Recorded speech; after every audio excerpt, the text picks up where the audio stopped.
I guess. Yeah. I guess if we're not on the air, nobody knows, so it doesn't really matter. What? Are you waiting for him?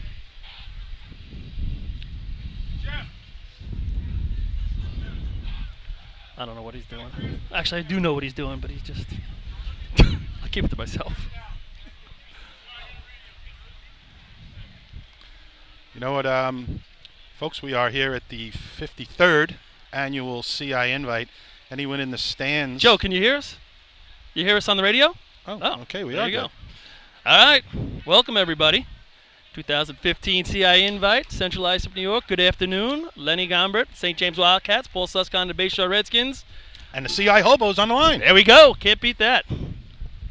So no delays getting you started here, folks. CI comes to the line. Long-time hobo Willie McCarthy standing there ready to start him with his traditional purple sombrero. Real crowd pleaser. Purple. Look at the shade that sombrero gives off. It almost covers him. Almost covers his elbows, and he's got his hands on his hips. Beautiful weather here in Central Islip for their invite. Here we go. Oh, good start. First man, third man. Brian Kessler out a little early. First man, second man, third man, up smooth to the top. Finished. Real nice run right there. I don't know if I'd say early. I think that was by design. Oh, no, but he was the first one out. That's what I mean. I have 404 to the bottom. I don't know if right now I think we're having difficulty with Bill Rouse's mic. That's a 6:24 to start the day for the CI Hobos. We're going to try to give you the times as they come up because I don't believe that we are hooked into Bill Rouse's mic right now. Yeah, we're trying to get that fixed, and if it does, you'll definitely be able to hear him. All right, Paul. So you give the final times. I'll give the third man in. The track record here for three-man ladder is a 6.05 by the West Sayville Flying Dutchman in 2001. And they are also the state record holders with a 6 flat. Roslyn Highlanders haven't been out too much this year, making their way here to CI. CI always, going back in time, Lenny, has been the tournament where you usually see a lot of cross-county participation heading into the state drill. Yeah, we'll talk about throughout the day as the Roslyn Highlanders get ready to take off here in 3 minutes. Third man's out first, clean start. We're off, first man at the ladder. He's on, making his way to top. Third man's on, smooth climb all the way up, and he's there. Not going to beat that 6:24, but... No, third man on at 4:52, so he's got to work on that. 7.08 for the Roslyn Highlanders.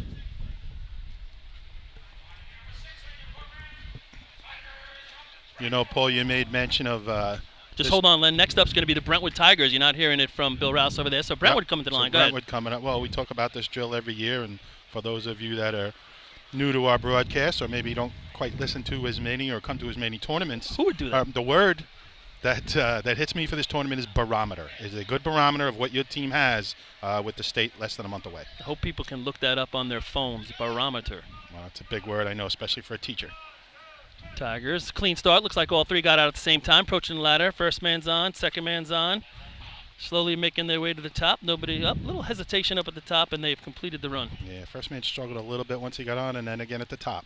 Third man in 5:03. Just waiting on time for the Brentwood Tigers. You might hear that in the background. 8:98 for the Brentwood Tigers. Yep, sorry if we're redundant, folks, but we're working on. Next up's going to be the Westerners from West Hempstead. It's a team that's been the basically the pride of Nassau County for some time now. Nassau Paul. County champions last weekend. Celebrated that victory at the Rockville Center track. Great track for anyone that's never been there. Try and make it there next year, folks. Good and track. They have a bigger prize in mind. Clean start. Maybe the first man might have been out first. I was, if it wasn't by much. Third man on, and he's motivated to the top. Nice finish at the top for West Hempstead. 4:18 in for the third man. The first man did not have to jump. He was a solid climber. 6:53. I thought it looked a little better than that, Lenny. Yep, like you said, that first man might have got out a little bit early, and as I said, he looks like a pretty darn good climber. He's got the legs for it and everything else, so maybe a minor mental mistake there might have cost him a tenth or two. Yeah, I would say, because that looked better than a 6.5. With that, we have the East Islip Guzzlers coming to the line.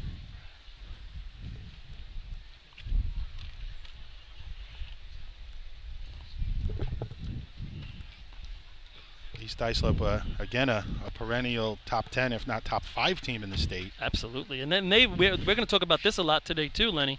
Injuries. The teams have been faced with, not just East Islip, but a lot of teams faced with injuries throughout this season. It's having an impact. The Guzzlers, it seems, over the last several years have dealt with a lot of adversity, yet continue to be competitive. They're off. Look like a clean start. First man, second man, third man. Pat making his way. Ooh, slip about halfway up the ladder. Second man. That's going to put the damper on the run. Pat in at 4:14, but it's all for naught. Do you have to look that word up too? 9:57. Next team on the line is going to be the North Lindenhurst Piston Knockers. Piston Knockers coming off an impressive run out at the Riverhead County Drill. They had been struggling a little bit at the beginning of the year, and it seems like, the confidence came back a little bit. Of course, if you're going to have a good day like that, they're looking forward to repeating that performance here today. Well, Paul, you put out your Fab 14, and early in the season they were favored and then dropped in the first quarter or so of the season. Now they're starting to climb their way back up based on the results at the Suffolk County Drill. Dudley calling them off. You can hear it in the background. Nice start. Ducky Fowler out first. Oh, boy.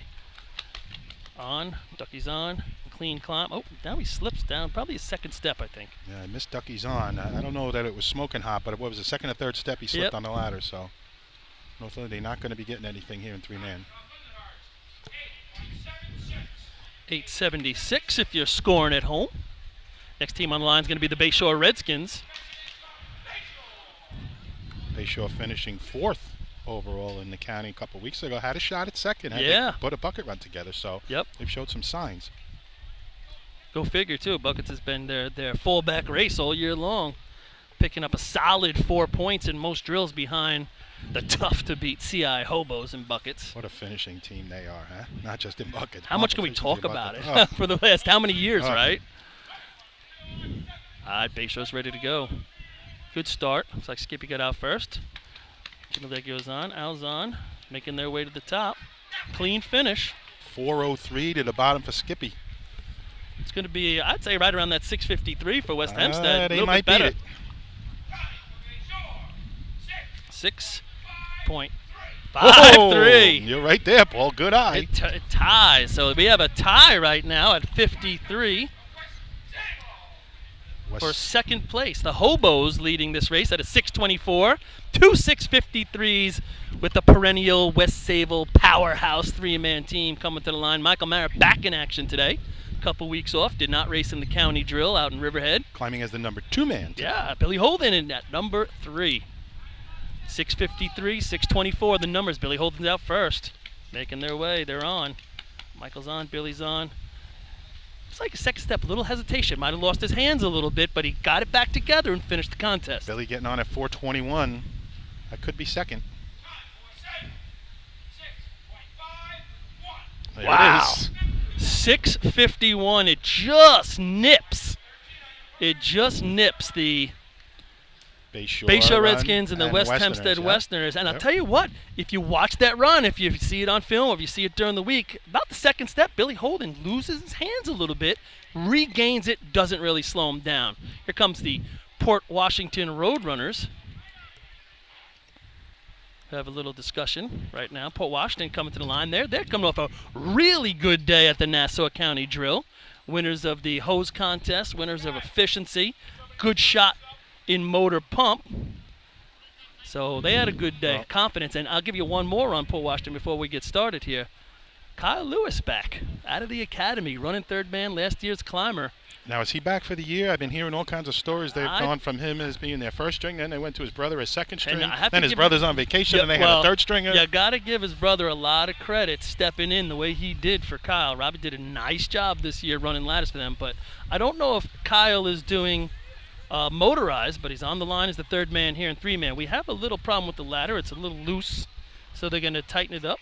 That's it's not something we see very often, Paul, in 3-man ladder, that they make an adjustment to the tightness of the ladder. I got to believe if I've run already, I'm watching that. And I think it was actually the officials that said, hey, let's fix this right now before something else happens. If it's been within 10 minutes of your run and you see them adjusting the ladder, you could technically we don't want to see it slowed down, but you I could think- put in a protest I and think say you'd it was have a loose. big argument with the officials right there if you didn't say it right away, and then they're the ones that made the determination it was loose, and they made the determination to fix it after that. It's going to be tough to run back down the track and say, hey, give me a rerun. Could you see if the call was made from up here? So Howie actually asked for a little bit of help, Howie being one of the officials on the buttons, but maybe someone on the ground noticed it. Made him aware of it. Well, we're back in action. Port Washington going to retake their place on the line. Port Washington will be happy the ladder has been snugged up, and they can run some three-man when these guys are on. Absolutely. 6'5" looks like the place. If you can go sub 6'5", you put yourself in a good position for a lot of points today. Still a lot of teams back there, Paul. One of the fun things about being on the arch, seeing all the colors of all the different teams sticking together. There's there's every color in the spectrum. So a lot of teams come out to CI. I don't see a mauve. And they're off. Kyle's out first. Good job. Clean to the ladder. Up on third. Climbing, making his way. Good strong finish. I mean, hey, not being around all year, jumping in there. 431 on. I don't think he's going to be in that 6'5" range. Give him a couple weeks. 683 is Port Washington's number. That right now is going to be 5th place. So 13 teams into this race, or not even 13, less than that because we've had a couple misses. About 10 teams into this race. 683 already 5th place, and you got to get in the 6'4s to come in second. 624 CI, your leader right now. Manhasset Lakeville on the line. Just back to Port Washington one more time. Is it your understanding that Kyle's racing the rest of the year? I would believe yes. Okay. I don't know motorized. That's going to help out. All right, Port. here comes Manhasset. First man's on. A little struggle getting up the ladder. Second man slips again, now slips again, and he's having a tough time and then finishes. Yep. Third man in at 466, so they would have really had to push their way up the ladder to get in the top 5.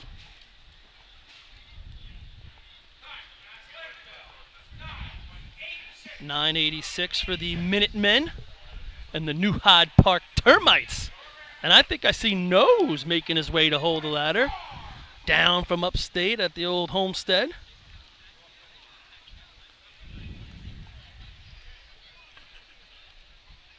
New Hyde Park having a real good year. You know, they've had to rearrange. They got a lot of young guys making their way back towards the top. Frank Sonnenberg's back, run third right here. They're off.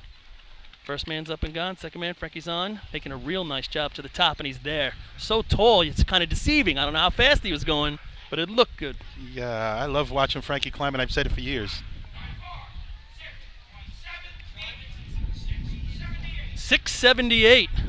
That's going to take over that 5th place spot with the Islip Wolves coming to the line now. Frankie only in at 444, though. So, age catches up to all of us a little bit, Paul. Now, Freddie's back here telling us, our crack engineer, that he's been climbing since he's 3 years old. You're calling Frank old. I don't think he's that old. I'll say middle-aged. Hey, let's go to Islip. Middle-aged for Islip racing. Listen, Islip without Josh Kaysen. First, second, third. Oh, whoa.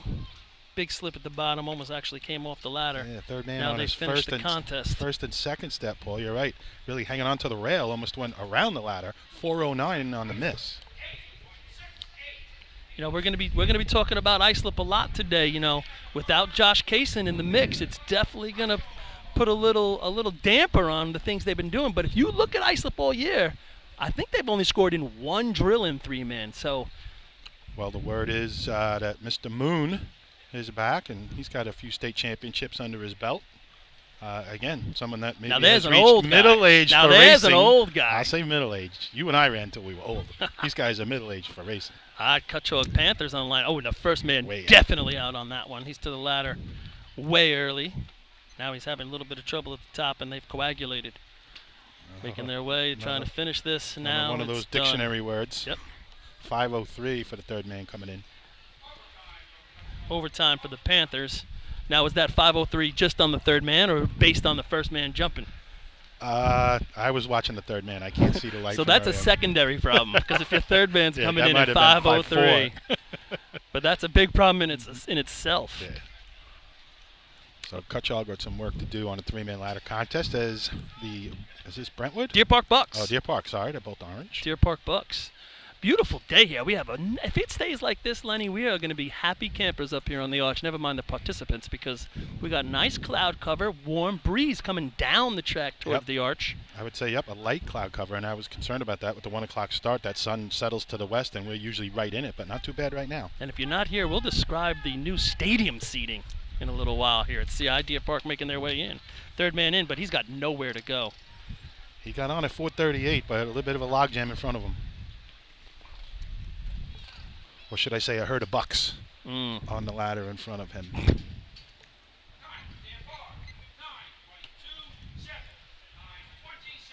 9:27 for the Deer Park Bucks. With that, the West Islip Raiders. West Islip Raiders are going to make their way to the line. Talk about them a little bit, Paul. They are a combination this year, correct? Yeah, they're combined with the North Patchogue Nightcaps. Don't know that they're running everything today, but it's and good I'll to tell see you, them out. you know, they don't have a call-off man. The first man calling off by himself. A lot of teams send somebody out, but here comes West Islip. First man's on and up. Third man crashes into the bottom of the ladder and now struggling to get his feet back under him. Looked like he did a little one rung at a time action there a little bit, not on purpose. 460 when he crashed. Overtime for the Raiders. Next team up, I have to say, it has to be one of the surprise teams of the year, Lenny. The Merrick Buckeyes. Merrick coming out at North Belmore having a really good day. Some of the numbers they put up were quite impressive. Yep. They did not embarrass themselves at all at the Nassau County Drill as well. A lot of teams or people talking to us in the know saying they are one of the true upcoming teams. Well, you're thinking about, the way Merrick's been run lately. They've been very transient. They're in, they're out, they're in, they're out. But this team, if they could stick together, a lot of young guys, and the time show the talent. Here they come. Last man is third moving. man, he's caught the second man on the ground. That has to slow him up a little getting on the ladder, but he finishes the contest. If they could spread that out and figure to get the start down. I had him on at 423. And he had to slow down. He had to slow down. I don't know if that was just him struggling getting on a little or the man in his way.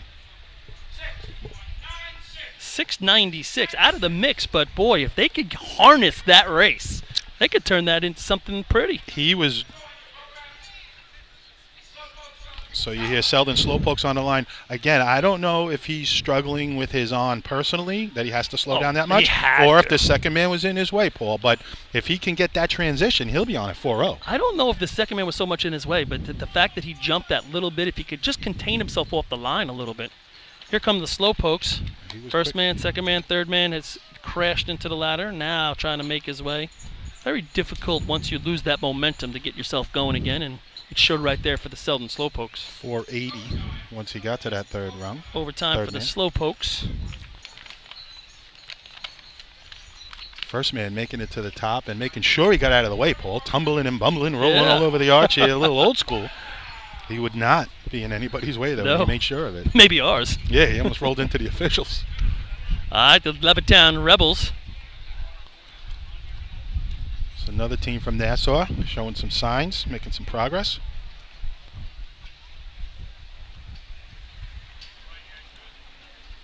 Levittown about ready to go here. Still, we're looking at that 678 by New Hyde Park holding fifth place. 624, 365s, and a 678. First man's out early here for the Rebels. He's on, making his way to the top. Second man struggling a little bit. Third man bottlenecking with the second man. And they've made their way to the top. Didn't see the third man really driving on the ground. 528, it shows. He's got to charge that ladder a little bit harder if they want to get in the competitive times in three man. And after all that, ain't no time. If you're going to get to the top, you might as well hold the top rung. That's the way I always feel. Either that or just quit halfway up. All right, Lindenhurst Snails make their way to the track here. Another fun young team to watch. Adorned in their black shirts. We talked about some teams from Nassau making strides in the last year or so. Well, again, anybody that's been listening or showing up to our tournaments knows Lindenhurst is on the cusp. But I really think, breaking through. If you ask me, Lenny, I think this is a big day for Lindenhurst. I mean, they've had a good start to the season, and lately it had a little trending down. And if you're going to be a competitor for the state drill, you got to get that arrow pointed up again, right? You got to be consistent, and you got to not listen to us big dummies up here and read your own headlines. Just keep working. That is the truth. That is the truth, but you want to turn that hour upwards. You got 2 weeks left. Real clean start. Looking good. First man, second man, smooth first man now slips, and now he's gone through the ladder, and it's going to hurt their time, obviously, as they complete the contest. Paul, we both said real good start. What do you think the third man was on at? I'm going to got go a good eye. 399. 4 flat. Yeah. What an eye. What an eye, folks, and he does not have a stopwatch. So the third man is flying. But you know what's great about them, too? The second man is flying. Yeah. Their second man on a clean shot has to be touching that top rung in what, 5.5? If you could get your second man to touch the top rung in 5.7, think about the possibilities. That's what we always shot for. 5.6, 5.7. I bet you that second man's touching in 5.5, if not 5.4. So for the third man, it's an open ladder, Lenny. With those slips, I believe it was an 8.29 they gave Lindenhurst. And that wasn't a slip. He went through the ladder. Yeah. Here comes Farmingville. Another team that I think looks great this year. The arrow is going up. I agree. You got that right. Good start. Third man out first, but he has not caught the second man, so it's perfect. They're on. First man actually slows him down. Third man, I really like how the third man climbed right there. Yeah. He is so focused on what he was doing, he wasn't looking at anybody else. That's Justin Russo. He's been working at it for years now. He actually did some announcing last week at Nassau.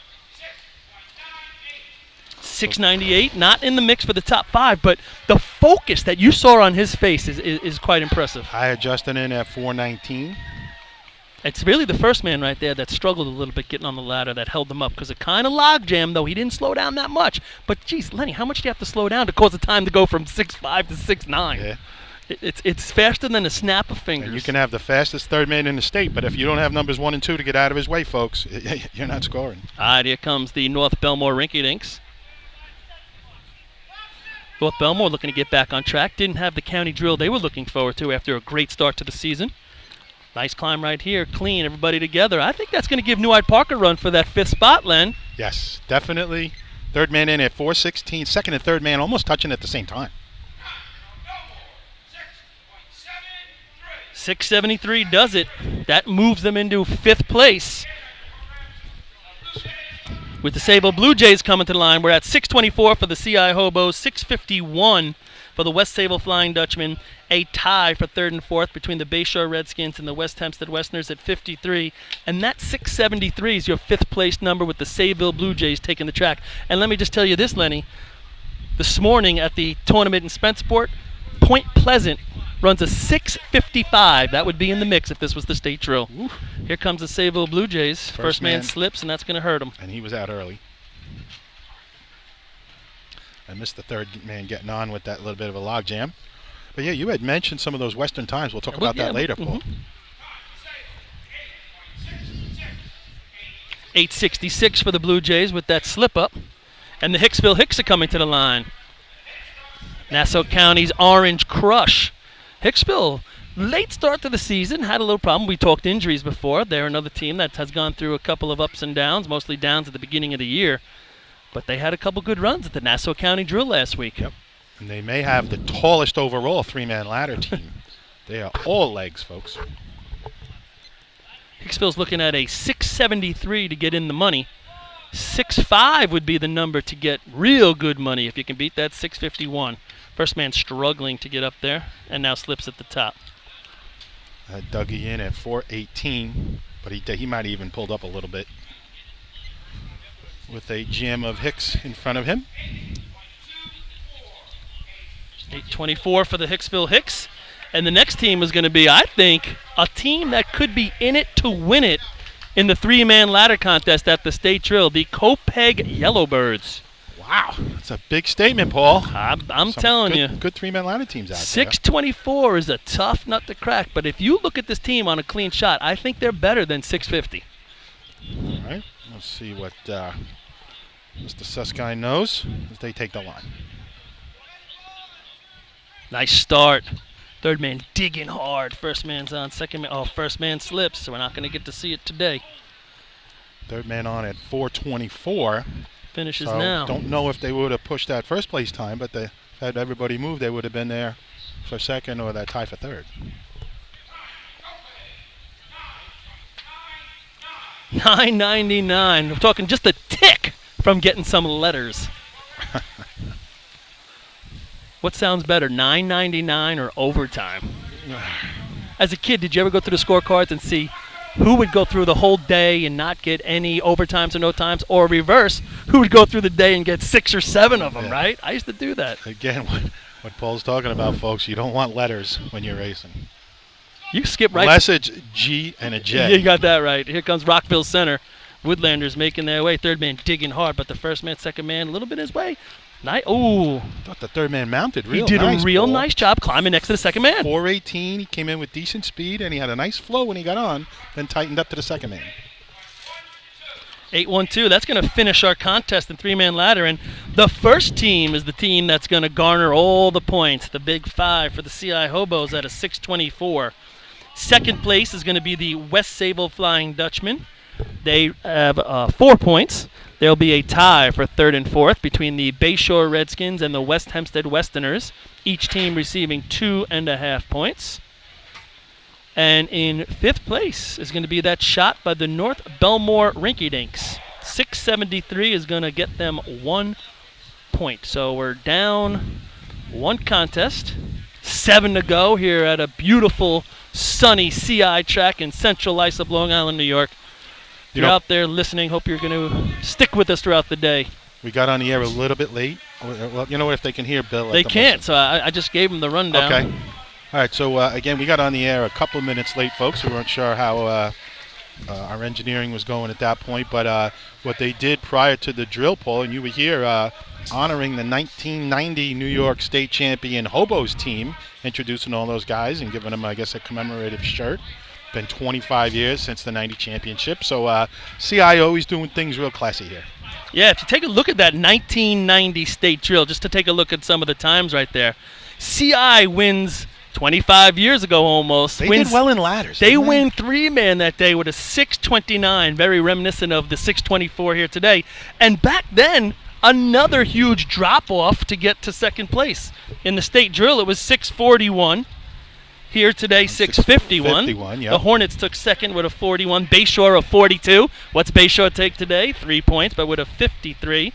And then Patchogue and Port Washington tied in three-man with a 644 that day, 25 years ago, August 18th, when the CI Hobos won the state championship. So CI, again, hoping we continue with that flow. I remember them taking a heck of a lot of points in ladders, and then they hit big in efficiency, from what I remember? Well, they hit, Does that sound right? I mean, yeah, we'll go through the day. They win three-man, they win B ladder, they win C ladder. Chucky Doyle climbing in those days. So He couldn't make it here today, but Chucky, anybody, again, that's been around the sport, knows he was a hell of a climber in his day. We're talking 15 out of 15, but Patchogue scores in all those races as well. And as you know, Lenny, when you get to the hose contest, you needed a commanding lead on the Patchogue 40 Thieves. And what do? Right back in C-hose, where the first place is the Patchogue 40 Thieves. Central Islip does not score. They go to B-hose, Patchogue takes third, Central Islip doesn't score, and all of a sudden we have ourselves a drill. They get to efficiency. Great Neck wins efficiency. Whew.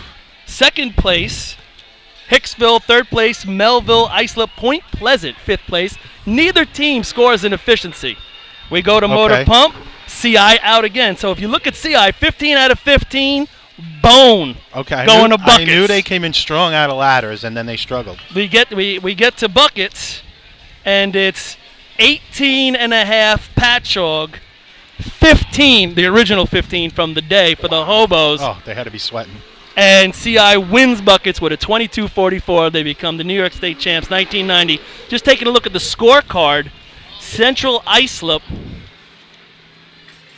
That day, CI, Patchogue's running number 44, CI's running 60. So CI gets on the line in buckets, knowing they have to get at least second place to win the state drill. And going back to those days, Paul, we talk about Patchogue, and some of you younger fans and racers may not know, they were a powerhouse for a long time in the early 80s, the mid 80s. They had one in 86, Lindenhurst won in 87, Patchogue won in 88. There was the non-state in 89.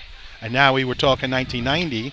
Of course, we just talked about CI1, and then Patchogue won again in 91. Right. So they were the powerhouse. No, they were going Patchogue. back and forth. And to be fighting neck and neck with the 40 Thieves in that drill, have the lead, and then fall behind and then do it in buckets. Hats off to that bucket. CI runs 60 that day, and there's only 63 teams on the program. When they run their 22:44, they know they're state champs because the 3 teams behind them, Spencerport, North Belmore, Kendall, are not going to beat that. Patchogue needed 2 of those teams. Well, guess Spencerport gets close. Spencerport runs a 23:04 for second place on the day, and I don't believe that CI was biting their fingernails watching North Belmore Kendall run to see if they were going to be state champs. So, I bet if you had and it was probably cans back then. I don't know if we were to bottles yet during those days. Oh, to measure the buckets? No, to open them to drink. Oh, okay. I think we were on cans. If you remember in the 80s, we used to have kegs in the back of the B truck when the drill was over. Then we went to cans, then we went to bottles. But I think in 90, we're still cans. So if you're talking CI, they watch Spencerport. Spencerport runs 23. You got to have a little had to be a couple Now, of course, are they going to drink them at that point, Len? I would think they could wait for 5 more minutes. You got that right. Who the hell is going to risk? Well, hey, you were at some drills, too, where we ran buckets 2 and 3 times. So I was at some drills where I was 3/4 of a beer through and had to throw it in the woods and run back out there and run another shot. But, that was, again, a great finish for the racers, for the fans. And, we've had other years where there's been blowouts. But recent years, getting back to today's day, had some pretty good state tournaments. And most of them coming down to the last race or two. So you hopefully we get that this year. You think running last in buckets is difficult because you got to sit there the whole time and then finally a day's over. If you run in the top 5 in buckets and you can't have a beer for another hour and a half even though your day's over, that's difficult. The one I remember the most, and Howie's up here right now as one of the officials, was 87 Lindenhurst. They had it won after motor pump. Didn't even have to run buckets. They were late in the pack. Did you open any beers or did you wait till after buckets? In 87, Howie. 87. You had it one going to buckets. Did you crack open a beer even though you didn't need buckets? You had to wait. And we re-ran buckets 2 times. Some teams 3 times. All right, CI Hobos, B ladder. Coming in the brakes. Oh, man, they go straight down. Jay's eating it up. Little hesitation halfway, but he finishes it. The one spike walked a little bit, Paul. 278 in the ground. This will be a nice run. One spike definitely popped.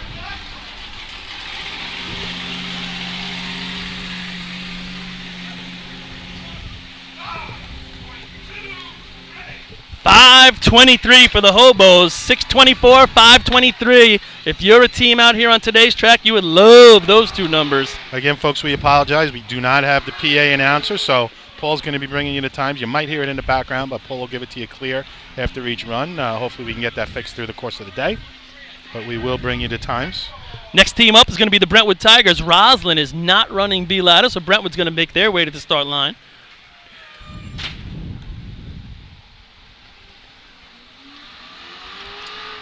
$25 teams here today, Len. 25 teams out here running on our scorecard. Doesn't mean they're all going to run in each contest, but that's a good-sized drill. Yeah, it's just past 1:30, so we got 3-man ladder done in a half an hour. So, again, folks, if you're in the area, it's great weather to come out to a drill here in Central Islip, right on Wheeler Road, just south of the Long Island Expressway. And something we mentioned briefly, CI with a shade cover over, I would say, 90% of the stands here. Oh, it's unbelievable. They talk about making an improvement. They have put on the north side of the stands, the sun is to the south, comes over the trees here on the south side, and the sun usually beams into your eyes in the stands. Yeah, it's not bad for the teams. We'll finish that conversation in a second. Here comes the Brentwood Tigers. Then the break. Guys are off. They cannot go straight down. They have to lunge because they would have not made the pit. Climbers up to the top. The GoPro got to the top of the ladder about split second before his hand did. 333 in the ground, and you're right, Paul. They had to lunge an extra step or 2 to get over that yellow safety line. Otherwise, the ladder don't reach the arch, and then it gets real ugly.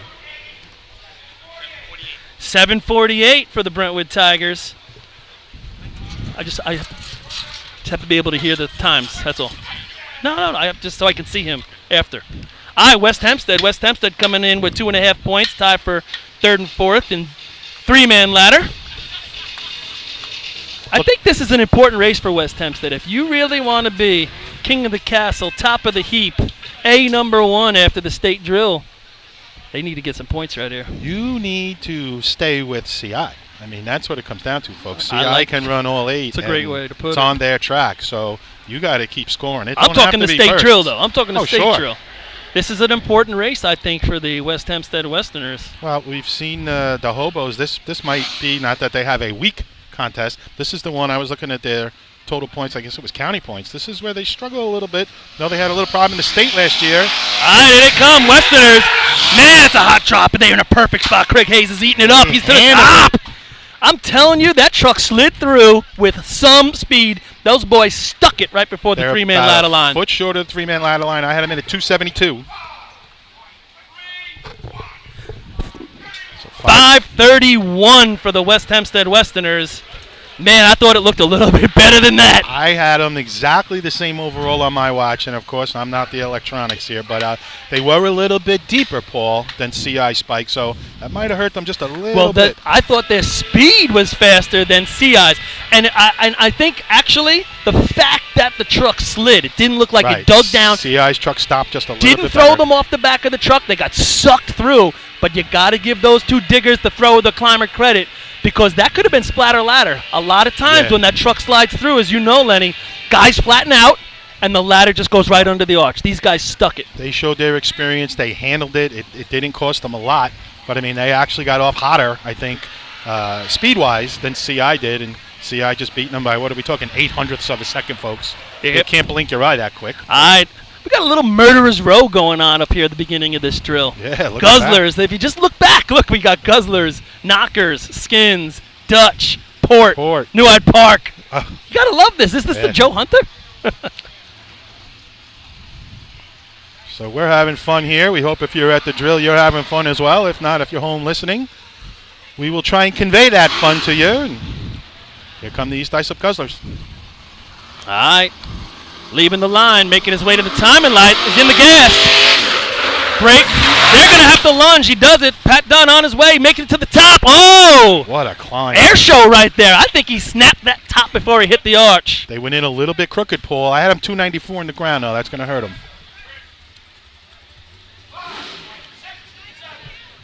.567 for the Guzzlers. Little delay there. We're just waiting to hear the time. I know you guys can't hear it through the thing. What do you think on that one, Lenny? I thought they were the truck stopped. We're going back to CI. If they go straight down, I think they're almost on the yellow. I think they would have been legal. I wouldn't agree that they really had a lunge. I thought they did it naturally. However, the dig time, like I said, was a little bit slower. But what a climb by Pat. And I think he beat the slam. He was at the top air show, just before the slam. And that's always fun to watch, especially like us where you're 10 feet away. It's exciting. Nice job throwing right there. I mean, he carried that momentum a good 3, 4, 5. He was carrying that momentum from the dig. Paul, you and I have both done some throwing to time that exactly right, where it's just as he grabs it, or, you can lose a tenth or two. On that one, I think they did. If you slam him that tenth or two early, he can slip. I mean, the timing is incredible. Your piston knockers, NLFT. It's in the break. Man, they go straight down. Duck Fowler's up, and he's going. Nice job. I'll tell you what, Vinny Bogart lays that ladder in real sweet. 286 in the ground. That's gonna challenge for second, I think. 5:33, Len, you're right, just outside second place. We have big numbers up at the beginning of this run right here. Bayshore is supposed to be on the line, but it looks like apparently they're having a breakdown. They've moved off to the side of the track, and West Sable's making their way in. Now we're talking 5:23, 5:31, 5:33. Fourth place after 5 teams is 5:67. So good time so far in here in B ladder for you Bayshore fans. I don't see the hood off at this point. Yeah, they were actually looking in the back compartment. Yeah. I saw the compartment up. You know something about that truck. What could it be back there? I mean, maybe I don't know. Oil leak or something? Well, no, that's where it could be a charge. The battery's up in there. They are pulled to the and it looks like opposite. they're gonna pull that hood up right now. Maybe, I don't know. The truck is opposite the hydrant, up against the guardrail. I think they're gonna pull the hood up now, but the battery, if I remember recently, is inside that compartment. Might be not getting the voltage. Let's go to the West Sable Flying Dutchman. Frank Miller gonna bring him down. Michael Mara back on the back step for this shot. Look at the numbers they're facing. We're only 6 deep in this contest. Man, that truck stopped 3-man ladder line to the top, and it's not Michael, That's it's Billy Billy. Holden. I had him in at 270. I was gonna say, Surprise! I would have been a little surprised that they're pushing Mike that quick. Oh, 5:33 ties the Knockers. That's a tie for third and fourth right now. So, yeah, third and fourth tie. That 31 by West Hempstead, just out in front of them by a little bit. I want to go back to the Knocker run for a second, Len. If you watch that run, the speed they had, great dig. But you got to give Vinny Bogart all the credit in the world because the delicate way that he put that ladder into the arch, to me, it's impressive. When you're coming in that fast, nice job. And it gets him a 33. Vinny's a long-time racer. Many of you know him from running years with the Copeg Yellowbirds, but a real quality utility man where you can fill him in so many different spots, and he just knows racing overall. It's almost unfair to call him utility because he's so good at everything you put him into. So, Vinny, a major asset to that team over the last. All right, Paul Washington Roadrunners. Another team that can run a solid 5 here. I don't know who's climbing. If Robbie's not here, I don't believe Kyle's climbing. RJ? Who's climbing back there? Port making their way in. Off. They're up and gone. It is RJ making his way. Oh, about halfway up, and he makes a nice recovery. He had a nice on. 286 in the ground for Port. Get you that time in a sec. Port with that bright yellow ladder, changing things up a little. I believe it was last year or the year before they painted it that color. And 6:27 for Port Washington. Now, Lenny, the people at home might think we don't know what the hell we're talking about. That's 2 teams in a row. We don't even know who the hell's climbing, right? We think it's Michael, it's Billy, and when Port gets the line, it's just rolling the dice. You mentioned injuries. It's not necessarily injuries with Port. I don't think it's work schedules and whatnot, but these guys change all the time. A couple of years ago, Chris Murphy had us with rosters up here, but we don't quite do it that way anymore. I mean, we would get rosters that were weeks old anyway, so I mean, this stuff seems to be changing week to week. I want a roster with everyone's hometown listed. Well, that would be good for now discussion. You're going in a different direction. That would be a good discussion. And then take the guys that live in the same hometown but race on different teams and make a team. Come on, now why you got to get all those commissioners and chiefs involved now? That never goes well. Firefighting first, Lenny. Manhasset Lakeville Minutemen in the break. Chuck gets a little squirrely, and that ladder's coming right to me. That's a no time. I could literally, if I wanted to, I could climb down on this ladder. That's how much it's in front of me, and I'm nowhere near the face of this arch. 309, it goes into ground, folks, about 1.5 feet over the yellow safety line, and it hits about a foot outside of the safety marks on the arch. So, being no time for Manhasset. No time. And New Hyde Park's coming to the line, and there's a tall order here for Frankie and the boys. So what is 5th right now, Paul? 5th place is a 567 by the East Islip Guzzlers, but that's just a notch. Get that point. New Hyde Park had that point in 3-man for a couple teams, and then they lost it to North Belmore. But if you really want to get yourself in the money, you got to run a heavy 5.3 or better. You still have, looking back, you still have your Islip. You still have Bayshore, who's been running some solid 5.4s I know the look of that climber from Islip. That's the Billy Moon. It looks like Saunter to me. Would you say that's correct? Coming down there. I heard he was coming back, and it does look like his stride. Of course, that guy looks about 7'3" with legs that are 8 feet tall as well. That helps to figure it out. New Hyde Park Termites brings it in. Break. They're out. They go down. Frankie's eating it up to the top. Looks like he got his hands in a little bit towards the top. A little hesitation. Had him in at 287. That's going to put him in the money. I think so.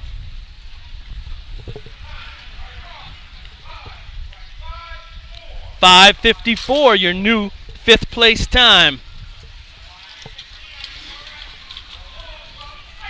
Islip Bulls, we'll talk about them in 2 seconds, but just for the hell of it, if you want to look at what's going on in Western today, 5:34 by the Henrietta Old Henrys. Oh. So they would be right in this 5-3 mix if this was the state drill. So Josh is really finding his stride down there. We've talked about him for a few years, and Henrietta is really being a hell of an athlete. Islip's on the line. We're going to go from one Josh to the other.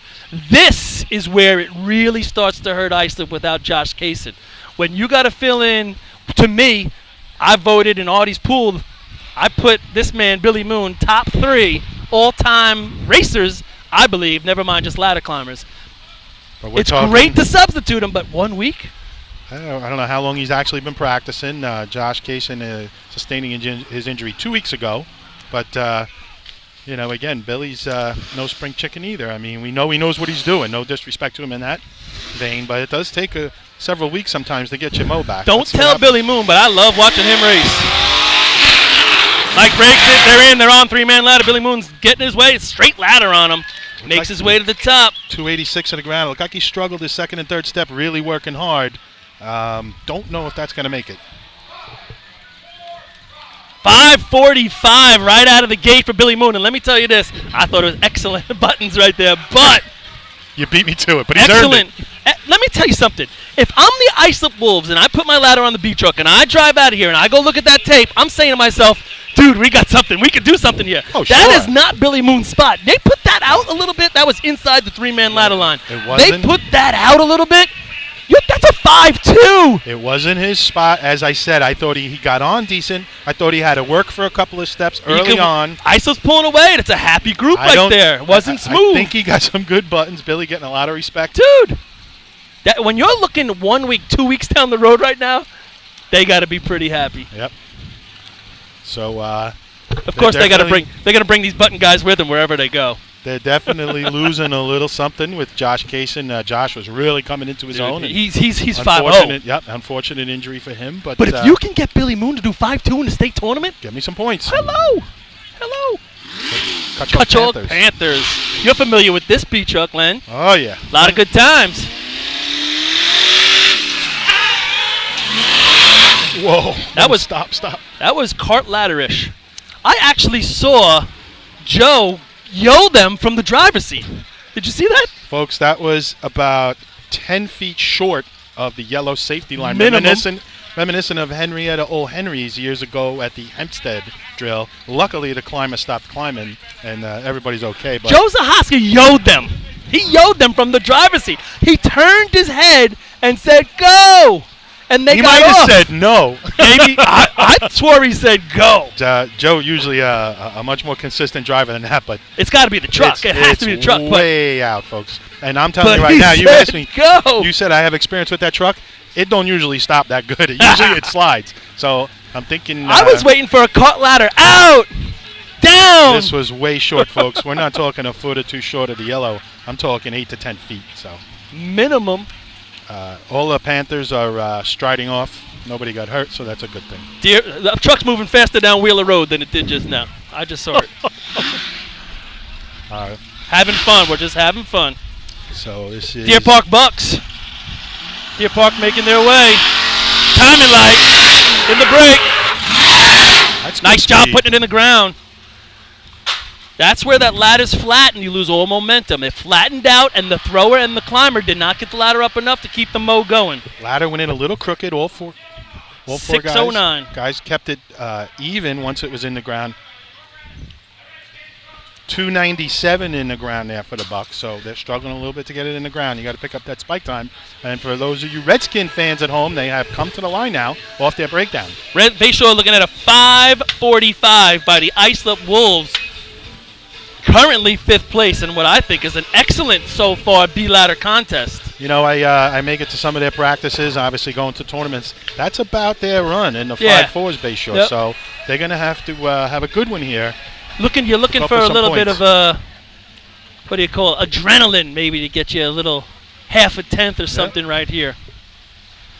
We mentioned before, Henrietta today, 534. 534. So think about if you threw that in the mix. Right now, that would be 5th place if this was the state drill. That's why Henrietta is making your Fab 14, Paul. People showing him respect and with good reason. Good numbers recently up in Western. I mean, yeah, Main Transit's been running some good shots. Spencerport, those hose shots. Yeah. So those teams here rounding comes into shape. Bayshore Redskins coming off their breakdown. Coming off the line in the gas on the break. Nice job. He stuck it. He's got to hold that ladder out.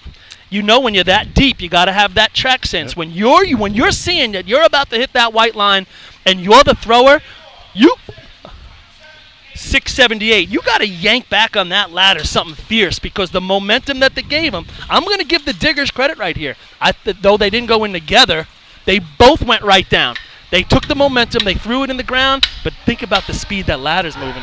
Ladder was was put in a little bit crooked, about 6 inches short of the 3-man ladder line. But Chris Coward having to work maybe just a little bit harder not to let it slam like that. Skippy had a couple of steps and going, but that thing really slammed, and that's when Skippy slipped. And track sense. What was it? 679. That's track sense. When you know if you're in that position and you're that deep, you have to hold that ladder and yank it. Listen, you want to give your climber momentum, as you know, you've thrown, but that's natural momentum at that speed, right? You know, and you're talking about something, Paul, that's not so easy to do either. No, once that ladder is going, the worst. You're trying to get it coming back, and let me just, that's when it's nice to have a big caboose. You know what I'm saying? You outside can hang it back out there. Merrick Buckeyes, they're off. They go straight down. Ladder slams, and then he climbs it. That kid can climb. Yeah, he's got a little speed on him, don't he? He struggled getting on, but once he was going, he just took off 281 in the ground.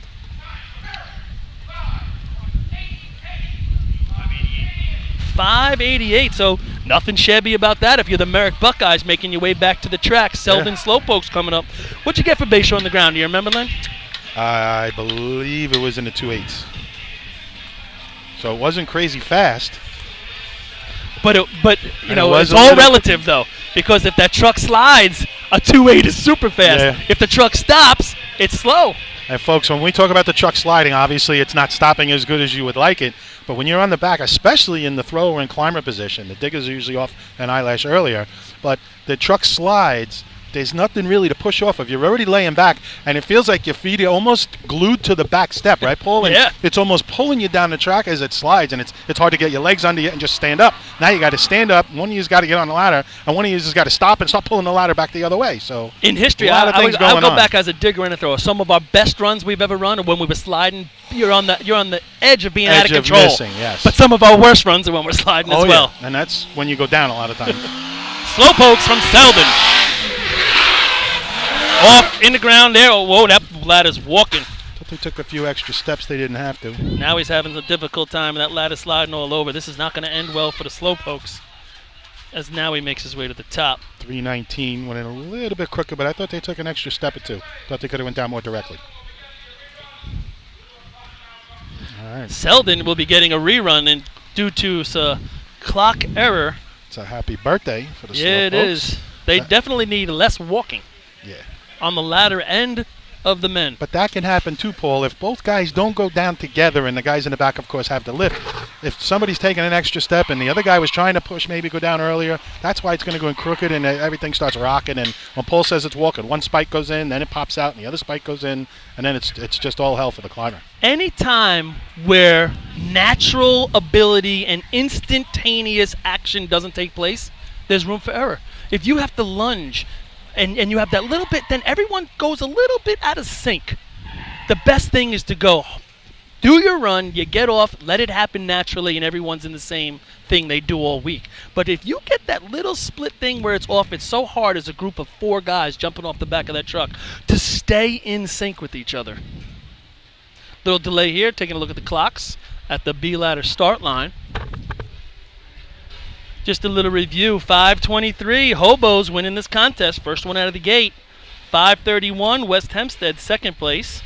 A tie for third and fourth between the North Lindenhurst Piston Knockers and the West Sable Flying Dutchman.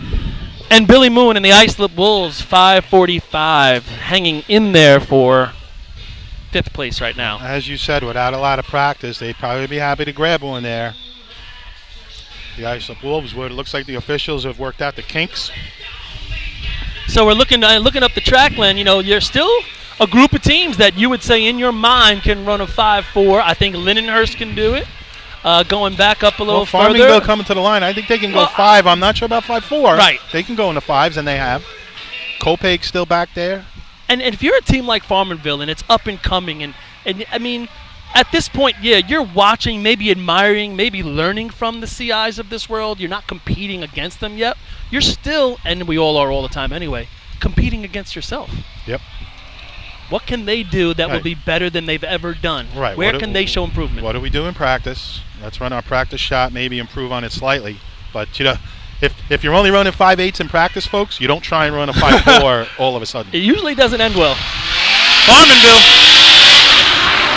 Oh, man, he let him go hot. I thought they stayed on. That's a straight ladder right there. That's a nice That's climb a by 90 Justin. on a 90-degree ladder. It's a hell of a Yep, climb. they're about a foot short of the plumb line, folks. Deepest spike we've seen today, 306. That's why it's a little bit slower. 614 there is not so bad. Yeah, when you're climbing backwards and you're on a 614, oh, what it could have been. Yeah. But, they almost took out the timing light with the ladder. They're running the ladder back manually for C ladder. They just missed the timing light.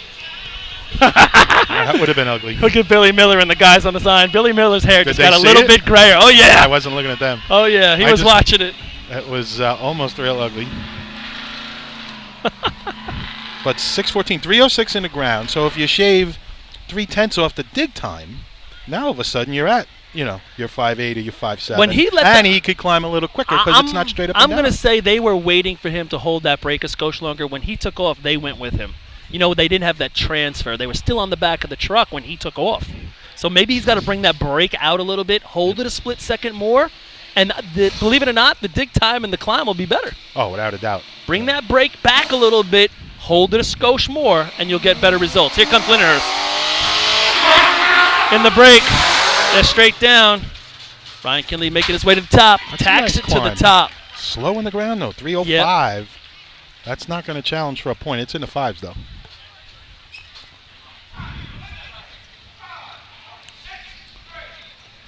.563.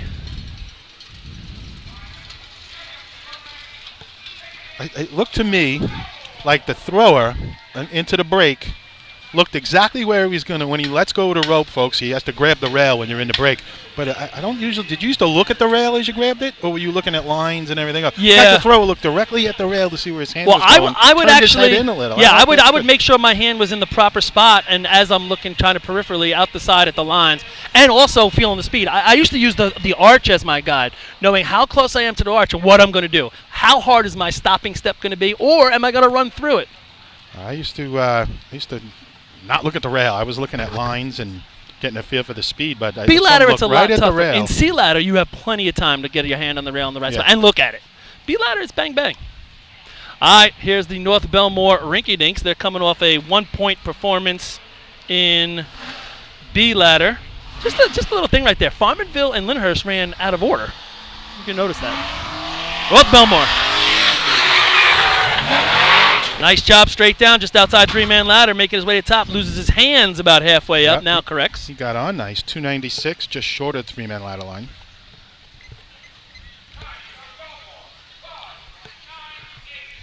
.598.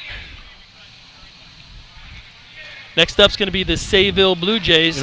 Paul, I just touched on, and again, we happen to both be throwers, so that's why we can talk of it with some sort of knowledge.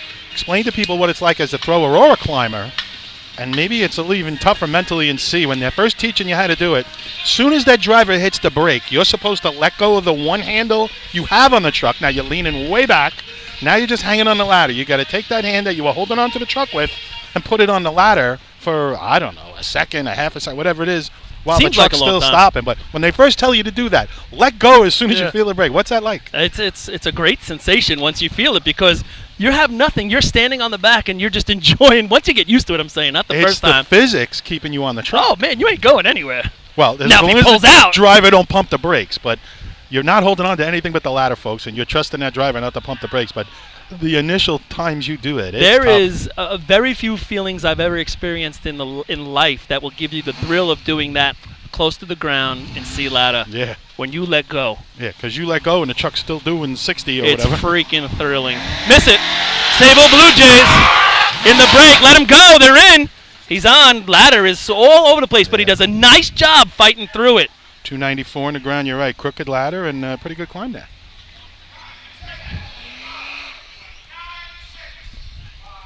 You look at that run. He gets a 596 out of that. And the ladder was crooked. They didn't go in together. He did a nice job finishing it. Yep.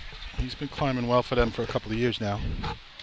Just looking to get everything else just a little more consistent and stay in. I mean, I was a 5, but start getting into the more mid-5s. All right, Hicksville Hicks. They're going to have something to say about B-Ladder at the state drill. Let's see what they're going to have to say about it today.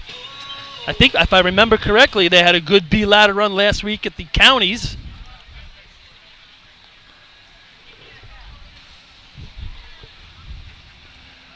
Still got Hicksville, Copeg, Selden on their rerun are the only teams I see back up the track right here to finish the B ladder contest. Track's been given to the Hicksville Hicks. And they're off into the break. They lunged a little bit now, and no momentum on that ladder. And boy, is it hard to climb when you don't got that mow behind you. 298, and that ladder just took forever to get to the arch. 645's not where they want it to be. Next up is going to be the Copeg Yellowbirds. So we got Copeg, and you'll have Selden left on their rerun, and then that'll be it for the B ladder contest. Copeg, they're staring at a 545. That is the cutoff point here for the top 5 in B ladder. Hey, I think it's in their wheelhouse. Can they throw it out there today? What do you think? I mean, track conditions got to be optimum right now, right? A lot of heat in the track. Good rubber down there. A lot of rubber on the road here in CI. There always seems to be. The patch I noticed earlier is in really good shape. Wasn't a lot of marks in it, so you could tell CI's obviously been practicing here, but I'm guessing it's new this year. I think it always has to be new, right? You have to put a patch in every year according to the rules if you're hosting a tournament. Yeah, do you? Yes. By the rules? Okay. Yeah. It's got to be in by a certain St. James, time we'd before. go, well, because we didn't host, but we'd go a decade, and it's like putting it in concrete for years. Is that the decade you didn't score in laps? Yeah, probably. Broke a few wrists. Went through a couple dozen spikers. Oh, see boy. Billy Etzel down there on the starting line. He knows what I'm talking about. Yeah. He's still got bandages on him. All right, they're off. Copeg Yellowbirds in the break. Looked like a long break. Just over the yellow line. He's on. Man, if That's the spot I like, Paul. that me too, but 2 feet over the safety here line. it is. When you know as a thrower it's that far away from the arch, then you got to start Once putting you- your ass to the ground. 288 in the ground for Copeg. We'll 710. expand on that. 7:10 for the Yellowbirds as the Selden Slowpokes make their way for their rerun. But what they did right there is they spiked that just over the safety line on the outside, just 18 over the inches yellow. maybe, yep. And when you do that and you're the thrower and your guy mounts, he mounted real well. They went in together with the stig. You have to do everything in your capability to hold that ladder out. Folks, once the ladder gets straight up, now everything's working against you. It's over. And it's a long sweep into the It's arch. over. Once it's straight, if you haven't given it the pullback to hold it, it's over. To get it to the speed you want it, exactly. And if your thrower is not one of the top, or your climber rather, isn't one of the fastest guys in the state, it takes him longer to get to the top, and you got to hold that out even longer. And the bang is going to have Ooh, its he's say gonna on feel whether it. you continue climbing, as it did right there. It banged him off the arch. Those when you get them in the ground out there, you can increase the or decrease the time of your run, but you better have a good thrower. Selden. Well, nope, it walked not as much as last time, and now the climber's Similar. going to make his way to the top Very similar. sooner. They gotta watch some tape and get those guys to go down together. 303 in the ground for the Slowpokes.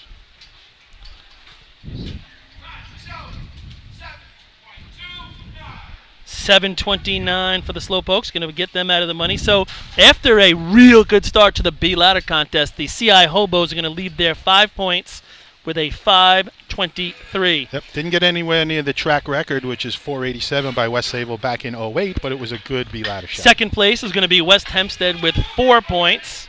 And then a tie between third and fourth between the North Lindenhurst Piston Knockers and the West Sable Flying Dutchmen, 2.5 points each. And 1 point is going to go to the Islip Wolves. And if you're the Islip Wolves, you got to say that's an important point going forward. You lose your main guy on that ladder. Mentally, I mean, the point is always important in a tournament, no matter if it's 1, 2, 3, whatever. But mentally, for something that they're trying to overcome, they just showed they can do it. All right, so after 2 contests, the CI Hobos out to a fantastic start, 10 out of 10. Then you got West Hempstead and West Sable, 6.5 each. After that is North Lindenhurst and Bayshore, 2.5 each. Islip and North Belmore with 1. All right, we're going to get ready for C Ladder. Fred, commercial? We're going to go to a commercial. We're going to be back for C Ladder. Since 1973, Fire News has been a proud supporter of the time-honored tradition of New York State Drill Team Racing. As they celebrate their 42nd year of publishing, they are honored to be the official publication and online coverage of New York State drill teams. Look for ongoing coverage in Fire News on firenews.com and on Facebook, Twitter, and Instagram.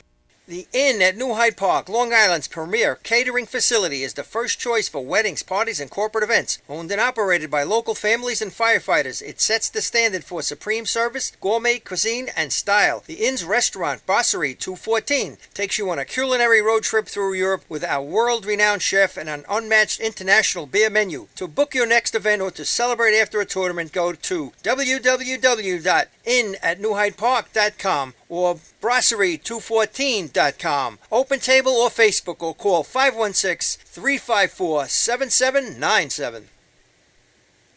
With over 25 years of service in the fire industry, High Tech Fire and Safety continues to be a proud sponsor of New York State drill teams. High Tech has been honored to serve as master distributor for Morning Pride products, including state-of-the-art bunker gear, USAR gear, EMS gear, helmets, gloves, hoods, and boots. In addition to Morning Pride gear by Honeywell, High Tech also provides quality products including ISG thermal imaging cameras and CMC rescue products and Deuce rescue systems, providing your fire department with the highest level of support and service for all your personal protection equipment needs. For personalized demos, speak to a certified sales specialist. Call 631-777-5170 or visit hightechfirenewyork.com. Fatty McGee's in East Islip. Wednesday is Ladies' Night at the best FD racing bar in Long Island. Stop in anytime for a drink with good company, a great lunch and dinner menu, and of course those famous Fatty's wings.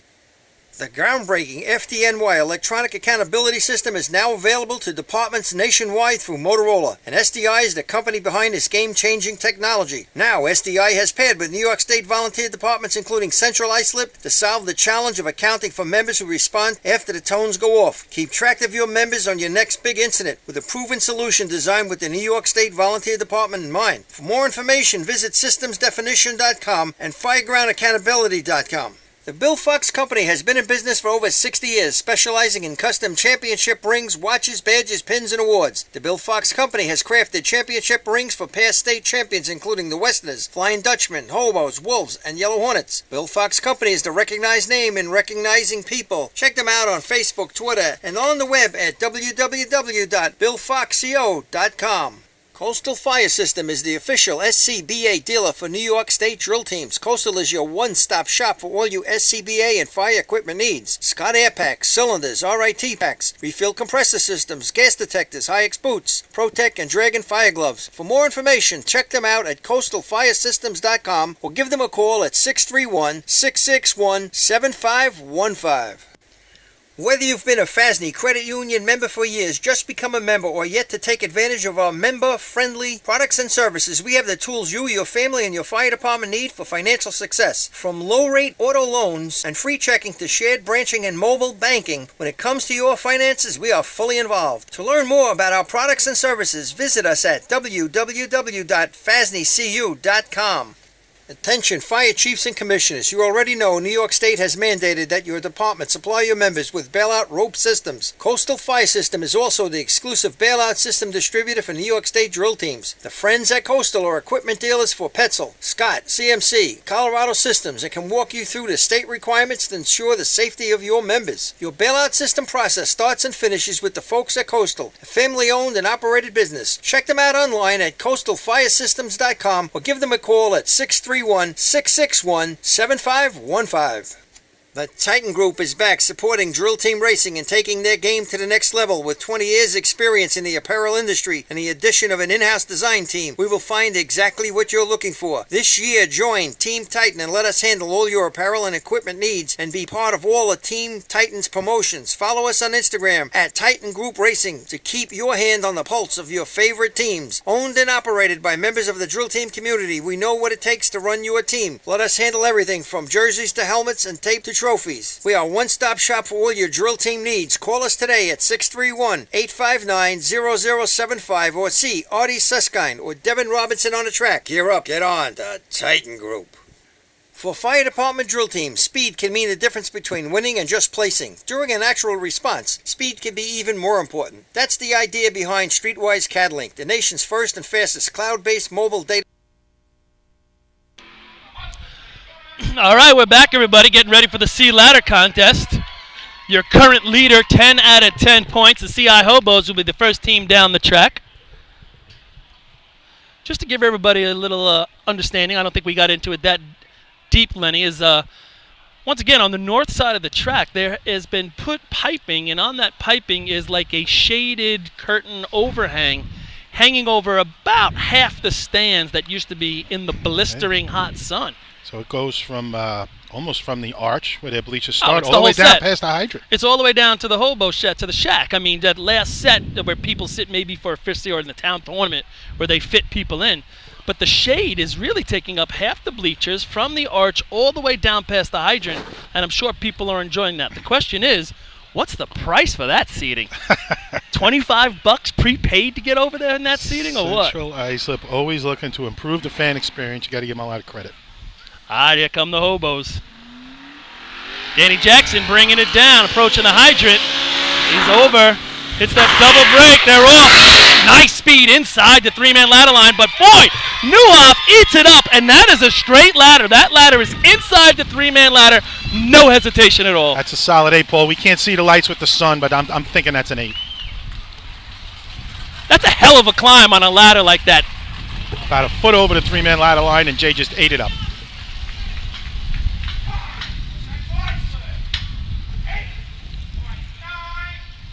895. 895, and I'm going to say that number right there has to do with where the ladder was put in the ground, because the rest of that contest looks spectacular. Again, we like to try and bring you the dig times, folks, but the way the sun is shining on the timing ladder, I just can't see it, so not going to be able to do that. I'm sure our officials, Paul, will get you the 61 to the cone. times. Officially a perfect, I mean, that's just what you want, a 361 to the cone. Everything was perfect there. 895 right out of the box. 871, the state record by the CI Hobos.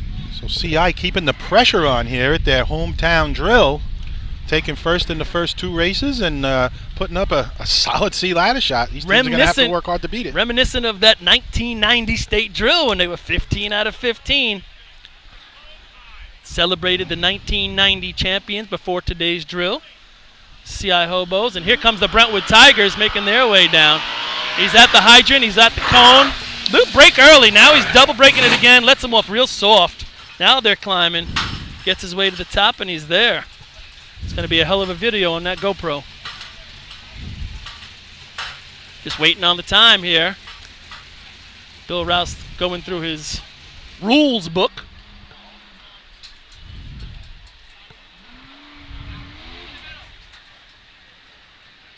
Looks like it's going to be a 10:62.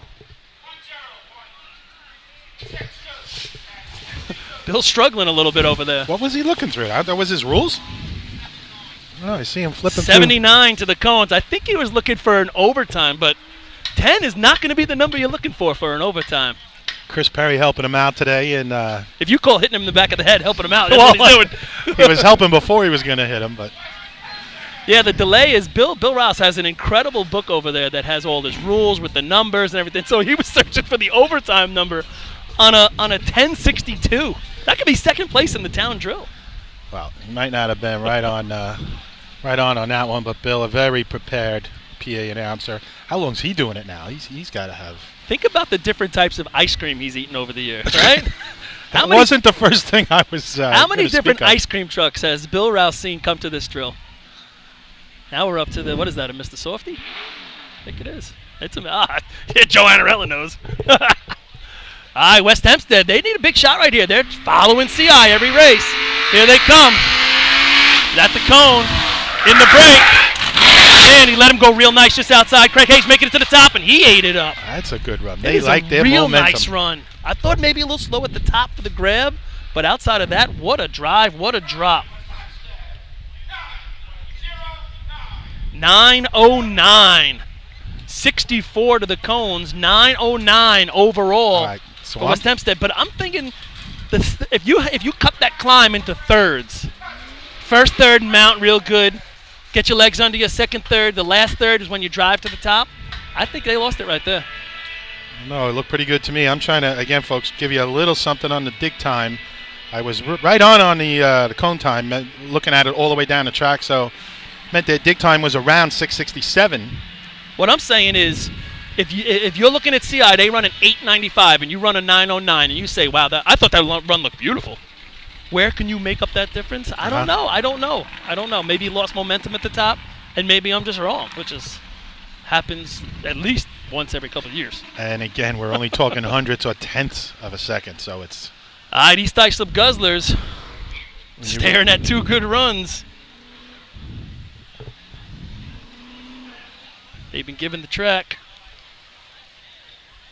Keep that cloud right there. Sun is going back in behind the clouds. Keep that cloud right there till we can move back for hoses a little bit. All right. Revving it up now. Here they come. Tom Drywa brings the C-Chuck down past the hydrant into the break. Little squirrely down here. Off. Nice momentum considering the truck was squirrely.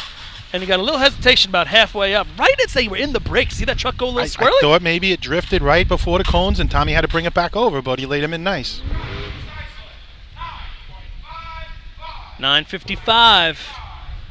65 to the cone, but not what they wanted as a final result in that contest. So again, I'm pretty close with my cone time, making it 6:57 in the ground. So he's still got him there. You could see on the back of the truck, the 2 guys that are hanging down, when that truck went sideways a little bit and the ladder went sideways, the look on their faces was priceless. They were like, almost like, hey, what's going on right here? This ain't supposed to happen. You know, we talk about it all the time, Paul. Being up here on the top of the arch, we're just about in the middle of the track, so we can really see if a truck drifts a little, or when the driver has to straighten it out, and you do see that little bit of swirl in the ladder. You know, the fans watching from the side may not quite get to see it the way we see it, but boy, oh boy. And we're incredibly... when you're hanging in the back like that and that ladder swirls, your concentration drifts a little bit. And now you've already let go of the handle and you're on the ladder. And sometimes if it shifts your way, and it's real tough. And it literally maybe went 7 inches, but it is magnified when you're on the back of that truck. So Northland Hearst Piston Knockers need a run to stick in it. Scott Rice, about at the cone, out of the gas, sets it down. Slide, lets it go hard. Ducky Fowler, boy, nice mount. He eats it up to the top. So Vinny was off real early, getting control of that ladder as the thrower. Truck slid, I thought, with good speed. When they watched that on video, Vinny was off early.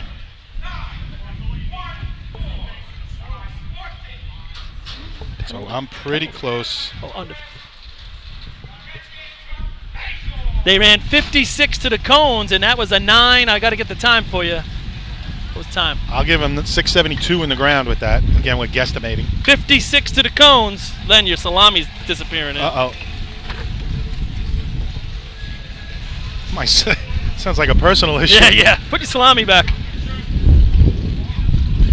What Paul is referring to is my lovely wife Sandy made us some snacks up here. Some salami rolls. Just want to get you a time on North Lindy right here. Letting our announcers and officials eat well. Thank you, Sandy. I don't know if we're getting the right cone times either. Now we're getting them.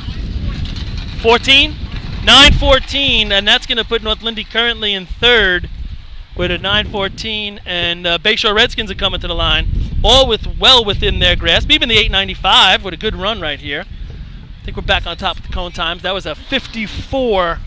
All of a sudden, a stiff breeze. 54 to the cone. Pushing down the track. It was lightly breezy before. Now stiff breeze. Pushing the Bayshore has the track. North Lindy, I thought Scott hit the brakes and it slid, but had good momentum and well under control. All right, here comes Mole at the hydrant over the cones. Little squirrely himself. Now he's in it. Yeah, they were deep, and that's no time. It's in the white. It is in the white. That's no time. Skippy got about halfway up, and the ladder just stalled. You know, right at the end, I thought the truck got a little squirrely, and then maybe, you know, and you're the driver and you feel it, it's got to have an impact as well. And it almost seemed like he might have missed his mark at the end trying to control that truck. Only one of the first spikes hitting that white plumb line, but that's enough to get you no time. So they did their best. You could see the 2 diggers reaching to try to yank that ladder out of the truck. Just was too late at that point. You can't beat speed when it's going that fast. Give Skippy a lot of credit for mounting and trying to climb it, but to no avail, no time for the Redskins. All right, Port Washington makes their way. Sure you can hear the wind now coming through on our microphones all of a sudden. Really picking up here in Central Islip. Cone time for Bayshore is a 57. 57 to the cone. And deep. Yeah, all of that happened. That little bit of squirreliness, like you said. I thought it was all good right there, but I thought Mo was maybe having to do some steering. And when you're doing some steering, all of a sudden you're not doing your driving. And all it takes, what, a split second? Yeah. All right, here we go. The West Sable Flying Dutchman. And I will guarantee this time that Billy Holden is going to be the climber.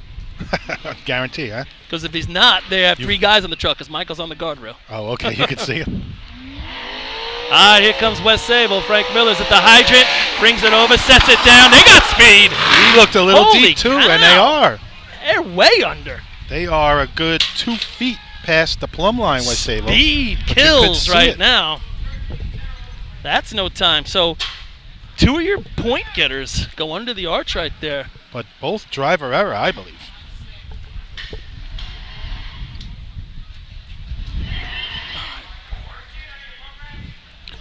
What was the number for them there, Paul? 56 to the cones for West Sable. Just looked like he brought it a little too far and could not stop the truck, folks. Yeah. And it ain't from slick conditions or rubber on the track. I think that the expectation is this truck's going to grab. And Right. we said earlier the trucks have been sliding. Could be, on a hot day like this, I'm just throwing this out there. I could be completely off my rocker. But on a hot day like this, maybe you get what they say, in NASCAR, you get the marbles. Maybe there's so much, rubber pieces down there. That's, again, I never drove, but they say the hotter it gets, the slicker it gets. I never understood that. I would think it would get tacky. But Yeah, right. Not the case. And, again, 2 of our top C ladder teams going under. All right, Paul Washington now a little bit, I wouldn't say wide open. There's still some heavy numbers. 895, 909, 914 up on the leaderboards. All right, so does Danny Jackson, the driver for Port Washington, did he get a report already that the last 2 teams just went under? If Danny Jackson's driving for Port Washington, they're going to have a I'm sorry. war here in Danny CI. Salerno, I'm sorry. Does he get the message I would to hope. tone it down a little bit? I would say yes. I'd bring my brake out a little bit at the cone, and he did. Now he's on it, and he lets them go, but real slow. Too much right there. RJ making his way to the top, and he's there. That's all right. It's a completion. You know what I'm saying? It's a completion. With a third-string climber, it Exactly. wasn't rocking hot. It was in a good spot where they could start the climb.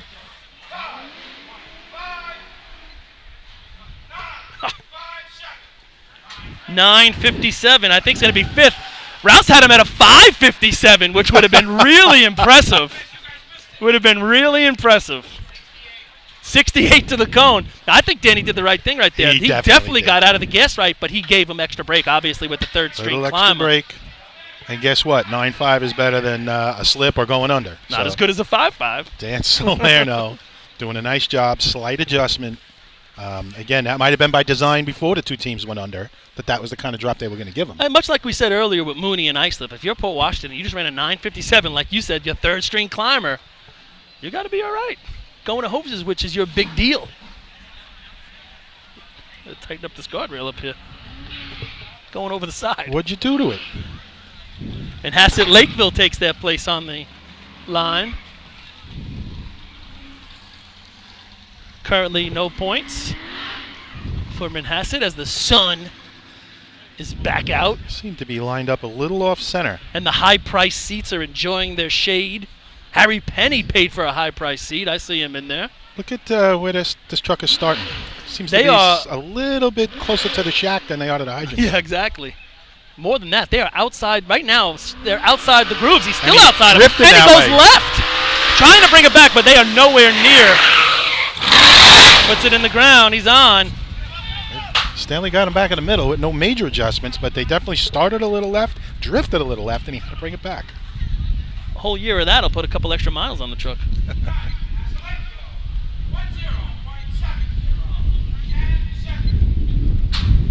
1070 for Manhasset Lakeville, and the New Hyde Park Termites make their way to the start line. They're staring at an 895, a 909, a 914 is third, 955, and right now, currently holding 5th place is a 9.57 by Port Washington. New Hyde Park, 957, well within their range. Lenny, what do you think? I think they can do that. I think this truck helps them a lot. I think this driver helps them a lot. We talk about different drivers doing different things. Mike Athena's driving for the Termites for quite some time now. Most of the time, boy, he gives them a real chance and gets this truck from here to there as quick as anybody. Little update from up in Spencerport, 931 by the Henrietta Ole Henrys. But once again, they would be in the mix if this was the state drill. That would be 3rd place here currently, 931. So Fred with his fingers crossed for his hometown Termites, and here they come. Nice job by Mike bringing it straight down over. He's in the break.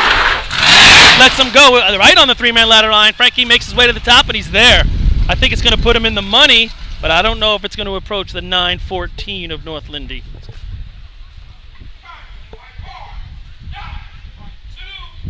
$9.28. So a good-looking run there for the Termites. Good Puts enough. them in second place, Fourth place right Fourth. now. All Yeah, right. where you been, You Lenny? got the sheet in front of you there, but Fourth place, and now fifth place goes to a 9.55, and we have the Islip Wolves. Now, I think, even though Josh, once again, for Islip, Josh Kaysen does a hell of a job, you would think that in Sea Ladder, with a little bit of time to set up on the back, Mooney would be rocking and rolling.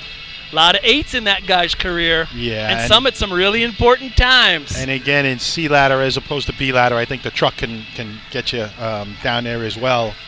Make up a little bit of time the way Mike can drive it, and these guys can handle it, the experience that they have. You think about Mooney's getting on the back for the first shot of the year since Josh went down. Only positives can come out of this because the expectation is nothing. I mean, yeah, let's complete the race. But imagine completing it really well.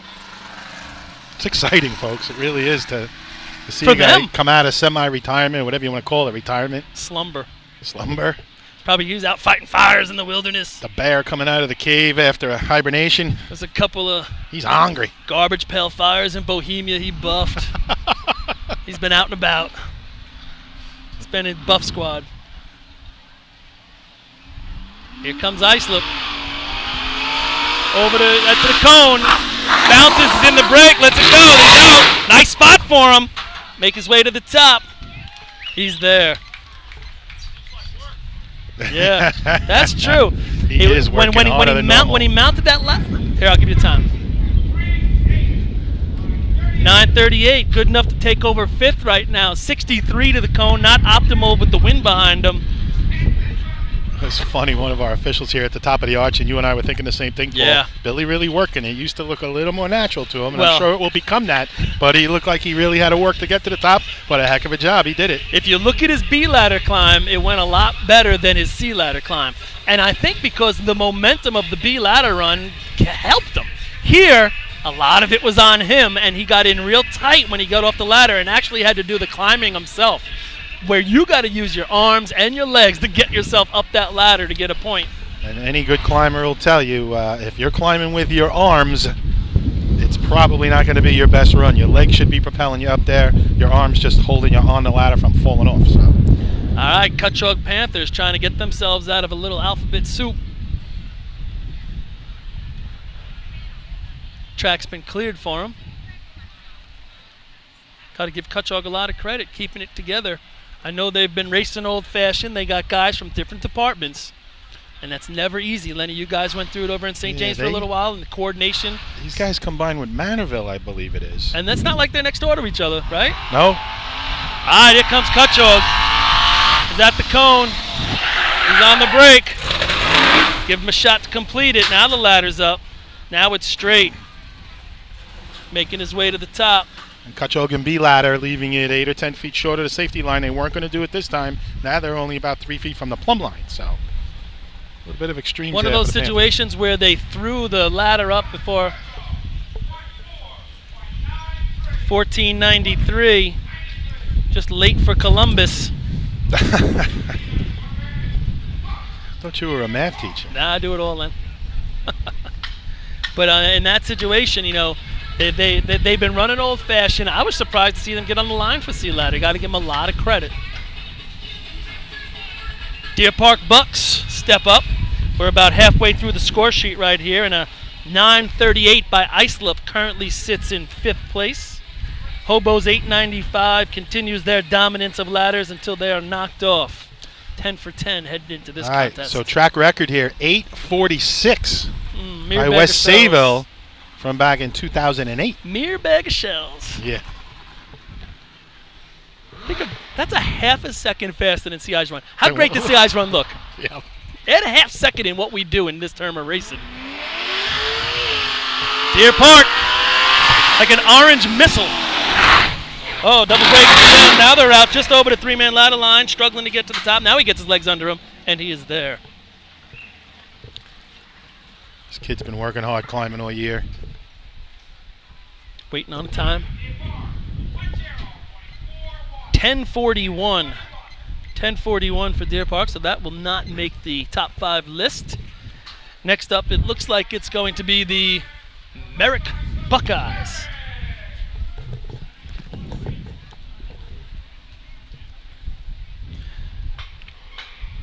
Merrick not having a bad day. I mean, they're not on the scoreboard. They run a 6 in 3-man. They run a 5 in B ladder. And when we were younger, maybe today it's changed a little bit because we've gone to 8s and 4s, but it was always, hey, let's have a good day. Let's get out there. Let's run a 6. Let's run a 5. Let's run a 9. Let's run a 12, 13, right? Sure. Let's run a low 8 or a 7. Run an 8. Run a 5. Run a 22. Let's go home. I think we did pretty good. Give me my score. Things have changed a little bit in terms of the times have come down, but my point is, if you're the Merrick Buckeyes, you started out a pretty good day if you get to go back and look at the scorecard so far. Got to believe they're looking to run a mid-9 here. Yep.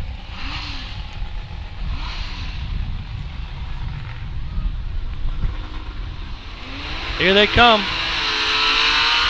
Right at the cone. He's out of the gas. He's in the brake. Off. It's down. A lot of speed. Ooh, man, that ladder come in hard. They're out of sync down at the bottom, and that ladder hit hard. He let him off with some good speed, Paul. It did not go in straight, the ladder. Climber, once he got squared, took off, but 11:22. Don't the driver 70 to the cone. Go ahead. Don't the driver got off it in time? I don't know if the truck's stopping hard enough or he just didn't get on the brake hard enough. But it seemed like they got off at a lot of speed. If I'm the Merrick Buckeyes and I got that guy climbing for me, I'm going to do everything I can to make sure he gets an attempt to climb, right? Yeah. You don't want to go under the arch. You don't want the ladder crooked. You don't want to have him slammed. Let's start and work backwards. Let's get our run completed where this guy's running. Because if you don't give him the opportunity, you're hurting your chance. That guy can climb. Yeah. You got to do something, even if it's slow it down a little bit, to get that guy to get his foot on the ladder and get a climb We going. got to find out that guy's name because we talked about him now in 3-man B ladder and C ladder. But yeah, I mean, we learned in 3-man ladder, he's lightning on the ground. He's got quick legs. He's good when they set the ladder up and he finally Yep. gets on. The problem is nobody's ever going to know his name unless they can get it to the top in a clean shot. All right, Selden Slowpokes. A lot of talk about this state drill 2 weeks away, Len. We'll get to that in a little while. That'll give us something to talk about between ladders and hoses, I guess. Track's been cleared. That truck looks like it's heading towards the pump house, no? A little bit. Not quite that extreme, but No, yeah, it's not that definitely extreme. angled to the hydrant side. I'll give you that. Davey's got some years under his belt. I'm sure he'll straighten it out as they start rolling. We see that a lot, again, because we're almost in dead center on the track. Not every driver pulls it up perfectly straight. 9:38. Number 5 position. He was coming this way. He's brought it back now. He's at the cone in the brake. Oh, now he's sideways a little bit, and he has to hold it for him completely. That truck's rear end was coming around a little bit. In the brake, Paul, you're right. Got a little bit squirrely into the brake, and Davey straightened it out, but a little tough for the guys on the bottom, or on the back rather, to put it in straight, and they struggled. Ashley does a nice job to stop that truck when it's coming around.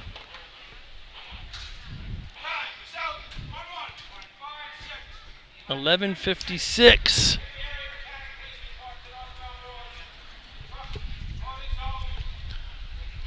All right, with that, we are going to have the Lindenhurst Snails come to the line. Did I just hear Bill ask for the area mechanic? Yeah. Somebody with an issue down in the North loading Belmore has an issue Okay. down there. Looks like their hood's up. I have a question about this, and Howie, you're in charge of this shindig. On the scorecard, oh no, it's right. Lindenhurst does come before Farmerville, but the last time Farmerville ran before Lindenhurst, was there a reason? Oh, they couldn't get out from the back. Okay. Tight back there where you're parking. I remember last time we were at the state tournament here, it was absolutely insane. C-hose can be real rough here, Absolutely insane. lining up in order. Well, if you don't get in line on the back road, you're done. You're done, unless you're parked here on the coming around to the start line. It can get real tight. I mean, first of all, C-hose, you don't have much room behind you on this track to the fence that's here as the border. But then coming down that service road or that back road, you got a bunch of teams that are camping back there. A lot of them keep their trucks on the track, and usually there's only room for one truck to get by. Occasionally you can squeeze a second by, but And they got to warm them up back there, and that's Yep. crazy. Here comes Lindenhurst.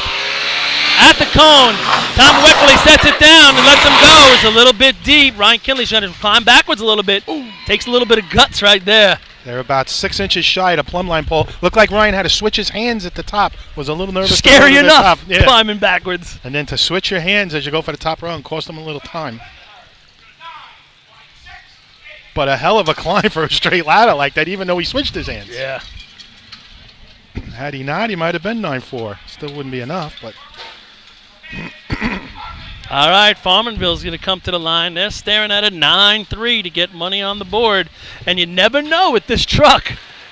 This truck, I believe, has gotten a cone penalty or two this year, Paul. So Farmingville waited a long time to get it. That's another whole story. But it's going. It's moving. And, again, their team is progressing. So Eddie Stewart, longtime driver, never really shy when it comes to getting the truck, again, to and fro, and giving the guys something to work with. So let's see what they do.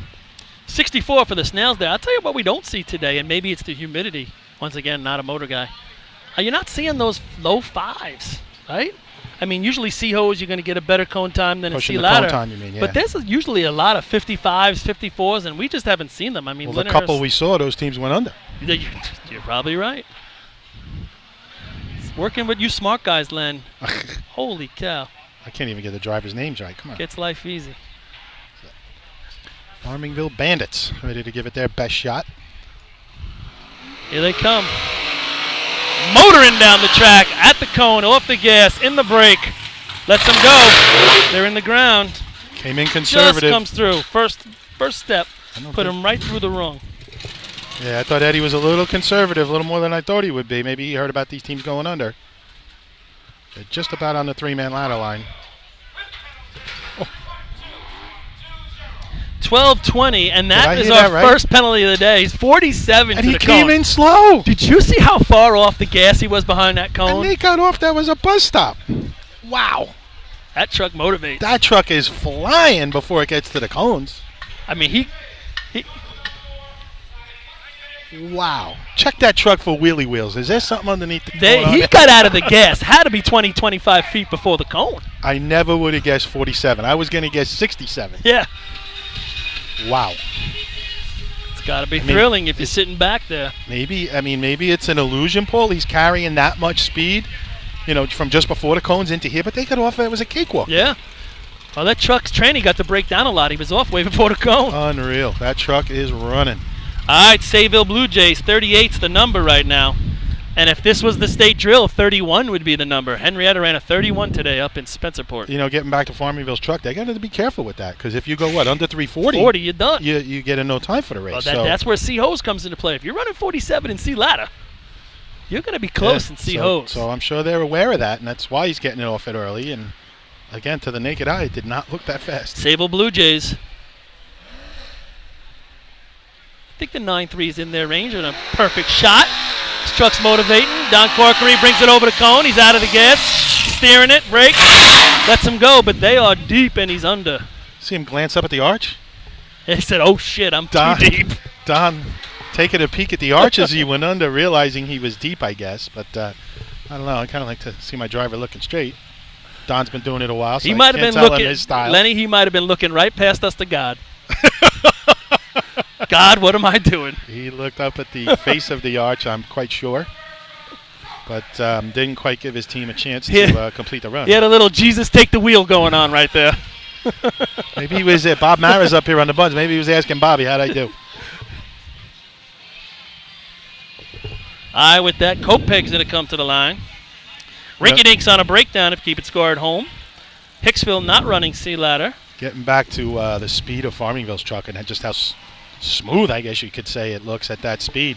Guys on the sideline, I saw chatting about it again. We mentioned Bob Mara, one of our officials up here on the buttons, and even he made the same comment. You could see it on his face. Wow. Yeah. It just doesn't look like it.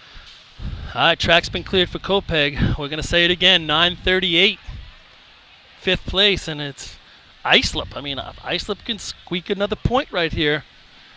At least, they have a little hope going forward. Guy like Josh Kaysen goes down, boy, you got to be down in the dumps. Here comes Kopeg. Little squirrely again. He comes over the cone. Now he's in the break.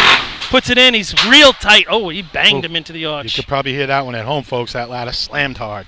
This is a straight ladder as well, and he doesn't even want to get up there. I wouldn't either. I hate that crap. So a little squirreliness at the beginning, Paul, you're right, and then a little squirrely down here in the break. And like then you could see, he was driving, and the brake was not a non-thought. It was just safety. Well, the driver is more responsible for keeping the truck straight at that point. He'd like to drop him off perfect, but at that point, it's getting control of the vehicle. Overtime for the Yellowbirds, and we're going to wait a couple minutes here because North Belmore is on a 20-minute breakdown. We could talk a little bit about that state drill then. We mentioned earlier that back in the beginning of the year, the Selden Slowpokes, who are hosting the state drill, had told everybody that the track was going to be repaved. I guess the town of Brookhaven, you might know better than me. Yeah, I believe that's the information they got from their people that are dealing with the town. And they're supposed to be paved short of that. Right after their drill. Well, it's now August 1st, and it's not paved, and it's scheduled to be paved August 3rd, which is 2 days from now. So that doesn't leave you a lot of time to get that track in working condition, though I think it's enough time. Again, I'm not an asphalt expert. All I can tell you is black side up when you put it down. But other than that, I do know there's oils and whatnot that emanate out of it. I'm sure Selden and the rest of the people from the town of Brookhaven will help out watering that thing down to draw the water out and whatnot. How long does it actually take to tighten up and gain its full strength before we start going down it with 30 or 40 pound trucks, B trucks and C trucks and beating it up? And that's the last thing we need at a state drill is that thing to start breaking apart. So I don't know enough about it to speak on it. There's been talk about asking the town to wait now until after the state. Yeah, the track, it's got a couple of cracks here and there and some issues. I'm sure they could put some tar or something in those cracks and smooth it out a little bit. But what's better? I don't know. It's a quandary right now. Yes, it is. So we'll look forward to seeing what's going to happen there. Right now, I don't believe there's a full contingency plan if it didn't work out, and I do believe it is going to work out. If they put it down Monday and take care of it on Tuesday, and I think lined and measured and ready on Wednesday, and the plan right now is next, as the wind picks up again, next Sunday from 9 to 1, I believe, and don't take it through me, it's not official yet, but they're going to let teams come out there and put some rubber down on the track. It's a real good idea, and everybody says, Selden. They're doing everything they can, and they've run state drills out there before. They've done a heck of a job with it. It's a tornado, if you can hear it. It's not anything that Selden's done or not done in preparedness. No, you're right. It's the teams working with Selden now to get it as good as can be. So all right, we're waiting. Let's see if we get a little update from the western area. We said earlier that the drill's going on. Oh, Jesus. Look what just came across the iPad. What do you got? Cecil the lion's brother was killed this morning. Jethro. Jethro the lion. So taking out the whole family. Anybody that's been watching the news, what Paul's referring to. It just came across as a protected lion somewhere in Africa, I guess. Zimbabwe. Taken by some dentist from, I don't know, Michigan or something. Now its brother. He had cavities. Yes, not the dentist's brother, Cecil's brother. Another lion. Jesus Christ, can't leave the lions alone. Beautiful animals. All right, so the BHO's results aren't in yet from the western area. What'd you have for Seahos? Seahos Point Pleasant's 13:32 was the winner. Right behind that, Hold and Henrietta, 13:36, and then Spencerport 13:56. So going into BHO's, Henrietta as 18, Point 13, Main Transit 12, Seabreeze 9, Spencerport 5, and the little squirts from North Greece 3. Let's see if I can get an update from Ellesmere. So as Paul is looking that up, just to remind you folks that are listening in or maybe just tuning in, we are 99% of the way through the Sea Ladder contest. North Belmore on a breakdown. I don't think they have but another 10 to 15 minutes, so we'll less than try and fill some time for you. All right, so from the northern area, the B-truck only drill in Ellesmere. Individual ladder won by the Copenhagen Cubs with a 467. Three-man ladder won by the Copenhagen Cubs with a 682. Second place, Great Bend, Ellesmere, West Carthage, and then Carthage. I believe those are the 5 teams in attendance. B ladder won by Great Bend, 621. No C ladder. B hose won by Ellesmere, 984.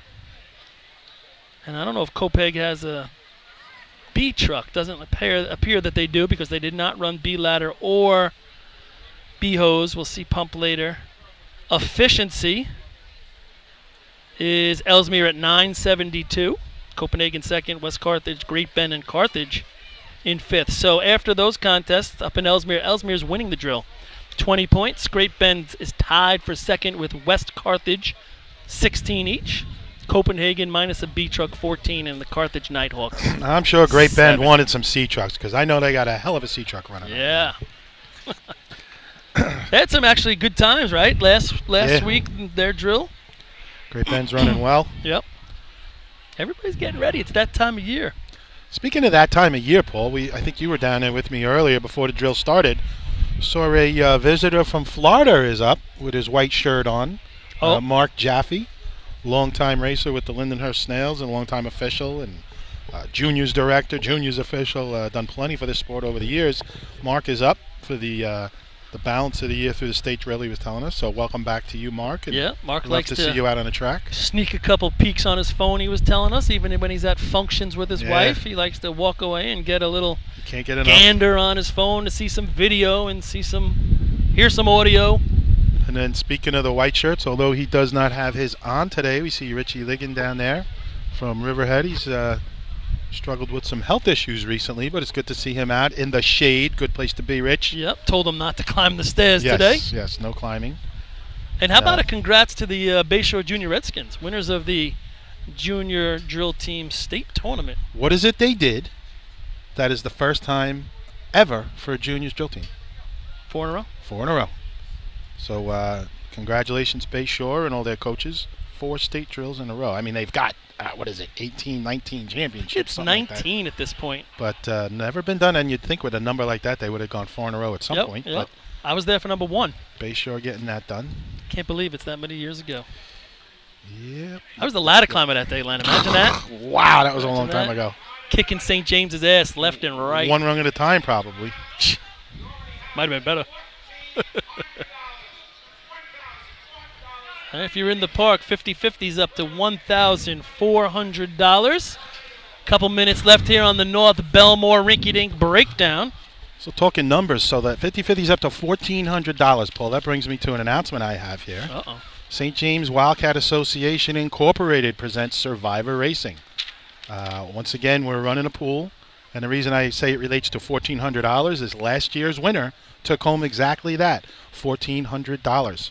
We also made a donation, part of the proceeds, going to Will from Elmont and some of his medical bills, so we do give some of that money away. This year, we're running it again. It's $10 per entry, and a portion of the proceeds are going to be donated to Team 17 Jason. Jason's the son of, as many know, past Chief Phil Falco here of the CI Fire Department and a member of the Lobos drill team. Recently, Jason was diagnosed with sarcoma, a form of cancer, which he's fighting very vigorously. I was actually at a fundraiser here, cow patty party, a month or so ago, that the CI Chiefs Council, I believe, puts on, or Chiefs Association puts on. Donations going to the Falco family to defray some of the costs. So again, the Wildcats are running their Survivor Racing pool again this year. You pick a team in all 8 races to score points, and then whoever makes it the longest. If your team is top 5 and 3-man, you survive. If your team is top 5 and B ladder, you survive, and so on. Once a team you've picked doesn't score, then you're out of the pools, hence the term Survivor Pool. We have not had anyone make it, I don't believe, past Pump for the 4 or 5 years that we're running it. So past champions are Tim Nazowitz in 2011, Darryl Ronaldo in 2012, Rich Cotty in 2013, and Dr. Jennifer Harrison Tanzi in 2014. Jesus. But yeah, it was finally a St. James. Well, Fix. finally somebody. Well, if somebody from St. James didn't finally win, the whole pool was going to get canceled. but anyway. Bet you didn't donate the money that year. See, we did. I just said we donated. It's not up to the a winner, large is it? portion. Mike Tanz's No, it not wasn't donated. up to the winner. He no. wouldn't donate a penny. So anyway, if you've played it before, we hope you had fun with it, and see anybody. There's a handful of people from the Wildcat Association here today. Of course, I'm at the top of the arch. I have a bunch of entries. Go over to the Bayshore camp. A couple of ex-Wildcats over there with entry forms, and you can play as many times as you want. $10. And it's a lot of fun the day to state. Paul, I know you've played in the past, and a lot of our announcers and officials play, and it's just another way to enjoy the state drill. Scam. Anyway, thank you to all who play, and we have the sheets. So. Couple more minutes here for the North Belmore Rinky Dinks. 1963 is the first year that CI hosts this invitational drill, and the winner that year, Lenny, is? St. James? Oh, no. I think 70. Central Islip Hobos in 63. In Well, 64, St. James Okay. Wildcats win it. So in 63 they started this drill, and then they won the state drill that year as well. Yeah, correct? yeah. Okay. So So really nice. they probably got a good team together and said, hey, let's have a drill. We'll win. We'll get some more trophies. I wonder what they had that day. What was this place looking like that day? Right? It's a good Not question. looking like it does today. I mean, the improvements that they continue to make here and give comfort to the fans so they can enjoy their day here. Though I will say, if you're here or if you're not here and you've been here before, you know in this last section of bleachers, when you got your Jacksons and your Cordingleys all Millers standing there and your Murphys and- but they're all on that top step.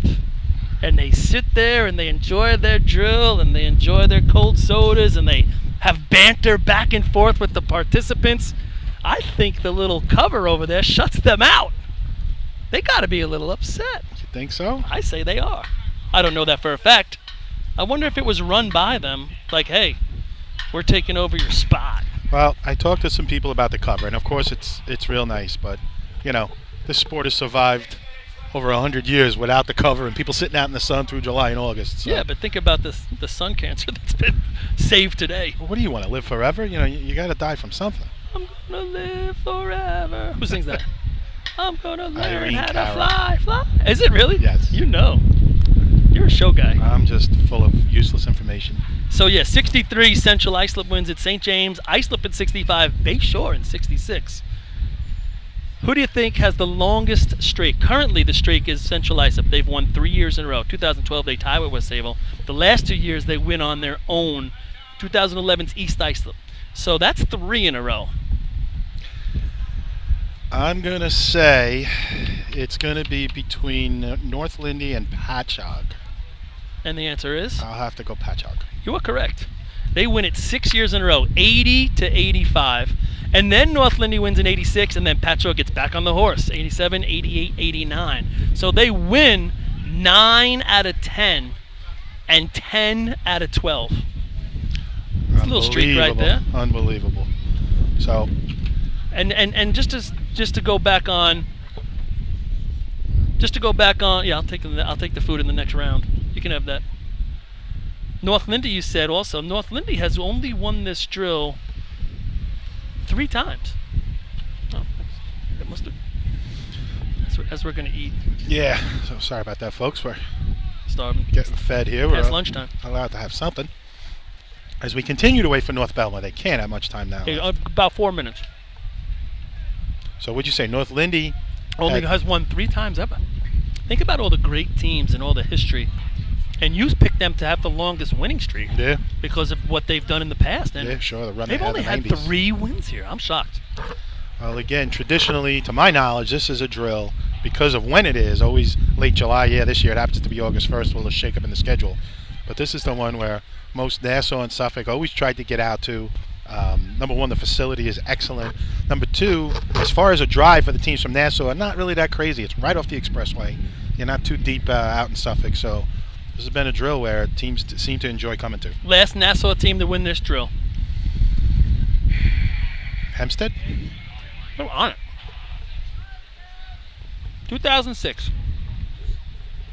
Hempstead Yellow Hornets win it. Before that, Roslyn ties Bayshore, 2000. And then before that, you got to go all the way back to 1974. So Manhasset Lakeville. Since 1974, since 1969, only 3 Nassau teams have won this drill. Of course, they don't participate as much, but Yeah, they usually have a good showing here.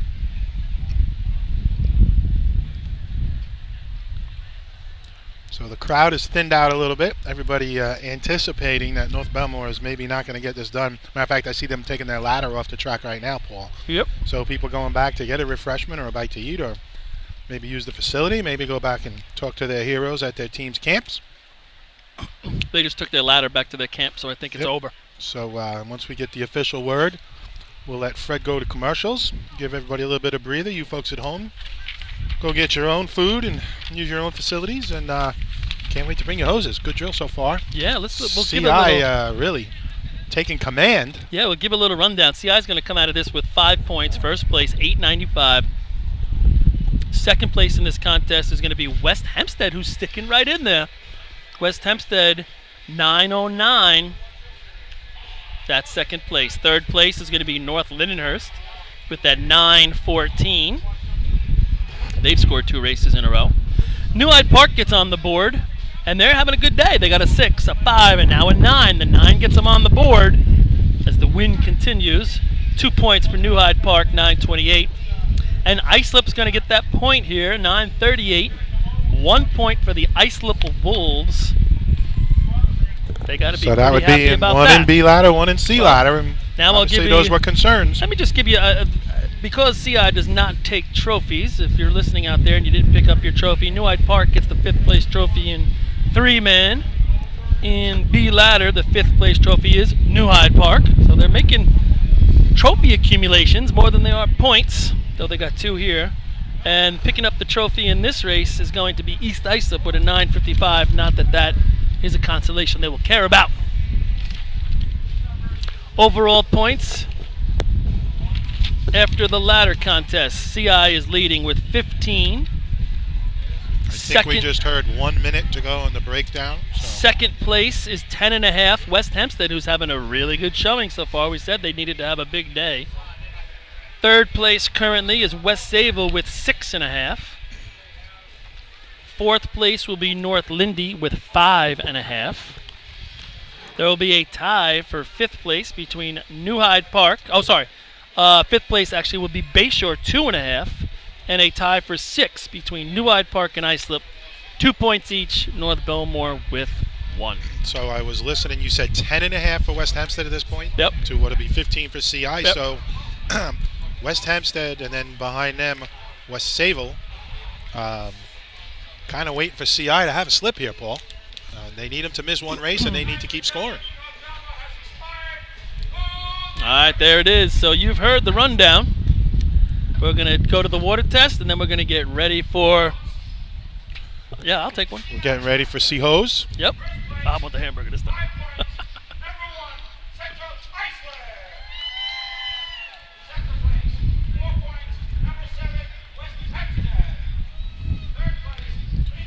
All right.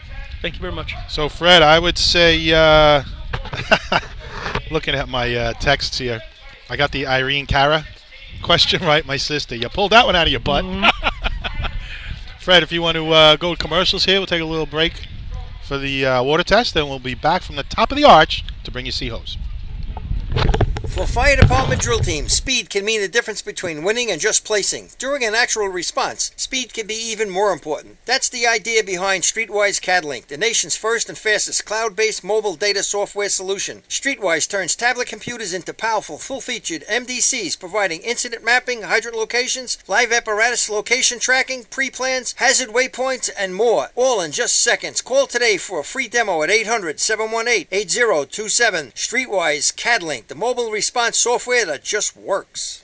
How old is your fire department thermal imager? Thermal imaging technology is changing as quickly as your smartphone, and the time has come to upgrade your TIC. Coastal Fire System is the exclusive thermal imaging distributor of New York State drill teams and offers the full line of Scott, ISG, and FLIR cameras. Coastal is a one-stop shop for the best brand, so start the upgrade process with the longest-running sponsor of New York State drill teams. Camera servicing also available. Check out Coastal Fire System on Facebook or give them a call at 631-661-7515. Integrated Wireless Technologies is proud to be part of the 2015 season as the exclusive Motorola dealer for New York State drill teams. IWT is a Motorola manufacturer's representative and offers the full line of Motorola products to fire departments as well as David Clark headsets. IWT is your one-stop shop for custom radio solutions, licensing assistance, and top-notch service with fully insured technicians. Start your next radio upgrade with IWT. Check out their website at www.goiwt.com. With over 60 years of experience in the fire and rescue business, Nassau Fire Apparatus is known to be the leader in the industry. They are vehicle and equipment distributors who provide products, parts, maintenance, repairs from coast to coast. People working at Nassau Fire not only sell the products and services, but also work in the industry in EMS and as firefighter volunteers. You won't find a more dedicated and experienced team to align with than Nassau Fire Apparatus. Visit them online at www.nassauFire.com for more information. The 2016 Fire Rescue and EMS Mega Show takes place February 20th and 21st at the new location, the Brentwood Sports Fieldhouse at Suffolk Community College. It's bigger and better, with many new vendors showing the latest, most up-to-date turnout gear and new products. Hundreds of vendors will be present to explain and demonstrate their product lines and services, along with the extrication competition. See you next February in Brentwood at the Mega Show. Jolly Tinker Hose Company is the new source for the best racing hose available. Each length is designed to withstand the demands of FD racing. Colored hose and double jackets now available. For more information, call 516-322-6366. Jolly Tinker Hose Company. We have tight hose. If you experience any damage due to fire, flooding, wind, or mold and need help, contact SOS Emergency Services. SOS is the exclusive emergency mitigation company for New York State drill teams. It's family-owned and firefighter operated. SOS has a friendly working arrangement with all insurance companies, so call 631-486-7979. SOS Emergency Services for the right help in your time of need. Since 1973, Fire News has been a proud supporter of the time-honored tradition of New York State Drill Team Racing. As they celebrate their 42nd year of publishing, they are honored to be the official publication and online coverage of New York State Drill Teams. Look for ongoing coverage in Fire News on firenews.com and on Facebook, Twitter, and Instagram.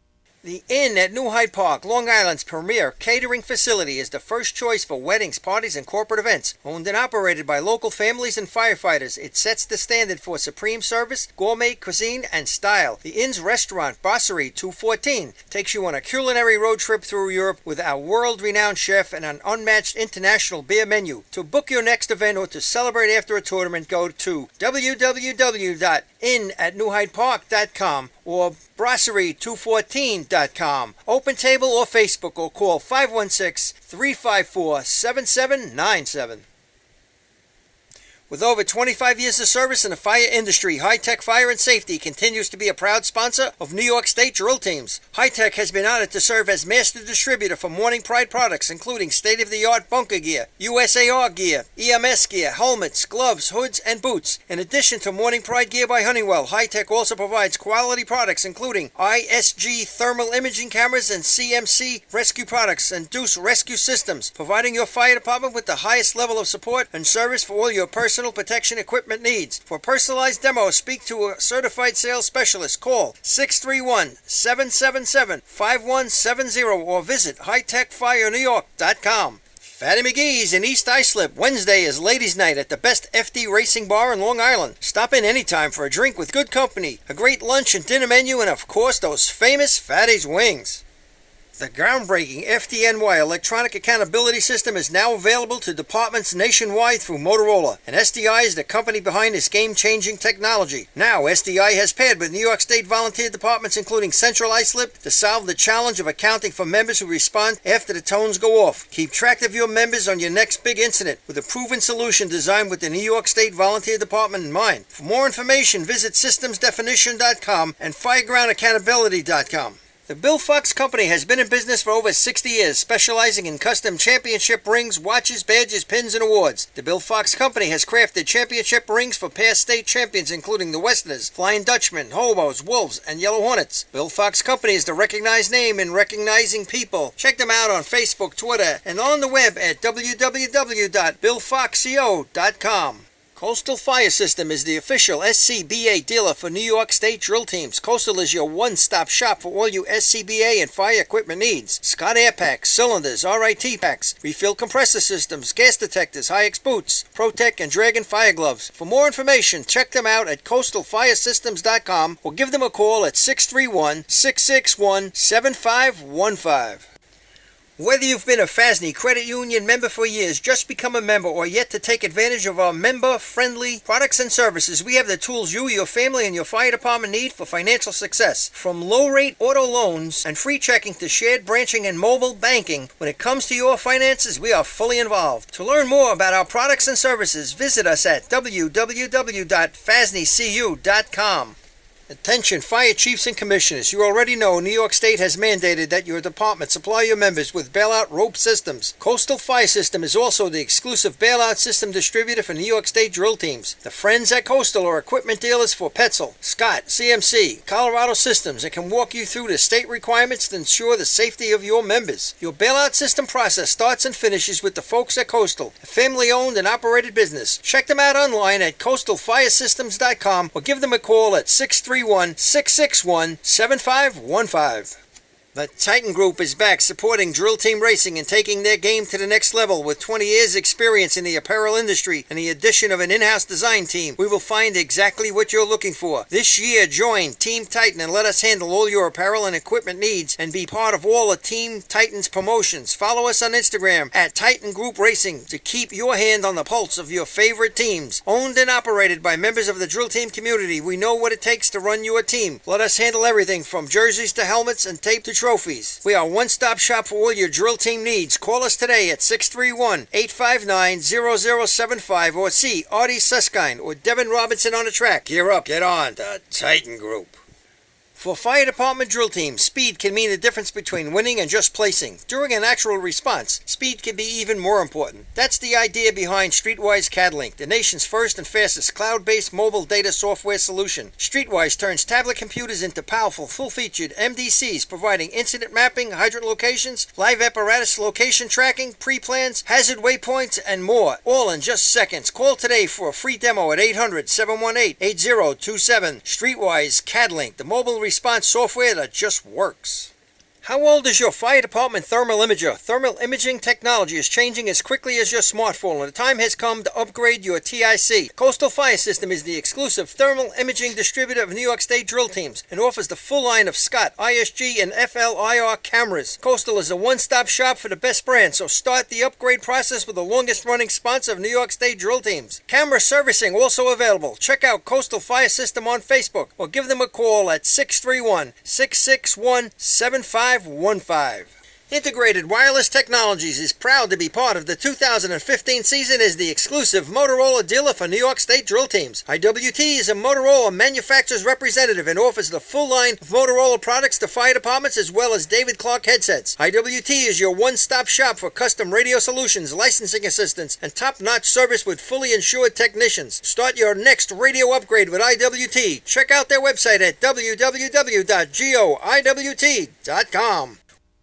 With over 60 years of experience in the fire and rescue business, Nassau Fire Apparatus is known to be the leader in the industry. They are vehicle and equipment distributors who provide products, parts, maintenance, repairs from coast to coast. People working at Nassau Fire not only sell the products and services, but also work in the industry in EMS and as firefighter volunteers. You won't find a more dedicated and experienced team to align with than Nassau Fire Apparatus. Visit them online at www.nassauFire.com for more information. The 2016 Fire Rescue and EMS Mega Show takes place February 20th and 21st at the new location, the Brentwood Sports Fieldhouse at Suffolk Community College. It's bigger and better, with many new vendors showing the latest, most up-to-date turnout gear and new products. Hundreds of vendors will be present to explain and demonstrate their product lines and services, along with the extrication competition. See you next February in Brentwood at the Mega Show. Jolly Tinker Hose Company is the new source for the best racing hose available. Each length is designed to withstand the demands of FD racing. Colored hose and double jackets now available. For more information, call 516-322-6366. Jolly Tinker Hose Company. We have tight hose. If you experience any damage due to fire, flooding, wind, or mold and need help, contact SOS Emergency Services. SOS is the exclusive emergency mitigation company for New York State drill teams and is family-owned and firefighter operated. SOS has a friendly working arrangement with all insurance companies, so call 631-486-7979. SOS Emergency Services for the right help in your time of need. Since 1973, Fire News has been a proud supporter of the time-honored tradition of New York State Drill Team Racing. As they celebrate their 42nd year of publishing, they are honored to be the official publication and online coverage of New York State drill teams. Look for ongoing coverage in Fire News on firenews.com and on Facebook, Twitter, and Instagram. The Inn at New Hyde Park, Long Island's premier catering facility, is the first choice for weddings, parties, and corporate events. Owned and operated by local families and firefighters, it sets the standard for supreme service, gourmet cuisine, and style. The Inn's restaurant, Brasserie 214, takes you on a culinary road trip through Europe with our world-renowned chef and an unmatched international beer menu. To book your next event or to celebrate after a tournament, go to www.innatnewhydepark.com or brasserie214.com. Open table or Facebook, or call 516-354-7797. With over 25 years of service in the fire industry, High Tech Fire and Safety continues to be a proud sponsor of New York State drill teams. High Tech has been honored to serve as master distributor for Morning Pride products, including state-of-the-art bunker gear, USAR gear, EMS gear, helmets, gloves, hoods, and boots. In addition to Morning Pride gear by Honeywell, High Tech also provides quality products including ISG thermal imaging cameras and CMC rescue products and Deuce rescue systems, providing your fire department with the highest level of support and service for all your personal protection equipment needs. For personalized demos, speak to a certified sales specialist. Call 631-777-5170 or visit hightechfirenewyork.com. Fatty McGee's in East Islip. Wednesday is Ladies' Night at the best FD Racing Bar in Long Island. Stop in anytime for a drink with good company, a great lunch and dinner menu, and of course those famous Fatty's wings. The groundbreaking FDNY electronic accountability system is now available to departments nationwide through Motorola, and SDI is the company behind this game-changing technology. Now, SDI has paired with New York State volunteer departments including Central Islip to solve the challenge of accounting for members who respond after the tones go off. Keep track of your members on your next big incident with a proven solution designed with the New York State Volunteer Department in mind. For more information, visit systemsdefinition.com and firegroundaccountability.com. The Bill Fox Company has been in business for over 60 years, specializing in custom championship rings, watches, badges, pins, and awards. The Bill Fox Company has crafted championship rings for past state champions including the Westerners, Flying Dutchmen, Hobos, Wolves, and Yellow Hornets. Bill Fox Company is the recognized name in recognizing people. Check them out on Facebook, Twitter, and on the web at www.billfoxco.com. Coastal Fire System is the official SCBA dealer for New York State drill teams. Coastal is your one-stop shop for all your SCBA and fire equipment needs. Scott air packs, cylinders, RIT packs, refill compressor systems, gas detectors, Hi-X boots, Protec and Dragon fire gloves. For more information, check them out at coastalfiresystems.com or give them a call at 631-661-7515. Whether you've been a FASNY credit union member for years, just become a member, or yet to take advantage of our member-friendly products and services, we have the tools you, your family, and your fire department need for financial success. From low-rate auto loans and free checking to shared branching and mobile banking, when it comes to your finances, we are fully involved. To learn more about our products and services, visit us at www.fasnycu.com. Attention fire chiefs and commissioners, you already know New York State has mandated that your department supply your members with bailout rope systems. Coastal Fire System is also the exclusive bailout system distributor for New York State drill teams. The friends at Coastal are equipment dealers for Petzl, Scott, CMC, Colorado Systems, and can walk you through the state requirements to ensure the safety of your members. Your bailout system process starts and finishes with the folks at Coastal, a family-owned and operated business. Check them out online at coastalfiresystems.com or give them a call at 631-661-7515. The Titan Group is back supporting drill team racing and taking their game to the next level. With 20 years experience in the apparel industry and the addition of an in-house design team, we will find exactly what you're looking for. This year, join Team Titan and let us handle all your apparel and equipment needs and be part of all of Team Titan's promotions. Follow us on Instagram at Titan Group Racing to keep your hand on the pulse of your favorite teams. Owned and operated by members of the drill team community, we know what it takes to run your team. Let us handle everything from jerseys to helmets and tape to trophies. We are a one-stop shop for all your drill team needs. Call us today at 631-859-0075 or see Artie Suskind or Devin Robinson on the track. Gear up, get on. The Titan Group. For fire department drill teams, speed can mean the difference between winning and just placing. During an actual response, speed can be even more important. That's the idea behind Streetwise CADlink, the nation's first and fastest cloud-based mobile data software solution. Streetwise turns tablet computers into powerful, full-featured MDCs, providing incident mapping, hydrant locations, live apparatus location tracking, pre-plans, hazard waypoints, and more, all in just seconds. Call today for a free demo at 800-718-8027. Streetwise CADlink, the mobile response software that just works.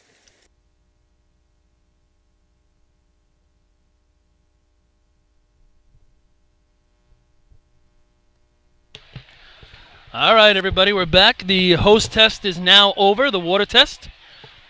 I believe I heard a 4:65, but I'll get back to you on exactly what the time is. Time of day, 3:15. Try to get you a little update going before from Northern and Western, either before this contest or during this contest. For those of you that aren't here, in the intermission leading up to the next contest during the water test, they actually honored the winners for the Islip Wolves 1965 state championship team, and actually had 5 members from that team on hand. Each year, the Islip Wolves alumni chooses usually the Central Islip Drill to have their alumni picnic and to get guys come back into town. And today, here at the drill, they honored the 1965 state champion Islip Wolves. That tournament held in Utica, New York. Really nice of the host hobos to do that for the Islip Wolves. Shows you the love here on the South Shore. Give you the top 5 that day in 1965. Islip wins the drill with 21 points. We'll get how it's set up in a second. Second place, St. James, 15.5 points. CI takes third with 12. Hagerman, North Belmore tie for fourth with 11. And Albertson takes fifth with 10. Now, I'm going to go out on a limb right here and say Hagerman comes in the top 5 that day without a truck, if I remember correctly. Wow. They don't have trucks at the time, and I remember they came in other times top 5 in the state drill having no motorized equipment. That's the first I heard that, Paul. And on that amazing day, information. they take 3-man ladder, first place. They actually run a 695 in 1965. Hagerman wins 3-man. Hagerman wins buckets. So there's their 10 points. Very impressive. Now, again... Hold on, they got 11, so maybe I'm wrong. B-hose, they had a B-truck. Okay. 958. But in those days, and I think really largely leading up maybe into the 80s, points a lot more spread out. Teams weren't winning usually with 20s. Yeah, there's exceptions out there, but nowadays, the teams are usually in the mid to high 20s winning drills, state drills. Those days it was mid-teens, and you were in the money. Port Washington runs score that day, as do the Port Washington Rangers. And look at the participation in terms of the score sheet from upstate, and particularly Northern. West Carthage comes in 5th in C ladder, behind Massapequa. I'm sure Bill Bryson driving from Massapequa back in the day. West Brighton. Now, I wouldn't know if that was Northern or Western. I believe it's Northern. They come in 5th in C hose. And Point Pleasant 3rd in efficiency. So let's see Islip. Islip ends up winning that drill by 5.5 points. So they didn't need buckets. They actually get second in buckets over St. James. St. James scores in buckets too. So Islip, after efficiency, which used to be run after motor pump, it was run right before buckets. Islip had the drill pretty much sewed up. Hagerman wins buckets with a 28-20. No 9s in efficiency. 15-24 wins C-Hose. When, we're so used to now running efficiency pump and buckets. What year did they switch that, Paul? Do you remember offhand? I know when I first started, it was during when I've been racing, yeah. Had to be what, mid-'80s maybe? Yep. Late 80s. Rizzo, you don't ever remember that, right? Late 80s. And I guess they did that for just not having to move the clocks as much. That would be the main reason. Yeah. So congrats to the 1965 state drill champion Islip Wolves, Utica, New York. Wonder if they did that down on Genesee Street. Is that the video? Is that the video where Bill Bryson's interviewed and they're live? And isn't it Keith Jackson? I don't know that Keith Humbo! Jackson did that. Remember he used to Might he have been was Jim awesome. McKay in those No, it days. was Keith Jackson. I'm telling you, Jim McKay did it. Lenny. Keith Jackson did it. You stick to Lampley you did it. stick to gay music from the 80s, Irene Cara, and I'm going to go with sports. Why you got to be that way? I'm just saying, because that's Did you ever see that woman? Irene Cara? Yeah. Didn't she have a double? What was the name of that movie? Yeah. Flashdance. Flashdance. Oh! I didn't see the movie. I just knew the music. I never saw it either. Yeah, okay. Now he's bailing. This is way before my time. We're joined by Rizzo from the Westerners. Way before my time. How old are you? 33. Okay. Is your father listening? Does he get to be a proud dad again? Oh, God. Here we go. I'm waiting to see what he posts on the group. I got in So trouble. proud of my son for being on the radio on the Arch at CI. Don't grab your phone, Dad. I got in trouble. I got Put in the trouble phone for down. using his first name. The only first name I know for Rizzo. It's not usable. I mean, I abbreviated it, but my wife says you can't say that. You can. It's effing. That's what it is. It's epic. Epic, right. All right, so we're still waiting for Seahos to commence right here. Central Islip has backed their sea truck from the Hobo Shack down the track. Looks like we're almost ready to go. Water at 4.65. Speaking of epic, we're joined by another radio regular, Artie Susker, making it fresh from Florida, from what I hear. And when I say epic, he could get it done in 3 men, in B&C hose, in efficiency. Buckets, he was okay. But Artie Suskine joining us, and get him on the horn in a little bit. Thanks. Straight from Florida, bringing gifts. I hope so. Brought some oranges or something. Little gator nuggets. What do you got, Artie? Anything? Just brought him in a little barbecue sauce from Mr. Bones down in Florida. A real good barbecue place. Okay. So, well, hello, everyone. Okay. He's still out of breath. It's like he ran from Florida. Landed a little late today. We didn't get into like 1:30ish. Supposed to get in early. Had a little delay getting out of Tampa. Would those stairs get to you? Your climbing days are over? You struggle climbing the Yeah, tower? That's it. That's it. What do you think? The shaded area over there, huh? I walked in. I can look at this. Big bucks. I thought I was going to go sit over there instead. They got Big more bucks. shade than us. I mean, I'm in the sun. You guys are in the shade, but not for long. I think Creeping up on you. those tickets were on sale on Ticketmaster for like $50 prepaid. StubHub this morning, 60. $60 to get into the shade. You know, Paul, you were talking earlier about how the And whole... look at Kevin Jackson. Look at Hank Frank sitting down. Yeah, don't have to stand They, up. they can't. They would rather stand up. Well, you were talking about all the hobos and their fans that stockpile that end section or two. And I could hear when I was down using the facilities when the Islip Wolves were being honored for that state championship team that Paul just told you about. Those fans were going crazy for them. They really were. Showing a lot of respect for the old Wolves. All right, Lenny, we're ready to go. The Hobos have the track. Sea hose. Most people consider it part 2 of the day, even though it's only the 4th contest out of 8. Let's see if they can keep the streak going. Here they come, making their way down. Danny Jackson bringing it in. He's over the cone, out of the gas, on the break. Chris Murphy's off, got water in the hose. Up to the top. Home track, nozzle on, pointed. Oh, little under the flap, Len. Little under the flap. Danny had to do a little extra driving at both ends, I thought. But being an experienced driver, giving him a shot to get a time, and that'll be a 12. 57 to the cone, I can tell you that much. 12:47, right out of the box. 57 to the cones, a 47 on your watch. And we talked about a little earlier, Lenny, you want to go 6, 5, 8, or 9, 12. You want to do what they're doing.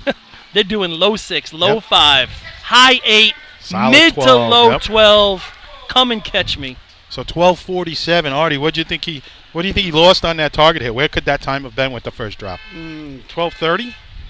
If not a little better. I thought he was low. That first shot had a good stream right below that flap. Yeah, inside. It was like inside the stanchion, but just lower the flap and on the stanchion, say on the crowd side. So he was in the triangle, but not on the square. Next team up is going to be the Brentwood Tigers. 12:47 right out of the box. What's the water time? 65. Also lost time there too with the truck all over the course. Yeah, again, he was a little squirrely early, and then down here at the nozzle end, I don't know if it's that truck just runs so good and that's the norm for them. I mean, Danny handles it like it's nothing. And so do the guys on the back of the truck. They Yep. look like it's just regular day. Yeah, I mean, Scenery is familiar here at their track, of course. I think the 57 they'd like to see be a 50 or a 51. I tell you, we talked about it earlier. Outside of Farmingville, the cone times have not been where you'd think they would be today. Did you get a chance to listen to us at all, Artie? Any of the broadcast earlier, specifically about Farmingville and Sea Ladder? I did not because again, we didn't get in till after the start. They don't have it on the plane? No, I tried because there's now Wi-Fi, but they don't. let Fred, don't you actually got get video to the through. planes? He's not even trying.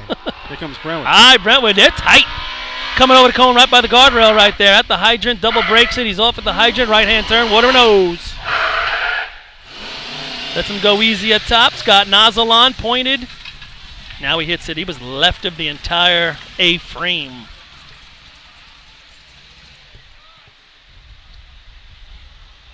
Once again, they don't have the speaker going through here today, so I'll get you the time. 13:63. 13:63 for the Brentwood Tigers. I see the officials are measuring dummy lengths here today, giving the teams a little heads up, making sure all their hoses are, or at least those lengths are legal prior to the state drill in a couple of weeks. As a team, we never mind that. We never had a problem with them measuring everything at a drill like this because Yep. this is basically the stuff you're going to be using 2 weeks from now. Now's And you the know time to know. exactly where you stand and what needs to get done going into that state drill. West Hempstead Westerners taking their place right here. We said it the last couple of contests, still a big shot. The Westerners, the team most staying with the CI Hobos at this point. Yep. Again, Artie, we're talking about total points. CI 15 for 15. Hell of a job so far. Westerners scoring in each race so far 10.5. Hanging in there, waiting for a little mistake from CI. Hasn't happened here in C-Hose, but now the pressure is on the Westerners. Yeah. Put up a shot. Yeah, it flips over to them, no doubt. I was checking in with the score sheet when I got home, and I saw through B ladder, and then I just saw the top of C ladder when it came through the group. But yeah, hey, they got to be satisfied right now though. Points in all 3 races. They So better just- keep they- doing it to they keep just up. keep it going. But their momentum's been good so far, All right, track's been given to the Westerners. and they can run some hose. Yep. Rizzo, they can go low 12 here, right? Yep. I think he said guaranteed. He's brave. I don't think he's that brave. All right. Not if you're Al Sharpton. Weston is coming into the hydrant. There they are. They're off. Oh, he makes a little turn to the hydrant. Got water in the hose. Not going to hurt him right there up at the top. Oh, they go by a little nozzle on. Pointed. Low left. Little low left. I don't know if it's going to get the 47. Thought the hit was an eyelash better than CI's. Let's find out. I do. I just don't know if the handle. Whoa. Maybe I'm wrong. I'm not. 12:78 for the Westerners. I thought they lost time at the hydrant right there. When that 360. When that truck was a little sideways, looked like it parked it for a hair, and they lost a lot of mo right there. They're struggling. They're working to get that hose in distance. It's good. Thumbs up. Dead length's good. They're going to move on. State record holders, East Islip Guzzlers, come to the line. State record 1193. So the Westerners not going to make up any ground on the Hobos in this race. I think that'll hang in for at least a couple of points to keep them somewhat I don't know about that. It's a lot of ground for tweeners there. 12:78. This water at 65 is cranking. You're going to watch some teams come in and get out at the hydrant a lot cleaner than that. So the Westerners keeping up with the Hobos a little better on the Group Me site than they are doing here at the CI drill. Yeah.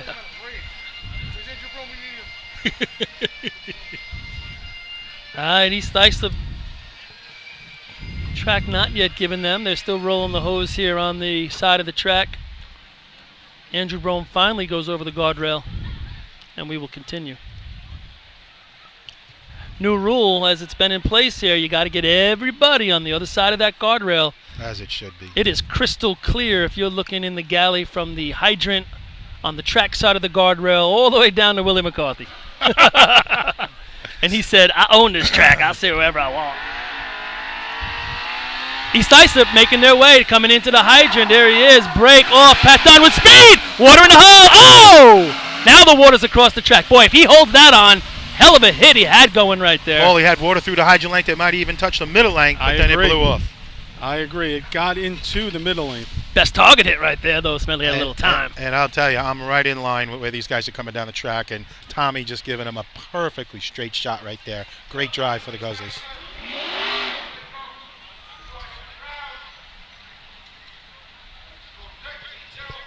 So they get a no time, 57 to the cone, great drop. And I'll tell you this, they would have been a hell of a lot more angrier if he nailed it and they nailed the target, and then they were given a no time. That's something, man, you just cannot let that happen. Coupling broke coming out of the truck up here at the top. Artie, you ran nozzle for a bunch of years. I mean, is there a specific cause of that, or is it a fluke thing? Just happens once in a while. I think it's a fluke thing once in a while. I mean, it didn't happen to us that often. I think maybe I remember it once in our career in a tournament, and I think we almost fought it pretty hard because it was so close. But it's just, to me, it's a fluke thing. It can be in your stack. It could be because of the water blowing off back there too. I don't know. I don't know about that. That's a little far. Yeah. Truck that lane's still in the truck. But the water got the hose did kick when it blew off. The hose kicked pretty good back there. Now, I think most teams, I can only speak from my own experience, I guess, used to have it on about a half turn on that dummy length, right? Correct. So that's kind of standard. Did you always pack the truck? Did you always put that coupling on the half turn? Correct, yes. Or did you allow other guys to do it? No. Yeah, that was a rule in St. James. The nozzle man was responsible to put that on. So if it ever broke itself, guess what? They're coming to one guy and one guy only. I'm about to say, it narrows down the people you hunt. That's it. Pretty much the way we always did it. The nozzle man pretty much helped put in the braking length, and then always put the coupling together and then put in the nozzle length. Because I wanted my coupling to be facing a certain way and things like that. One good team after another. North Leonardhurst Piston Knockers taking their spot. Currently 5.5 points. They're looking at that 1278 by West Hempstead, say, hey, we can jump that. Scott Rice bringing it straight down, close to the curb, over the cone, at the hydrant, lets him off. Water is in the hose. Nice right-hand turn, going to be about target hit. Nozzle on. There's your target hit of the day. There's your target hit of the day. That's going to make all the difference in the final time. We got no watches on that, but the nice hookup at the hydrant. Anchorman doing a great job getting the hose down the road. 51 to the cone. You can't beat that.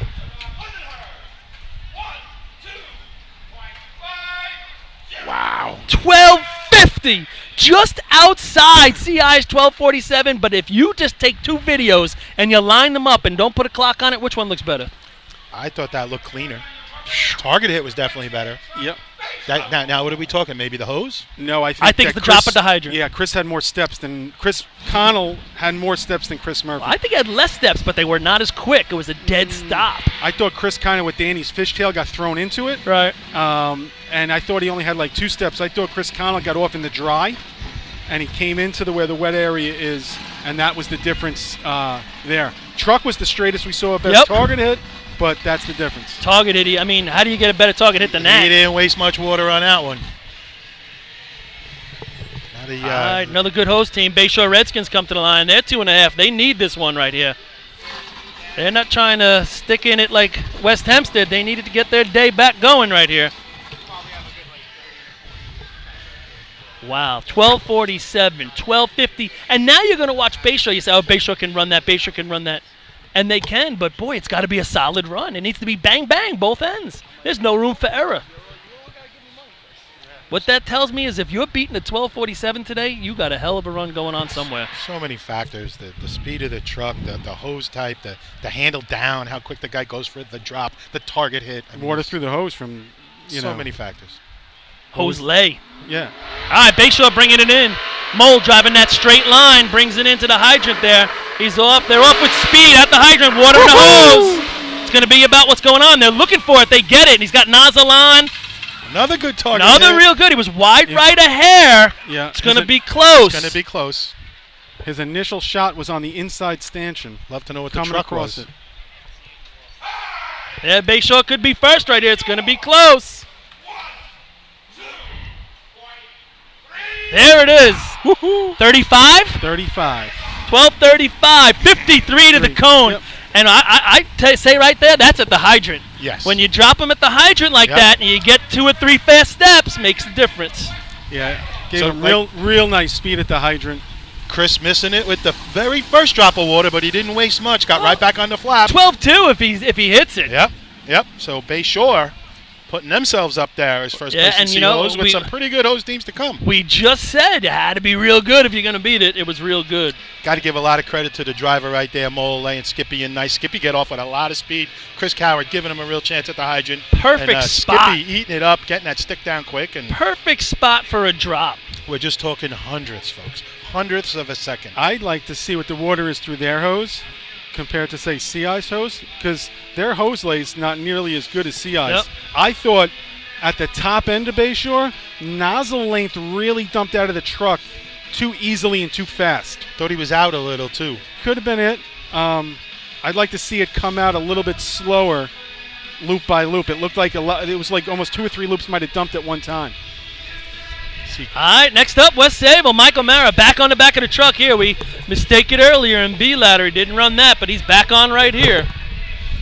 12:35, 12:50, 12:47, 12:78 is fourth.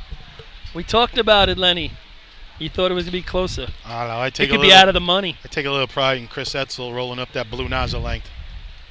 Like you said, could be the hose. You never know. Yeah, I'd like to, again, just if you put it really next to each other, what would it be? But I think the length of the hose matters, too. You know. Absolutely, all matters. Yeah. All right, West Sable, track's cleared. And again, we're talking hundreds. Yep, West Sable can do it as well. Looking for the Mo. Running that out in the street a little bit here from Michael. Frank's out. He gives him. Michael's off with slower than Skippy, but he's got water in the hose. He's all over it. Got a real nice hose lay. It's going to be about a target hit right here. And it's a little low. Inside. I'm sorry, outside. Really. I thought the outside water extension. through their hose took longer than other teams. Seemed like it, unless Frankie's just getting them down there that much quicker. Could be. Thought the breaker man did a little bit of a wide sweep. He got back in time, but he definitely did a wide sweep coming off the truck. You'll see that on film. 12:72 is going to slot them in fourth. 52 to the cones. Like you guys said. That 12:72 is in danger because who's next? Port Washington. Port Washington coming off, I think it's a 12:66 last week. 12:66 last week, first place at the Nassau County drill. We said it earlier, you got a little murderer's row up here at the top of this score sheet. Out of the first 7 teams to come down the track, 5 of them are 12:78 or better.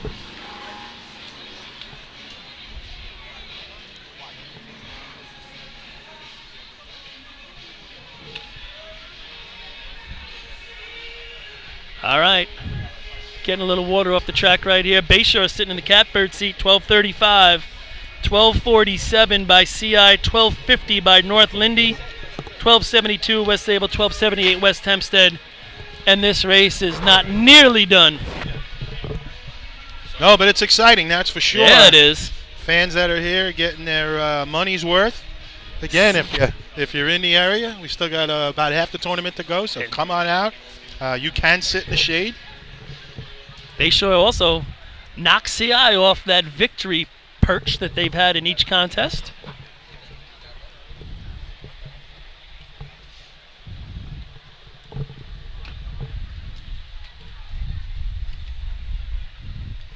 Just on. Track's been given to the road runners. Right now, most of the track in the sun. Beautiful day for racing, as we said earlier. That wind Yeah. coming right down the track. Little asterisk next to your time. Wind aided. Oh, bumpy coming out on the plane. You looking for sympathy coming from Florida? Not at all. Okay, just checking. None whatsoever. Port revving it up. And they make their way off the start line, coming in. Little squirrely. Now he gets it back over the cone into the hydrants. Got to give Donald speed. Gets it. Water in the hose. I liked it. One step right there. It's going to be about the target hit up at the top. It's got nozzle on, and he gets it. Little high right. I don't know if the water went through their hose either. I don't think he's it in was. the 12.6 range, 12.7 Yeah. range. And I'll tell you, Donald went down, guys, and he's limping. Well, he's got He was way hurt down. last week. Okay, well, he's limping pretty bad right now. Kind of tumbled after. He didn't look like a bad fall, but he That tumbled 80 almost backwards. That It's not looking 87 good. is already out of the mix. And they were 62 to the cone. which is not like them. Nope. I'd be curious. I guess the truck didn't help Donald. He had a one step, but maybe he was too dead. I don't know what the water on time was. But he had a kind of one step to the right. Yeah, he didn't take many, and But if that truck's dead, it sure is not going to help you. And I didn't think their water through the hose did him any favors as well. And what'd you say his injury problem is going in? So, Toe? Okay, well, he's Cut it feeling off. right now. That's Cut it off. right or wrong. If it's a knee or an ankle, it's one thing. A toe, you put up with it, the throbbing goes away, and you deal with it in B-hose. Oh, so now we're here maybe in the ball of the foot? Okay, that's a little different. Cut it off. You can't cut the ball off. Toe you could lose. The ball of your foot means a lot when you're jumping off these trucks at whatever speed. Not as much as the other balls. Next up, Alrighty. Manhasset Lakeville. Moving on. Manhasset Lakeville taking their spot on the line. They got a mighty task in front of them. When 1287 is already off the score sheet. Yikes. We're only about 8 teams in. Track's been given to the Minutemen. There's nothing Port could do in that race. It wasn't about the target hit. It wasn't about... I think they lost Mo coming into the hydrant. Truck is a 62. Target hit. A little bit on the target. Struggle. But it's not getting down in 12-3. No. Manhasset, a little squirrely at the top. Now he's brought it back. Writing in the brake marks. Brakes out, over. A little trouble at the hydrant. It's like he handcuffed himself a little bit. He stepped past it before he tried to put it on. Stan Dybus puts it on the flap. It's not going to help him. Yep, a couple of minor things all added up to a run that's not going to get them any points there from Manhasset.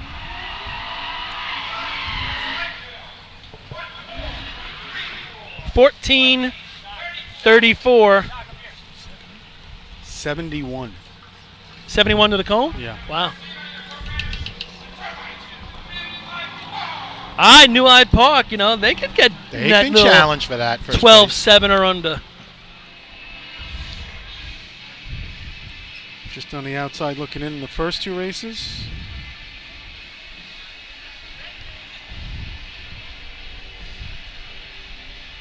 Again, the way their truck can run, they have both capable skill positions at both ends, both at the hydrant and the nozzle.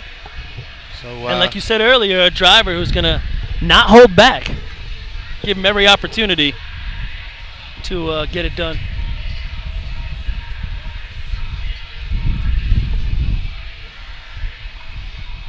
definitely got some wild music. I don't know what it is to pump them up. I'm an 80s guy. I'm not a... It ain't pumping them up. They can't hear that back there. If they are listening to it, they got I don't know who it's pumping up. Especially with the breeze blowing this way. They're not hearing that. They got bigger problems if they're listening to their music.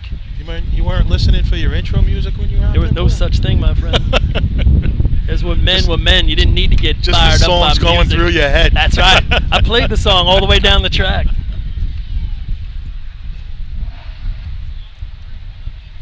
All right, track's clear for New Hyde Park. Kind of popped it off the line. Yeah, he's got some Mo right here. Let's see if he can keep it at the hydrant. In the break, off. He's got a little bit. Right-hand turn. That's a nice one because he was definite right-hand turn. Mike does a nice job at the top. Now, Did he shut that How off? many times have we said don't turn the water off? Now he's got a kink or something. I don't He know can't get a stream. I think he's got his thumb over the nozzle. No, I don't know if Something's it's crossed. There's a washer in there, I bet. That's a good guess. He could not get a stream out of the nozzle, folks. Would not reach the target. It just Listen, broke up. Let's see what comes out of there. Maybe the hose bunched up. Do not turn off the water. He actually, I think, had the nozzle on. Whether did. he was going to control it was a different story. So, folks, we got talking a little fast there. Great hookup at the hydrant. Right-hand Maybe one turn. or two steps. Nozzle man went a step or two by. Breaker man was there. Broke it for him. Got back. Put the nozzle on. I think he would have been there. Was that Frankie on the hydrant? Would have left it on. But Frankie, cardinal sin, man. You never turn it off. And he did. I don't know if that affected the run, but again, the stream came out of the nozzle. It was like definitely a fog stream. It's going to be close because I think he turned it off just as the water was going into the sleeve. So you think he might have? It was going to be close because it's hard to say because he's going back at that point. But you don't. It's Listen, going to listen. You don't take blow that him chance. off. No, you blow him can't off. judge that Yeah. from the hydrant. No, if he's you gonna blow make him it. off. I'll give you It's another wrong. one. The only thing guaranteed, as we've said time and time again, is when Is you turn no the water points. off, is you won't score. And we all know, as Paul's been telling you You about don't the get times, a second chance. you need a solid 12 I mean, here. listen, you never know if he gets like he slaps it on and the stream gets to the target. And you get that happy birthday or That's whatever. it. Yep. But I still want to know what the problem was there. Sometimes, folks, the hose, when you make new hose, sometimes if you don't put the coupling on quite right, the interior, the inside, the rubber can bunch up a little bit and actually close the inside diameter a little too much for the water to come. Right. Was either that or, Paul, what'd you say, maybe a gasket? Or a Marty washer. said a washer got caught up in there, but... Or is it a problem with the sleeve? Did that sleeve turn on it? Yeah, or pinch up? I would love to know that one. And It's not going to do it any good. They get nothing out of it. Track's been given here to the Islip Wolves. Now, how important do B&C hose become for the Islip Wolves? They squeak some points out of B&C ladder with Billy Moon climbing, and I'm sure that's only going to get better, but it magnifies the meaning of these races for him. Here they come. Mike Welton bringing it in pretty straight. The hydrant break, heavy Kevy's right hand straight. He's by. Deep at the hydrant. Now he throws water in the hose. what'd you think, Paul? Mike dropped him a little bit deep. I thought it was couldn't deep. quite throw the brakes on. You know what? If you might take a chance jumping off if you're a little closer to the hydrant, they're out in the street a little bit. It's going to be real hard. He wasn't going to get it anyway. So, folks, I think what Paul is saying, if you're a 59. 59 to the cone. I mean, I've seen most recently Mike Mara be able to do that with the West Sable Flying Dutchman. He's out in the middle a little. They He run can that bail early and dive in. Gary different Parrish used to be adapter, able to different do adapters. it. Yep, Gary Parrish. Again, we talked about Patchwork from back in the day. He could do it, Paul. I'm sure you took a few dives on it and got lucky. But it's a prayer when you're coming in from that far out in the middle. The and get that difference, deep. but at that point, Lenny, the difference is in the adapter. Okay. If you're running a 45 out in the middle of the track, if you're not close to the hydrant and you're deep, you're in trouble. You're past it. If you're running a 33 or down the track and you have to, you get a little extra to get your hand out and put it on. Yep. If you're out in the track. If you run that 45, you got to be on top of that hydrant. I don't think he tried to bail early. No, he did not. No. And sometimes you just feel the speed of the truck back there and you're like, I can't do this anyway. State drill, maybe. You but- drew it at the state drill, exactly. I don't think Mike got the truck to sit down inside the cone like he normally does. I thought they were outside. Yeah, outside, and I just typically you see Mike really get it when he comes across the cone, that thing to settle down. I don't think it's settled down as much as he liked. All right, Cutchogue Panther is going to be your next team up.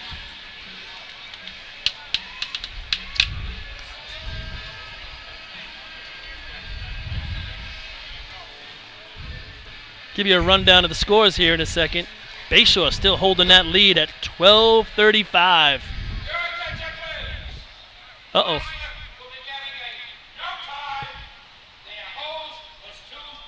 All right, that's going to not improve the mood over there. No time, but better you know today. And we were talking, they're measuring dummy lengths. Looks like they're also measuring overall length. I still see the tape measure out, guys. Well, There's lines on the track typically to see if your hose is good. If it's real close, the officials do have a tape measure handy, and they will check it to make sure that those lines are perfect, and they're giving you every benefit of the doubt. Apparently, it didn't work out for Islip. I mean, you can see where that nozzle's sitting. The nozzle's not even past the yellow line right there. So, now granted that they did on a couple of things get pulled a little bit, but, I'm not sure how close were they. It doesn't appear close. Well, they did take out the tape measure, so it's got to be somewhat.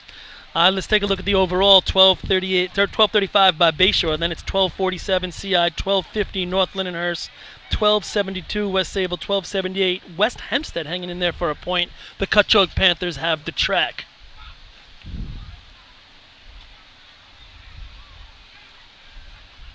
So Cutchogue's lead-in music was Highway to Hell from AC/DC. Now they were short in B ladder and a little deep in C ladder. Paul, what do you think they got here? They got to get off the highway. He's a little squirrely. Now he's bringing it back in. Now he's getting out in the middle of the track again. He's in the break. They're off, and they are way past. He's got to struggle to get the hose back to the hydrant. Now he blows it across the street. He's going to attempt to put it back on.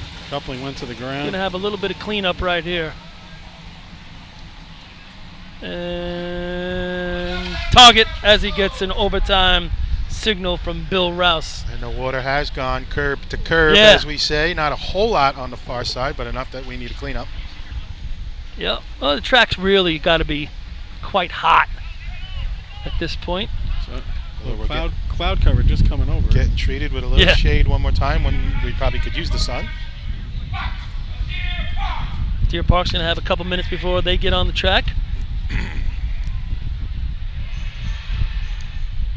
Deer Park currently with no points on the day.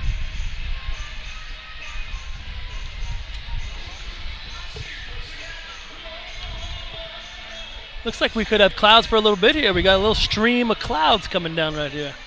I don't know what that music is. What's New Pussycat from Tom Jones From way Whoa. back. That's before Whoa. my time, Paul. This is Fred's time. Well, Fred, Tom Jones, right, Fred? do a little dance to Tom Jones I'll sometime? bet he did. Fred can dance. I've heard that. Twinkle toes? Now, what? Is Merrick Buckeyes? No. I'm Deer sorry. Park Bucks. Deer Park Bucks. If you think that's sorry, if you I think didn't that's see- red, Sorry. you have a problem, my Mer- friend. Deer That is a very orange Deer orange. Park Bucks. What's new, Pussycat? I don't know. Understand the relationship. You'll figure it out. I'll have to check the age of the driver. Maybe that's the only thing I can think of. No, he's not. I don't know. How else do you relate one to the other? I don't even think the fans are enjoying this. Yeah. Maybe it's Bradbury, old man Bradbury picking the music in. The stands are mighty packed. Thank God they have the overhang there. Nobody'd be here, right? And then you look, that one section that's not covered is pretty Empty. barren. All right, Deer Park has the track. Maybe Tom Jones was born in Deer Park. Water's getting a little further down up the track too. Yeah, if on you the look hydrant side. on the hydrant and at the nozzle. Well, and the nozzle, but now you're putting those front tires into the Yep. almost the end of the hard brake there at the hydrant. The joy of running first. So you guys are going to start crying about hydrant men again, how they get off in the dry. Save it for the group, Lenny. Stationary hydrant. Come on, don't get me started. Where's Action Jackson when you need him? All right, Deer Park. He gets over to the curb. Now he drives out the middle of the track. Whoa, that was the biggest circus drive of the day. Now he's at the hydrant, and now he's out of gas. Truck died. Paul guessing out of gas. I doubt it, but truck has stalled. And we have a cart hose contest breaking out. Now you Just got to get that length out of the cart. Yep. before the and target is it hit. I mean, the is truck. out. Is that a cart Yep. or is it a truck? It's a cart at this point. It's a hose tender. So the truck does trickle down just under the arch now. That was circus-like for a while there. Oh, He faded to the curb, but when he brought it back out, insane.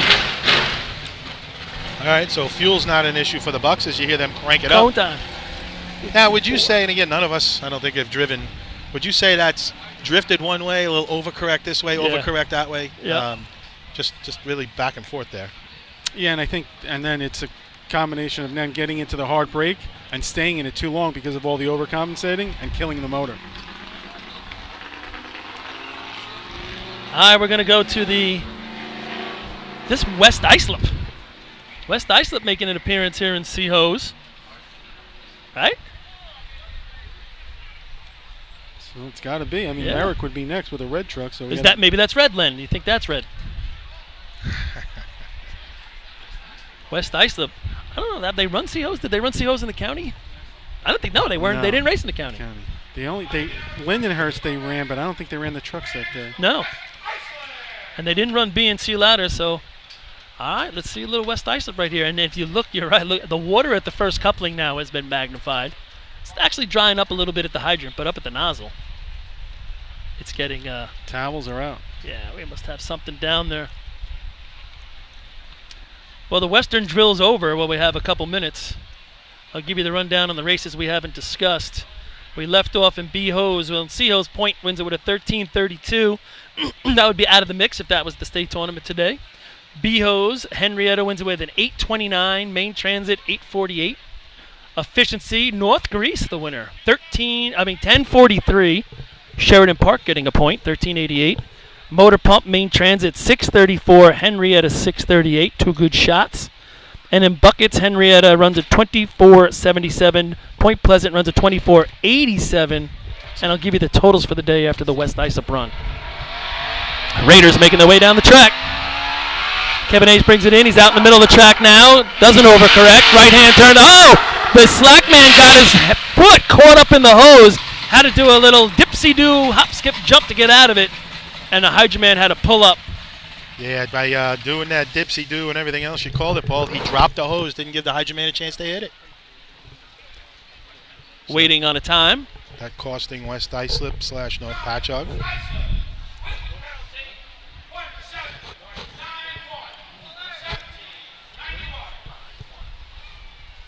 Uh, 1791, and that is your fastest truck of the day, ladies and gentlemen. I was 44 to the cone. So they got a 600th penalty, 44 to the cone, your fastest truck we've seen of the day. Not that that's something you're aiming for. If you ask me, North Lindy ran a 51 to the cone. I'll take that every day of the week. Well, I hear what you're saying, Paul. That's a newly combined team. Kevin Hayes, an experienced driver, yes, but it looked to me like the anchorman couldn't quite handle it, stumbling and bumbling a little bit, as you said. So if you don't put it on a hydrant, it don't matter how fast you come in. Oh, I'm not saying speed is the good thing there. I'm actually shocked he was going to I drive gotcha. it that fast, considering it's a new group of guys. I don't think the speed of the truck had anything to do with him having his foot wrapped around that hose. That had to happen on the running board. I didn't really see his foot in it. I It's just saw him something. drop it. I think if I had to guess, they leave the start line. You know how you have that hose sitting on top of the hose bed? I think it probably got down in his feet, didn't know what to do. And if you're running 44 to the cone, you're pretty much sure he jetted out of the start line. And So folks, it probably jerked that hose down to the running board and then what Paul's talking about, sometimes there's a half a loop or a loop sitting on top of your packed hose. Now, normally your packed hose is relatively tight in the hose bed, or some teams have a little plate that holds it in there, but it's happened a couple times to my team over the years. I'm sure to you guys, any little bit of hose falls out in your feet and you're zipping down the track. You're not. Yikes. You're in survival mode at that point, because you know you're supposed to get off. The driver has no idea what's going on. There's a lot so going he's not through your just going to mind. stop the race. There's way too much going through your mind. You really do need to get off where you're supposed to, but you're just wondering, is this hose going to trip me It's a out? hell of a conversation you have with yourself in 4 seconds. And Jesus and God and everybody else. Here comes Merrick. That's a red truck. They're making away. I like the way he's driving it in towards the hydrant. Drops him. Little dead and passed. Hard for us with the depth perception here. But he dropped him past the hydrant when he finally got off. And now he's on the target. He definitely had to get out of the hydrant a little quicker, and I think he could have. However, I don't know the experience of the guys back there. Yep. That might have been the driver just playing it safe and not trying to just get a run out of it, but making sure everybody's all right to fight another day. Yep.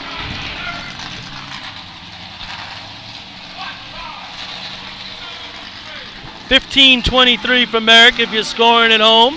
64 to the cone. It's going to bring us to the host of the New York State Drill, the Selden Slowpokes, up next.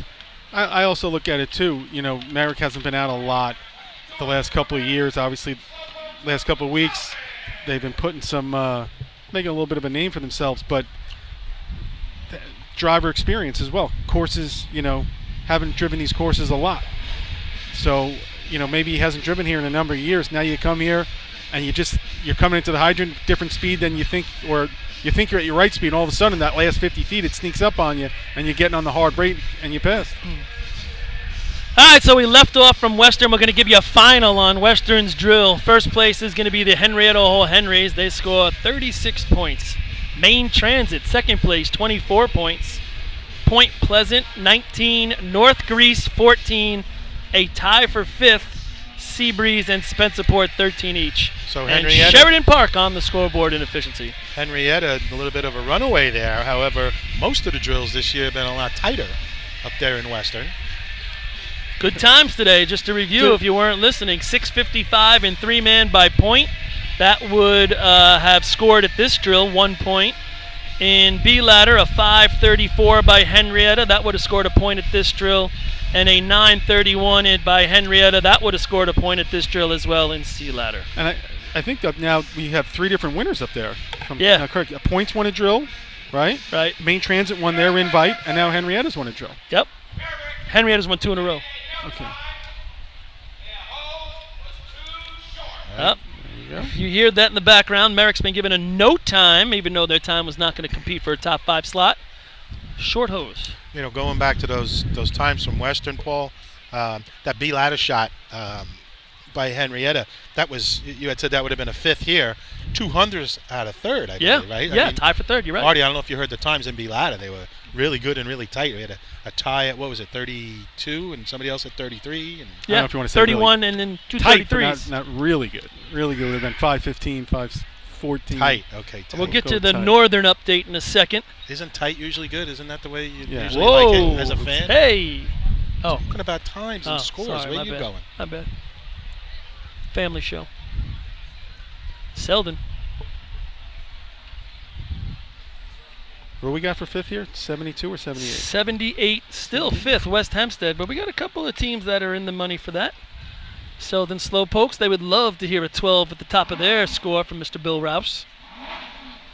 Lined up in a good spot if he can keep it there. Oh, he went to the curb. Now he's even better if he keeps it straight, but he starts to fade out. He's at the hydrant in the break. Off of the hydrant, water in the hose. Man, he got close to that target. Davey does a nice job going around. One shot at that nozzle and he missed it. Nice hook up at the hydrant, but you're right, Davey Brigham just an eyelash deep, nozzle man and breaker not quite having more than a step to stop, so they had to come back and couldn't get the nozzle on in time. What do you do there, Artie, when your driver's got you that deep and you know you're right on top of it? I used to try to grab the hose and use it as an anchor. 1950, but Selden runs a 50 to the cone on the number. Truck is With running. that fishtail in the beginning. With that fishtail. So he didn't get out of the gas. Yeah. Credit to him to straighten it out. Nice job. He jumped right immediately out of the hole as he hammered it. Might have spun a little on one side. That's experience. You think about how many guys would get out of the gas if you jump like that. Dave Coleman stays in it. Yep. It's another guy, Dave's been dropping a long time now. Yep. You know. Levittown Rebels. So Artie, again, at that nozzle end, when he's got you that deep, you see the lines, and you should be watching the lines. At least that's what we used to watch. I used to do everything I could to try and bail it early and push off that bar and get my chin up with everything I could. I was told to try and grab the hose, but I never had the chutzpah to do it. Is that something you ever did, and was it successful? I can't believe you had chutzpah. More in practice than in a tournament. Had success with it, but it just was that. Just really came like a natural instinct. You're going deep, and it's right next to you. Just sticking your hand out, trying to slide it up to the coupling, and now on the sleeve up to the coupling, and try to just drag yourself back. Almost kind of fall to your side. See if you can make it happen. You got to feel that the next day too, in your upper body, I would imagine. Yeah. Well, I don't really recall that too much, but it happens. Hey, it's the the drivers aren't perfect. No, you got to make up. You have the ability to make up for Harry Penny was. mistake. Harry Penny was perfect. Wow. Harry Penny in attendance. I didn't see him. He was under the canopy before. Levittown Rebels. Throwing up a little dirt there in the back, over the cone, into the hydrant. He's in a good spot right there. Right-hand turn, water in the hose. Man, he's got to hit this target. Oh, they're struggling at the nozzle. Fighting. Oh! Jocko and Jaffe and K-Mac. Oh, boy. All wet. K-Mac soaked. So, folks, the breaker had a hard time getting the coupling off, and then when the water did come out, not sure why, but the nozzle man kind of had the coupling pointed at the guardrail and soaked some of our finest workers here. Did you get that one on TV, Fred? 1969, good year for the Jets. Big loop between the hydrant man and the slack man. Yeah, that coupling was Really- back a little bit for the nozzle man, too. Really rose up into the air. But boy, were they fighting. They were fighting with each other. This is going to be a no time anyway. That hose is not going to come close.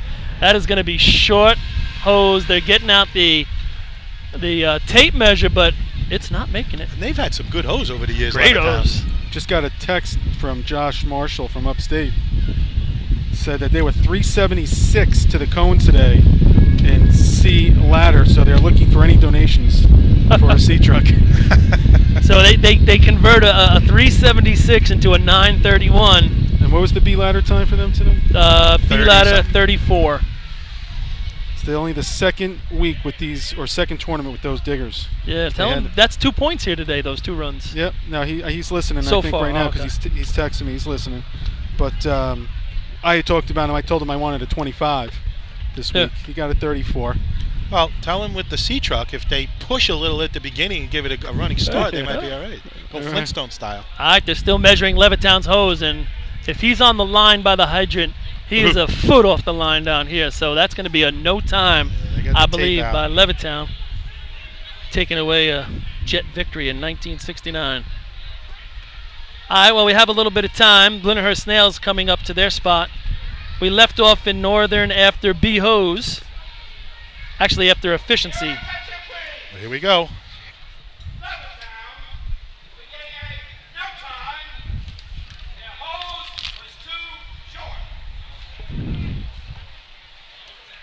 So that's what, 3 teams, guys? That's 3 teams coming up short when they shouldn't be. All right, they're waiting for everybody to get up the course here. Up in Northern, Ellesmere won efficiency. Motor Pump is won by Great Bend. Great Bend runs a 795, and then Motor Hose 2, Great Bend wins that. West Carthage comes in second. Y, Great Bend wins that. So Great Bend is on a big comeback and going into buckets. 1 contest to go. Great Bend 31, Ellesmere 30. So it's going to come down to buckets. A barn burner in Northern West New York. Carthage 27, an outside chance, but since there's only 5 teams, a tough thing to pull off.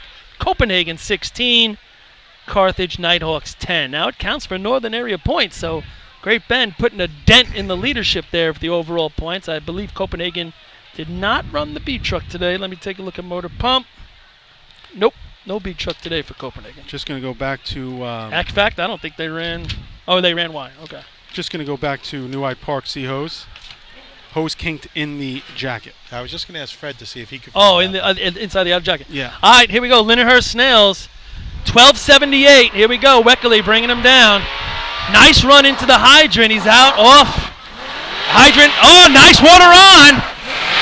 This has a chance to compete with that if he can get it on the target. Oh, he struggles with the nozzle. Saved it. Go ahead, Zealot. Explain that. I think he just wasn't sure if he. I thought he crossed. Is what I think he was feeling. I thought I saw a couple extra steps.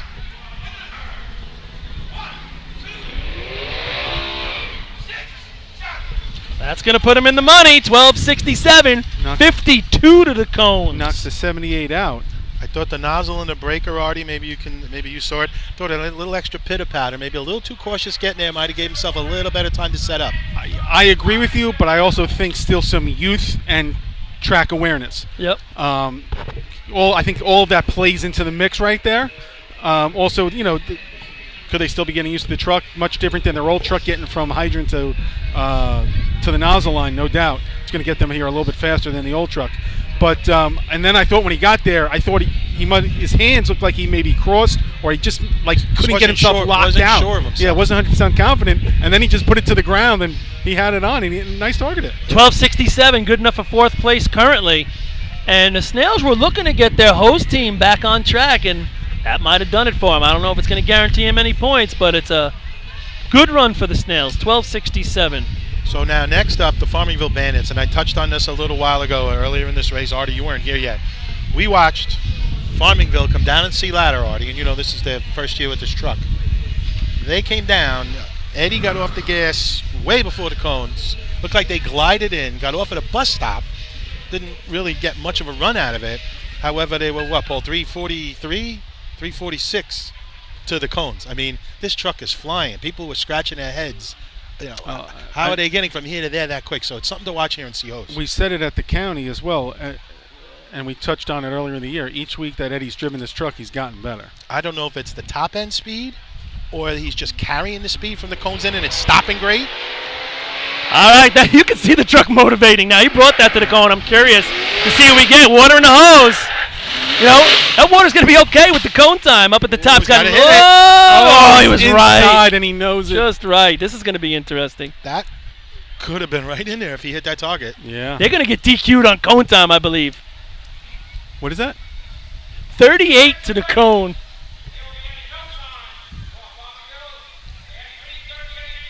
Oh, just come out and say it. Now, Paul and I spoke about this again after C ladder, Artie. That's why he's getting off at Sedon early. Yeah. They're checking it in practice. Well, and he brought it in a little deeper fast. that time. And as Paul said, you can bring it in deeper, obviously, in this contest than you can in the ladder contest. Not if you're going to run 38 to the cone. Correct. Visually up here, when that truck hits second gear, it's crazy.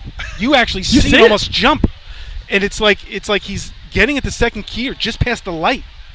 And he got off it early again. He's off early, he's but not pushing it to you're the talking cones, maybe folks. 40 feet off the line. He's in second gear, and you actually see the truck almost like lift up and take off. It's like Sheldon Richardson driving a Bentley through Missouri. I knew that joke was going to come in some point today. That was good timing. I mean, you guys have had the gun here at a couple of the tournaments. Is the gun here today? I don't think it is, but I'll Sheldon see if I Richardson's can got borrow the gun. That's why it's not here. Well, his was loaded. Yeah. I'd like to see. Typically, you're in that mid-70s range. Is he hitting 80? Oh, he's hitting 80. Only truck I ever seen do that, and it was in the testing we did a couple of years ago, was CI. gotta when be a Ducky big- was driving it. You could but see they that couldn't have there. got off at the hydrant the way he was driving it. I'd Sayville Blue Jays, tall order, 1272. West Sable's currently in the number 5 spot. But Farmingville with a unique problem. Their truck is too fast. Yeah, geez, how many There's ways races? to tone that But there's how many races would we say they got to work work these races back? Motor Pump a couple weeks ago, other ladders. They'll figure it out. It's got to dial it in. That's all. Here it comes. Sable. All right, Don Corkery bringing it down for the Blue Jays. Nice, brings it in tight to the hydrant, real good. Cola off. Oh, he bounces across the face. I don't think he had his arm extended. Up at the top, Nazalan, target. I thought his first step, he almost stepped too far in, Paul. He almost went past the gate and had to come back out to line himself up with the gate. You watched that C-Truck when he brought it in. He got real tight, and you got to get that arm out. 14-28 It almost looked like he jumped sideways a little, and if that's his style and Don had him a little tighter than normal, okay. But it looked like he'd have been much better off dropping off the back of the truck. He would have been lined up a little better. I kind of think he had no momentum. You saw him step off. He was dead. He had to start running. That's what I think when it got that tight and they were getting that close, I think Don's just got to let him go. Yep. Yeah, early. Yes, let him go early. With speed. Yes, and this way carry that momentum now into the hydrant because he got off the truck, and now it's almost like I'm putting my hand here and putting it here where, you know what I'm saying? Yep. You lose your technique and your form because you don't have that body weight or that momentum carrying you through. I don't see anyone from Sayville up here in the arch filming them. I would imagine they have someone somewhere else, but again, from our vantage point, definitely looked like he jumped in inside of the hydrant a little bit, if you would call it that, had to come back out to get to the gate a little bit. But it must be so dead. If he might almost would have went back on the truck if he goes straight forward. Possibly. Yeah, it was too dead. You're right. So I'd like to see Don 5 feet earlier say, hey, I killed it. Let's get out, give him momentum. Let me get up top and see what we can do. All right, Hicksville Hicks take their spot at the top of the track right here. Once again, 1272. Not sure where their numbers were last week in hose at their drill. I don't know if it was too spectacular. Track's all cleared up. Little cloud cover making its way in. Quiet crowd right now. Enjoying some Seahos. Hicksville making their way down. He corrals the truck, bringing it into the hydrant. Now he's getting a little squirrely at the hydrant. Off. Oh, I don't know what happened right there. Kind of jumped like at he it. hopped off, right? Yeah. I think he was going to be deep and kind of jumped at it. Now he's on the target.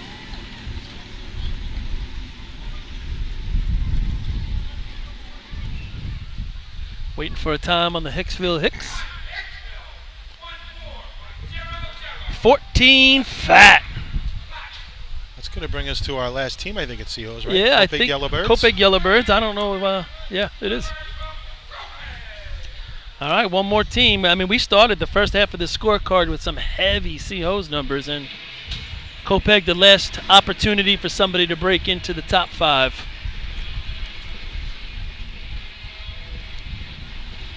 All right, so backing up to Farmingville, again, it's amazing to watch. I think it's a great storyline. I'm not a motor guy. What do you do to that truck that it can't top out at that point? And it can't go as fast in the early stages. I mean, that's, as opposed to just the driver slowing down. I mean, again, I don't know the exact terminology, but they talk about how guys can dial their truck in and dial it to almost where they want it. That's true. I think go and talk to your mechanic and saying, we have too much horsepower, or too much.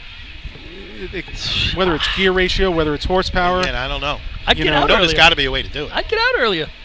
No, I you think could if I run a 47 to the cone, penalize me all day. And in the way they're getting off the hydrant, it's not overbearing for them. No, it can. It's a piece of cake. It's controllable. Yeah. Right. So get out a little earlier. You're carrying the mow. You're getting off under to control. I think it is. You guys have watched Eddie drive as long as I have. He's never been one to be shy with the truck.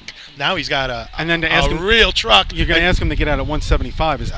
That's not the way you've driven your whole life. But get on the brake? Well, no, you're past the go. Chirp it. Interesting problem to have. Kopeg Yellowbirds have the track. They need to get on the board here. Yeah. Yeah, they struggled in ladders a little bit today. Coming into the cone, over the cone at the hydrant. Break in, he's off right hand, watering the hose. Looks like he had a lot of room to run. I don't know if it's going to help him. Charlie's up at the top, really he's got it on. And he does. Oh. I mean, Target hit of the day, but I still don't know if it's going to be in the mix. Yeah, I mean, he Charlie ran does a good lot job at the putting him on hydrant. That's a fine hit on a target right there for the Yellowbirds. Nope. 1291 is not going to be good enough, and target hit was plenty for him to get in, but the hydrant hit was a little slow. Yeah, sometimes Did a nice job. Sometimes the nozzle man can save a run, but there's only so much he can do right there, and unfortunately, not quite enough. For All right, so Bayshore hangs in there. Don't hang in there. They put it down, laid it down. 12:35 is going to be first place. CI off the first place mark. Second place with a 12:47. Third place, North Lindenhurst, 3 points with a 12:50. Fourth place, 2 points, the Lindenhurst Snails with a 12:67. And fifth place, 1 point, the West Sable Flying Dutchman. So after 4 contests, Central Islip is your leader with 19. West Sable and West Hempstead, I take that back. West Hempstead is going to have 10.5. North Lindenhurst is going to have 8.5. Bayshore is going to have 7.5. West Sable is going to have 7.5. New Hyde Park 2, Islip 2, Lindy 2, North Belmore 1. So, hell of a contest, except for those hobos who are off and running. They are 8.5 points up on the second place West Hempstead Westerners with 10.5. And then you got 8.5, 7.5, 7.5, shaping up for a good second half of the day. You know something I missed, Paul? If anybody was keeping score at home, 12:08 was the track record here in Central Islip. That was by Patchogue 40 Thieves in 05. Bayshore throwing up a 12:3, but not really getting close to that track record. So we'll get ready for the B-Hose contest. CI's going to try and regain a string of first places. There's teams behind them. Perfect. Just waiting to see a slip up and be able to pounce on it. So we will perfectly. We will be back to bring you the B-Hose contest right after these words.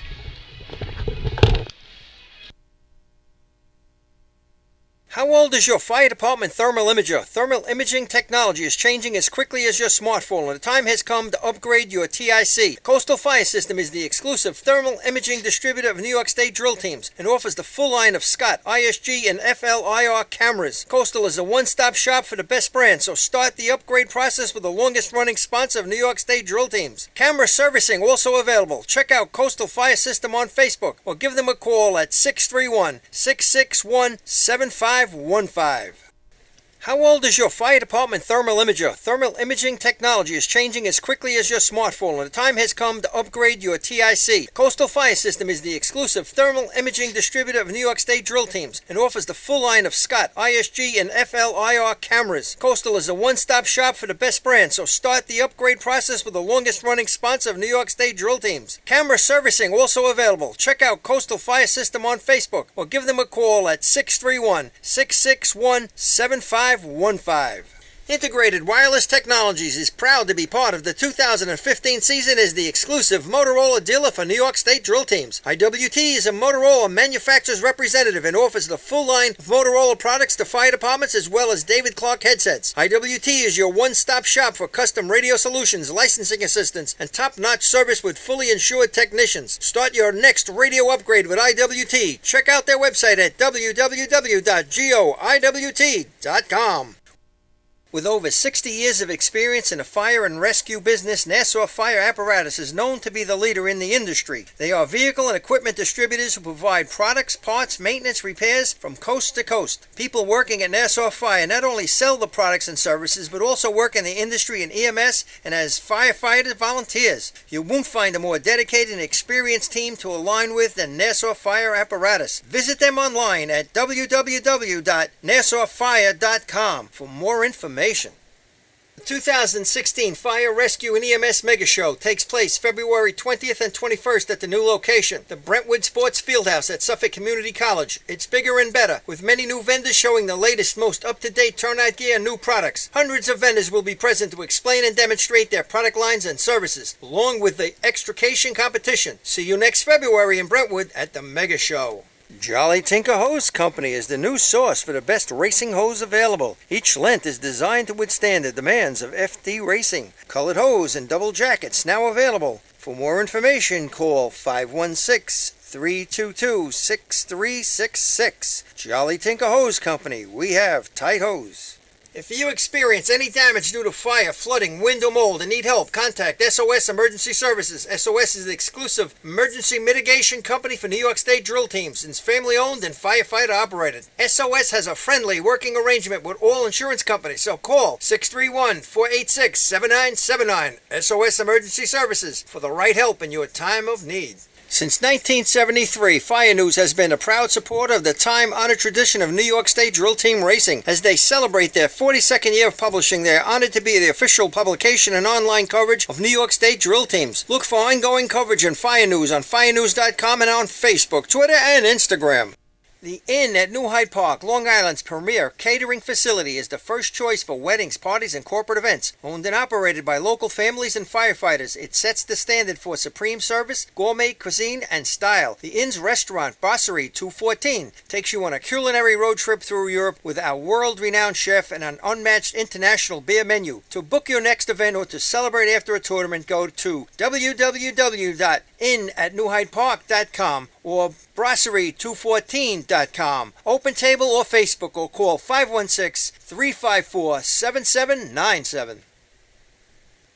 With over 25 years of service in the fire industry, High Tech Fire and Safety continues to be a proud sponsor of New York State drill teams. High Tech has been honored to serve as master distributor for Morning Pride products, including state-of-the-art bunker gear, USAR gear, EMS gear, helmets, gloves, hoods, and boots. In addition to Morning Pride gear by Honeywell, High Tech also provides quality products including ISG thermal imaging cameras and CMC rescue products and Deuce rescue systems, providing your fire department with the highest level of support and service for all your personal protection equipment needs. For personalized demos, speak to a certified sales specialist. Call 631-777-5170 or visit hightechfirenewyork.com. All right, we're back for B-Hose. And actually, Central Islip has the track. Just in time out there in listening land. CI, 4 contests out of 4 contests, 19 out of 20 points. A commanding lead, I would say, going to their better races. Go figure. Yeah, I mean, if anyone has a chance, they need, you need them not to score here. Yep. This kid basically, you're right, put it away. Here comes Central Islip into the hydrant. Chris Murphy's off. Oh, he's got water in the hose. Heavy number with water in the hose. Up at the top, Nazalan, and that's a heavy shot. I'm talking 7:55 is the state record, and that's going to be a 7-7-1. A heavy 7-7-1 for CI. That might have just won the tournament. Yeah.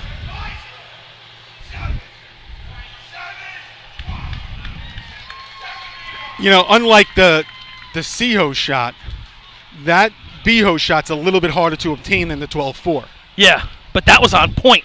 From the drive to the perfect. drop at the hydrant to the stick to the nozzle-on to the target tripped. Unless you have faster water, how do you improve on that? You really don't. I mean, that was impressive. To me, one of the most impressive things was the way Danny drove the contest. He gave him great speed at the hydrant. He actually then brought the truck, and again, hometown course, and Ryan Murphy may like it up top like that. He brought the truck outside where the coupling actually was outside the target stanchion. Right. But he let him off with such speed. And they were bang, bang getting it on, and Ryan lit up. That's our target hit of the day. Yeah. But Ryan took, with speed, 4 steps in, with a lot of speed, was able to really get right on top of it and had time, set up and had time. I mean, there's plenty of times we've talked about in the past, what's a great number? Add up your scores across the scorecard, and what's the number you get? Is it under whatever total, 40 seconds or something like that? You look at CI's numbers today going across this scorecard, and to me, it's an all-timer. 6-2, 5-2, 8-9, 12-4, 7-7. I'm sure there's something out there that's beat those numbers 5 contests in, but it's going to be hard to find if you go through your score sheets. The Dutch might be able to play with that, obviously, because of Michael. You'll run a 4, you'll run a low 8, a mid 8. And there's days Michael ran, 4.95 and then followed it with an 8.65. 12-4, 7-7 at CI. We're not in Hempstead. Right. Those are heavy numbers. And they didn't win both contests, so we'll see what Bay Shaw's got coming up. Roslyn back on the track after a little hiatus since 3-man.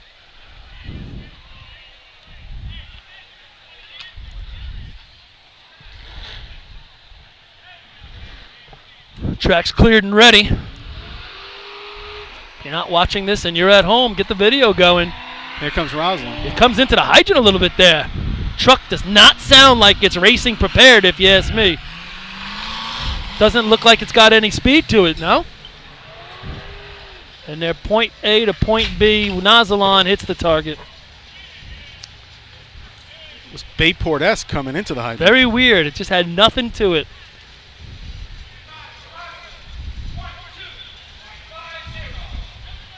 Hell of a Seho shot.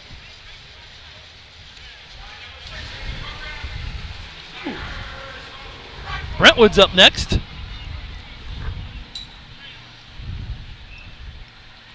Coming up that 1363. That had room for improvement. Could have been a 13-2 range. Yep.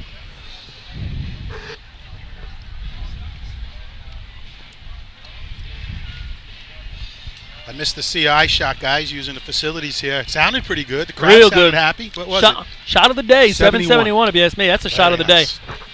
I did run into one of our favorite officials changing his clothes after being soaked there in the Seahawks contest. Jocko from West Islip. Needed to change the clothes. Said it felt good, but he can't go around in wet underwear. It's not a spring chicken. So he brought a spare everything and right back out there on the track. All right, just clean it up here a little bit for Brentwood to get their spot going. In between that C-hose, B-hose break, hydrant dried up real nice. Yeah. Well, when you're Danny Jackson, you get to the line and you see that. It's all systems go. Licking your chops. Yeah, I mean, now you just got that little half moon coming off the adapter.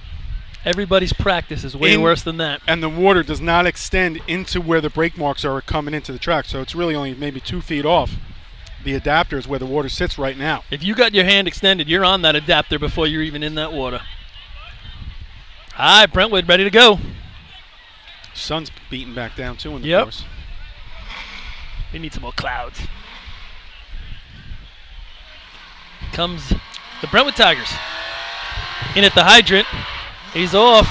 Ran a bunch, but he's got water in the hose. Looks smooth. Yeah, he's got a nice hose. Up the top. Breaking Breaking Man Man. goes down. Hands first. He's got it Nozzle on. Man, nice job making a recovery. Kink, right behind him. Nothing Great like it. recovery. He's going to use that GoPro to go back and look and see how great he did. Looked like the breaker man was laying down next to the nozzle man, shorted a couple and just reaching forward to try and get it. 10:47 for Brentwood, but Len, I don't think he had a chance. He fell forward, hands first, and he was scrambling at that point. West Hempstead now. We said last race it was a big shot. After a 771, is anybody catching the hobos? They're trying to hang around, but you got to beat them in a couple of races if you're going to gain back on them. Oh, they can run B-Hose. They are the state record holders at 755. Now, if you're Kenny in the seat, do you just have to totally lay it out there? Gotta. You got 10.5 points. I mean, right now, are you saying if you're honest with yourself, you're not beating the hobos after they ran a 7.7, but I want to come in second place. I got a state tournament. I want to run good shots. Am I laying it out there like I'm going to break a record? No. And you never, I'm running my run. You never say no. But to try and catch them now after a 7.7, let's face it, efficiency pumping buckets, 3 of CI's most consistent events. So We're just saying it's you crazy. got a hard time to catch that. No, they're not going to beat them. It would have to be an epic collapse. They are not going to beat them. But you want to run your run. The state tournament's 2 weeks away. You want to run your run. And you want it to be a good one, a solid 7. Yeah, I mean, even if you run a 75, you're playing. Oh, my God. They'd be ecstatic if they run a 75. I'm talking a 790. And we'll see Pat Cloudman's running nozzle and C-hose. I think Craig's back here running nozzle and B-hose. Tracks West Hempstead. Here come the Westerners. Chuck jumps off the line. They're at the hydrant. Off. Oh, he clicked it right across the front. Banged it. And water across the track. Still doesn't have it on. Lost that mark in his hand as soon as he went right across the face. And you're right, we all curb to curb again. So much for the water just being around the Yep, that didn't take long. Not what the guzzlers want to see right in front of them.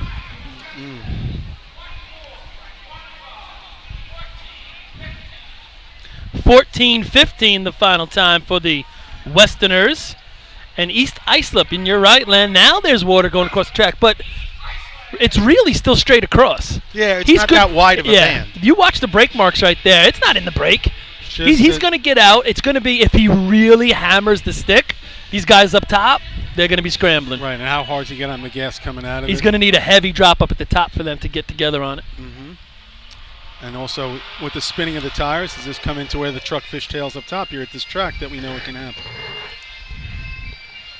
That's probably the bigger problem. The truck getting out of the hydrant as it tries to accelerate after dropping the hydrant man and trying to get down to the other And end. then it carries that momentum through when it locks in. Sometimes you see those trucks start to fishtail a little up top.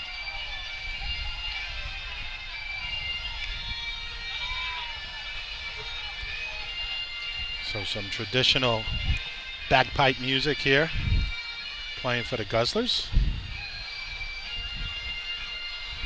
Jay really taking his time. Just hasn't even started to put the adapter on. Really letting them. Chris Murphy's pulling his hair out. He's timing it. How long did it take Jay to put the adapter on? It'll be a video presentation at the next county meeting. Hey, I think we're making progress because nobody whipped out the towels yet. Example number 1, East Islip. Don't blame him one bit, though. And again, you go back to Seahose. It's a big run for East Islip. Pat had the water in the hose to the mid-length, and then it blew off. East Islip sitting here with no points halfway through the day.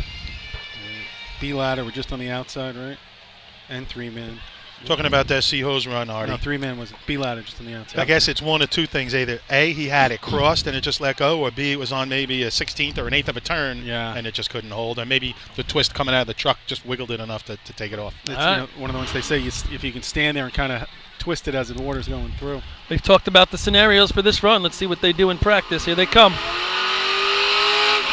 Yep, he got on the brake a little early with speed. Pat's got water in the hose. It's going to be up top. Ryan and Smedley getting busy. Smed's on and target. Oh, I like watching him run nozzle. You can't run a better race when there's water on the track than they just did. I like watching Matt run nozzle. He's good. Soft hands.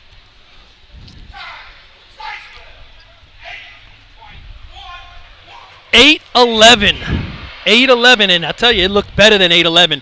But you got to take into account he dropped them back a little bit, even with speed. And I don't think their water through the hose was so great. No, and he got out with his front tires weren't even touching the water yet. So he got out. He had them back, got out early, tried to give him the speed like you said, but that's where you're looking at the 7.7 to the 8.11. Was it right? 8.11, but it's water through too. Yeah, I don't know that they were making up 4/10 back there. 8.11, I'm thinking the way this track's setting up and the team's left to run, I think 8.11 will get them on the board. You got 3 in a row coming up right now, 4 in a row. Yep. Oh, this is Murderer's Row up here. They just keep turning the corner. We've been saying it earlier. And then after that, New Hyde Park Islip. So we're going to know pretty quick where they stand. North Lindy currently with 8.5 points. Last 3 contests they scored in third, and third. 8.5 because one of them was a tie. And we've talked about in the past. I actually came over this morning with longtime Wildcat, now Bayshore coach Phil Coward. You know, CI has been very strong and dominant this year, but the only way you're going to stay with them is to score in every race. So you just said North Lindy's been banging. Doesn't mean you're going to beat them every race. You got to hoy they miss. Problem is they score heavy in every race. Yeah, well, you need them to miss. We've talked they about must that. win every race. All right, North Lindenhurst. Dudley bringing him in on the break. He's off just like East Islip. Chris Connell's got water in the hose. Water through the hose is going to make a difference if Ducky can put it on the flap, and he does. Woo-hoo! That's 2 good hits for Ducky today. Yep. And he was back a little bit with speed, and he attacked it. I like to see nice shot. Attack it like that. I think it might better that 8.11. 798. Good shot. They got to be happy with that. Thought the truck, I heard it spin just a little bit coming out of the hydrant. Not bad. Didn't have any bearing because his water was already in the hose, and they had no problem up at the top. Yeah. Bunch of experience right there. Dudley drove a real straight, fast truck to the top, let him off with a lot of speed. Back at the white line, but just with a lot of momentum. And now you're going to go to Bayshore, the winners of Seahose with a 12.35. I think he's a little out in the track, no? Probably bring it in a little bit. Back of that truck will be, probably not. Those rear wheels will be right where he wants to be. I think early in the year they had some decent B-hose shots and some drills. And, of course, they had the first place C-hose today. So, again, they got the guys in the skill positions. Had their first. They got good hose. I want to say it was Chris Coward's first 7 ever. Well, it wasn't going to happen in St. James. Don't jump, Len. Don't jump. I was It's gonna not get worth on, it. I was going to get on camera and lip what I was telling you. See if Mole follows. Sorry, not Mole. Kyle follows Kyle script Coyne. here, as what these other guys have done. Yeah. All right. Looks like Bayshore has the track ready to go. Slowly drying out of the 7.5 points so far on the day for Bayshore, coming off a victory in Sea-Hose.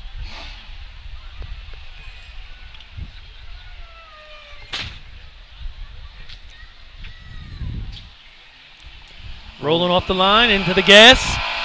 Faded out to the middle a little bit. Oh, he missed the stick. Now he blows it across the street. I'm telling you right now, I say that's because you're too far out in the track. He faded, never was able to get his arm out. When he got to the hydrant, he was standing perpendicular to it, and then you got to try to put that motion sideways to put it in. Looked like he had it on, took a swipe, missed. Good day. Good day. Yeah. I'm good. It looked like he had it on, took a swipe at it. Whether he got it or Well- not, once he got it on, the coupling blew off anyway. Well, this is what I'm saying. When you come in and when you run the 45 and you're going to run that hot, and your truck fades to the middle, because it happens to all of us. If it fades to the middle, you have to leap off the side of the truck, almost Michael Mara-esque, because by the time you get to the hydrant, when you're dropped that deep, you're doing this. You're swiping left to right as opposed to keeping your hand out straight because it's too late by the time you got over in your lane. And the truck was, I thought, lined up. I said a little bit to the middle, but then it faded to the middle. I thought the speed was good if he was Yeah. straight off after he got a chance. If the truck is tight to the hydrant, that's a 2-step drop. Yep. It made it a 3 to a 3.5 step drop. Well, because especially where they were. Right, because of the distance he had to cover. All right, West Sable's up.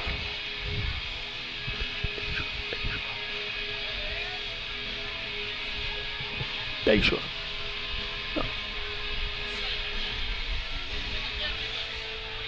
Bayshore's time. Bayshore's time. What's Bayshore's time? Bayshore's what? What did he say? What? 16-20. 16. Oh, was it overtime? I didn't hear it. Talking to deaf people over there, everybody. Overtime for Bayshore. Yeah, they're good. All right, West Sable coming up. The little cleanup going on. West Sable with 7.5. Tied with Bayshore. Yep. You're talking about teams that run tight to the hydrant, a little more in the middle. West Sable traditionally now running out a little more in the middle. It seems to be what Mike likes it.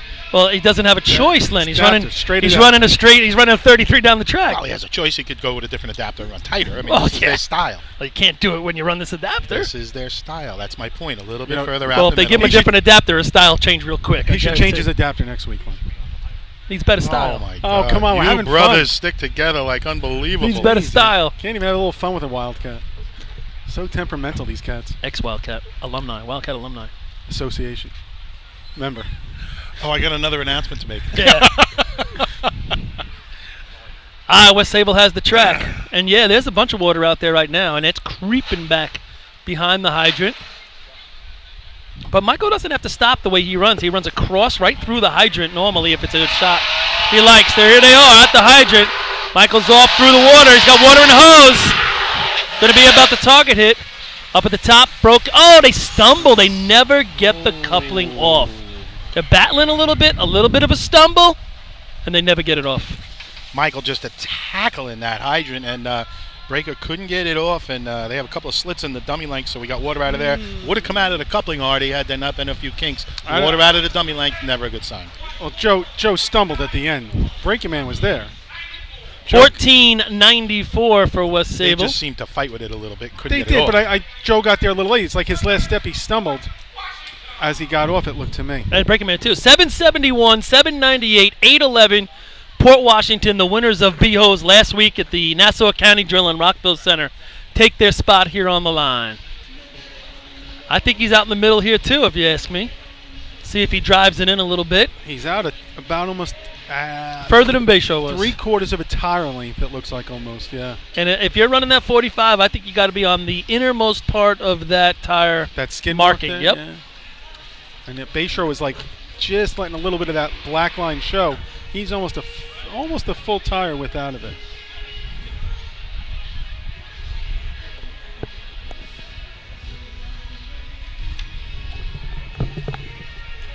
Been giving you the track records here at CI all day. B Hose, it's a 7.50. North Lindenhurst, guess the year. It was I've said this before, and I'll say it again. The greatest B-hose shot I've ever seen is that shot, because it's not done somewhere else where the water's cranked out. It was the state record at the time, and it's going to be in 1984. Oh, pretty 82. close. 82? 85. 85? Great shot. Kevin Connell running that off the middle of the truck. Yeah, that's 7 back in the day. 50, right? Hell of a shot. It's the only team I ever saw him and John run an anchor. Go one guy under, one guy over with the hose. And it Yeah. might have been here, a different year, obviously, where folks, what I'm saying, one guy had the coupling going under and the anchor strap was going over. And they went to get off, and it wasn't happening. Yeah. Oh, yeah, I'm yeah. sure Oh, the you mean team- over the bar? Yeah, over Oh, the yeah, bar. I remember. Well, I'm they've sure done that it's a couple. happened to other teams. Dude, they've but done that a couple times. I've never seen it before. It's the They've only done, time I they've think done I a ever bunch saw of it. those. Pete Meslinski wrapped it around the wrong way one time, run a Did he? hydrant. He got off without the coupling, obviously. All right, Port Washington. See what they can do if he makes his way into the hydrant a little bit here. Yeah, he does. Now he's in on where he should be. Donald's off short break. Water's across the track. You can see Donald shied when he got into that water. His feet gave out just a hair right there, and he pulled that hand back.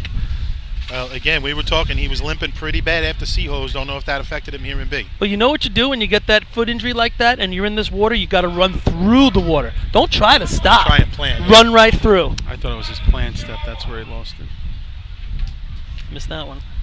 All right, but again, Artie, if that's the bad foot and you go to plant and Gotta go through it. it's shocking. Well, that's what your brother Next just up's said. going to be Manhasset Lakeville. I'll give you the Port Washington time in a second.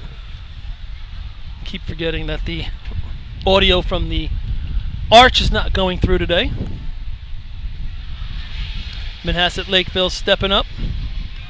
Currently not on the scoreboard. Good place for them to get in. You got three big numbers. Fourth place right now, 1047. Give the shout out to Barbara Solano on the as Port Washington just went on the cookies. Treat of the week. Large chocolate chips with a peanut butter cup on top. I'm not- Kudos to Barbara. She Not does- big on the peanut butter. She does nice work. I'm not big on I like just a regular chocolate chip cookie. Why know, can't we you're just have really a regular chocolate Again, chip cookie? You are really picky. Artie, He'll be back to the empty bin that he got a couple weeks ago. Artie, I brought up, and I have some more. Sandy made some salami wraps. With Who some eats salami? Cream cheese in there. Who eats salami? 3/4 of the guys on the arch love it. Your brother. I don't eat that. I don't eat that. Now I don't like peanut butter. You I are love peanut butter. I just picky don't, SOB, I I'll don't like tell the you. peanut butter in my cookie. Poor Meredith.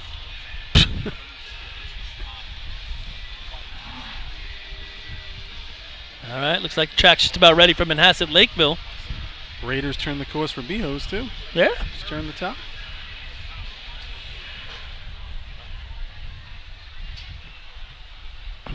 Decent amount of cloud cover right now. Keeping the sun out of our eyes, that's for sure. Manhasset Lakeville, guys are on the back of the truck, ready to go. If you're home, you see it on video. And we want to thank I'm going to watch the video this time. Chris and Fred and all those guys for all the hard work they put in on that. We hear it's running pretty good. All right, making their way into the hydrant. In the break. He's off. Oh, it looks like he double clutched a little bit at the hydrant. Now they're up there. A lot of steps Stan's coming in. got the nozzle on and at the target. Looked like he took a lot of steps at the hydrant there, Paul. Could have been a little tighter. Get you a time on it.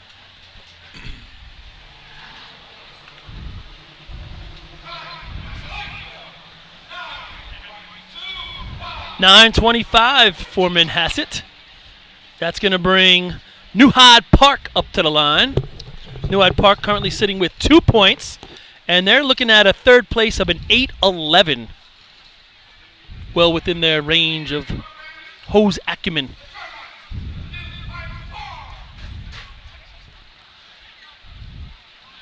Talking about Donald Smallwood, the Roadrunners. You see him on the right side of the track, Paul, taking his Yeah. hose down. He's definitely walking with a bit of a limp. Cut it off. He's got 2 weeks.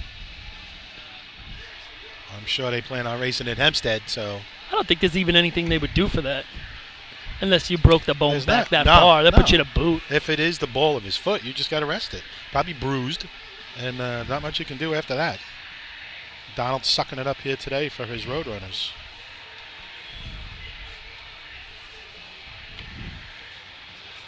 All right, New Hyde Park with some really good music being played. Wow, good timing. They turned it off. Another Fred choice, I'm sure. New Hyde Park wants to get back in the mix, and that mix is a 7.5 on the low end right now for the overall points. They're going to need a real good shot right here. I think that 8-11, if they can go south of the 8-11, get themselves some big money points, they could get back in the mix, bringing it in at the hydrant. Striped shirt. Woo! Frankie catches it. He threw the coupling at it, and then he caught it in his chest about 3 steps past. He had some happy feet right there. It was a drop. It was a drop to get something. Trying to emulate one of his heroes, Gary Parrish, wearing that blue and white striped stripe. shirt. The 40 Skells I like it. shirt. It is very unique. 11:09 for New Hyde Park, and the Islip Wolves make their way to the track. They're coming off a tough run in Seahose. Obviously, New Hyde Park making whatever adjustment they had to their hose there. Nozzle length and see hose not reach, or the nozzle stream not reaching the target. And Artie doesn't have his headset on right now, but Paul, I'm sure you know about it. All these teams, or most of these teams, put up to a 10-foot sleeve on the nozzle length. Started years ago with the Saturn type hose, which is very hard to control when you get the back pressure of the water getting to the 1-inch tip, or roughly 1-inch tip. So you're allowed to have a sleeve on there to help the nozzle man control it. However, sometimes that sleeve will bunch up a little bit. And we used to make sure before every time we packed the hose, somebody was pulling on that sleeve, make sure there was no little kinks in it. Otherwise, just what happened in New Hyde Park apparently in Sea Hose, it can bunch up and really cut off your stream and your flow. Yeah, we did the same thing.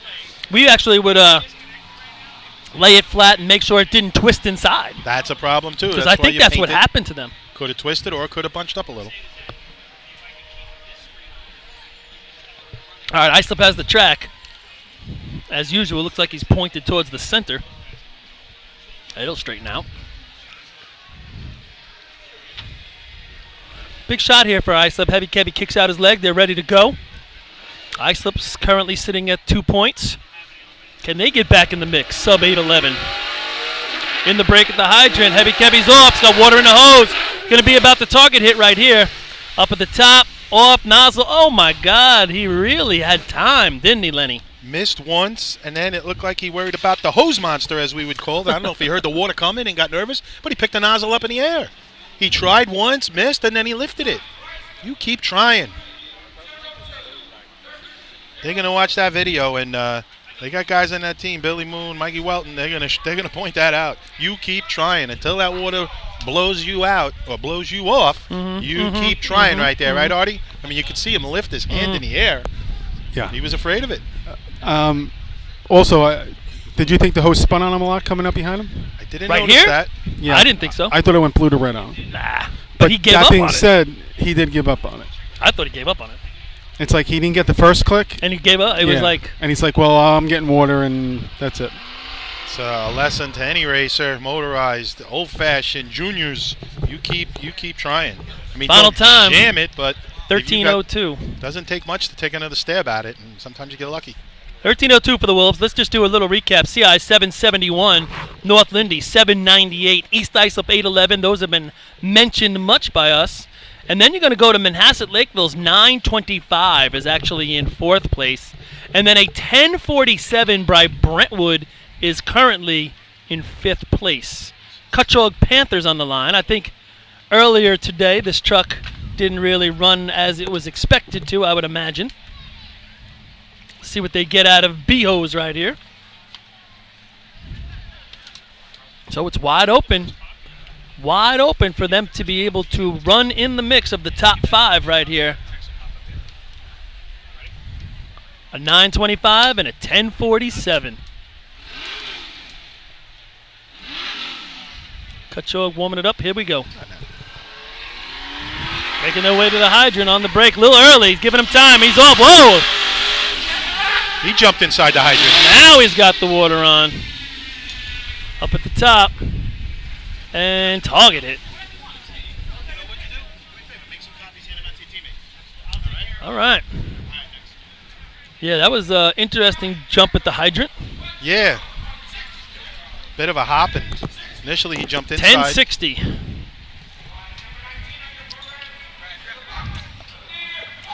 Deer Park Bucks. Wide open, we just said it. 9s and 10s are on the board right now. Guys, just want to bring up another little added feature now we're having here up in the arch on the computer. We have a cell number or a phone number. 631-495-5008. So 631-495-5008. You can send text messages in, and then we can read them on the computer. So one, you can let us give some feedback of what you're thinking out there, the tournament, etc. If anything ever goes wrong with the feed and you're losing us, you can give us feedback as well. But feel free to text into that number, 631-495-5008. We'll see if we can keep up with it. A lot of different things to do up here, but we'll try to keep an eye out and see if anyone's coming across to us. 631-495-5008. First person to respond gets a prize. Nah, I'm just joking. Or maybe a cookie. Chocolate chip Cookie, you get to come on the extra arch. cookies. Save you a cookie. The one with the peanut butter in it, because I don't like them. All right, Deer Park Bucks.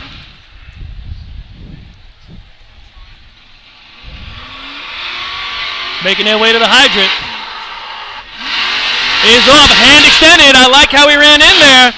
This is going to put him in the top 5 if he can hit the target, but no, they both run past the nozzle. I thought he came off a little hot. I didn't know if he was going to stop, and he goes about a pass step that the nozzle man does, and that's the time it cost him to get the nozzle on.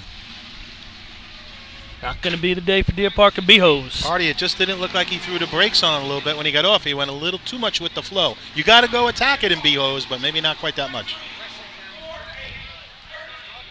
13:48 if you're scoring at home for the time of the Deer Park Bucks. I think it's his first year running up top. What I would say to him is getting off, follow the hose. To me, it looks like he's still in that mode of, I need to get off the truck, then I need to go find the hose. You know what I'm saying? I always had the theory of if we start to fishtail or the truck started to go out in the middle of the course, I still got to follow the hose. I can't step left if the hose is, or step right if the hose is going left. And that cost you a step or two. Right, and I think he went right getting off the truck, and the hose was already being pulled out to the middle of the street by the truck and was going left. So now he's got to make up all that space and time to get there. Well, again, may have been a combo of that, and, you got to know where you are. And not that he was deep, but he was in a position where he had to throw the brakes on, I think, a little sooner to be able to stop. So maybe a combination of both, but again, hopefully these teams are taping, and I've heard that, not patting any of us out on the back, but I've heard a lot of these teams tape and listen to the radio broadcast and can learn something. So think about that when you guys are watching the tape. They learned that Irene Cara was the flash dance singer today. You have all sorts of useful tidbits. And Tom Jones. And Tom What's Jones. New Pussycat. All right, West Islip. You missed a lot today, Artie. I'm not sure if that's good or bad. Yeah. All right, he's in the break. You can hear it. Off at the hydrant, hand extended, water in the hose. Up at the top. Oh, yeah, nice. He's got to get it on. He's got it on and target. All right. Good for West Islip, a completed shot that, believe it or not, might put them currently in the top 5. Nice hook up at the hydrant. I thought the breaker had a little bit of crazy legs and Nozzleman's foot might have slipped out, but they made it happen. They got to be thrilled. That's 4th place right now. Good job for the West Islip Raiders. Make sure that 874. Make sure that braking man doesn't start breaking that coupling before the nozzle man gets his hand on the coupling. Yeah. They said it looked like he had a little bit what we would call crazy legs. He was dancing around a little bit, but he found a coupling. I thought the nozzle man, Artie, you know how you set up sometimes on a knee and one foot. Thought his leg slipped out a little bit, but he stayed in control. Got the nozzle on. Nice hit and a good run. Merrick Buckeyes coming up next. Just a little update from what happened. We left off at the Northern Tournament with one contest to go. That contest has been completed. The winners of the bucket contest up in Ellesmere are the Great Bend Cobras, thus far winning the tournament. 24-26, Ellesmere 27-45, Copenhagen 27-83 for the overall points on the day. First place, congratulations to the Great Bend Cobras, who win the Ellesmere B-Truck Only Invitational 36 points. Second place, Ellesmere, 34. The West Carthage Hornets, third, 29. Copenhagen, fourth. And the Carthage Nighthawks coming down the track at the end of the day, 11 points. Got our first 2 texts. Good job by everybody outside the Nassau-Suffolk region today. First text is from Twan, What a surprise. and it says, cool. The second text. Come up and get a cookie. The second text is from Rizzo and says, bad move. Now my father's going to text you. He is discovering social media very quick. Merrick Buckeyes really tight to the hydrant. There's the tight line. Woo! You can't miss when you run that tight line. That was right on the hydrant. Ooh. Oh, up at the top, he has some problems. A lot of hose back at the hydrant. That's the- First lane, a lot of hose. Tightest line anybody ran today. And he couldn't miss it if he wanted to. He stuck out his hand and it connected. Nozzleman had a chance, took a swipe. He thought he had it, I think. I don't know if it was just on just a 16th of a turn or possibly across, but he never took a second stab at it. Overtime for Merrick. Unfortunately, blew off. And last text in, watching from North Lindenhurst, keep up the good work. Well, I've heard from Florida that we're coming in loud and clear. I've heard from Massachusetts that we're coming in loud and clear, and the video is good on a soccer field or a softball field somewhere. So we're getting it out there, boys.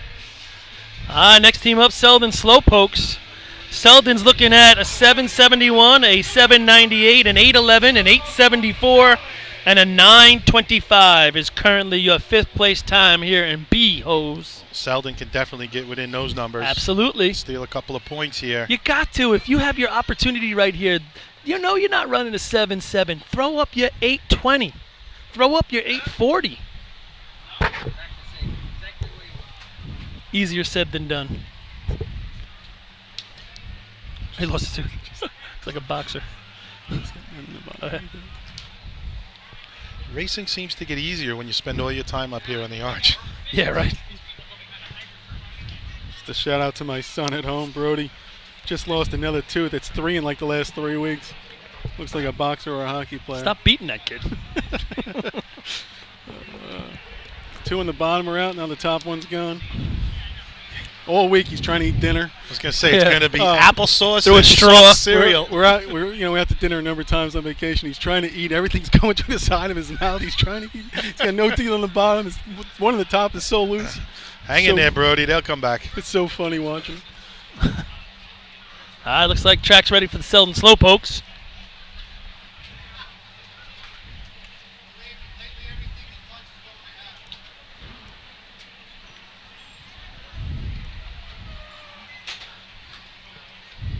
Thank God we got 2 of the slowest races in creation coming up next, because it looks like Pete Savage is working on the bucket barrel.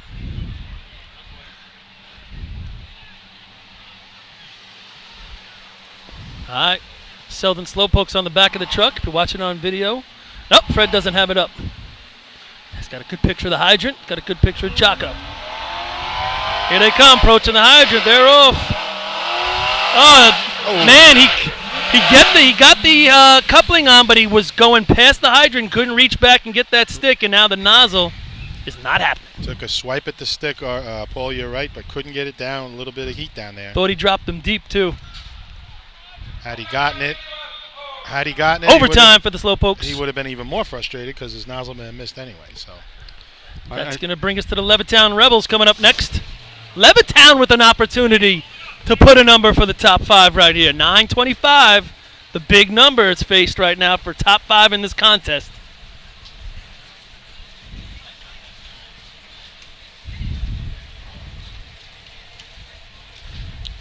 That area of water really making its way back at the nozzle line right now, though with the heat on this ground should have no bearing on it.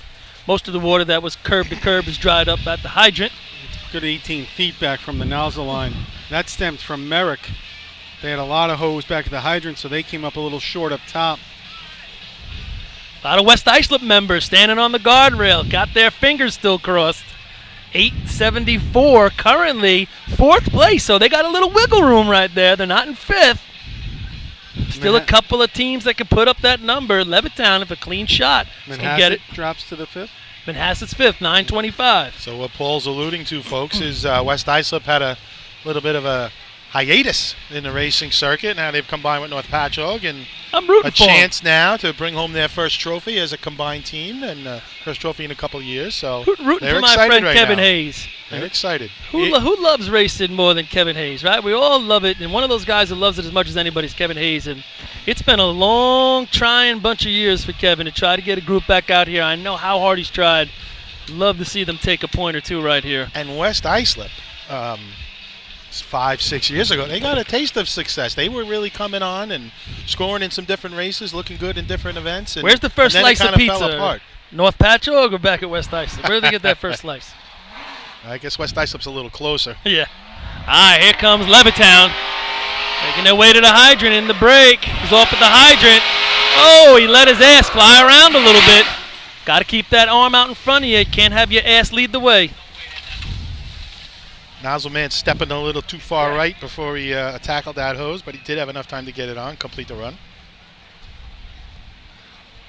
Levittown's coming off a contest where their hose was illegal based on length, and they're not going to measure a 963. I don't know. They're pulling pretty hard to get it to that line. I don't know how they measuring it. He's got a lot of room back at the... At the hydrant? Yeah, he's got there's a plenty loop, of room. Just going back to the. Wait a second. He's at the wrong line. He's got to go another whole line there, Len. Oh, I see what you're saying. Yeah. But he's got enough room back at the hydrant. He'll make it. You got to be a little stronger there, my friend. You hope they had different hose, or did they just He ain't stretch there. it He between ain't runs? making it. He's close. That guy's got to get some guns on him. What's he doing?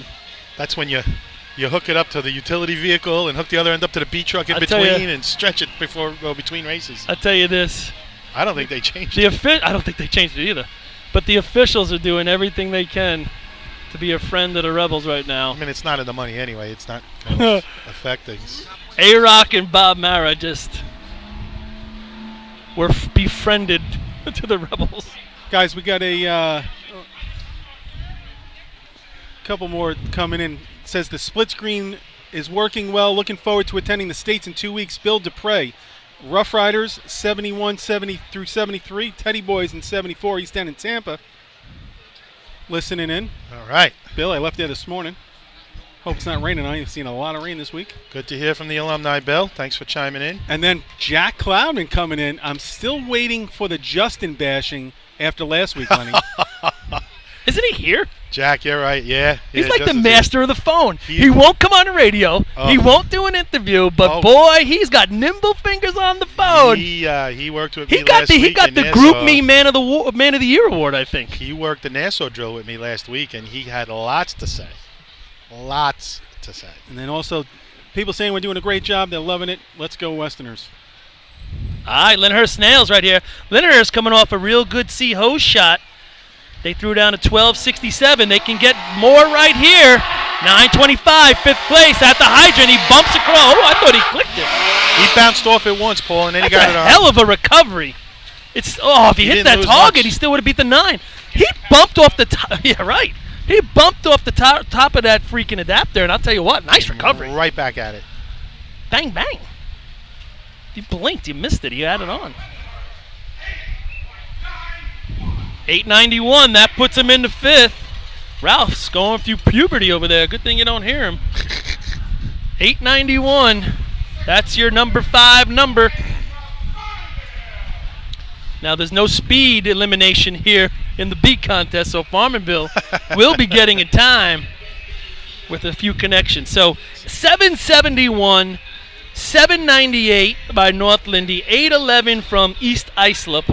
Then we jump down to an 874 for West Islip and an 891 by Lindy. There's your top 5 with, count them, 1, 2, 3. What do you got? 4 B trucks left? Maybe a little bit more? Copaig's after that fourth Yep. one, so you got at least 5. 5, maybe, and Rockville Center, I'd say. Okay. So you put 5 or 6 more teams that could all run that 8. First question of the day coming in on the text messaging. Has there ever been a team to score 5 points in all 8 contests? No. And that answer is no, not in a major motorized I drill. think we've answered that a couple of times. Number of times, but not in a major motorized drill, no. There is not.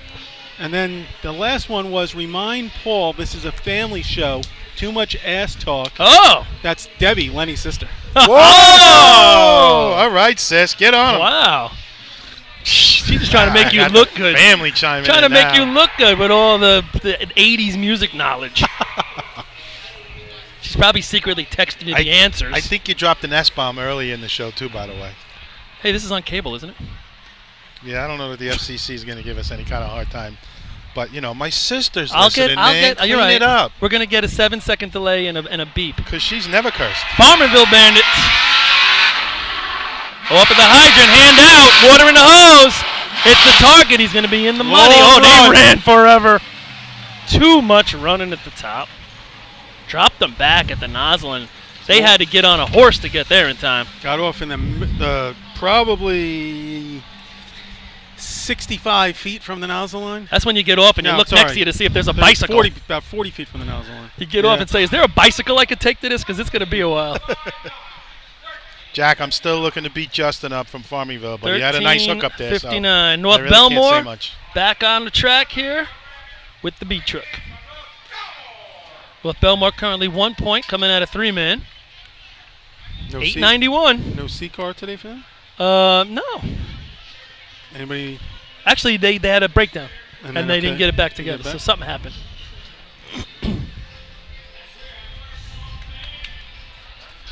Brooks and Dunn? North Belmore doing a little Brooks and Dunn.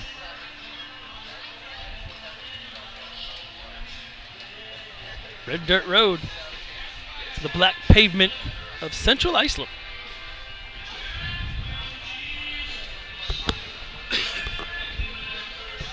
Crowd hanging in there. People have to be happy, even though they got the shade of the cover over there, that the clouds have been in and out most of the day. It hasn't gotten extremely hot at any given time. Yeah, that shade covers, I would say, about 2/3 of the top of the stance, guys. The lower couple of rows still in the sun, but does a really good job. Probably another Chris Murphy innovation as he's up here checking on the electronics. And We were whatnot. saying, how angry are like Kevin Jackson and Courting? They gotta be. They can't stand up there and banter. They're like hidden, tucked away. What is that? What kind of nonsense? Didn't you get votes from everybody? I don't know what their votes were. You should have boxed out a spot for them at the end. Or just box them out. Let them stick their heads up and out. We were talking about, what do you think the price is for that on StubHub? $50 to get under there for CI? CI gets what, $49.50 of it? Prepaid tickets to get in that? How cool would it look if they had the cutouts like the Flintstones, like Dino's head Yeah. sticking out? Yeah. And all those guys had their heads sticking out. To get in there, you had to have $25 parking. All right, here comes North Belmore at the hydrant. Off, hand extended. He's tight, yeah. I don't think the slack man did his job right there, because when he approached that hydrant, all of a sudden the coupling went away on him. Break Pulled him in. right into his stomach. Breaker Man didn't do his job, left the coupling right in front of the nozzle man. He Got got it. it off, but he just left it right there. Hydrant got off. He was setting up, and boom, coupling disappeared. Right, Artie? That's when you, as a nozzle man, you hit the target and you turn around and hit your breaker when he leaves the coupling like that.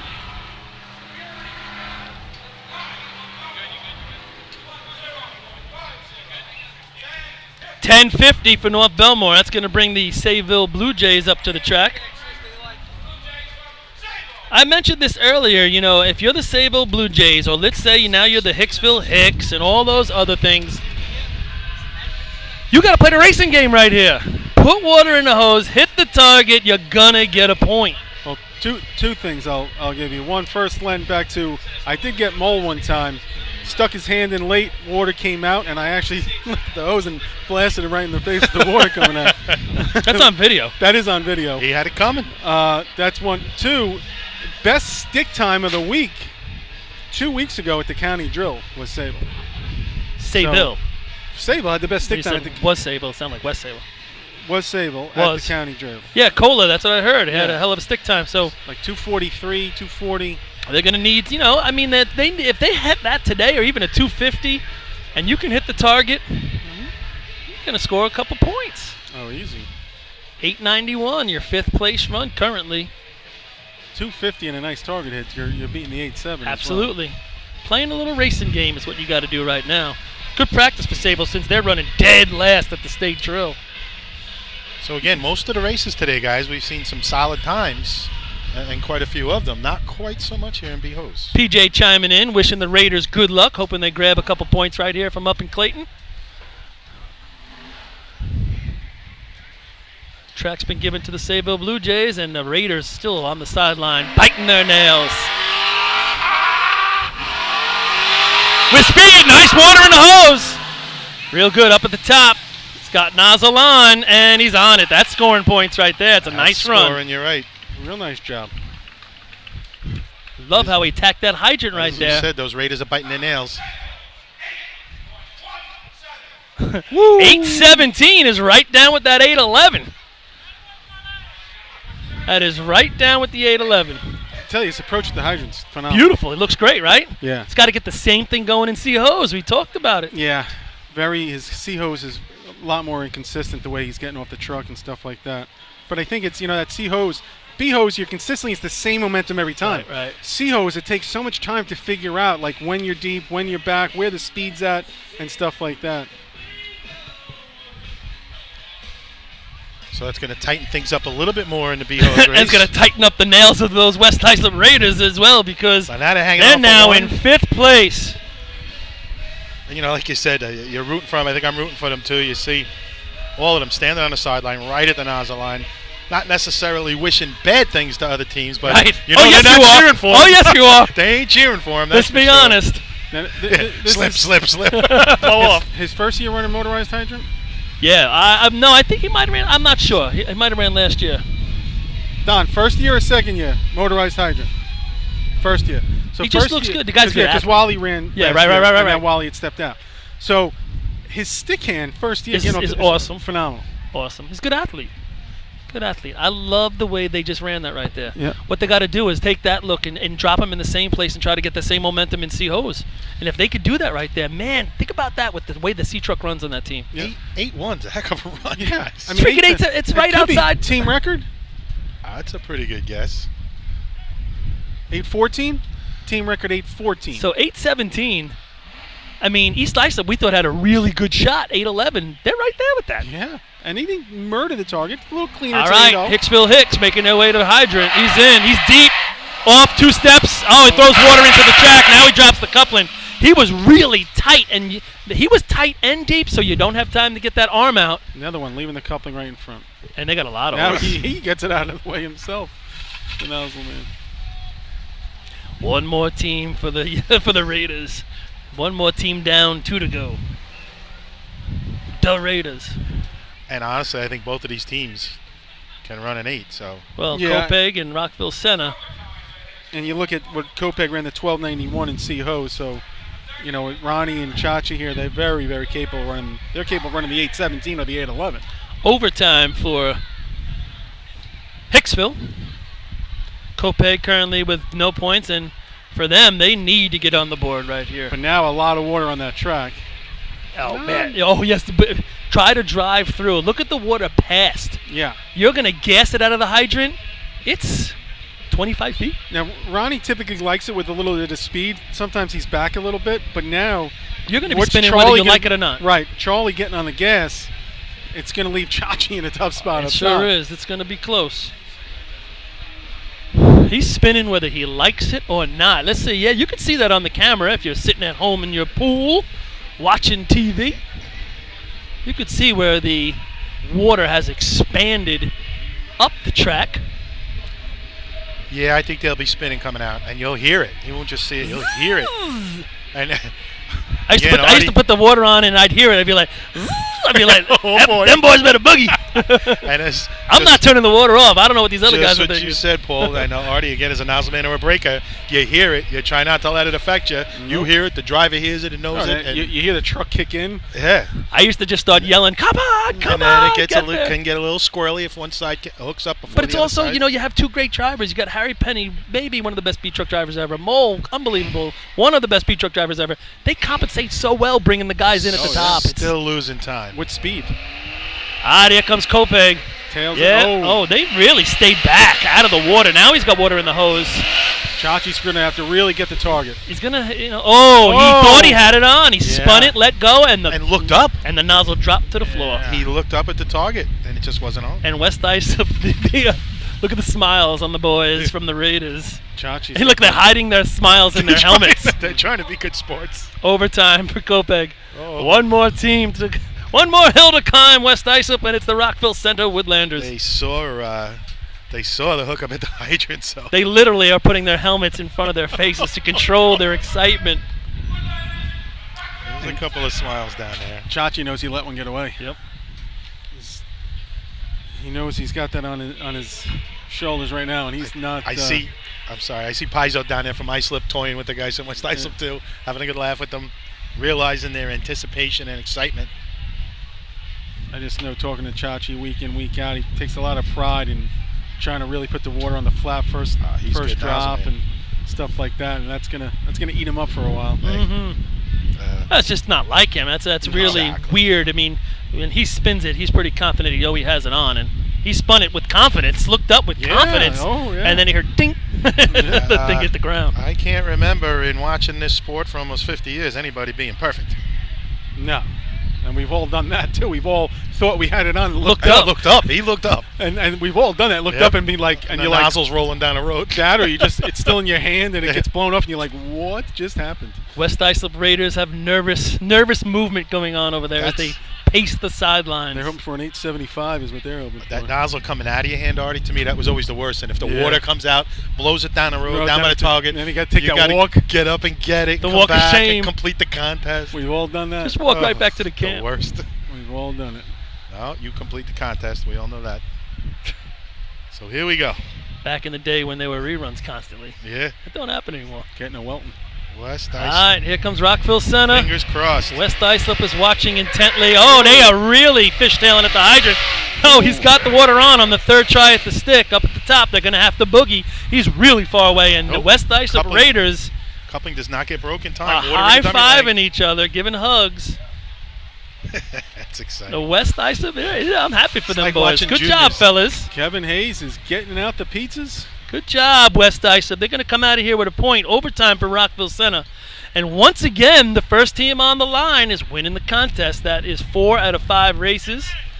771 wins it. Second place is North Lindenhurst. They're going to have 4 points. It's going to help their day tremendously. Third place, East Islip gets on the board with 3. Fourth place, Sayville Blue Jays with that 817. And fifth place, back in business, the West Islip Raiders get a point. Hats off to all those teams that scored, as we said, especially West Islip / North Patchogue representing right there. I'll give you the total points with 3 to go in a second here. All right, overall the points, 24 out of 25 for your leaders, the CI Hobos. Second place, the North Lindenhurst Piston Knockers have 12.5 points going into the last 3 contests. Third place is going to be the West Hempstead Westerners with 10.5 points. And a tie for 4th and 5th between the Bayshore Redskins and the West Sayville Flying Dutchmen, both with 7.5 points. Following them up, there are a bunch of 2s, New Hyde Park, Islip, Lindenhurst, Sayville, and 2 1s, West Islip and North Belmore. So those are your overall total points as we head to the final 3 contests. One of the big questions remaining here on the day is, what's the total points going to be for the CI Hobos? 24 out of 25, and now we're going to their best contests. What's the record? 37? 36? It's 30. Yeah, it's Patchogue 36 and a High half or something? high 30s. Oh boy. what is- Somebody's got to know that out there. Yeah, there's a couple of teams have been in that 33, 34, and above. All right, Fred, you want to get us a little commercial time? All right, we're going to be back for the final 3. Join us. Fatty McGee's in East Islip. Wednesday is ladies' night at the best FD racing bar in Long Island. Stop in anytime for a drink with good company, a great lunch and dinner menu, and of course those famous Fatty's wings. Fatty McGee's in East Islip. Wednesday is ladies' night at the best FD racing bar in Long Island. Stop in anytime for a drink with good company, a great lunch and dinner menu, and of course those famous Fatty's wings.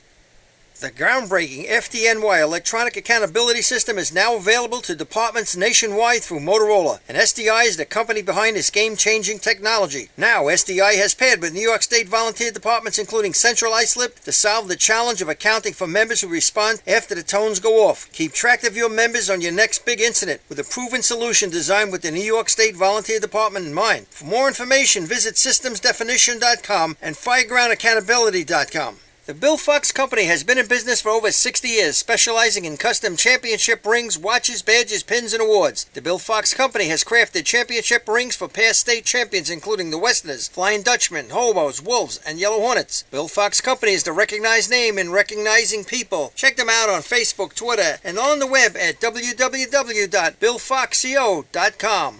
Coastal Fire System is the official SCBA dealer for New York State drill teams. Coastal is your one-stop shop for all you SCBA and fire equipment needs. Scott Air Packs, cylinders, RIT packs, refill compressor systems, gas detectors, Hi-X boots, Protec and Dragon fire gloves. For more information, check them out at coastalfiresystems.com or give them a call at 631-661-7515.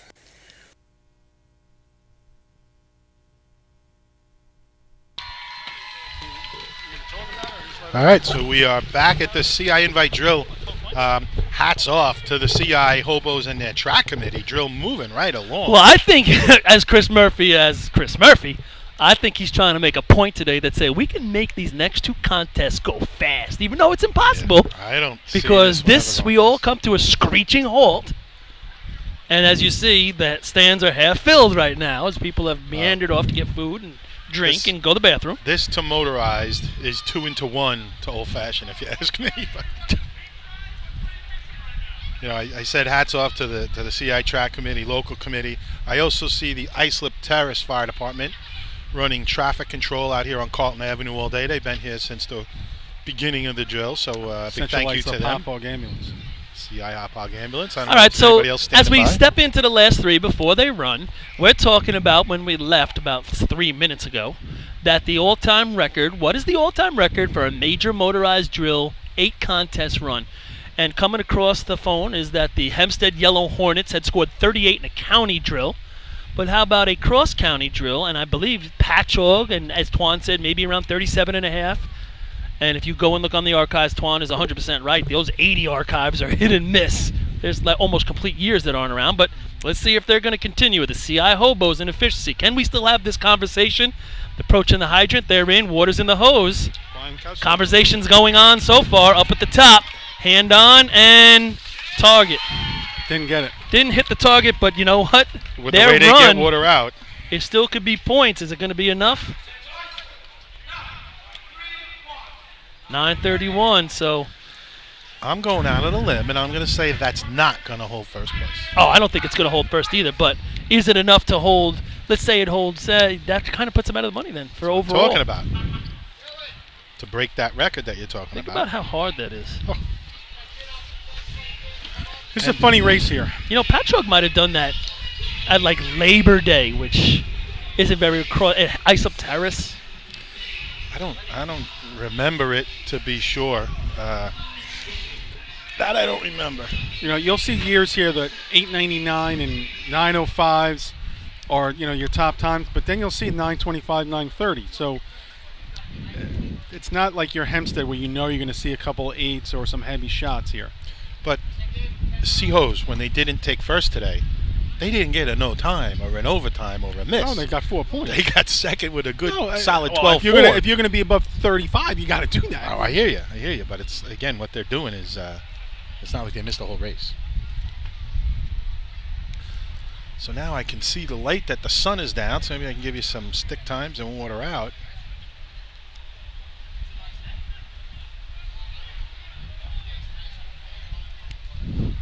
Roslyn missing at the hydrant there. That stick's not going to mean anything. No, with still the water they're out. pulling the hose out of the tank. He can't even get it back. He's still cannot get it back on the hydrant. Now water just gets in the hose. Again, once he missed, the hose went up the street. Now the target's up. Next guy in the hose, Artie, whether he's in the middle of the hydrant man or that first coupling man, should be running it out, but he's got to at least glance over his shoulder, no? Yeah, well, we always had that first slack man, suicide man, whatever, dragger, whatever you want to call him. He's got to kind of be peeking out his eye, because that's almost like when he's getting rid of the hose, make sure there's water in the hose. And then Bay Shore was known for years. I'm not even sure that they still do it. First coupling man would really fade out to the middle of the track. I remember watching that, and it wasn't something that was talked about a lot, but stretching that hydrant length out, right? Well, that and just really, lining the hose up.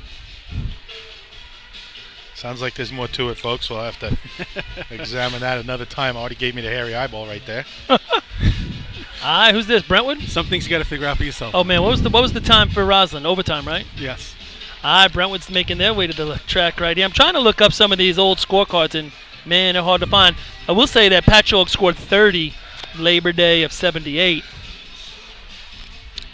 I think CI went on a tear here not too many years ago. Yeah, but it well. wasn't numbers like that. No, it wasn't 38. But And then I can't find any of these other things. It's crazy.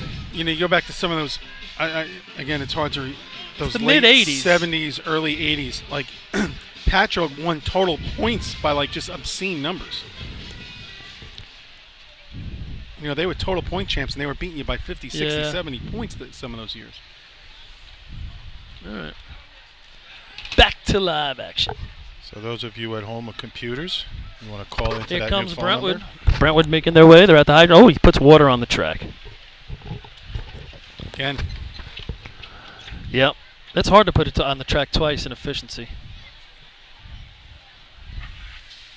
Notice how he said inefficiency? and he's shooting. He's not talking about BNC hose, because No. that might have been done before. Artie, maybe you could give that phone number again where Yeah, you want to text our on in? at-home fans can call in. Maybe they could do a little more research. We're a little busy here, but Overtime for Brentwood as Or Jack, if you want to get on Lenny anymore, feel free for that. It's 631-495-5008. 631-495-5008. Patchogue scored 33 at the 1983 Hempstead Invite. And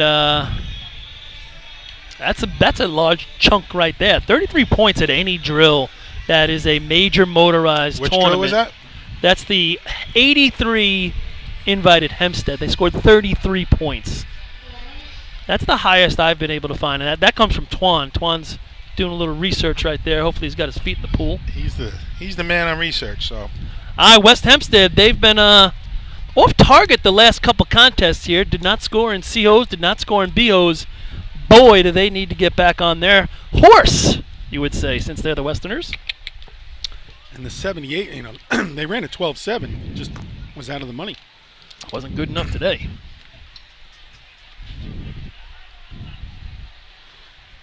Well, this certainly isn't going to speed up the contest when the first or two of the first three teams put water across the track. But, there's no reason for this. Come on. Rollers and rollers. You want to do the hydrant? Fine. If the other guys slip running through that, they got bigger problems than getting the hose out. Here we go. Chris Murphy can't stop this. See, to me, I mean, if you want to talk about something over the winter, and I'm not begrudging anybody doing it today because this is what we've always done. When you want to solve some of the time, the hydrant man should not be putting the adapter on in this contest or motor pump. If he doesn't got to put it on, if the hydrant man doesn't have to put it on for BNC hose, that's what takes the most time. All right, here comes West Hempstead.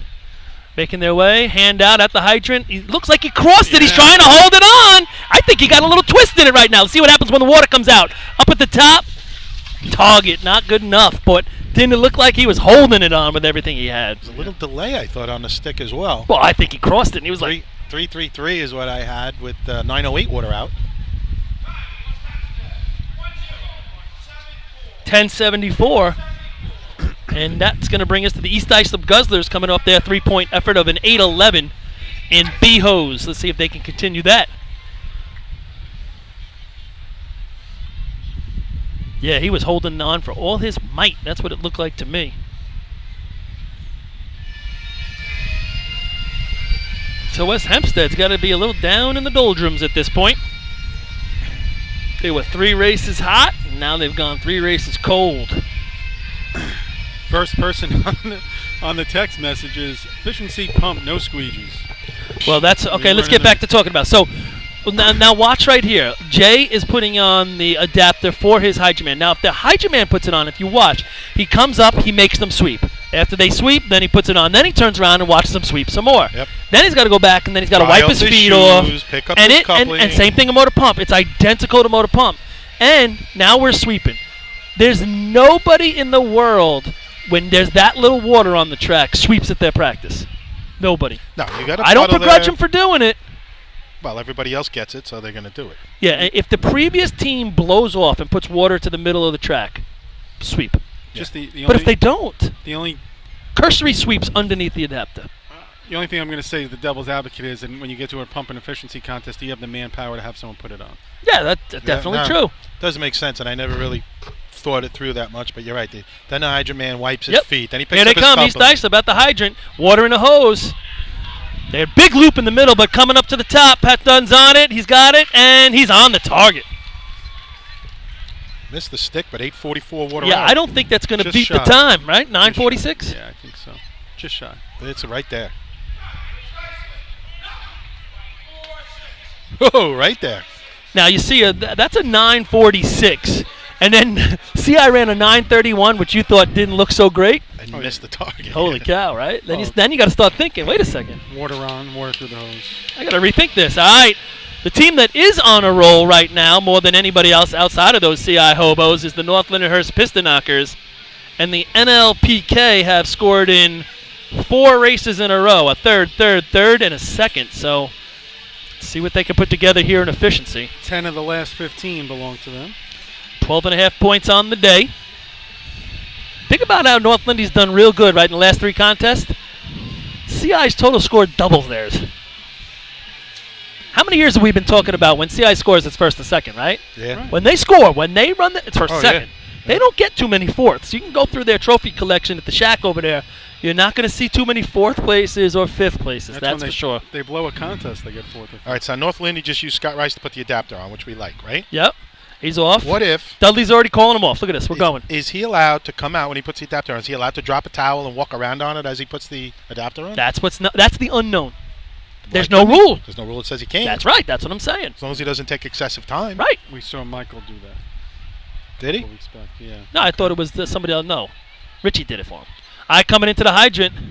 Here's North Lindy, hand out, and water's in the hose. Real deliberate, it looked like, on the Yeah, stick. but he's not. I don't think he's that confident how good it's on, Chris. And up at the top, Ducky.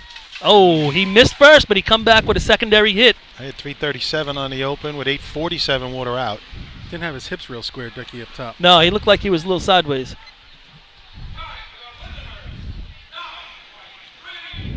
.933. And all of a sudden you think maybe that CI shot's not that good. It goes back and forth, right? This race here is funny, I'm telling you, year in, year out.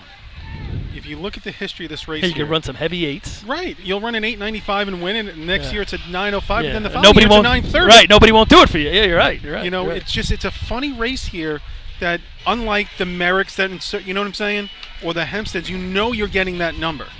Here, you just never know where it's going to land. We're going to know on Bayshore. Bayshore is a good efficiency team. Let's see what they could do.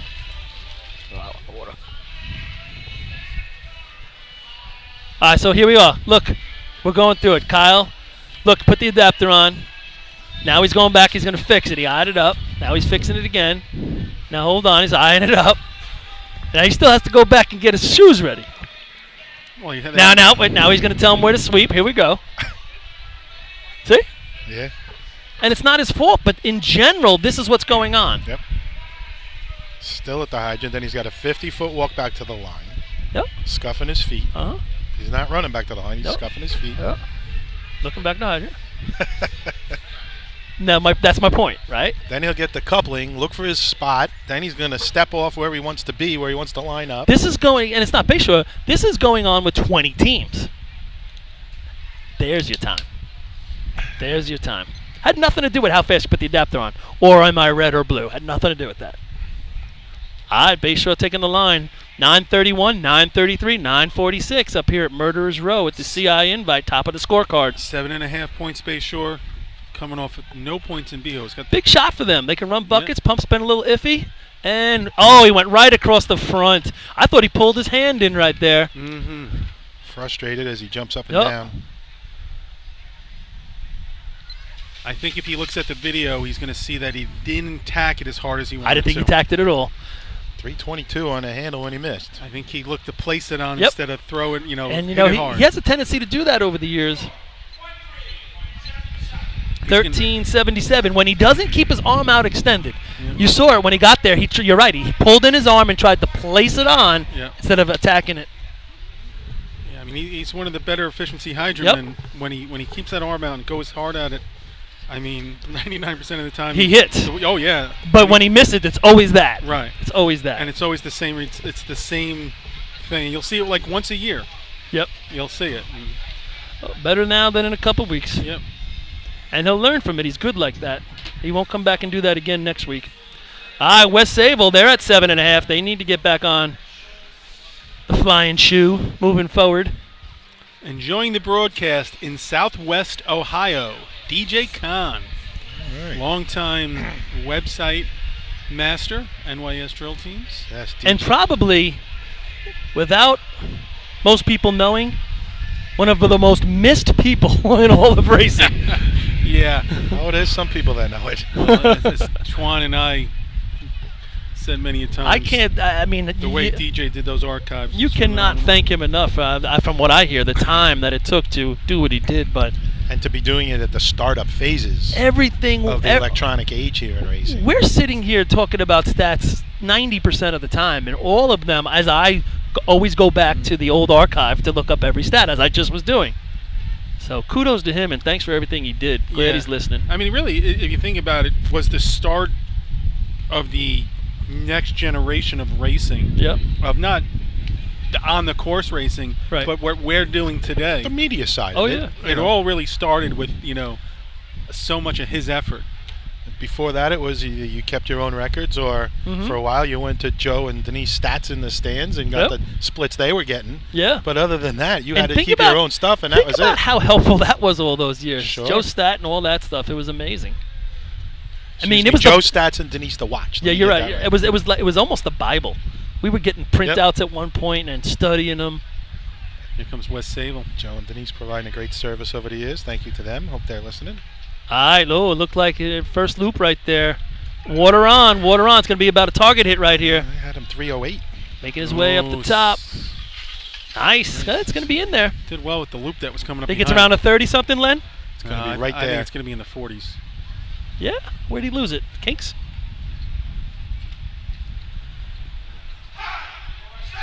Close. Told you. Wow. 21. It's not in the 40s. I thought they had a couple of loops there. He's got a Florida eye Still going. sunblind. He's yeah, on Florida Not time. much beach for you, buddy. It's a 9-4 in Florida. Nothing wrong with that. That's the Send problem me- I'd like. send me back tomorrow. All right, so that 921 takes over the first place spot. 921, 931, 933, 946, your top four. And we go to the Port Washington Roadrunners, who won Nassau County's drill in efficiency 1 week ago.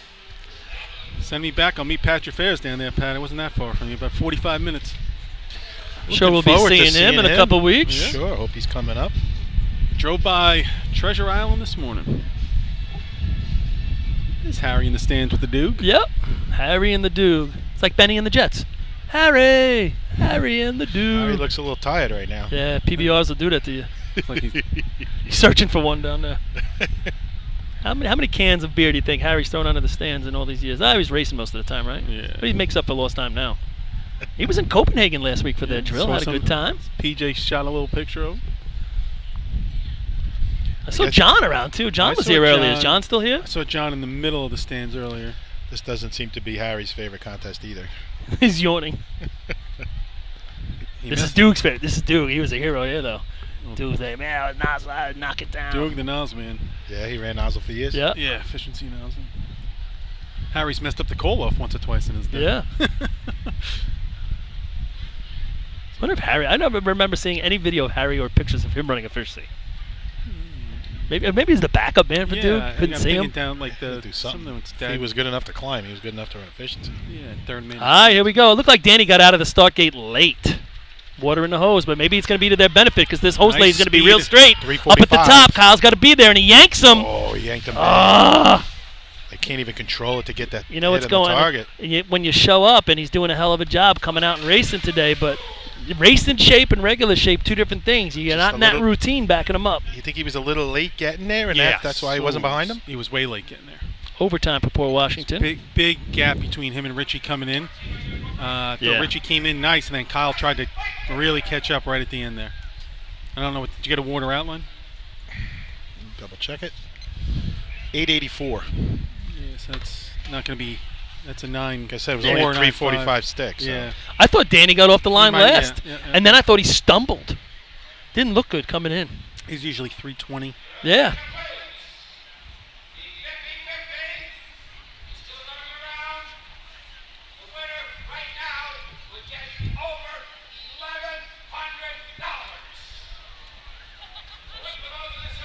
$1,100 in the 50-50. Sorry, I was mesmerized by the call of Bill Rouse. I think they need to send the 50-50 salespeople up to the top of the arch. They Yeah. can make some money up here. If they're listening. Haven't seen anyone up here selling yet. We usually contribute. All right, that's going to bring the blue and gold of the Manhasset Lakeville Minutemen.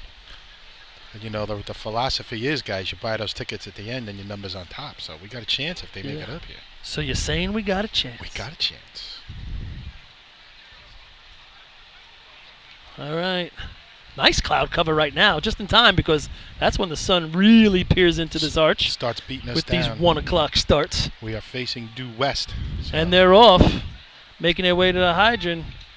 Nice water on. Bang, bang between Stan and Sean Fagan. Up at the top. He's on it. Yeah, but has a That's it. decent Fishy. fishy team Yep. lately. I missed Scored in the the state stick. tournament. Got him in the Joe Hunter, I think, last year. Yep. 2 points, I think.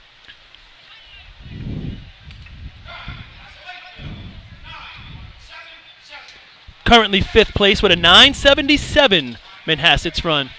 It's the 21 to 31.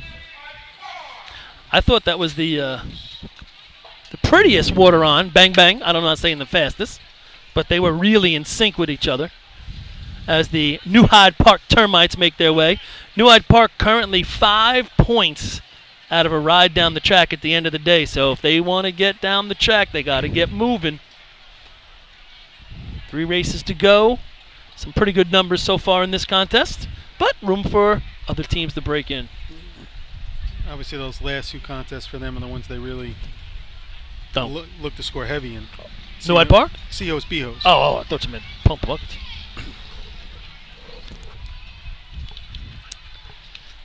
20 years ago. Yeah, I was gonna say, they were the CI before CI was CI. Yeah. I remember the days where I think we were at Patchogue one year, and I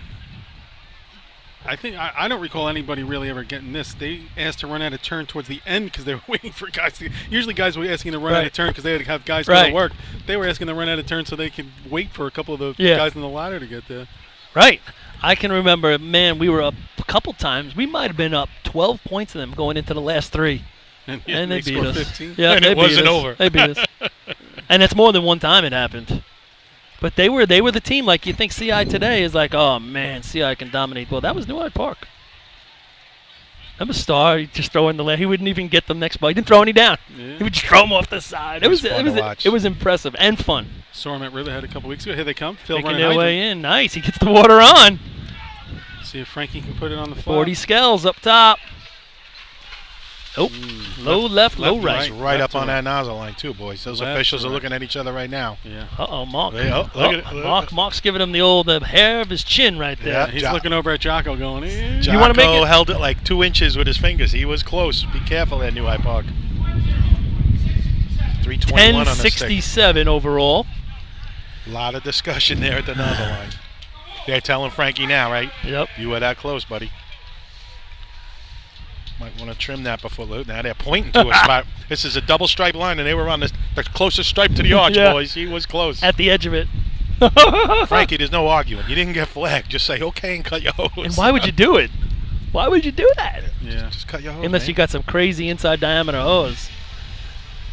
Oh, you got to cut it. Who made those 40 skull shirts? I like them. Yeah. I actually like the stripes. The stripes look good. I don't know what the rest of it looks like. We made them, and I will tell you this. You can see them after the tournament. They are being opened for sale. to Yeah, I the saw public. that on the group. Yeah. So they've already got some significant orders in. I'm for sure them. they do. They're pretty cool. Yeah. So But I like the color combination of the blue and white stripes. I think the Sable Blue Jays should go back to that. I like when they used to yeah, have I it. used to have it. Yeah. It's a cool look. Yeah. Yeah, it came out real nice. I mean, Devin, who works with me, designed it. Obviously, he races for them. But, yeah, it came out real. I mean, a huge termite on the back. Yep. But with the termite with the cigar in his mouth. And Here comes the Islip cool. Wolves. Man, do they need points. Oh, and he Ooh. blows water curb to curb. Not the day they were hoping. It started out decent with Mooney coming back and getting them a couple points with the rest of the guys. Man, if you're Islip right now and you go, what are you doing at the end of this day? I mean, you don't have a choice but to move forward. You got the state tournament in 2 weeks, but man, there's a little soul searching going on right there.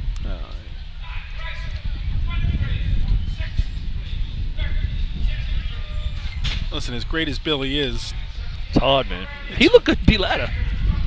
On a straight, crooked ladder, right? He was working, like we all said. But C ladder was working. He was working in B, too. First few steps, he was doing his thing, but he had a lot of work to do. he's not 30 anymore either. What would you guess? Billy, I think, is like 38 or 39. Nah, he's older than that. I think so. I don't I have think he's no touched idea. 40. I I think he's wouldn't have 38, guessed that. 39. Every 40 brush fires you go to your age. All right, that's going to bring us to the Cutchogue Panthers. 921, 931, 933, 946, 977 Manhasset sitting in there for a point currently. Cutchogue getting ready on the line right here.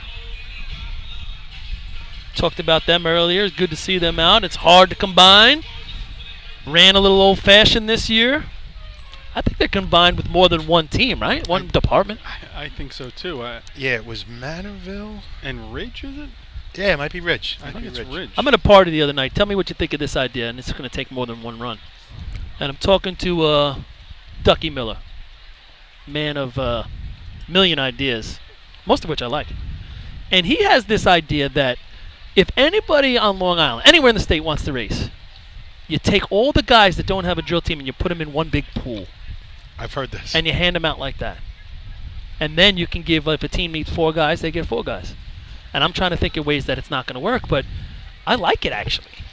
Well, The only thing is that the team gets good, or how far does that guy got to travel, and insurance. insurance. If you I think, is gonna work be an out all issue. those things, but I think you would get a lot more guys racing. Yeah, I think insurance is going to be an issue. The districts and chiefs. Tough run right there for Cutchogue as they miss at the hydrant. I'm that's just a- throwing it out there. I No, think no, it's I've an heard it. interesting idea. I've heard Ducky talk about it before. Overtime for Cutchogue. Deer Park's going to take their spot on the line. So that's just like saying there's a random guy in West Hampton that wants to race. Yes. Throw him into a pool. Yes. But now Mike Heller But he's got to racing for the Knockers. He's But random. he still has to get chiefs and commissioners' permission. Right, but when you think about the insurance, it's really the insurance is the insurance no matter what you're doing. It's not like, you Right. can do anything and you're going to be covered under whatever. What about funding, vehicles, Well, hoses, no, ladders? see, that's different. Now, if you're a host team, you got to be able to take these. No, I'm not saying start a team, Len. I'm saying an established team that has lost all these guys. Let's say they got 5 guys. So Right. let's say. So you take the first 6 guys on your list, you're going to move them to Team A. They need guys. So where are you from? Now, I'm from here. Okay, you guys are on this team. Here's when they practice. If you want to race. Now, might you get other departments to say, you know what, this is pretty good. Let's start off. You might. You might, but Because you're going to open the pool up to more departments. you are. But geographically, it works a lot easier for practicing situations. And Cutchogue is combined with Manorville. you're talking about the North Fork. That's a different. But when you're like, look how Sable's combined with Holbrook and Hagerman. Hagerman's a couple towns away. It's 3 or 4 fire districts away. 10-minute ride. Mm-hmm. But it still works for them geographically. But they have a practice course. Things like that. Just putting it out there. I thought it was an interesting thing to have a conversation about. Thinking outside the box, which I like. Well, Ducky always thinks Yeah, outside the box. He's done that for a long time. Deer Park. When he was building our pump, Don't count Deer Park out of he efficiency. came up with the idea of a new gas tank because we couldn't have the gas tank where we were because we were putting the pump in, and he wanted to put a keg on the back of the beat truck as the gas tank. We loved it. The commissioners flipped out. Yeah. All right, coming up to the top. They can score here. Not what. Whoa! He catches one going left to right. 325 on the stick. 977, the number he's looking at. 847 water out. I think that's going to get him in. Yeah. 956. That's your new number 5. Scored in the county, got some nice points, I think, in efficiency as well, correct? I don't remember, to be honest with Well, you. you might have. I was gone by You then. were gone by then, I think, yeah. Kudos to Deer Park on a nice job on the Suffolk County Parade last weekend. Here was an outstanding success. A lot of people were there. All right. The recently scoring West Islip Raiders will be coming up next. 956 is the number to get on the board at this point in the contest. We're about halfway through the list. 25 teams competing here today. It's 25. How many competed up in Western? 6. So that's 31. How many were in Northern? Well, Northern you can't go by. It was Ellesmere, which is far, and it's beach truck only. Yeah, so then So, Clayton didn't go down. 5 competed, and then I would say 36. Clayton, Louisville, Lake Placid. Copenhagen? Was there, Lake Placid. I think that's it. So we're in the high 30s. Westbury's not here. Anyone else not here? Yeah. Riverhead, Riverhead. and another one up top. East Farm. East Farm. So You're we're going to get 40. low 40s. But you're also not going to get all those teams from upstate. Like, I don't know if Carthage is coming, Louisville, and stuff like that. Right. So you're talking mid-30s. Mid to high, yeah. And again, well, All right, here comes those West Islip Raiders. Miller Place. Young guns, water in the hose. That's Sort going to of be, reverse oh handoff man, they there. got a lot of He's hose got up a at the lot top. He's got to let it go. It was in his hands, and now he hits the target. I don't know if that's a 9.5. What Paul's talking about, folks, the backup man was keeping a small accordion right up till near the end. That could be dangerous. Yeah, it looked like it was going to wrap around his wrist. We've done that before with Todd. Yeah, but drop it. Yeah. At Maybe 25 before. no, we used to drop it at like 50 before the nozzle. All right, yeah. 10-16 for West Islip, Merrick Buckeyes. I think Merrick's been doing real well in Fishley. Probably their best race, right? Merrick's on, yeah, that again. 9-3, 9-1 maybe. Yep. Deer Park's good. Merrick. Those are the teams that you don't see. Merrick's been scoring some points, but they have that one race where they're they can really Well, throw a Merrick. wrinkle into it. I mean, they got athletes on his team. You got to see the guy that's climbing for them. And they're a combination team as well. Are they? With who? North Merrick. Oh, but that kid that climbs for them, right, Len? Oh, He's got some motivation on him. Yeah. We were saying earlier, they have you just got to seen him give climb, him a Marty? chance. I did. Yeah, I saw him last year. I saw him climb when they had the at North Belmore, and he looked real good. really opened our eyes this morning. 3-man ladder flying on the ground, and then again in B and C ladder. I think B ladder he struggled a little getting on, and then took off. I don't think it was his fault. We talked No. about that. It was the Nope. drop and the dig and all that stuff got in the way of him. But he's got the speed. Yeah, give him a chance. Put him on the ladder. Let's see him motivate. Is that him out there on the nozzle? I know he Looks had like it. blonde Yeah, hair. I think so yeah. All right. See, we got an adapter guy here, not a Hydra man, right? And he's taking a long time. This guy's ruining my theory. Well, gives him the high five. Walks off. It's Billy Miller's walking across the track at the target. Just realized he was in the way. Scoots his butt off there. All right, Merrick's ready to go. Track's clear. 9:56 for the Buckeyes to get down in the top 5, and he puts water across the track. I tell you, he came in, short-armed it, and looked to the sky. Didn't want to get wet, it seemed like. Flipped the target up real quick, but it's not going to make a difference.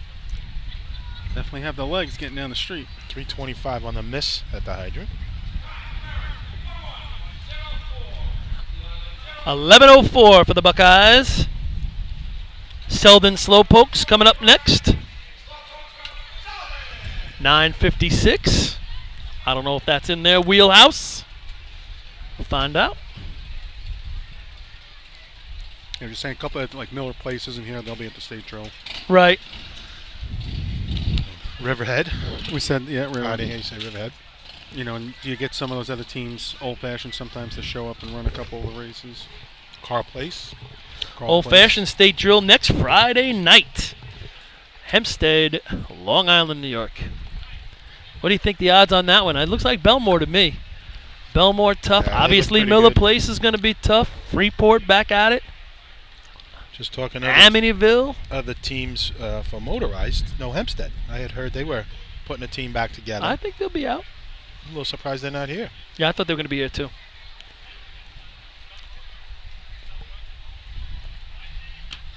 Should be an interesting old-fashioned state tournament. How many teams are roughly at that? Like 15, you think? Well, they had 5 at the Suffolk County, right? Or 6. I think 6. And I think 13 maybe at the Nassau, so there's 18. And you'll get a couple others go out there typically and run. Copeg 20. races, right? Yeah, I bet you get 20, 20 I something. think Copeg's entered. Are they? I think so. I didn't. I'll look at it right now. I think There Copeg's were on a the couple of teams running both sides of it. Yeah, I think Copeg was on the sheet. All right, Selden's about ready to go. Here they come. Oh, double. whoa! What's the? Stickman on this Yeah, side. Stickman's in a weird spot up at the top. Nozzle out, big loop in that last line. Now he hits it.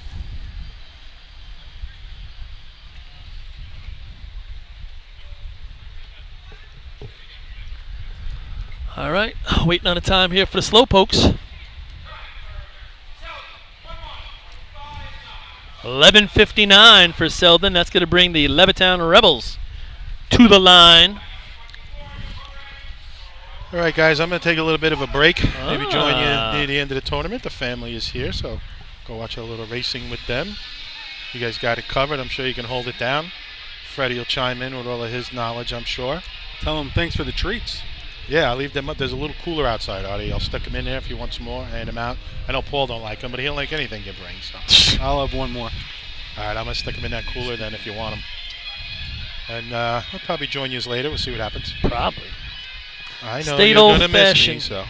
State Old Fashioned's got 12 teams listed, and you'll get some more. So, but I want to go back to something. Actually, I wish Pat. You just talked about Pat before, but he had jumped on a digger post about the Fab, and what he did here is he plugged in the northern and western scores from last week's drills into the 2 county drills. And if you go by the times, I'm assuming he's doing the times. This can't be Suffolk County, though. That's Nassau. Okay, so he plugged in Northern and Western into Nassau. West Hempstead wins with 20. Port 19. Point Pleasant would have come in third with 14. And as we're talking, Levittown has put water across the track. You might see it on your TV screen if you're watching. Still trying to put it on the hydrant.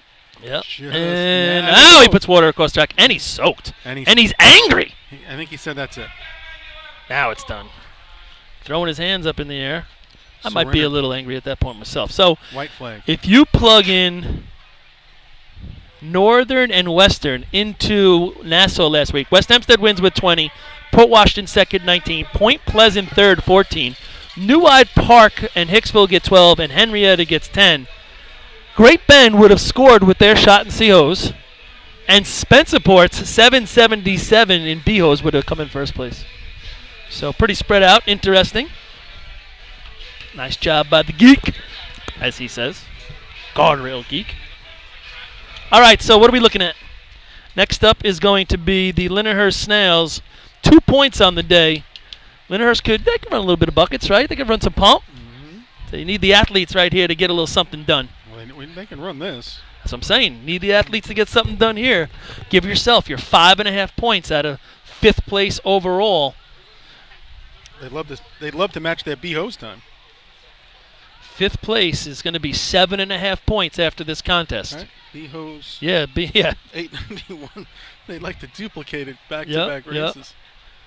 That's a hell of a shot on a miss. An 891, man, that recovery was impressive. You can recover and get numbers in C-Hose. Yeah, but B-Hose, holy cow. B-Hose tough. Sun peeking back out at the most inopportune time. For us. Yeah. Not bothering anybody else. Glasses back on here. Stinks.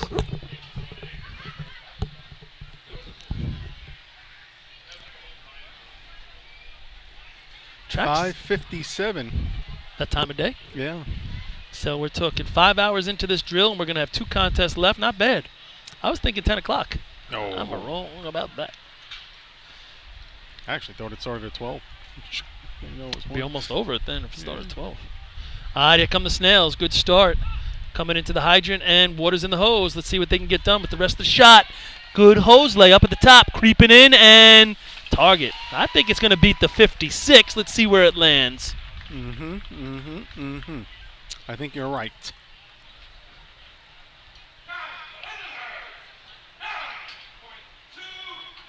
Wow. That lands in second currently. 9:27. That's a tweener. That's going to help them. That's going to put some pressure on the top five.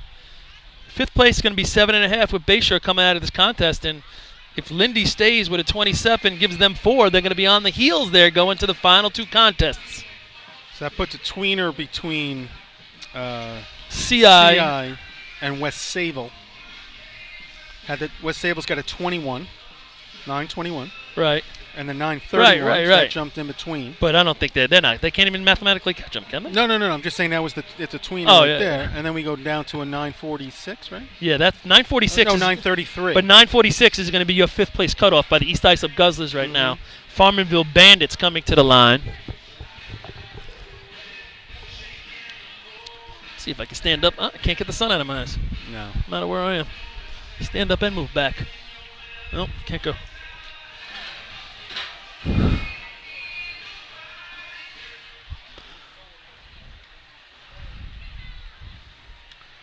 About 6-7 teams left. I think Farmingville's in the mix of that 9:46. Yeah. They got athletes as well. Mm-hmm. Can't beat athletes. That's what's kept CI so great all those years. You can't teach speed. Yeah, you can. And you know, the experience counts for something, but in a race like this, I think speed might trump experience. 2 things you can't 'Cause teach. you can happen to hit the target. Can't teach size, and you can't teach speed. They're off. Looked like a good start. Guy's got him, and now the Hydra Man makes right-hand turn, and he's got water in the hose. It's through the first length, in the second lane. You're right. If he hits this target, they're going to be real happy. But the backup man drops the hose. Cost him. Yeah. Backup man dropped the hose, then leaped the hose at the end of the contest, and it hurt the guy holding the nozzle. I think it's Justin, right? Yeah. Yeah. 968, and you think what that cost him? Beats the 9:46. Oh, yeah. Puts him in the money. He dropped the length in the last 30 feet of the approach of the nozzle line there. All right, North Belmore, the Rinky Dinks. They've had 1 point coming out of 3-man. They still have that point. 9:21, 9:27, 9:31, 9:33, and 9:46. The times to beat. Man, let's get the cloud hanger right there.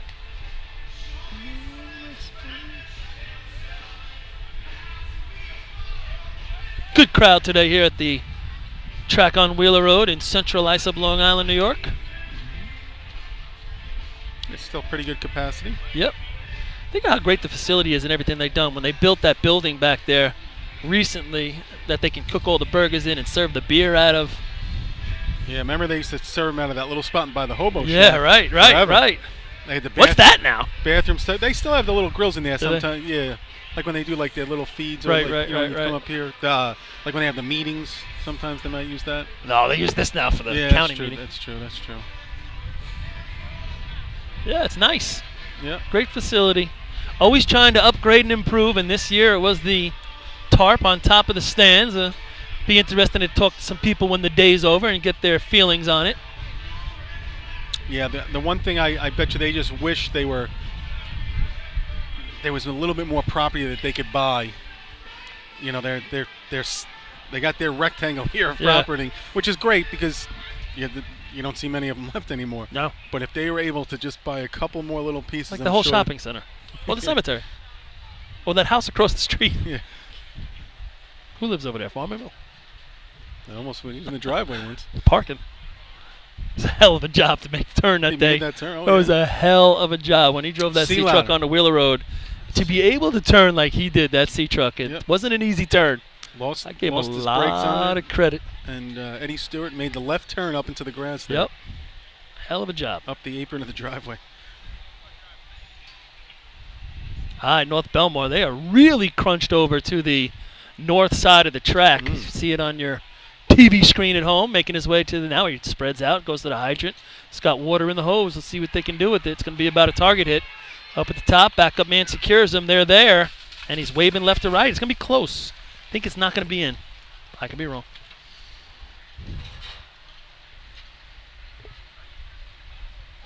Nope. Waving left to right. Yeah, I think that's Sean running a nozzle. I can't. There's a tough glare up here. Yeah. Yeah, I think it is. Just, I'd like to see him his last 25 feet. I know what you say here. Set himself up a little bit more, Yep. and almost maybe don't come in as hard. He's almost what you're saying. That he's almost running still. Outrunning. He's running with two hands still. And he's almost outrunning the hose. He's got to set up earlier. Yeah. I'm gonna Set try up. to see if I see him later and talk to him. He's a really good guy. It looked like the backup man was ready to go. Whatever he was going to do, the backup man was going to be there for was him. following him. Yeah. And really trailing him in the right way on the approach. Yep.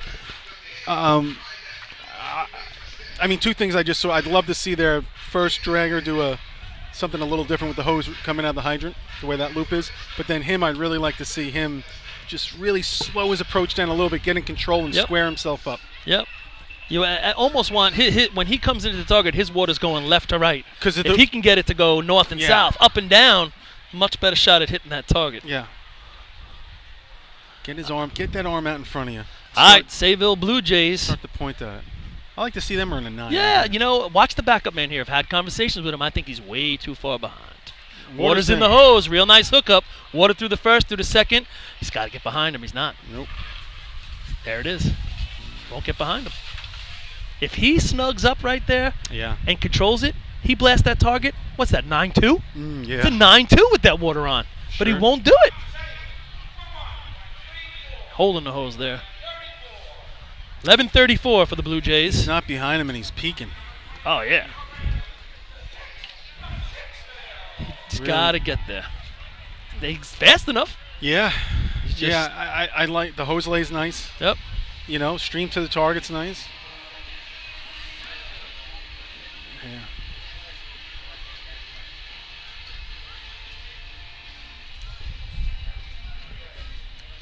How'd they look in 3-man today? They had the other guy. They did that Crashed. switch. Yep. And I think it was going to work for him. Yeah. I mean, they crashed, though. Yeah. Squirrel hit. But I like the way the third guy, when Ground he speed. climbed, Yeah. climbed. And he's got good ground speed Yeah. coming in. It's going to work for him. Good stride. All right, Hicksville Hicks. Good efficiency team. I don't know if it's the same guys still racing. I see some of them. Yeah. Stuck Chiz in the. Yeah, I don't know overall for the whole day, though. Here without the C truck. Mm-hmm. They're getting that back before the state drill. Coming down to the end of efficiency. People have started to meander back into their seats. Motor pump off Hicks- on the horizon a little bit. Hicksville, Copeg, Rockville Center to go. Sun's getting tough up top For here us. Yeah, oh boy. If I go back any further, I'm going over the rail. Sunglasses and hands are up just to see. Getting ready to do the call off. Here they come.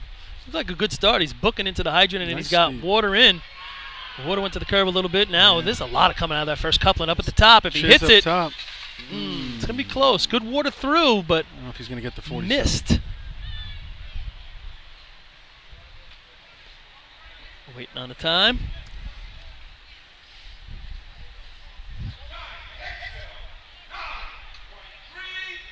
Wow. 9:38. Nice. Think about what that could have been. That's a 9:10. Yep. 9:15. That's your first place run if he hits the target. Yeah. So 9:38. That is going to take over now the 5th spot, knocking out East Islip's 9:46. I'd like to know, again, we don't have a clock up here right now. I'd like to know what that water on is because he's got good wheels going into the hydrant. Yeah. Oh, he was booking too. He was running hard. All right, Copeg, 9:21, 9:27, 9:31, 9:33, 9:38. Just like you said, funny how it works here. This is a 9-2, 9-3 day. Been plenty of times where it's been an 8-8, 8-9 day. Yeah, and If not a little 9:15 's better. last place, and, so just 2 teams to go here in efficiency. A lot of smoke coming out. That can't even be Bayshore smoke. Oh, maybe it is. Maybe it's wafting from way back in the woods there. I thought it was coming out of a little shack. Is that your smoke, Eddie?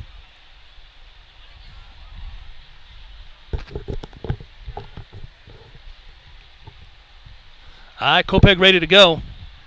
See what kind of start they get. Call off happening. Hydrant man leaves first, making his way to the hydrant, digging hard. Water in the hose. Good hose lay out of the first length, out of the second length, setting up at the top. Nice target. It's a good shot right there. See if it gets in the money. Maybe the water was slow. He beat him down. I don't know. Nope. Out of the running. 9:59. And with that, we're going to go to Rockville Center, the Woodlanders.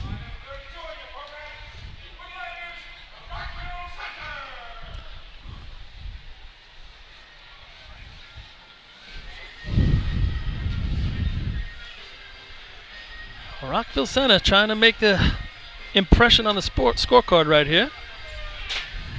Give you a little summary of the points overall going to the last two as soon as they run.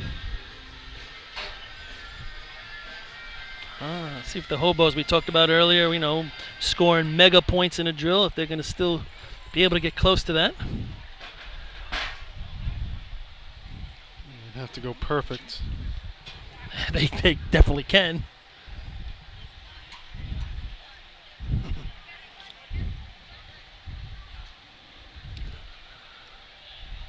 It looks like we're just about ready. Boy, that sump comes out and the track dries up real quick.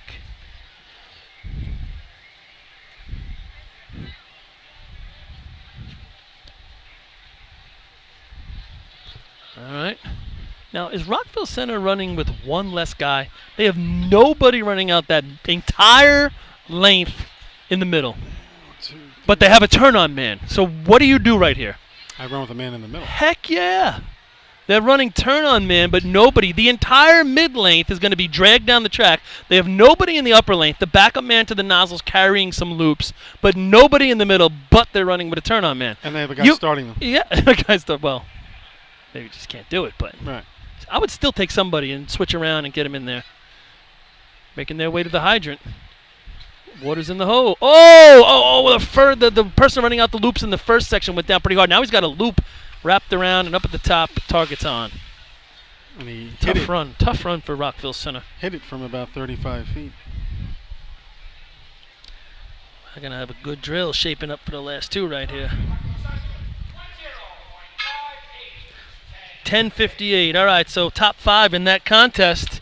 First place, getting 5 points with a 9:21, is going to be the West Sayville Flying Dutchman. Second place, 4 points. Lindenhurst gets them back in business for trying to come down the track. 9:27. Third place is going to be Central Islip. 9:31. Fourth place, North Lindenhurst, 2 points. And fifth place, 1 point, is going to be those Hicksville Hicks. So your total points with two contests to go. In first place with 27, and the winners of the Central Islip Invitational Drill 2015, the CI Hobos. Second place currently, 14.5 points, the North Lindenhurst Piston Knockers. Third place with 12.5 points, the West Sayville Flying Dutchman. Fourth place, 10.5 points, the West Hempstead Westerners. And in fifth place with 7.5 points, the Bayshore Redskins. Right behind them is the Lindenhurst Snails with 6. And then we have twos. It's 3 for East Islip, 2 for New Hyde Park, Islip, and Sayville, and 1 for West Islip, Farmingville, and Hicksville. So if you're out there listening, spots 2 through 5 yet to be determined with 2 contests to go. The Motor Pump Contest and the Bucket Brigade. Should shape up to be interesting. Fred, what do you think? Little commercial time? See, I just put the stuff away. They're done. Yeah, they're going to come watch. Pop. It's what you heard just now. All right, Fred, we'll be back. Whether you've been a FASNY Credit Union member for years, just become a member, or yet to take advantage of our member-friendly products and services, we have the tools you, your family, and your fire department need for financial success. From low-rate auto loans and free checking to shared branching and mobile banking, when it comes to your finances, we are fully involved. To learn more about our products and services, visit us at www.fasnycu.com. Attention fire chiefs and commissioners, you already know New York State has mandated that your department supply your members with bailout rope systems. Coastal Fire System is also the exclusive bailout system distributor for New York State drill teams. The friends at Coastal are equipment dealers for Petzl, Scott, CMC, Colorado Systems, and can walk you through the state requirements to ensure the safety of your members. Your bailout system process starts and finishes with the folks at Coastal, a family-owned and operated business. Check them out online at coastalfiresystems.com or give them a call at 631-661-7515.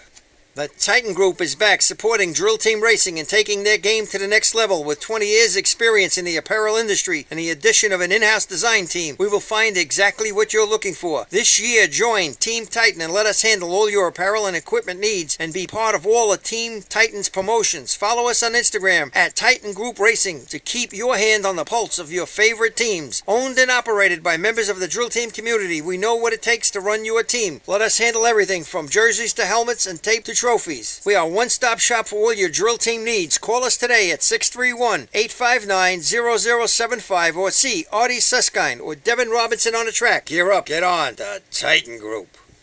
For fire department drill teams, speed can mean the difference between winning and just placing. During an actual response, speed can be even more important. That's the idea behind Streetwise CADlink, the nation's first and fastest cloud-based mobile data software solution. Streetwise turns tablet computers into powerful, full-featured MDCs, providing incident mapping, hydrant locations, live apparatus location tracking, pre-plans, hazard waypoints, and more, all in just seconds. Call today for a free demo at 800-718-8027. Streetwise CADlink, the mobile response software that just works.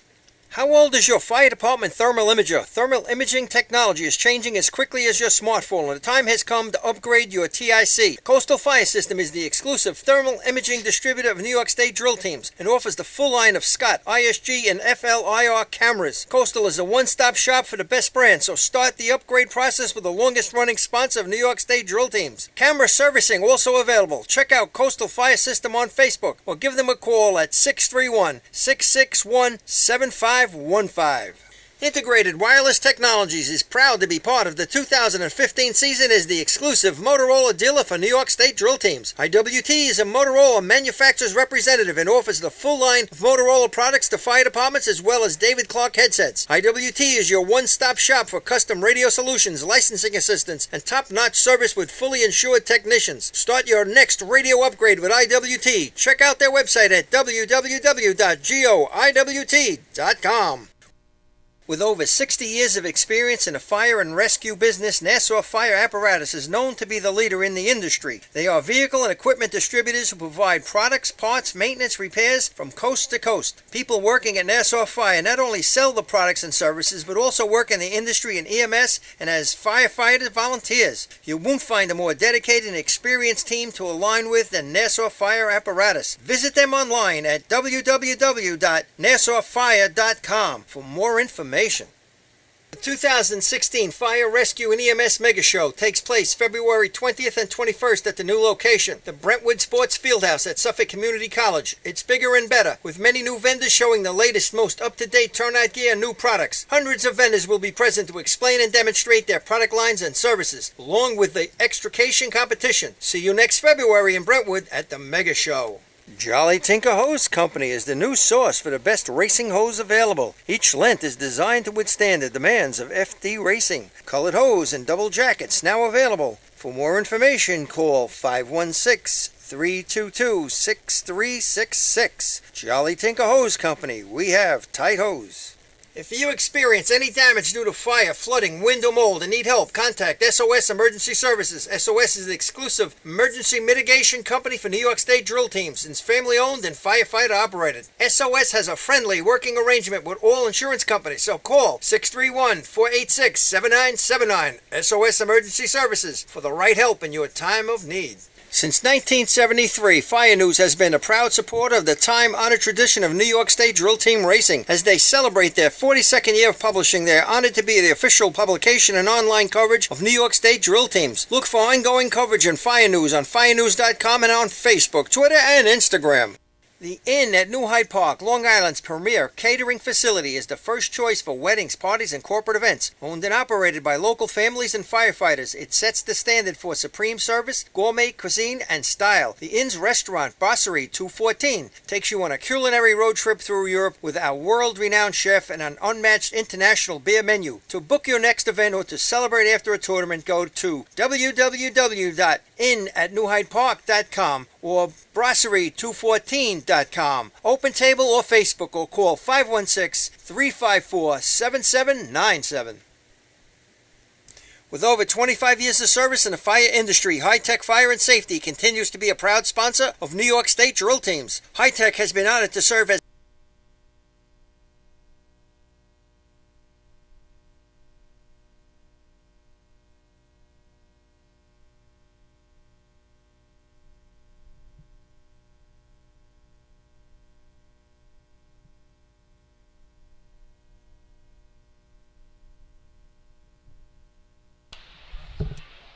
All right, we're back. Getting ready for a little Mo pump. Central Islip is pulling up to the line. Now, Artie, you were just saying, man, they go 10 for 10. They're currently sitting at, what, 27? 27. 27. I mean, 37 in 2015. We're not talking, 1980 or whatever. I thought there was a little bit more disparity maybe in teams that were capable versus not capable. There's a lot of capable teams today. For someone to score 37 points, I mean, look what they did at the state drill last year. What, 31? 31. 37 points? Not there yet, but it's But I'm just saying, It's it would be available. damn impressive. Yeah, this day and age with C-trucks, the way, teams can run shots. And it's not like they're squeaking by because everybody else messed up. The numbers are there to prove that they had a great day. Their numbers across the board. They got overall points 5, 5, 5, 4, 5, 3, and they go to motor pump on the home track. Not often you see them score 3. Yeah, right. When's the last time you saw them score less? Catastrophic. 2 points. They scored 3 a couple of weeks ago in 3-man, I remember. Here come those CI hobos. Motor pump. Inching in towards the hydrant. Now they're making an approach. He's off. Waters on the hydrant. Up at the top. Newhoff's off. Oh, he shot right. Now he's low. Oh, man. You saw how he got caught right at the end, and when he sat on it, he was pointing right. Wasn't straight. Now they need something to go bad for everybody else. 691 for the hobos. They need a Welton. Yeah. Now they're saying, let's just get to the 30s. Yeah. Brentwood Tigers make their way to the line. That 91's not getting points today. No, I thought that was a great job at the hydrant. He stuck it. Wasn't sure. He turned around to make sure it was there, so it wasn't perfect. But I thought when Jay went down with the nozzle, he got it caught, pointed right. And he tried to move it after the water was coming out. You know how difficult that is. Yep. And he was just circling around the bottom of that flap. Yeah. I mean, Christmas 2 weeks ago, and that wasn't his most confident hit right there. Yeah. He was definitely looking behind him. Yep. And then CI Hobo faithful giving a standing ovation to their hobos. Winners of this year's drill.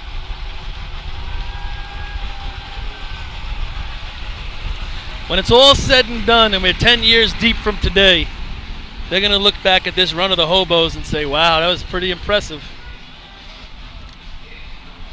again, I don't have the numbers in front of me right now. I know I have it at work. Well, if they win the third one in a row this year, Well, just and they're that odds-on aside, favorite. Yeah, they're, you're they're right. in the neighborhood of 17 or of like the last 22 major motorized drill that they've attended. Right. They've won, which is just pretty. I mean, that's in West Sable had that run. They're starting to enter the West Sable stratosphere. And Patchogue in that and that Patchogue stratosphere. late 70, early 85 I mean, even year when window. North Lindy wins the 4, Yep. they didn't win all the time. No. They Here were good comes- on that day, and that gets a lot of credit for that. Here he comes Brentwood. He's got water in going through the truck, out the discharge, sitting on it, pointing up the track, and he's a little low. Now he's high. Now he's on the flat. It's like he started lobbing it in. Yeah.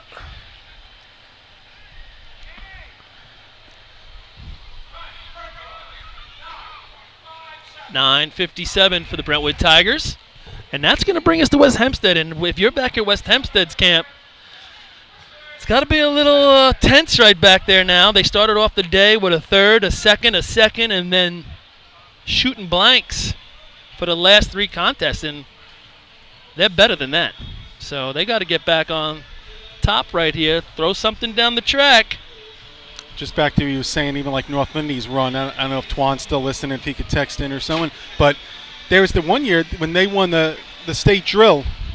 That was their first one of the year. Right. You know, the second or third one. I'm just going to cut out for 1 second. Yep.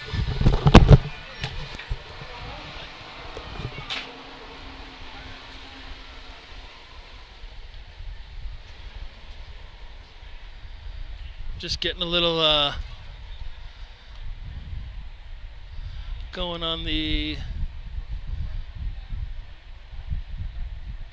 feedback here, checking it out. All right, as they're squeegeeing the track for motor pump. Looks like they got something picking up a little stuff down there at the hydrant area. West Hempstead's currently in 4th place with 10.5 points. I could be wrong about this, but it's got to be tough for West Hempstead when you're practicing at Hempstead all the time to be able to take motor pump and consistently put it where it needs to be for a state drill. Artie's coming back on. We'll ask him that. What's that? I'm I sorry. was just talking about it's got to be difficult for someone like West Hempstead who practices at Hempstead to be able to bring a regular shot to a track every week. How do you know? You don't. How do you know? You don't. I think it's extremely hard practicing there week in and week out. It's tough. I'd be asking teams out here if I can come practice. Just motor pump? Yeah, run practice here, run practice in Ridge, Right, anywhere. right, Go to right. the town track in Islip. Right. All right, let's see what they can do. Prove us wrong.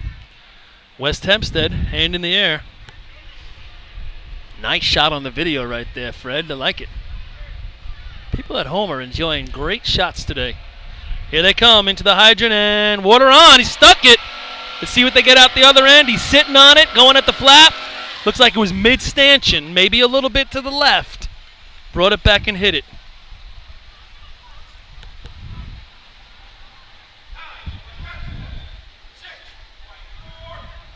.644. I mean, let's pretend he blasted the target right there. 624, 614. Yeah, 20. Okay, so go to the state, and you think they're capable of better than that? I do. I think he's got to get further up the street. But yeah, me too. Practicing at Hempstead? That's what gets me. At Hempstead, you got to think you can get. All the way down the track. Yeah. I think here he went to just past the line. And he had time. Right. I think he's got to go one more step. But they'd have to reset up the whole thing for him right there. But am I setting my truck up to run in Hempstead, or am I setting That's the problem. You know. How do you ever set it up? Yeah. Hard. For the rest of us, you go to Hempstead and it's a crapshoot. You will just, we'll try this, we'll try that. But you're not, unless you have the state tournament there, you're not changing everything. Right, and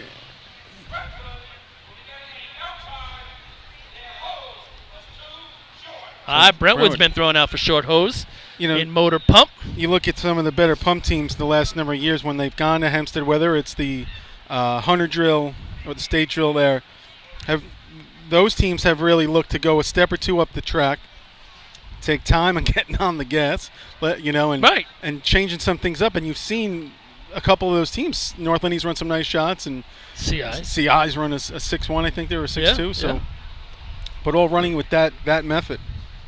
Yeah, it's but going in the reverse where you're there all the time and then got to go somewhere else.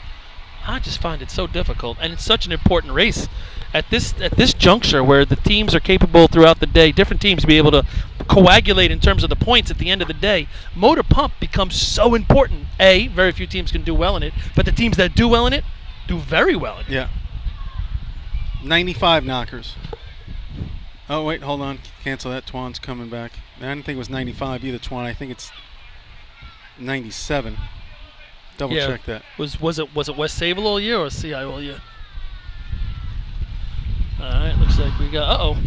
I don't know if West Hempstead's making the length here either. They are working their ass off. Got Tape measures out. East Islip Here comes rolling East in. Islip. Off. Water on. Up the track. Target. That's your target hit right there. He lost some water at the hydrant. A lot though. of water. Yeah. He must have it cocked over there. I thought, yeah, right side. Give it time. 6:15. Yeah, I think it's a 5 if he's on square. Yeah. He was pulling water out of there. Okay, behind here, West Hempstead had just had their hose measured, and it's good. They had to get out the tape measure, I think Doherty had to give a pull. and it's approved. Doherty gave it a pull. Oh, no doubt about that. What do you think he's on the team for? So good shot by East Islip. Yeah. Looks like he was barely on at the hydrant. Yeah, he wasn't, again, real confident. Water was going out the right side. I almost think you could hear it affect. They were on the rev limiter. I almost thought you could hear it popping a little bit because there wasn't full capacity inside the pump. That's your leader right now. They're going to go back to the inspection, as we often say. The race within a race. Yeah. The part 2 of a pump is two sides of the arch. behind the arch. And again, we'll have a nice view at Ridge a couple of weeks at the state because they do it about 50. Here it's right below us. Ridge, it's about 50 to 75 feet past, but we'll have a view. Yeah, this is right under us. You can hear the conversation, and it's not pleasant. Doherty and A-Rock are talking. Doherty should take his helmet off. Look. Yeah, definitely. Somebody's got to remind him of that. Anytime the race is over, get your helmet off immediately. And if you're going to argue and anybody's filming, get it off quicker. Yeah. Yeah, they're having just an argument. He probably pulled about 4 feet out of it when there was only 3 feet left. Yeah, here comes North Lindy. Big shot for them. Yeah, it definitely is. They're currently second place. Yep. Try to solidify it. Coming into the hydrant. Good speed right there. Let's see if he snacked. He does. Good water. Good water out the truck. Looking up the track. Vinny's shooting right. He's shooting right still. Now he hits it. Did you see it? He was cocked right, and he shot right past the target. And then I think he thought he got it coming around, and he still hadn't had it. 9:13's not going to be helpful to them. It's kind of uncharacteristic of Vinny. He really lines up usually pretty well. 13. Yeah. I think Doherty needs to walk away at this point. Yeah. No, I think that part of the argument's over. I think they're just talking semantics, but he does got to get the helmet off. Holy cow. Here it goes. Why couldn't he have done that 3 minutes ago? I don't know. You know, I don't know if it was the semantics of the way they pulled it out of the truck or just the way he gave it a little tug to. Yeah, it's on. It's that time of year. They passed by about an inch. Or less. All right. We got East Islip. Now, North Lindy runs a 9:13. If I'm North Lindy, they probably won't check him. I still want to get checked. We got 2 weeks. Yeah. East Islip delicately kicking their hose out of the truck. Snaking it around to the area that is not part of the track. See Chuck and Eric, both in their civillies, Yeah. the civs. Civvies. Dictating what should be done. Overseeing the operation. All right, Bayshore needs to do something here to help themselves. Any word on the street about those guys coming back? I don't know. I don't know. I'm not going to say it. Bayshore at 7.5. They got to help themselves right here. Lineher sitting on their heels for 5th place in the drill.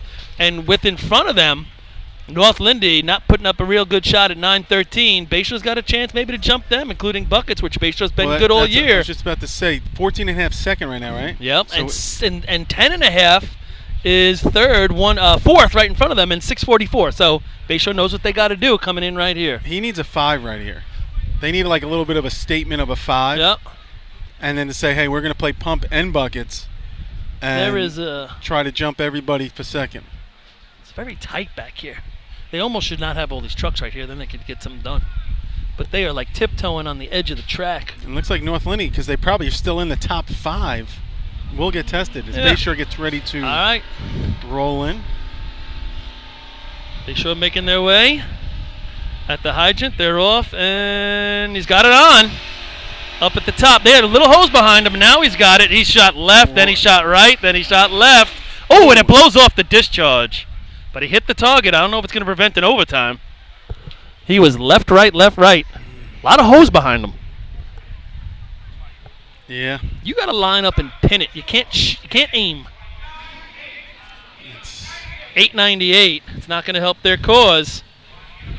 Your aiming is done when you put it on the ground. It's over. You can move it so you know when you see you're not lined up. You're shooting left, scooch it. That's all you got. Yeah. And you got to eye up that first shot. That's hand-eye coordination. You eye up that first shot, and you can make that little adjustment. You'll hit the target.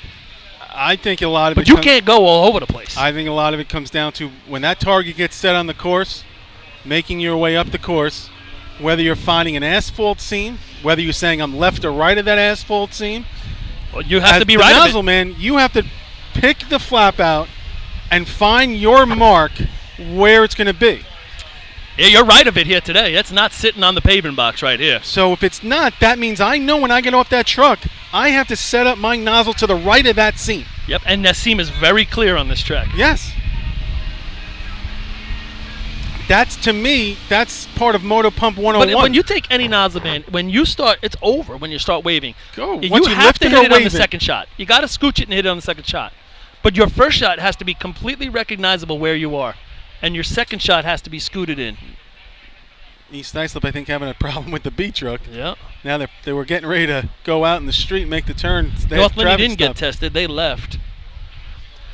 So it's 6:15 by East Islip, 6:44 by West Hempstead, 6:91 by CI. With the West Sable Fund now, West Sable can do something about their day. 12.5 winners of the efficiency contest. They can make a big leap going into buckets. And I'm telling you this, and I saw it last at the Riverhead drill during buckets. I think you got to watch out for West Sable in buckets. And they dropped the bucket, ran a pretty good number. If they don't drop that last week, they're a low 21, high 20. If they can get efficiency, they just won it. Pump and buckets down, look out. Michael comes back. A whole bunch of good things can happen. Did he run ladders today? No, he didn't. Okay. Devin Smith, New York Jets, punctured lung. Yeah. 4 to 6 weeks. Ridiculous. No luck. Here comes West Sable. He's off. Water on. Water out. Let's see. He lines up perfect, and he gets it. Little bit to the left before he hit it, but he lined up to the right of the pavement box.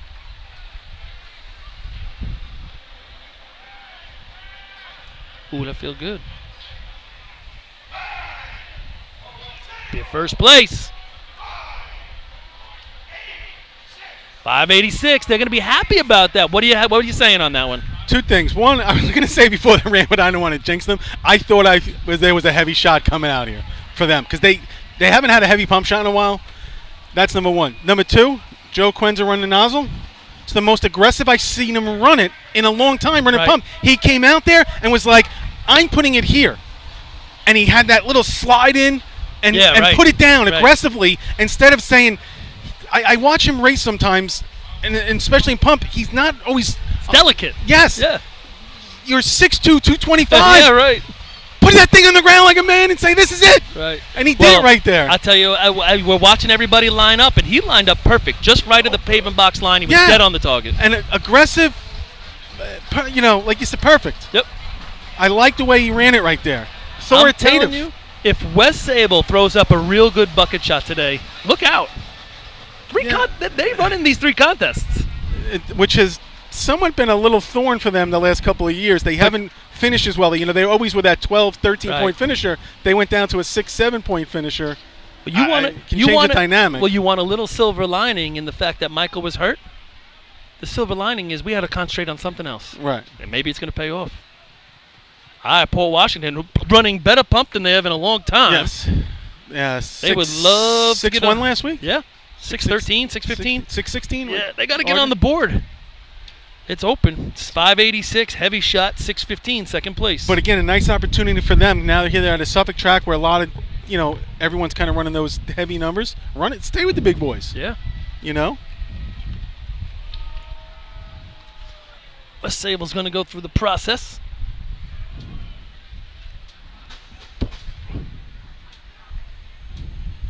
Length is good. Yeah, easy. All right, here comes Port Washington.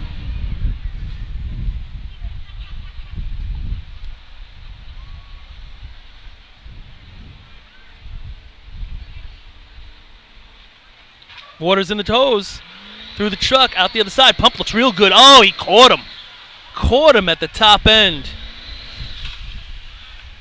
No. They didn't get down in time.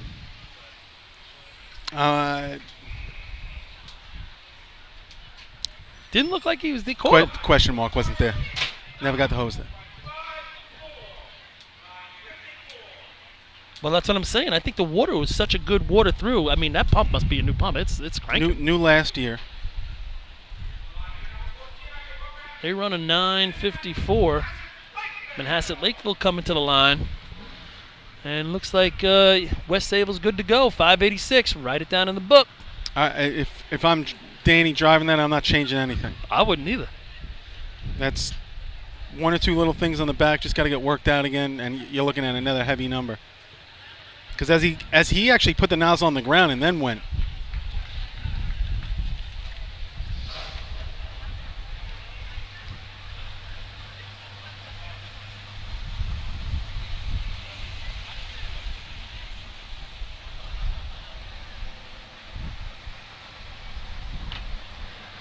It's a 5 and 2 sixes or 3 sixes? Well, 691 is fourth right now for CI. 586, 615, 644, 691.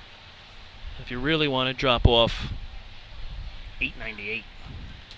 Now the 586, it's going to be a tough number for, I think, anyone. Well, yeah, if you scan yourself right, I mean, some of the big boys already went, so you're scanning down this sheet. I think Islip's going to go after it. They got to do something to get themselves a little positive mo. New Hyde Park.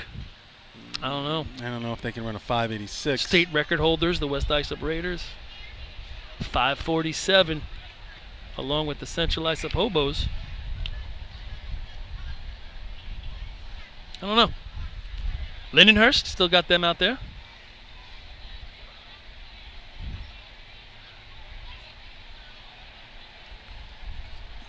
Yeah. CI's kicking themselves right now. They'd like another stab at it, I'm sure. Yep. All right, here we go. Manhasset Lakeville Minutemen. See what they got here. Run a 6, get a prize. Coming in. Tight, fading in. Real tight. Picks up. Yeah, on the other side of the hydrant. Literally. And he went down. Oh, my God. Mike Ward, again. I think the water blew him back off to the back step of the truck, and he's soaked. I think that's the second time that's happened this year. Look at the wind play havoc with that stream. Yeah. Big wind came up, and boy. That could change the contest right now because that just picked up. It's kind of coming down and across. It's coming across. It was pushing that water from south to north. But he really drove the truck and faded in on an angle. Almost old Hagerman style. How Hagerman used to kind of, remember they used to almost turn the wheels and turn the truck into the hydrant. But when he got so tight, he put Mike with the suction the way it is. These suctions, he put Mike Ward on the other side of the hydrant.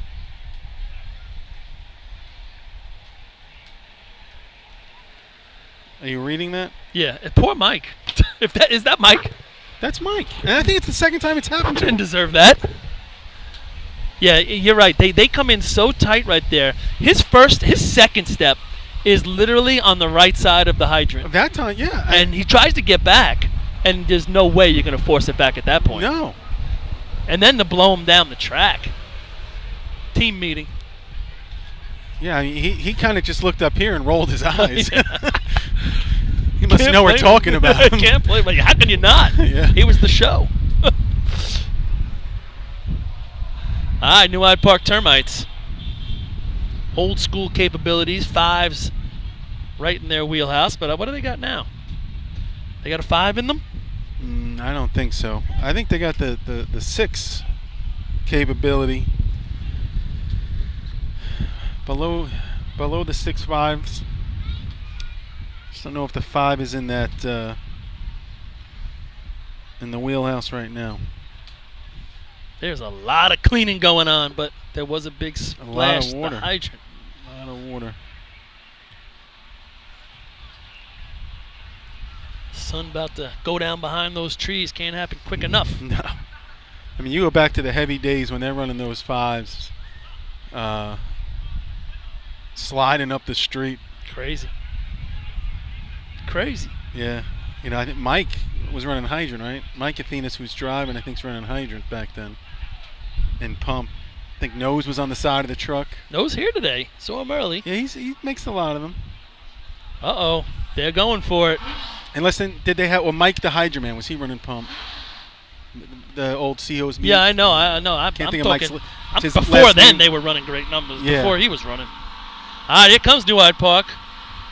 Flashing red lights on the front. Water is on through the truck. What do we got? He's laying on it. He's pointed at it. He Inside. is low right. Yeah, inside. And look where he's lined up. He is too lined far up inside. on the right stanchion. Yeah. He is not lined up where he should be, and that's exactly where he shot. 678 for New Hyde Park. That's actually going to put them in 4th place currently, as the Islip Wolves going to take their spot. You know, they do somewhat of the abbreviated slide of what they used to. They Yeah. don't do the far slide that, you know, you remember Dominic doing boy. and those guys going Crazy. way out there. And JoJo-esque had the Yeah. same style from Hempstead. I just, it still marvels me at times when you think about the numbers they ran doing it that style. Like, how do you line it up? I don't know.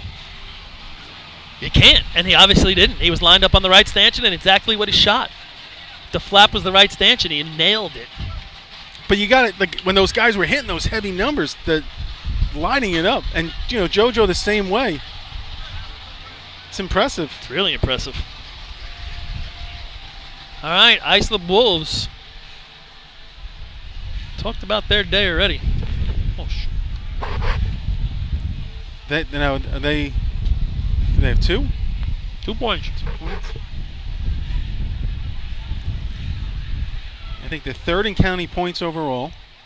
Have won a tournament, but it was an abbreviated 5-race tournament. But have been in the top 5, I think, every drill they've gone to. Absolutely. So this will be the first one right now, unless they can claw themselves back in. They've gotten better buckets. Yeah. But now you're missing Josh. And again, so it's the first tournament without him. 678. Yeah, 678.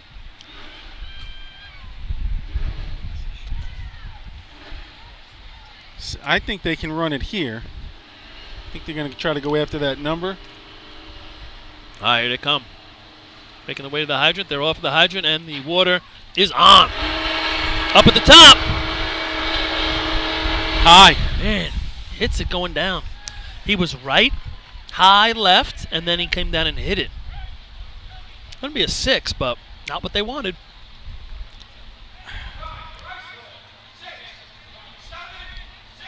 Oh, just ekes out New Hyde Park. So 676 takes over for 4th. 678. New Hyde Park is 5th. And CI out of the mix. So 32 is the best they can do. Yeah. A measly 32. Yeah. Slacking. Curious there to see. It was tough to see. It's a 91. I think Jake's running nozzle there. Really gets up the course. Yeah. I like how far he got. I don't know if he had the donut pinned when the water came out. Couldn't have. And that's why he goes high. Think about how high he shot. Yeah. It's real high. Cutchalk Panthers coming to the line. This truck has seen some 5s in its time, no? They run 5s back then? I don't know. Oh, St. James? Yeah. Oh, has this truck? Sure. Yeah. Yeah. Yeah, you go back to... Mean Gene driving. yeah, and Kit and... Yeah. it's got who's running nozzle then? Probably Edsel. Yeah. I don't know. Lenny's not here. He left us. No, Lenny's running nozzle. What are you talking about? Oh, he didn't run no 5. Did he? Lenny? Come on. Twinkle toes with his Reeboks? Sure he did. State record. 5.7, I think. What? Get him back up here. I mean, that was in the day when they loaded the pump, but Roddy Piper. yeah, 61. Jesus. Heart attack in his sleep. Holy cow. When wrestling was good. How about, I didn't know he turned pro at 16. First Crazy. match. Unreal. 16 years old, wrestling pro. Pro. Made the circuit. It was good. It was a good show. Piper's He was Pit. good. Here we go. Kutchog making their way in. They're allowed to run today. They've approved the Oh. suction, but now he has a little problem with it, getting it on the hydrant, blow some water back. Now they're going. He's on the paving box, shooting cross, and he hits the target.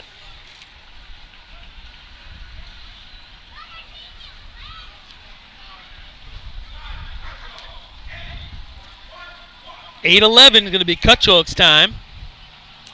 So you got to run a 6:78 if you want to get on the scoreboard currently as we go to the second half of the score sheet.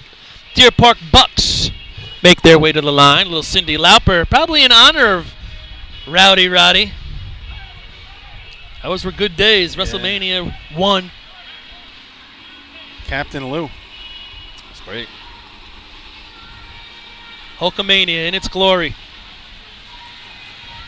That's where the whole thing with Andre the Giant started. I think it was on Piper's Pit. They both were on, and him and Andre, Hulkamania and Andre got in a little fight, right? Weren't they on the same team for a while? I think so, yeah. And it all culminated with Hulk Hogan bench pressing Andre the Giant while standing. Think about that for a second. You ever read anything about Andre the Giant? He's an incredible, huge human being. Mm-hmm. And the stuff that they said he would drink 2 or 3 cases of beer a night. He'd eat an unbelievable amount of food. And just the size of him. Remember his hand? He had Warner Wolf, and his hand was bigger than Warner Wolf's head. Yeah. But Hulk Hogan bench presses him above his head. Yeah. If you haven't seen it, go YouTube it. It all started on Piper's Pit, I believe. Crazy to see, too, when you look at him. He wasn't that big of a guy. Who? Piper. Oh, he wasn't. 6'1". Yep. Wasn't nowhere near these other guys. Wrestled into his 50s with Ric Flair. 52 and 57, oldest tag team champions ever. What is the average lifespan of a wrestler? Got to be 30 years, some of these guys. Yeah, it's crazy. All right, here comes Deer Park Bucks. Making their way to the hydrant. They're off. Very particular. Not going fast, but now they got water in. Now he's pumping. I'll tell you, he was lined up properly, but he lifted the nozzle, and that first shot went over the flap. Wasn't until he turned it down a little bit that it hit. 765 for the Deer Park Bucks. Next up is going to be the Merrick Buckeyes.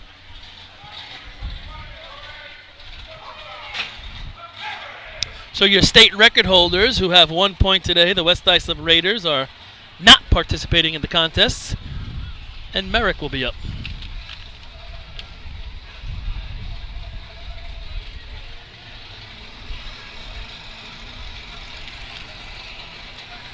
Tell you, the points not so spread out today.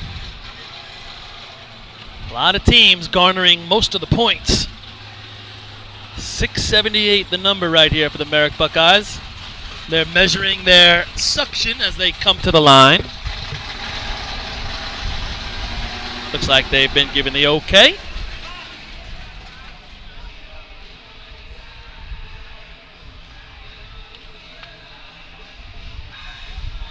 Nine minutes before 7. We got a ways to go in this contest. Half a score sheet about. What do you think? 8 o'clock, 8:30 finish with buckets? 8:15, yeah. You know, these two contests will take 2.5 hours. Ooh, easy. 25 teams, not everyone running. But you think, well, you're going to get some more. You're right. You'll get some more teams at the state. 9 o'clock start. You might actually be in the same place we are right now at this time. Yeah. 7 o'clock pump. They could finish that state tournament at 8 o'clock. Of course, If the track pulls up when the trucks are running down, that's going to be a problem. What's the word about that place? Paved Monday, watered Tuesday, striped Wednesday, Rules Committee Wednesday to approve. This week coming up? Yeah. That was the word as of this morning. I say they do it the night before and let it go. See what happens. Here comes Merrick. Merrick. Water in the hose. Oh, Oh, he went too far. Now he's... Get off the gas. Yeah. Oh, my God. Oh, he hit the target. I hope you watch this one at home. Fred, you got a good picture of that? Because he was pointing to the South side. south side of the stands, and then he was pointing at his face. And in self-preservation mode, he hit the target.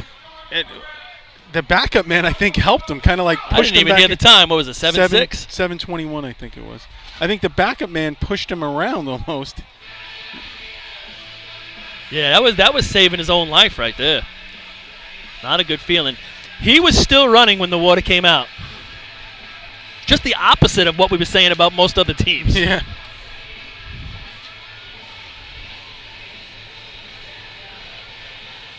Selden Slowpokes. They'll be the next team to go.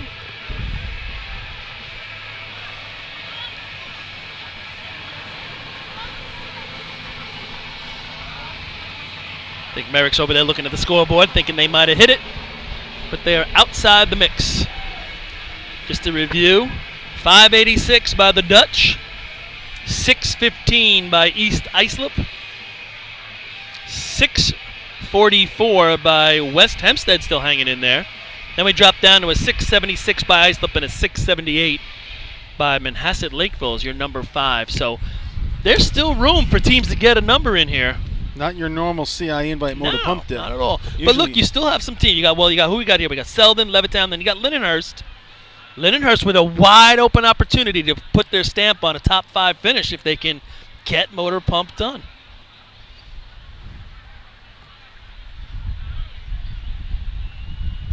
Track's been given to the Slowpokes.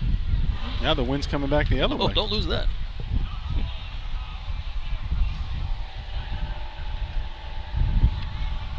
Slow poking in. Yeah, they are. Off. Oh, Ooh. man, the turn-on man goes down hard. Now they're pumping. Oh, now they blow a hose and it knocks over a couple guys, I think. Yeah, and that's a lot of people in the crowd getting wet. Man, this race started bad and it got worse. They come into the hydrant and the turn-on man He's runs. limping. He runs off the truck behind the suction guy. His first step was his last step because he Yeah. went right down. You could see he banged his knee, rolled around a little bit, tried to get over. And then as they're pumping, they blew a hole into that section of stands. Chris Murphy, you know what they got to do next year? They got to get those screens you pull down, like those plastic things. This way nobody in the stands gets wet. So hope he's listening. You know that see-through plastic they have, Yeah, like the down at corporate- Fat Fish? Like the corporate Yeah, tents. you so pull that- down the yeah, plastic. Down at the water. This way people don't get sunburned and they don't get wet. This is going to be an all-service facility when we're done.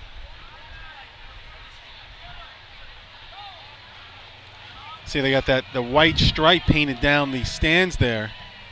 You What? see that white stripe going down No. Where? on the pavement? Oh, yeah. It's a stay behind. It's like the NASCAR stay Oh, is it behind. one. really? You know, like NASCAR, you can't walk that close to the fence when the cars are coming. They have that. I think they're doing the old stay behind the white line here. NASCAR. It's like SeaWorld. If you're in front of this line, you might get wet, like Yeah. when Shamu does his dive. Down there, they better extend that line behind the bleachers. Yeah. Hope Harry wasn't in there. Nah, he's still down in the first set. Yeah, I see him now. Looks like he's cut back a little bit. John's with him now. John's got him under the gun.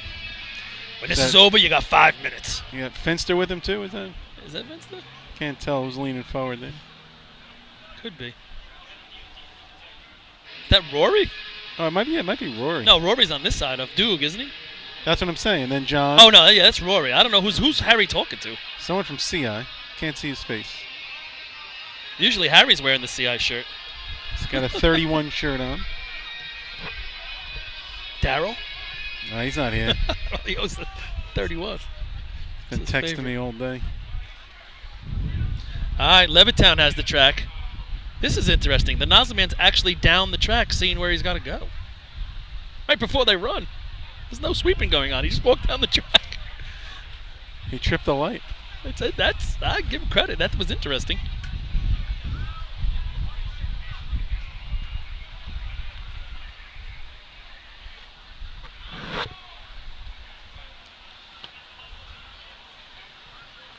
I don't know who Harry's talking to, but he sure don't look like he's in a mood to talk. He doesn't even know his name. Great guy. Who was I talking to? You know his name? You cannot find too many times more fun than hanging out with Harry Penny. No. Up to this moment. Here comes Levittown Rebels. Water in the hose. Water out the truck. Oh, they let go of it. Now they're pumping. All right. That wasn't shabby. No. They had a lot of good things going on in that run. A little late on the stick. Hose lay's not bad.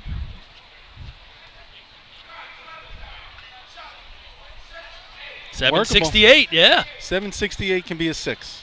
Absolutely. All right, here's a shot we've been waiting for because now the Snails have an opportunity here. They can run the numbers they're seeing in front of them.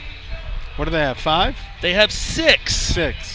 They're battling for top 5, and out of that, I mean, Bayshore's out of the mix at 7.5. and so's North Lindy, even though North Lindy's got 14.5. West Hempstead's in the. And they're out. West Hempstead's in. West Hempstead is a 6 at 6:44. They're in third. Yes. 6:44 is third. 86, 15, 44, and then you're into the 6-7, 76 and 78. 678 by Newhart Park is currently 5th.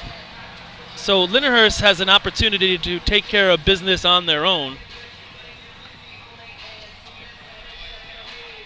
See what happens. Anybody else in the stands we can talk about? John. Yeah.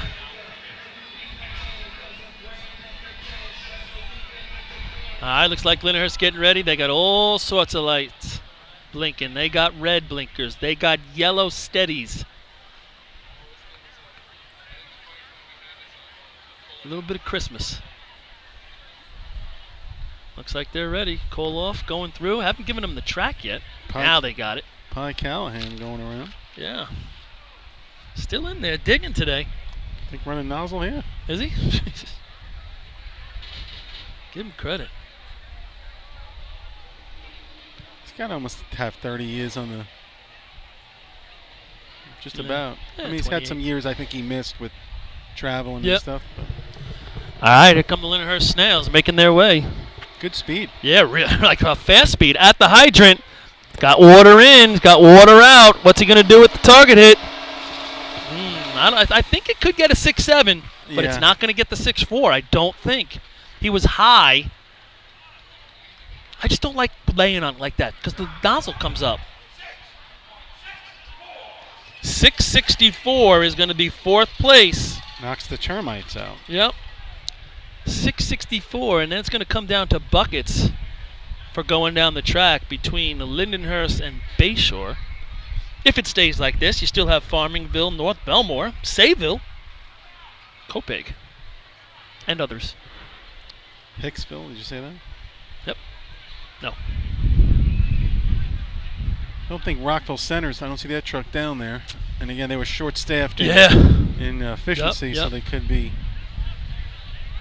not partaking. I'm going to go out on a limb and say Sayville. If they hit the target, they can run this race. They had some numbers again. I think it was at the Run county this drill. race. Ran a 7, I want to say, Yeah. but had some numbers to have the potential. All right, Snails making their way. They'll go to the back and get tested. Yeah, yep.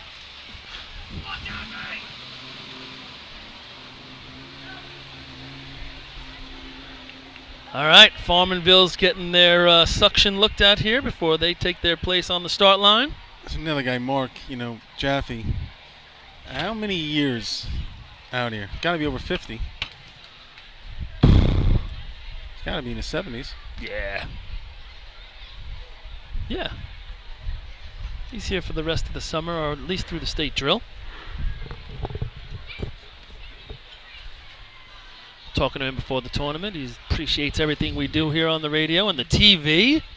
He's really loving it all. See, Richie's down here to our left. Yeah, Richie, looking good. Yeah, he's under the tent over here, the CI Yeah. tent. He's been sitting all day. He's got his Gatorade. Yeah, I told him, don't come up on the arch. Kind of looks like he's got a little oxygen going. Yeah, he does. They turned it up for him before.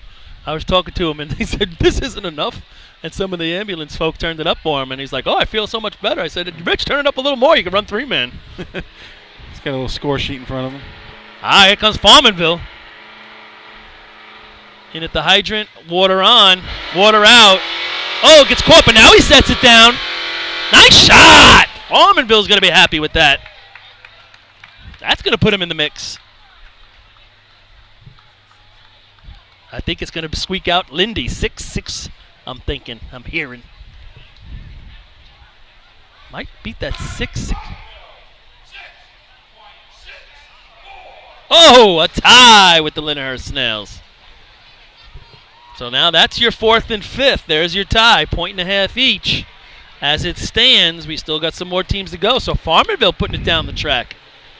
I don't want to spend anyone's money. I'm looking at my pumping if I'm them. Well, remember we talked about this a couple weeks ago where they had to work that race backwards, remember? Mm-hmm. We said Farmerville, if they could do one thing right here, work this race backwards. Put your nozzle on the ground because it was a mess, remember? Yep. And it looked a lot better right there. I'm not saying they listened to us, but somebody got to them.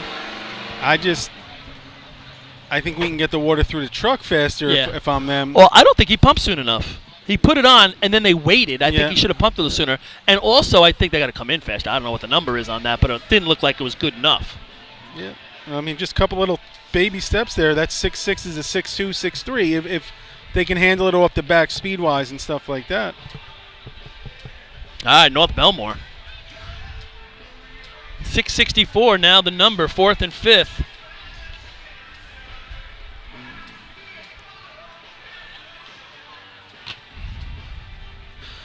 Let's see what's going on back here. Lyndhurst having a little difficult time getting the pin.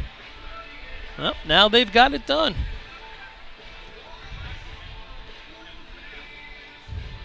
Next up will be Farmerville. Those two teams ran the same number. Farmerville knows the game, keeping that hose in the truck. Yeah.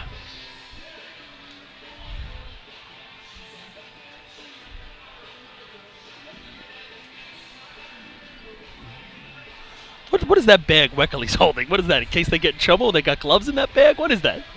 Yeah, I guess that's the motor pump glove bag. Nuclear bomb. He blows up the track if they don't get it. What does he got there? What is that? Is this his own hose tester? He walks out with a bag out of the front seat. He's got a bag of tools in there. Maybe it's chips. A little salsa. Here comes the North Belmore Rinky Dinks. 1 point so far today. Making their way to the hydrant. And they're off at the hydrant. Extends. Got water in. He's got water out. Man, target hit's going to do them well, but now he lost it. He goes right, then he goes left, and he still hasn't hit it, and they're going to get an overtime.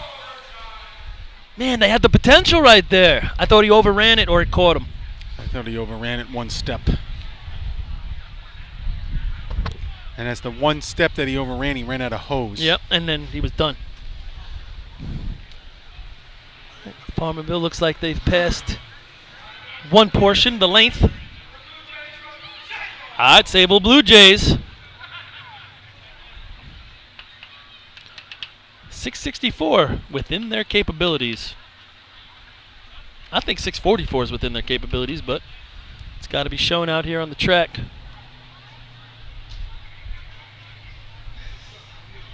Farmerville's going to take their 664 and be good with it.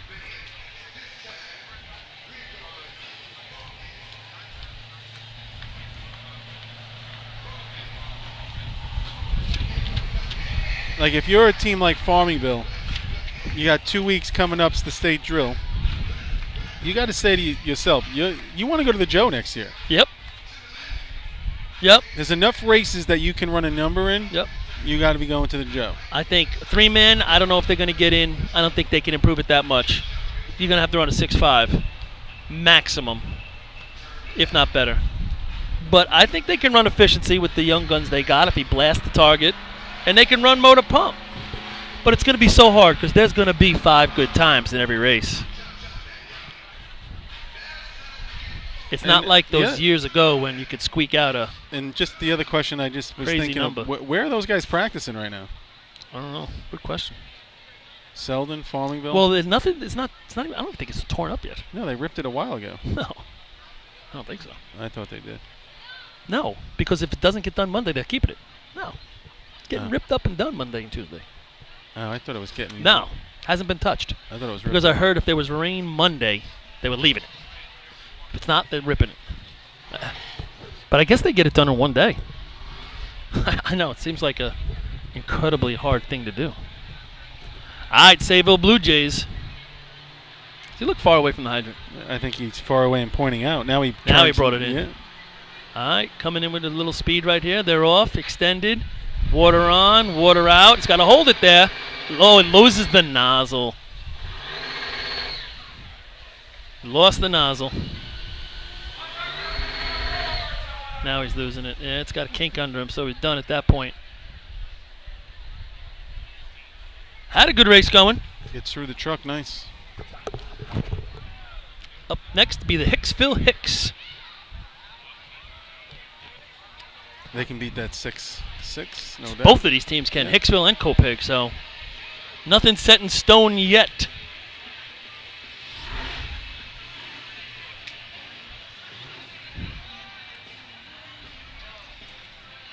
I think Sable's... What do you got?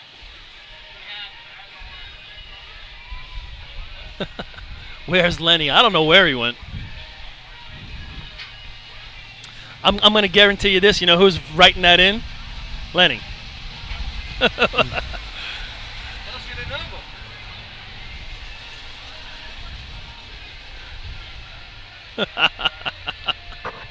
It's him. The bright yellow shoes. He's funny. Lenny, I don't know where you are, so if you're texting us, you'll have to give us your location. Oh, maybe it's your sister. All right, Hicksville lining up the hydrant right here. See what they could do. Lenny's eating salami. That's what he's doing. There he is. And also, Lenny ran a 5.72 twice with short hose. Yeah, so none of it counted? Give me something that counted. The old 93 feet. All right, we're almost through the toughest part of the day. Efficiency and pump. 2 teams to go. Then we'll get a little excited again. No? It's probably his sister. So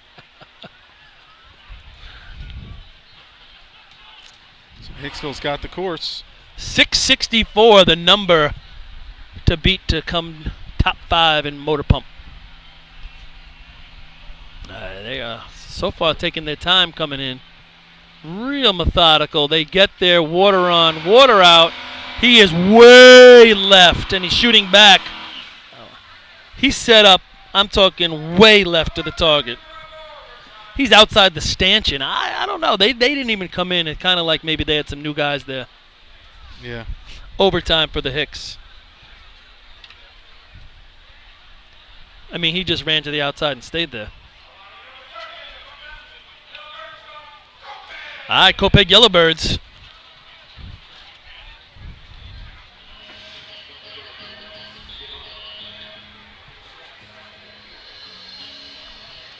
Yellowbirds will be the final team here in Motor Pump. Getting their suction measured about now as Hicksville's going to leave the arena. And the sun just starts to dip down behind the trees on the north side of the track, giving relief to those of us sitting up on the arch.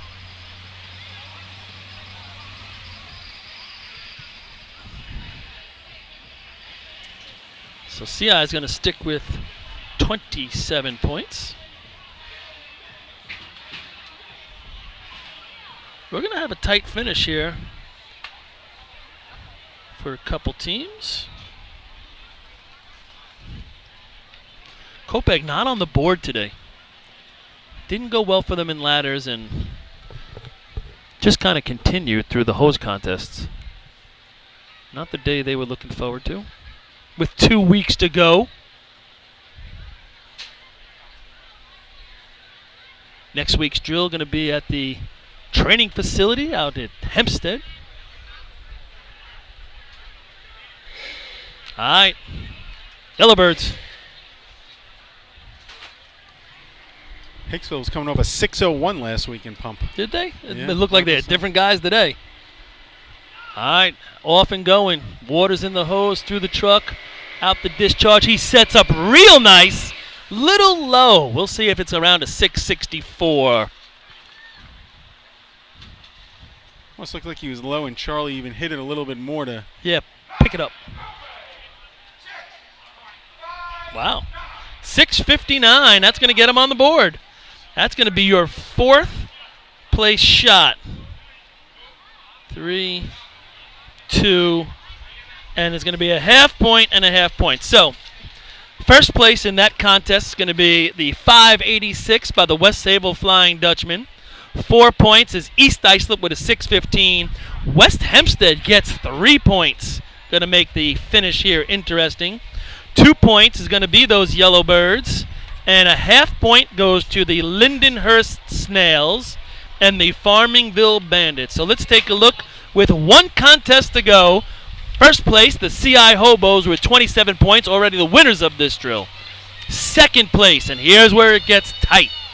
Second place, 17 and a half points, the West Sable Flying Dutchman. Third place, North Lindenhurst, 14 and a half. Fourth place, West Hempstead, 13 and a half. Fifth place, Bayshore, 7 and a half. And within distance, East Islip with 7 and Lindenhurst with 6 and a half. So there's your people shooting for the top 5 in a trip down the track. Now let's see. We have number 1 solidified.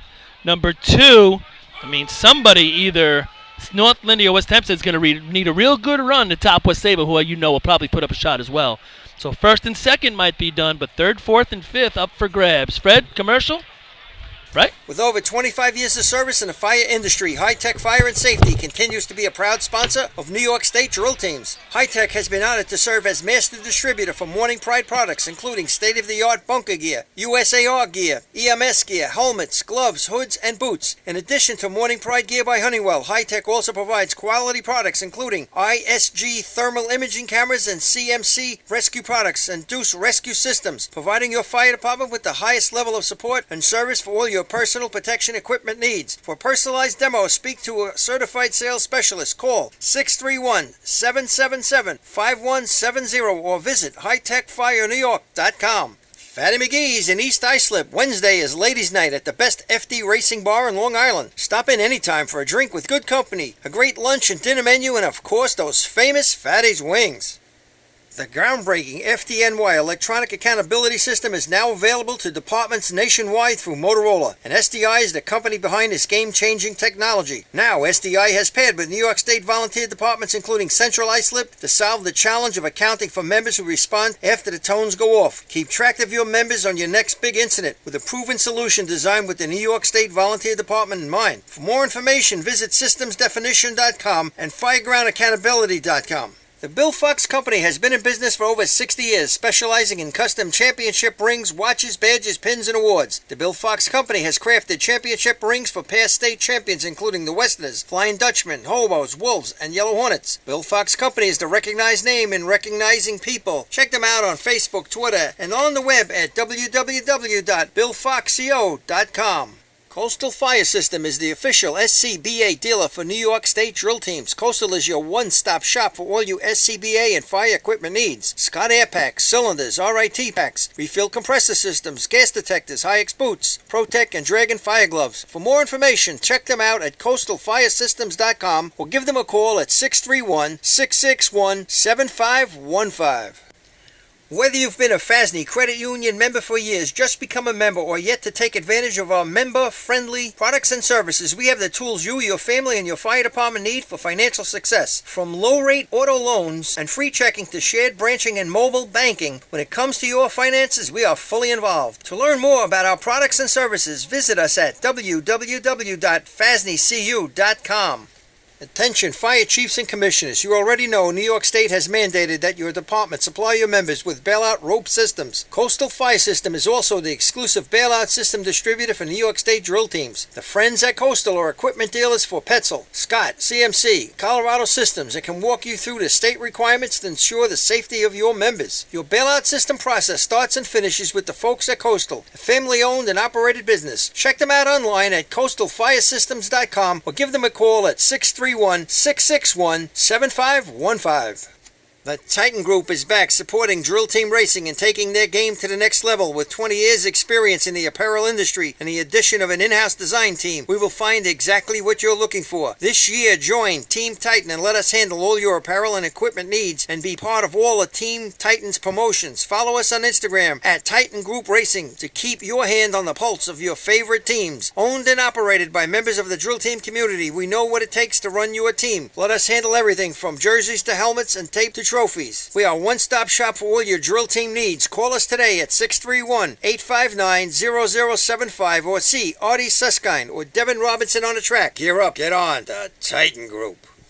For fire department drill teams, speed can mean the difference between winning and just placing. During an actual response, speed can be even more important. That's the idea behind Streetwise CADlink, the nation's first and fastest cloud-based mobile data software solution. Streetwise turns tablet computers into powerful, full-featured MDCs, providing incident mapping, hydrant locations, live apparatus location tracking, pre-plans, hazard waypoints, and more, all in just seconds. Call today for a free demo at 800-718-8027. Streetwise CADlink, the mobile response software that just works. How old is your fire department thermal imager? Thermal imaging technology is changing as quickly as your smartphone, and the time has come to upgrade your TIC. Coastal Fire System is the exclusive thermal imaging distributor of New York State drill teams and offers the full line of Scott, ISG, and FLIR cameras. Coastal is a one-stop shop for the best brand, so start the upgrade process with the longest-running sponsor of New York State drill teams. Camera servicing also available. Check out Coastal Fire System on Facebook or give them a call at 631-661-7515. Integrated Wireless Technologies is proud to be part of the 2015 season as the exclusive Motorola dealer for New York State drill teams. IWT is a Motorola manufacturer's representative and offers the full line of Motorola products to fire departments as well as David Clark headsets. IWT is your one-stop shop for custom radio solutions, licensing assistance, and top-notch service with fully insured technicians. Start your next radio upgrade with IWT. Check out their website at www.goiwt.com. With over 60 years of experience in the fire and rescue business, Nassau Fire Apparatus is known to be the leader in the industry. They are vehicle and equipment distributors who provide products, parts, maintenance, repairs from coast to coast. People working at Nassau Fire not only sell the products and services, but also work in the industry in EMS and as firefighter volunteers. You won't find a more dedicated and experienced team to align with than Nassau Fire Apparatus. Visit them online at www.nassauFire.com for more information. The 2016 Fire Rescue and EMS Mega Show takes place February 20th and 21st at the new location, the Brentwood Sports Fieldhouse at Suffolk Community College. It's bigger and better, with many new vendors showing the latest, most up-to-date turnout gear and new products. Hundreds of vendors will be present to explain and demonstrate their product lines and services, along with the extrication competition. See you next February in Brentwood at the Mega Show. Jolly Tinker Hose Company is the new source for the best racing hose available. Each length is designed to withstand the demands of FD racing. Colored hose and double jackets now available. For more information, call 516-322-6366. Jolly Tinker Hose Company. We have tight hose. If you experience any damage due to fire, flooding, wind, or mold and need help, contact SOS Emergency Services. SOS is the exclusive emergency mitigation company for New York State drill teams and is family-owned and firefighter operated. SOS has a friendly working arrangement with all insurance companies, so call 631-486-7979. SOS Emergency Services for the right help in your time of need. Since 1973, Fire News has been a proud supporter of the time-honored tradition of New York State Drill Team Racing. As they celebrate their 42nd year of publishing, they are honored to be the official publication and online coverage of New York State Drill Teams. Look for ongoing coverage in Fire News on firenews.com and on Facebook, Twitter, and Instagram. The Inn at New Hyde Park, Long Island's premier catering facility, is the first choice for weddings, parties, and corporate events. Owned and operated by local families and firefighters, it sets the standard for supreme service, gourmet cuisine, and style. The Inn's restaurant, Brasserie 214, takes you on a culinary road trip through Europe with our world-renowned chef and an unmatched international beer menu. To book your next event or to celebrate after a tournament, go to www.innatnewhydepark.com or brasserie214.com. Open table or Facebook, or call 516-354-7797. With over 25 years of service in the fire industry, High Tech Fire and Safety continues to be a proud sponsor of New York State Drill Teams. High Tech has been honored to serve as master distributor for Morning Pride products, including state-of-the-art bunker gear, USAR gear, EMS gear, helmets, gloves, hoods, and boots. In addition to Morning Pride gear by Honeywell, High Tech also provides quality products, including ISG thermal imaging cameras and CMC rescue products. All right, they're on the line. Rescue systems, providing your fire department with the highest level of support and service for all your personal protection equipment. They're on the needs. line. For personalized demos, speak to a certified sales All specialist. right, Call here they come. 631-777-5177. Nice climb. CI making their way. First Nice bucket. pick. Here it is. High Tech Up Fire to the New top. York. First one's down. 2 is down. 3, 4, 5, 6, 7, 8, 9, 10, 11, 12. Right at the end of 11. That's a hell of a run right there by the CI Hobos. Looking pretty, and they know it. Real good run. General judges. Man, there's a whole bunch to talk about on this one. That's a hell of a run right there. The climb, everything. The first bucket down the middle and every bucket going in looked real good.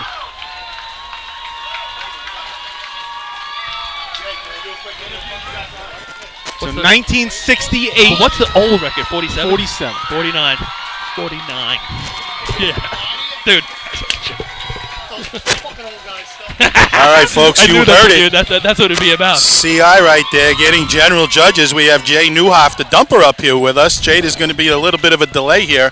So let me ask you, have you been doing that in practice, and what'd that run feel like?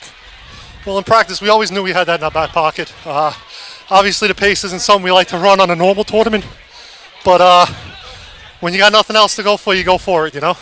Well, again, the Hobos have had a hell of a day. Nobody could catch you going into these last 2 races.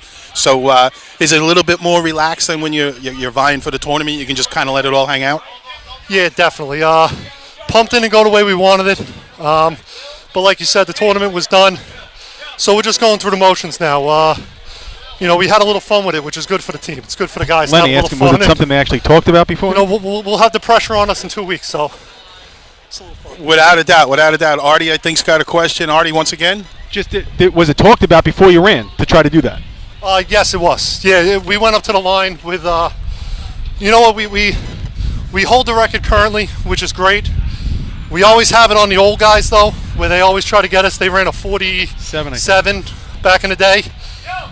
Whether their buckets were tested the same way ours were or not. Don't get Danny Jackson. You know, they don't like us bringing that up, but we wanted to try to get them out of our rear a little bit, and we'll see. We don't know what the time is. Maybe we did.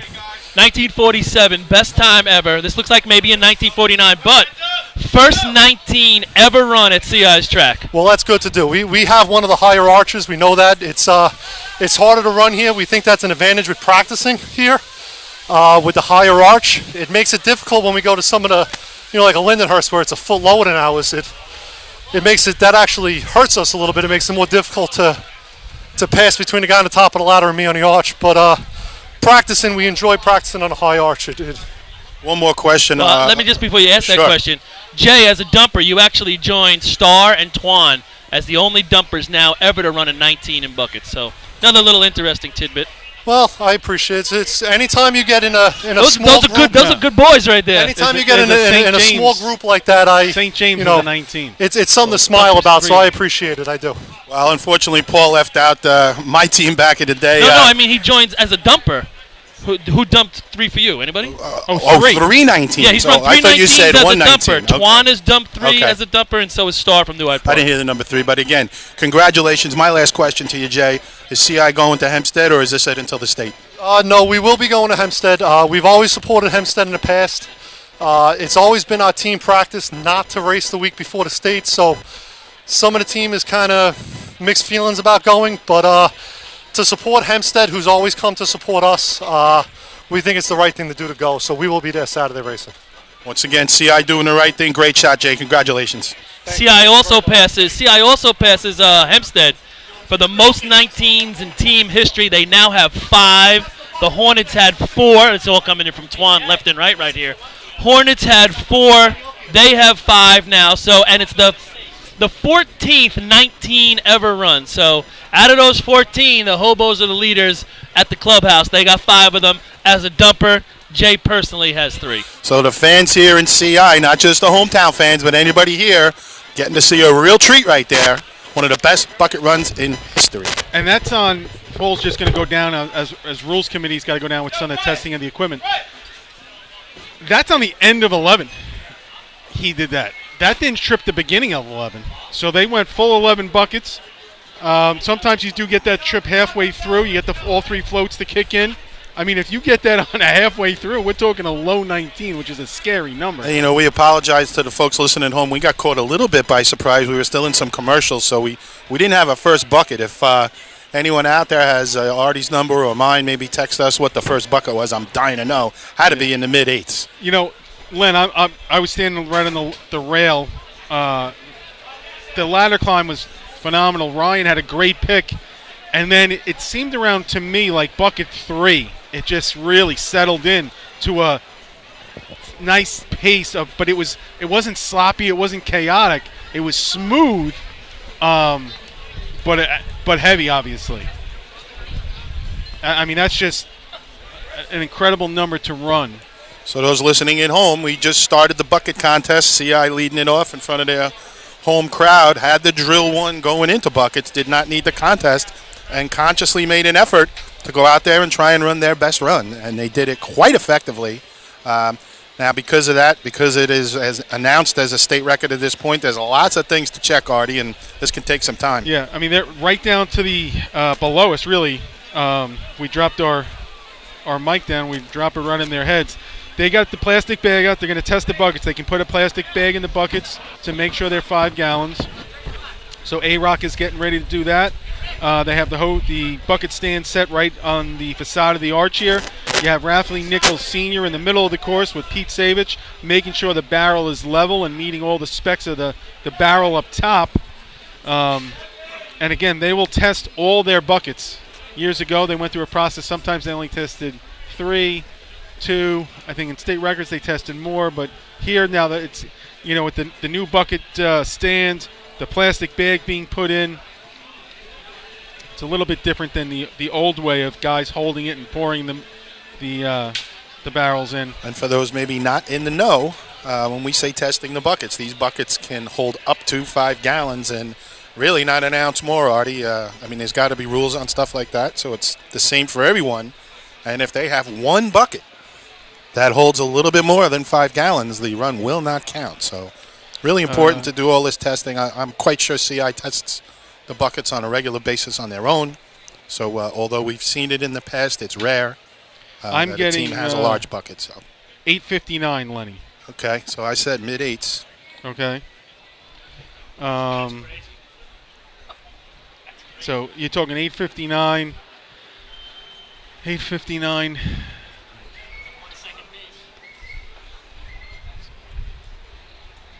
Yeah, it's almost exactly a 1 second pace. Yeah, a little bit more, 105 maybe. Not even.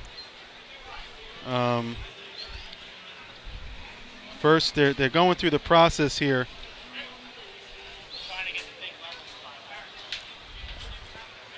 Fred, I don't know if we have the ability yet. Can we show replays on this video feed that we're sending to people? Because we have a mini screen. I would love to see that run one more time. We don't have that ability yet. Maybe something we'll work on for next year. But I'm sure that looked pretty from the stands and down on the track watching CI run that. You know, unfortunately for the teams, they're running number 1 here for everyone behind them, and kind of slow. Again, it's the process we have to take to make sure everything's done right. But running number 1, unlike a couple of years ago when they did it at Hempstead, Carl Place was the only team on the line and patiently waited their turn at the state That's drill right. to They run. were the last team to go. Here they are, the first team to run. So here I'm looking down, seeing a bucket be tested, and there's a lot of anxious eyes looking in. And it's not just they're And not it goes just hobos. It's all different teams. So that peeking in. bucket is good. You got rules committee members looking in, hobos looking in, and I see guys from all termites, different teams. Yeah, road runners, Westerners, road runners, knockers, yes, slowpokes. I mean, anybody that witnessed that, they you got to take your hat off when you see a run like that. They have the cans here. Show the respect. That they have to make sure the can meets the standards. Then they got to make sure they get 5 gallons of water in each can. They got to scoop a little out or add a little, and then put it into the bucket. So there's definitely a little bit of a process here. I would imagine. I don't know for sure. I'm pretty sure those cans are certified at the They are. Department of Weights calibrated. and Measures at some point. So we know those are good. But right, they have to fill it up 12 individual times. Second check one, every no bucket. plastic bag does go over. And I'll tell you, from my angle standing up here looking down, Len, it doesn't look like the bucket stand is level. Yeah, you're right over it, Artie, so you'd be able to see. It just looks a little tilted forward because every time the water rolls, it's rolling forward. It's not rolling evenly out of the bucket. Kind of see what you're saying. It does look like it's leaning toward the track a little bit. See here as he stabilizes the bucket. We got plenty of officials down there, so we want to make it as fair as possible. Again, hats off to all these white shirts that put in the time on all these weekends for us and go through this tedious exercise right here. Oof, I don't know if that bucket. I didn't see it spill over. That might That be when they go bucket back did with a not bag. spill over. Some of the hobos pointing that it's leaking a little bit, perhaps, but officials will make their own decision on whether they retest that one.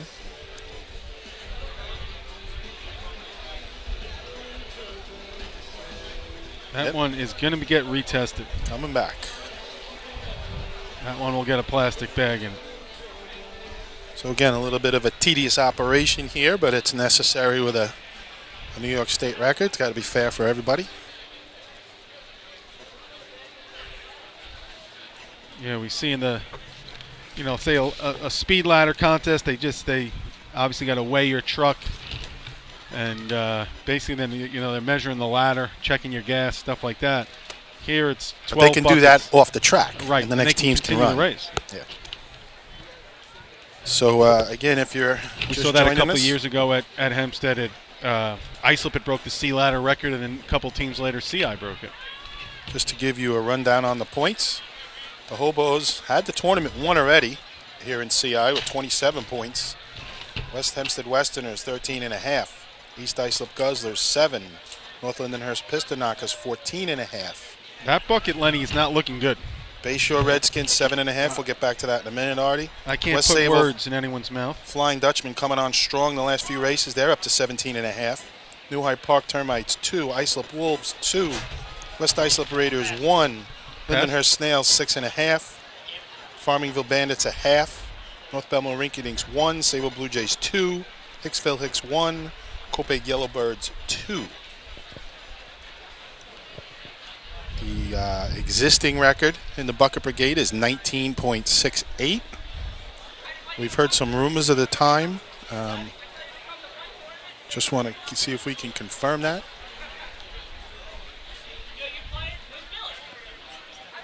So the record was set back in 1992 at Labor Day.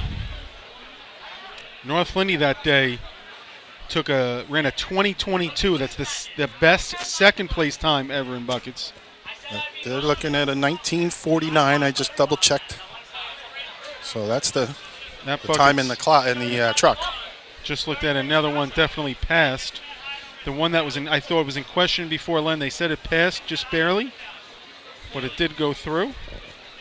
It's amazing how most of the competitive teams run these races right on the edge to gain every 100th or 10th of a second you can, whether it's the hose being tight but not too tight, or just the minimum length in motor pump, let's say. We saw some teams have some issues with that today, just a little bit too short. And again, your buckets, you want them right up to 5 gallons, but not over. Yeah, I mean, that's the thing. I mean, you're looking at these buckets down here, Len. I mean, these are 5-gallon buckets on the drop. I mean, you know, they're 4.9999 just to get that drop to come out. And let's face it, it's got to be possible. They are made of a canvas-type material. It could stretch after you run with it, and if it does stretch that little bit, and now they're measuring it or measuring it a second or third time. Yeah, it looks like this one's going in for a second measurement, going to go back with the plastic bag being put inside. I don't think they get smaller as some hoses will. I think, if anything, they're going to stretch a little. So very interesting here. I mean, that's not taking anything away from the way the rest of that run looked, but this is an important part of the race.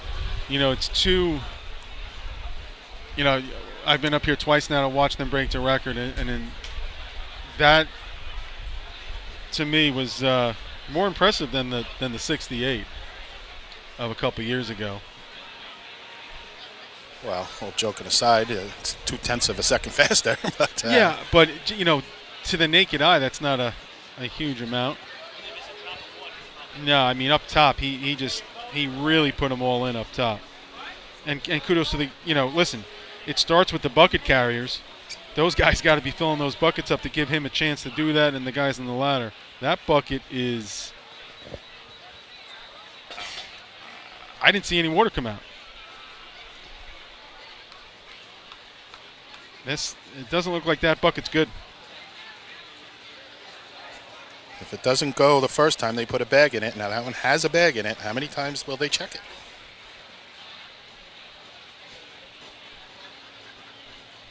I mean, is that good? I don't know. They gave it back to the hobos. Hobos are examining it.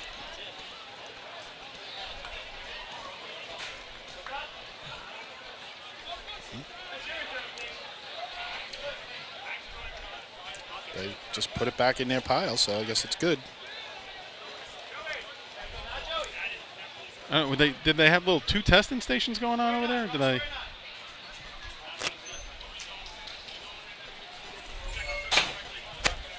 Okay.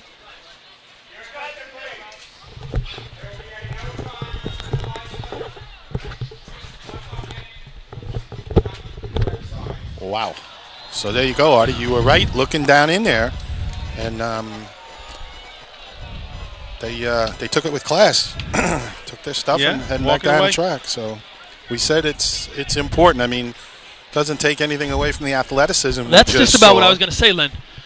That run was amazing, first of all. When you're able to run an 8.4 first bucket, a 0.9 pass, little spillage, you're filling it at the end of 11. We said end of 11. We heard 8.5's first bucket. 8.47 they had down there. And on top of that, you run not a 1999, you run a 1949. It's a hell of a run. If I'm leaving here today as one of them, my question is, we spilled some water, we ran a 1949 on a run that they can do all the time. Why would you play it that close? The rules are the rules. I mean, he obviously said in the interview they knew they were going for it today. They had nothing to lose, nothing to gain. Right. I don't think they play that close in 2 weeks. Man. And they got to 1 bucket, and no, the bucket's too big. Well, he's wrong. Too small is impossible. When the you can have them as small as you want. Yeah, you can have a 1-gallon bucket. Good luck. When you run, when you're running that bucket, and 1 bucket was the one that didn't pass. They had 2 others. They put bags in that. Just dripped over. So it wasn't like it was 1 out of the batch. And not saying they're even doing it on purpose. These buckets, you test them next week, might be good. Right. Who knows? That's what you're talking about. They stretch. Yep. They can contract back a little bit. Who knows? Made out of the canvas. But even to play it that close to the line, it's crazy. So a little bit of a downer here for the Lobos. Well, still won the drill, crowd's but a little quiet at this point. It shut things up a little bit in the crowd, and but boy, man, look at the. But I mean, you can't even say it's potential because they actually did it. Look what you have to look forward to. I mean, that's pretty good. I mean, unfortunately, to the Hobos team record board and so on, or score sheets of tournaments, they've had 2 of the greatest runs I've ever seen not count. Yep. Now that one because of the bucket, and motor pump in Riverhead with the water being no good. So officially it was one bucket, Paul? That was no good, just a one? Well, they went through two that were real close, and then they got to the one where it just didn't come over. So that was the end of it. And they didn't argue it. They saw it. They stood right there. Actually, they were given the opportunity to what's it called, the meniscus, that bottom line, when you look at the tank there before it gets filled in with the bag. And they're the ones that signed off, yes, that's the amount. We're going to go with it, pour it in. It didn't work. So there's really not much you could say after that. I said they handled it with class. We got to take back all those things we said, though, all those stats.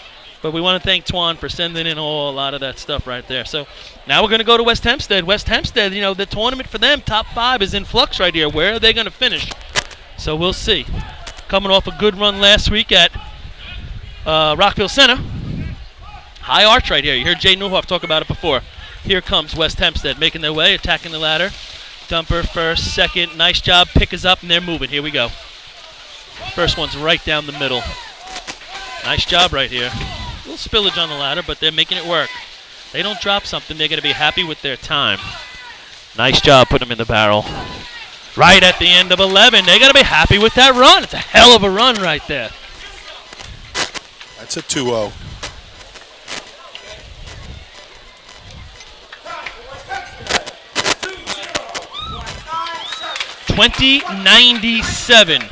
$20.97. Big difference there, the first bucket, guys. I had him 937 in the barrel, Which so is that's almost a second difference. Crazy, right? Crazy. And I thought they had a good climb and attack the ladder. Now translate that into CI. Holy cow, right? Also think Ralphie Jr. up here is one of the better dumpers on the course. Not a lot of people talk about, but he puts the water in the barrel. Absolutely. It was mid to end of 11. But when you look at West Hempstead's got to be confident now with buckets. That's 2 weeks in a row they've had a good bucket run to finish the day. All right, East Islip, an outside chance at top 5. They're going to have to put up a shot. 2097 is on the board. Too bad that 1949 is. Imagine those were your first 2 shots of the day. As you said, an outside chance at the top 5 would be another confidence builder for the Guzzlers. Again, only 2 weeks from the state, folks. 1 drill to go in Hempstead.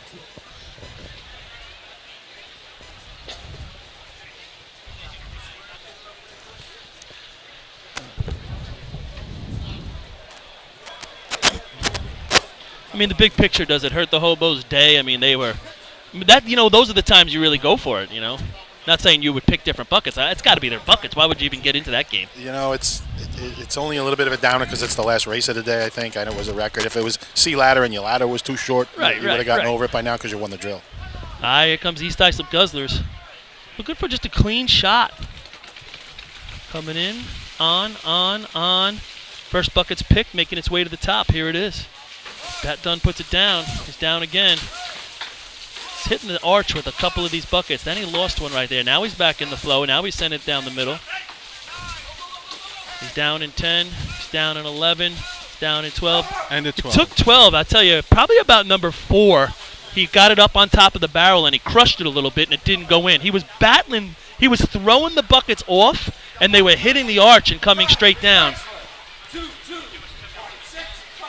22.65 with that. That's a good shot. 944 on the first one. 22.65 and then 12. It would have been 11. Pat crushed that one bucket. He lost it in the barrel, but he was battling that bucket's coming back down on top of him and when he's hitting the roof.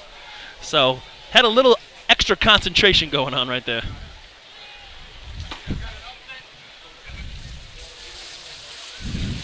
So that 22.65, which is a good shot, especially this year, bucket so far. Second place, almost would have been third at this point out of 3 teams. North Lindenhurst coming to the line. North Lindy's sitting here with 14.5. So they need to try to get some points. Well, that Westerner shot that's what I'm saying. had 13.5, and they put up a heavy number, so let's see. They really need to get 4 just to try to keep Stay pace. Well, they got to beat the 20.97. Right, to win or get 4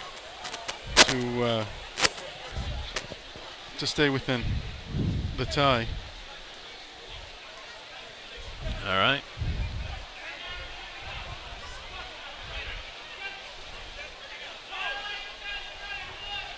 All right, good start. They're off. Ducky Fowler making his way.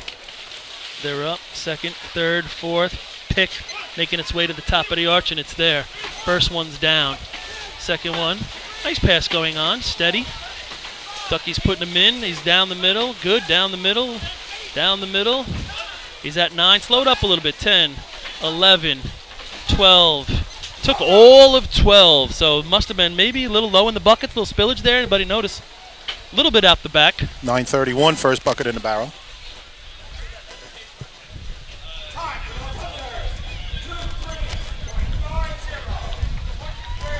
$23.50 for North Lindy, so that's right now third place. That's been a work in progress for them this year. That was one of their better shots this year. Yeah. There was a little delay. I didn't happen to catch. I was watching Ducky put him in, but there was a delay. Probably about number 8 or 9, right? A little delay. I don't know what it was. I'd like to see their bucket line clean it up a little bit down below. It's one thing I think that if they could watch on a tape. So West Hempstead with their 2097 early on here, still sitting on top in the bucket brigade. CI's the most depressed winners of a tournament I think I've ever seen. They'll get over it. Yeah, right. They'll have some fun tonight, I'm sure. But as we said, they broke the record, folks, but they had one bucket for sure that measured too big. That means no record. Yeah. From the highest of the highs to the lowest of the lows. All right, Bayshore having a great year in buckets. Some pretty good numbers up there to go against, not including what was a 1949. Bayshore can do it for themselves right here. They have 7.5, a good run. They don't got to worry about anybody else. Nice, looks like a nice start. First bucket's up, a lot of confidence right here. And they're down. Nice job. Al almost dropped that first one. Yeah, 9:19, now he got it caught in. up. It's all going well now. It's a nice run going. Good pass. There's 9, 10, 11, 12. Look like the end of 12, but it's going to be enough to help themselves, I believe. Nice pace. Not good enough for first, though, guys. No. 21. Al definitely double clutched the first one.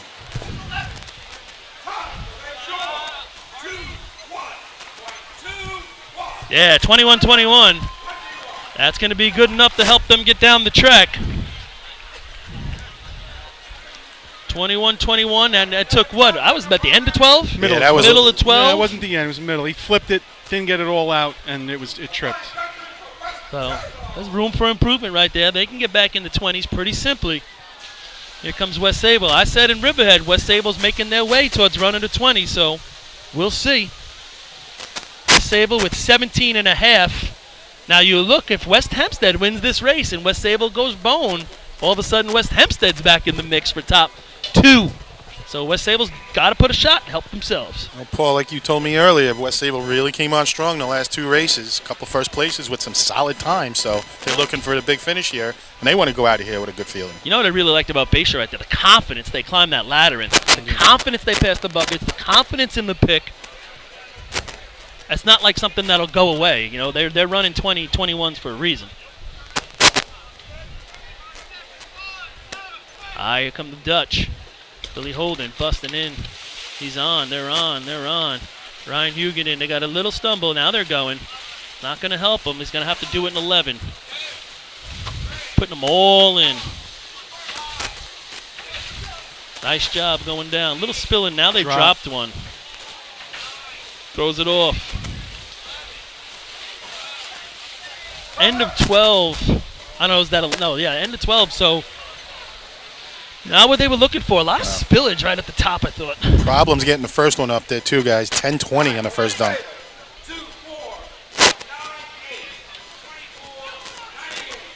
All right, 24.98 for West Sable. We're looking at a 20.97 and a 21.21 Bayshore. 22.65 East Islip, and a 23.50 from North Lindenhurst. That 24 out of the 5 runs is 5th, and Port Washington is taking their place here on the line. Yep. You would almost say a year ago, people were like, where did Buckets go? Yeah, it's crazy right now. Buckets is back. Sure is. I mean, put that CI time in the mix. You got 23.50's 5th place right now. Absolutely. After only 5 teams. With some bucket teams to run. Yeah.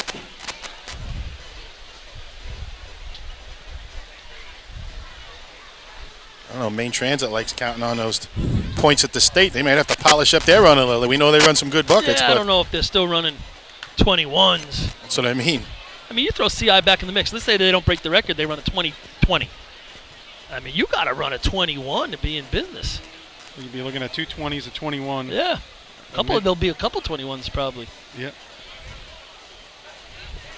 All right, here comes Port Washington. I don't think they've hit the scoreboard. They haven't. They're off. Kyle Lewis back on the top of the ladder. Making his way up.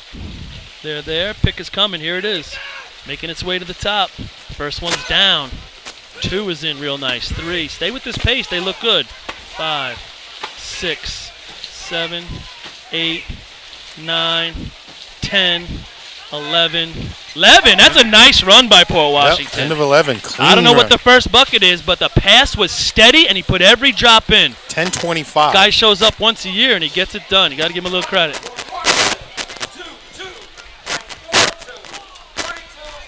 That 22-42 is going to top East Islip. Nice run right there. Got to get that first bucket flowing a little quicker, though. Like I What? said, 10:25 on the first one, so. Yeah. If you can shave a second off that first bucket, get it down to 9-2. Well, Now you're talking. you've got Danny Salerno, who's completely out of breath, by the way, running up the top of the ladder, and you got Donald running on the bottom with, I don't know, I've heard like 17 broken toes by now. How you going to shave something off that? They can just get it to a 9-9. Yeah. They're going to be close to running to a 20 21. 21-9. Yeah. They're leaving here happy with that shot. That's a good shot. The buckets is crazy at this moment. Now we're going to go to Manhasset Lakeville. 22-42, currently third. 22-65, fourth.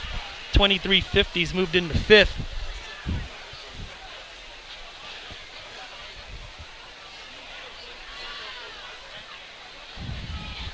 Looks like we're ready.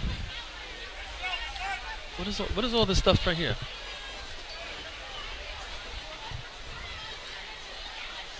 Strap from the ladder, I think. Yes, but why is it sitting there?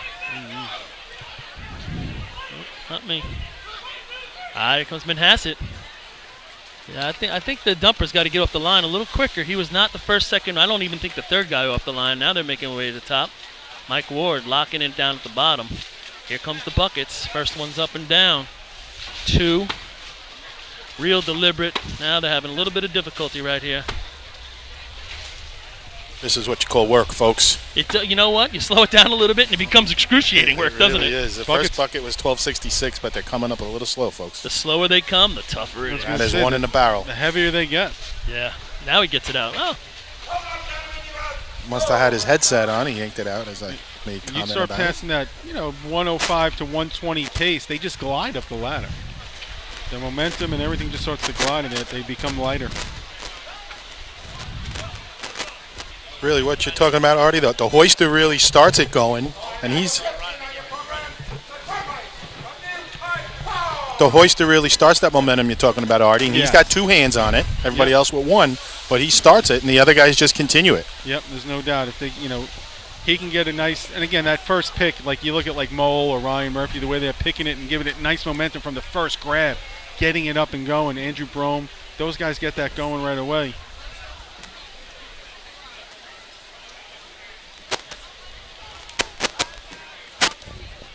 Hoister, sponge, lifter. We got more names for those guys Yeah. than I think any position. snot locker, hoister, lifter. Sing us a song, St. James guys. You got to wait 2 weeks. Oh, I can't wait.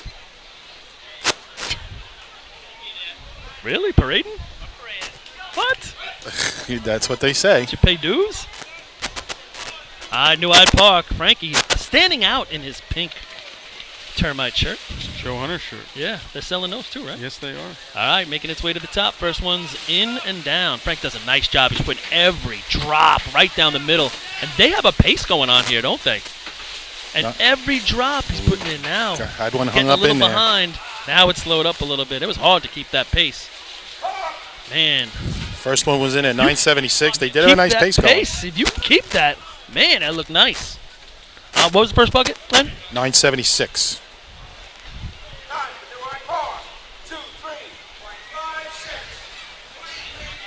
23.56, not in the money, but had it going for a while. So that's 23.56 with a sloppy one there. So 22. Yeah, and the pace completely slowed down.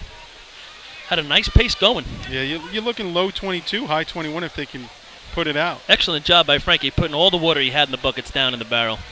Did have one get hung up in the barrel, but he got it out pretty quick. I hear some rumors that maybe the ladder shifted a little bit. Yeah, it is not inside the yellow stripes up here. It's not. It's not inside, and it's not lined up, and we heard that earlier from a participant on another team that anybody who wanted to do something about it, go ahead and do it because it ain't right. There's yellow marks on the top of the arch here, right on the face as the lip comes over. And it's supposed to be where the beams line up. And they are a full width of the rail outside.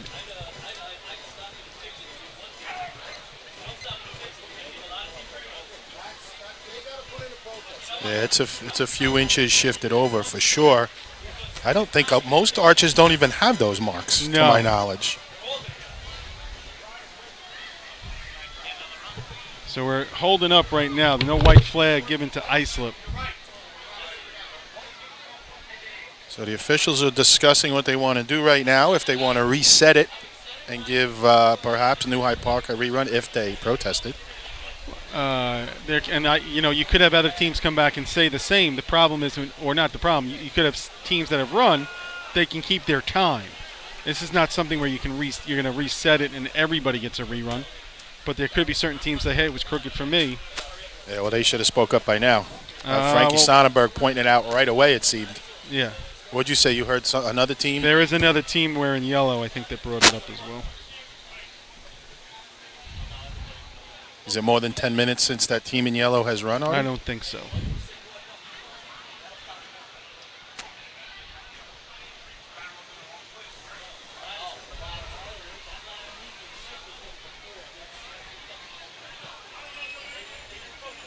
Again, folks, to me, they're courtesy lines. I don't remember seeing them on any other arch. I don't either. And it's you really wouldn't know if it wasn't there. If the lines weren't there, but they are here. And if that's where they started the ladder, it's definitely shifted. I've known going in tournaments, Len, dumping and being like one of the first two teams to run, and you come up to get set, and I would always use that rail as my setting point. That's how I judged my arm off the rail to where the middle of the barrel was, and I was going to dump. And there were times you would pull on it and the whole thing would shift, and you'd be like... We see a lot of dumpers use it to pull themselves, to swing around. Right. The man standing on the ladder is the one who taught me that trick, actually, of how to set up and find the middle of the barrel.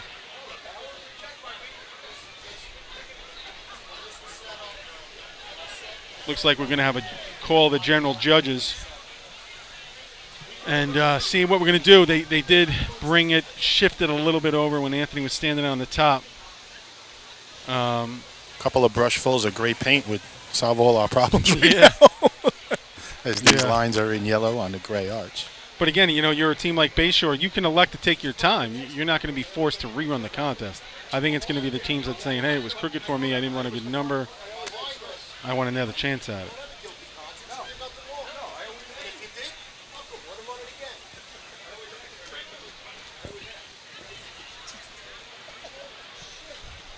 Because again, if the ladder is not set up exactly to the middle of the barrel, as the dumper, you're not in the spot that you want to be in, because now the ladder is shifted and you're not reaching, say, to the middle of the barrel. You could be dumping water out onto your feet because everything is not lined up accordingly.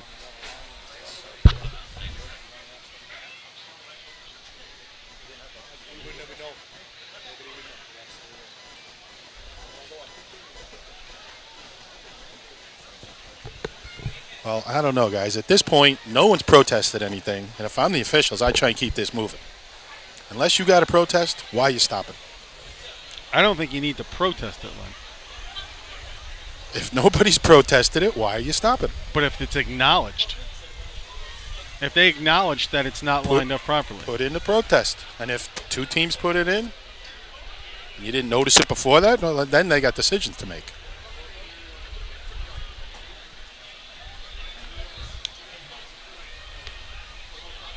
If you really think it needs to be moved over, shift it back. keep going. Well, it looks like they shifted it some, no, Lynn? No, it's still not out. yet.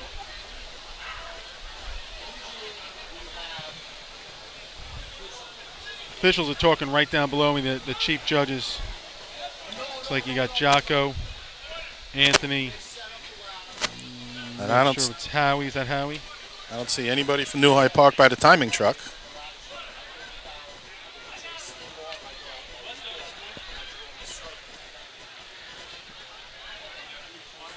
Somebody's got to make a decision here. I see a lot of people talking in a lot of different circles, but no one's making a final decision. I got the chief judges right below me, Lynn. It looks like There's only a couple of options here. Looks like they're going back to talk to the guys on the rules committee. Jay's the head of the rules committee. I'm sorry, if I'm New Hyde Park, I'm filling out paperwork right now. Well, absolutely. It's been acknowledged that it moved.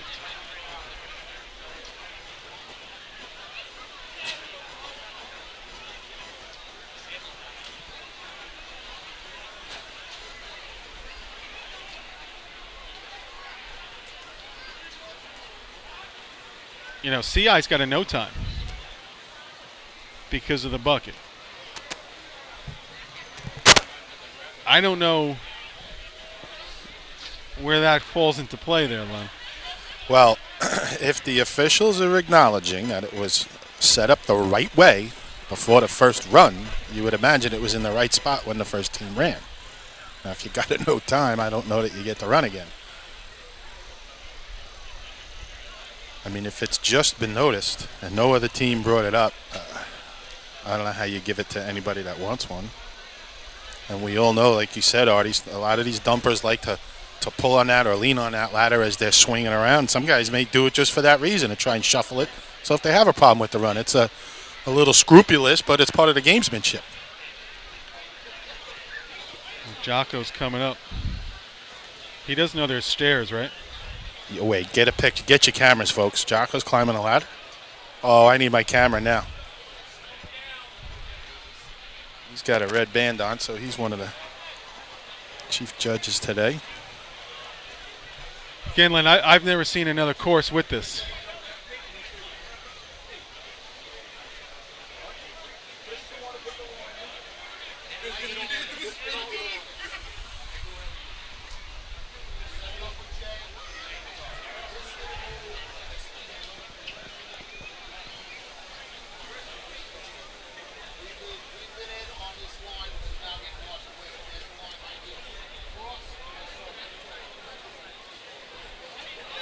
Looks like they might be saying that it was set up off that way, and the circle might be coming off the barrel, might be lined up with the ladder as with it the is. ladder as is.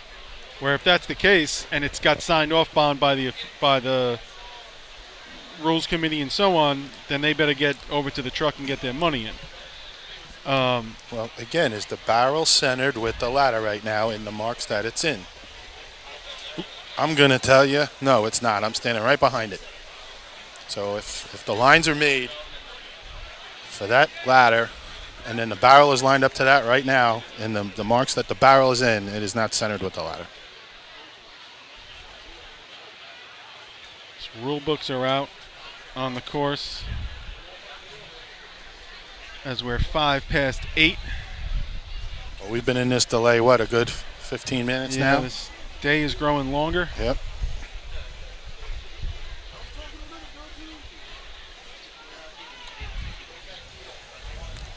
This is one of the blemishes on our tournaments at times. We you get something technical that is important to teams. Nah, I'm okay. It's not going to affect the winner of the drill, but it does affect or could affect teams 2 through 5. Absolutely.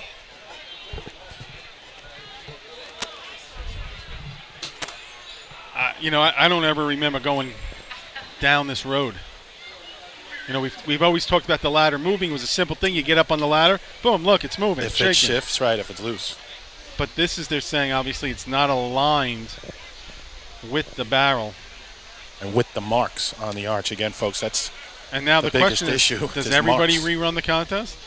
Or do you have the opportunity to keep your time And the other teams that don't want to keep their time, say like New Hyde Park who pointed it out, get just to rerun the contest. Well, again, that's why if I was the officials, I would have advised Frankie and the Termites, who really said it clearly to the officials. I would advise them, if you don't like it, put in a protest. And if other teams that ran right before them would have done the same within that 10-minute time frame that they have, so be it. But now you have to do just what you said, either rerun everybody, right, because you don't know when it's shifted. If you're going to say it's, that's a tough one. Well, you better not tell me I didn't get my protest in. And if you say we're going to keep going and now I go to protest and you say I didn't get in with 10 minutes. No, I got you. You just spent 20 talking on the track. That's why I said initially I would have said if you don't like it, put it on a protest. Get it over. Get your paperwork in. I see what you're talking about, right. But you better put in a protest. Or let them know, listen, whatever your decision is, I'm at the truck ready to go. Now, the other side of that could be, I'm sure our statisticians write down what time each team runs. So if you stop the clock, per se, as after the Termites ran, see what other teams were before them and give them a window. I don't know. This, like you said, it's kind of unprecedented what we're going over right now. So, all right, now we're at a point where CI's loosening the straps on the ladder, and they are going to adjust it, is my guess.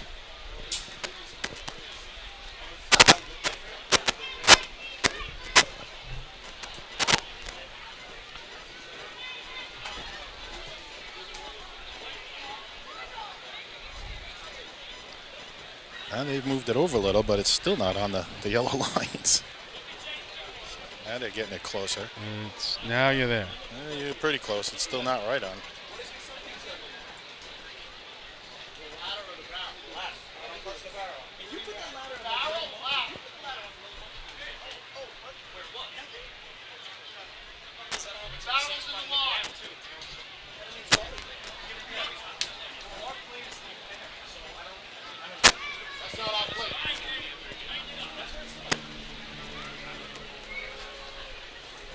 Folks, we're just talking a few inches. The ladder didn't go sliding a foot.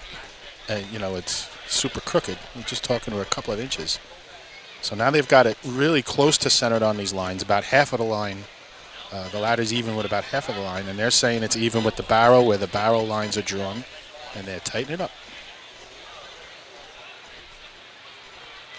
And you can only get these ladders so tight, guys.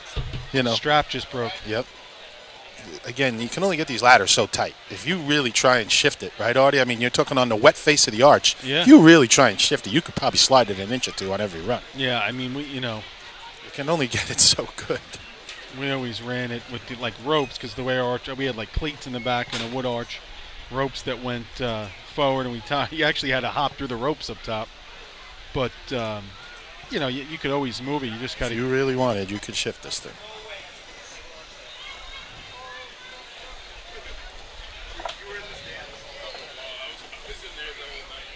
So now they've retightened the ladder, and they can do that from the top of the arch here. They have a little hatch that they can go down through. They've tightened it up. They're re-chalking the lines. It's a little tough to do on an arch with a puddle on it. Yeah.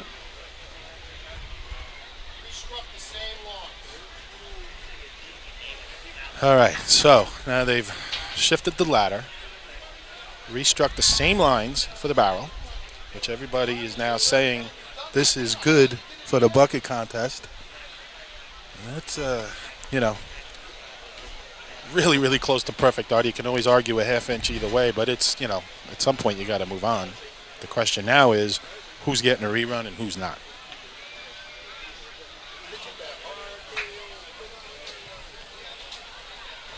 And they better let these teams know that right now that ladder is not centered on those two yellow lines. So if some team comes up here and says, oh, look, it moved again. No, we didn't set it up that way. Right.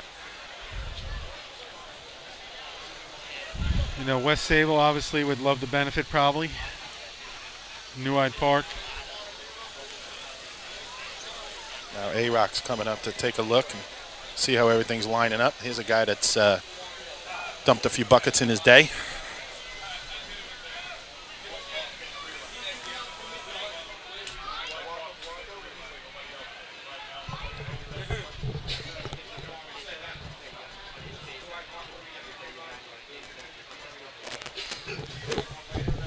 All right, Artie, we just got a scoop. We'll give it to those of you that are listening. Looks like New Hyde Park it'll be the only team getting a rerun, As of right now. and they will continue where they left off. So Yes. don't know what other teams are going to make any noise.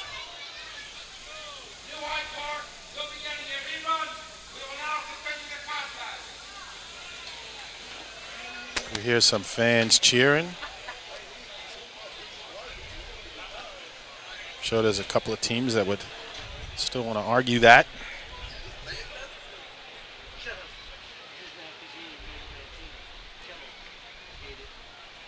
Again, just to get this thing moving, I mean, you know, most of these officials already are friends with guys on all the different teams, the captains and the old-time coaches and whatnot, so everybody's putting in their 2 cents. But when you make a decision like that, don't you just need to get everyone off the track and keep moving?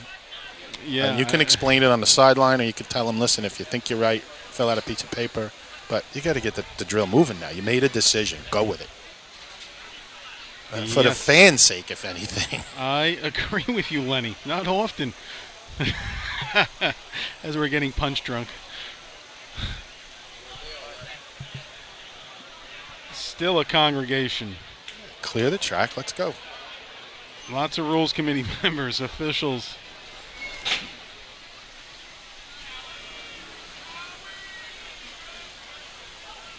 You know, I think even North Linney would welcome an opportunity possibly to improve on that 23-5. West Sable would welcome an opportunity to run again. Paul, we were just talking. I know you were down on the track. It seems that the officials have made a decision. Let's clear the track and get going here. Yeah. I didn't hear the announcement. What did he say? New Hyde Park only right I now. think that was the decision they made down there. Yep. And now we are chalking the ladder as well, which is a nice job there by Chris Perry. So it's because it's not exactly in Right. those lines, so he just chalked it where Right. it is to make sure it's even with the barrel. And again, if a team saw it without that chalk, they would say, well, it's not on those lines again. Right. Hopefully that's not going to come up. All right. I hate to be Islip at this point. Talk about you're not warmed up anymore. Now you got to get out there and giddy up. Makes you wonder if they headed back toward the shack and hit the ladder a little bit.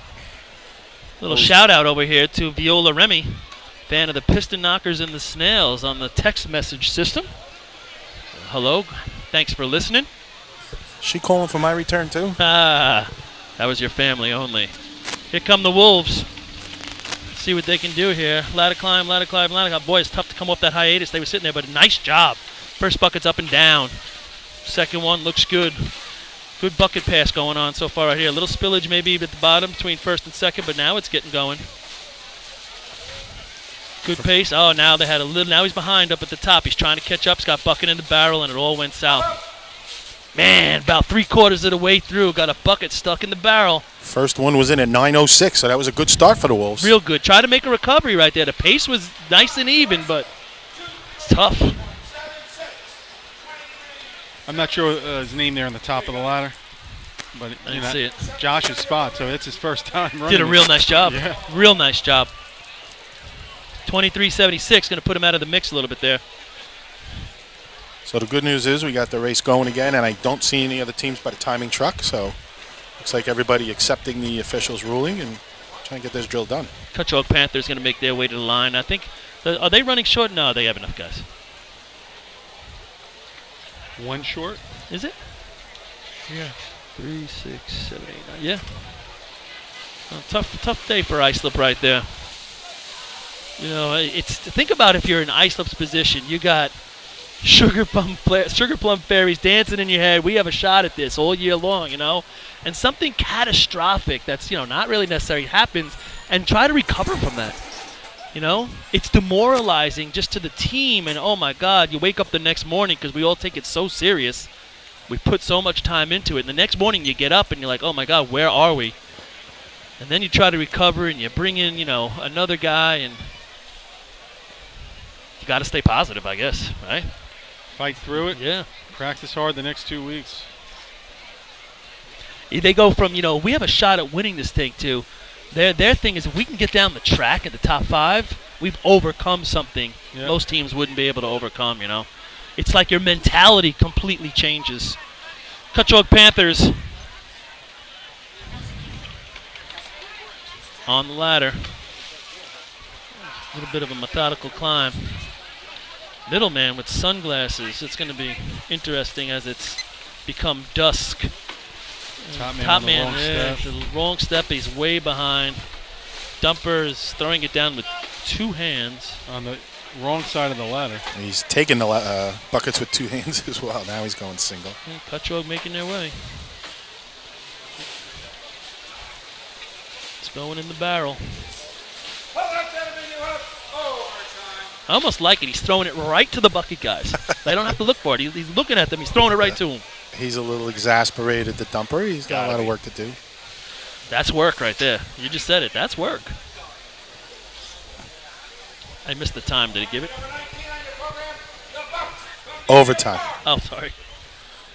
All right, Deer Park Bucks. Well, they did get the first one in 1277. Yeah.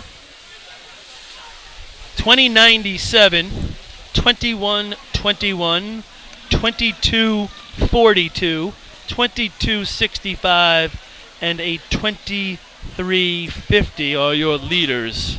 About halfway through the bucket contest in what's turned into be a long bucket contest. And I think one of those teams would like to get a rerun. Of those first ones? Yeah. Or contemplating it if they want. Are they? Yeah, I think they are.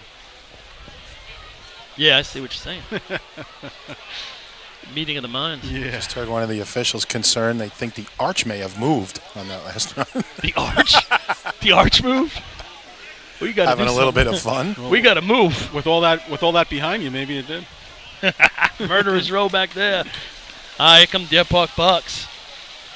Climb is going on. They're on the ladder. First bucket coming up, and it is a little bit out the front. And that one's way out the front. And the top man's throwing it to the dumper. Now the dumper has got to get that bucket higher. He's got to get over the front lip. He's putting it on his shoes. And now he's finding it. Yep, now he's over. He's got to get that bucket higher. I would almost think the bottom man go up a half a It's step. hitting that lip. He's got to get it up higher. He's had about 5 or 6 that bounced off the front. You're right, Paul, Yeah, and no, it just didn't yeah, even find the barrel. Soggy feet. Oh, I got soggy feet now. 11:42, first one in, but again, what Paul's saying is as the dumper's coming back, he's hitting the front of the barrel. He's not lifting it high enough to get it in the barrel, and then Right. he's just losing the whole bucket. With that. Termites coming back for a second go. Yep. I think they were just outside the mix with a 23.56. 23.50 is the number. And they had the hiccup. Yeah, they did. They had a good pace going up until about number 8.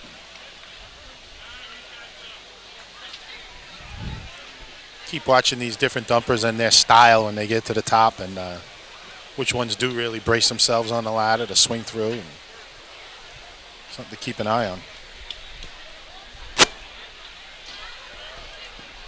I'll wear my boots up here next time. It's a little wet.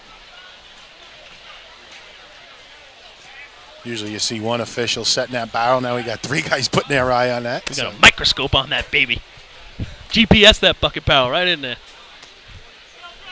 All right, New Hyde Park Part 2. Frankie's off and going. You can see him clearly here at dusk with the bright pink shirt. Nice climb. Maybe we're taking that in 3-man today. First one's coming up, and it is down. Let's see if they keep this going this time. Gotta love the pace right here. Swinging too far under the arch, bottom man. Yeah, and now the top guy's really falling behind, and they're 9, spilling water right 10. there. 10, there's the slowdown again. 11, 12 is going to do it, but the middle and top guy, the middle and top guy, they're out of sync.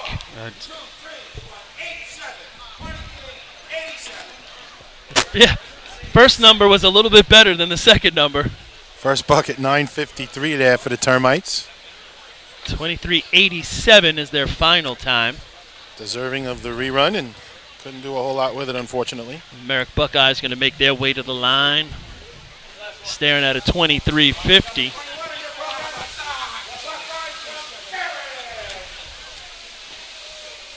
If you're at the back of the pack, you've been out here for over an hour. And there's already some heavy numbers up there. Some of them are saying, oh my God. You've gone through 2 20 to 25 minute delays. Give me a chicken sandwich and a beer. Didn't we see What team was it? Was dancing back there the one year, doing the electric slide at a Macarena or something? Waiting online at one of these Best drills. interview ever in drill team radio. Carl Place. Running dead last at the state drill after CI breaks the record, running second to last. What did he say? Mike What was it? Geddes. Crazy Mike from the Frogs? Yep. It sucks. This sucks. It's the worst thing that could ever happen. Mike Geddes. All right, here we go. All right, first thumper, he's up and gone. He's the climber. Talked about him earlier. First bucket's coming up. It doesn't have a lot of water in it, but it goes down the barrel, whatever's in there. They got some spilling going on right here. First guy's tilting the bucket. The bottom guy on the ladder, he tilts every bucket. Second guy tries to straighten it out and does, but they're spilling some water. Turn that trough down, boys. Yeah. Somebody's got to get that handle. 14 buckets. I think that's the first team today we saw do 14 buckets, and you can see where the water was being spilled on the way up. Two things. One, the bottom man looks like he's doing more of a clean and jerk. Yeah. And then two, if you're going to turn on the bucket trough, quarter stick it, you're actually hurting your guys from filling the buckets by throwing it on fully wide open because there's so much turbulence in the trough. It's actually throwing the water out. So you're inhibiting your guys from getting full buckets. That was a 1097 first dump for Merrick. All right, we're going to look at the Selden Slowpokes. All eyes will be on Slowpoke City this week, track-wise. What's getting done?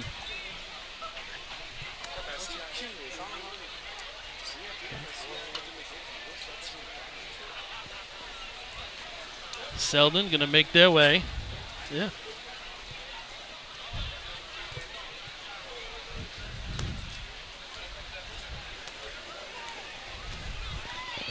Lenny, keep the worms over there. Yeah.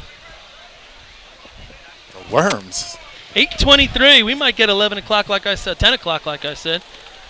All right, Selden on the ladder. They are having a tough time climbing it.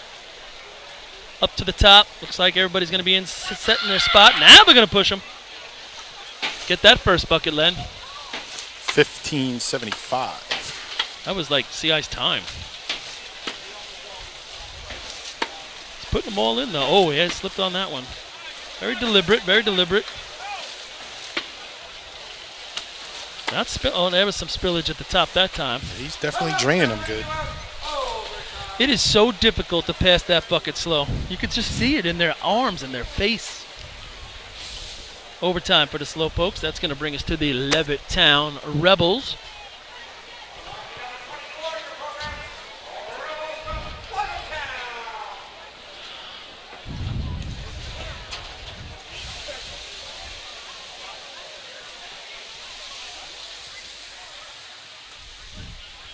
West Hempstead. Bayshore. Who's after that? East Islip? No. Port Washington third. East Islip fourth. 2350 for North Lindenhurst. Currently fifth place in this contest. It looks like the debate went away, no? Yeah, the meeting ended.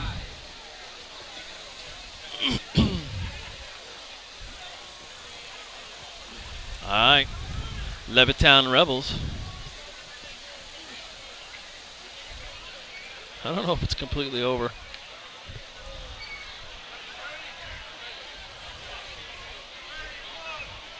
All right, here's Levittown.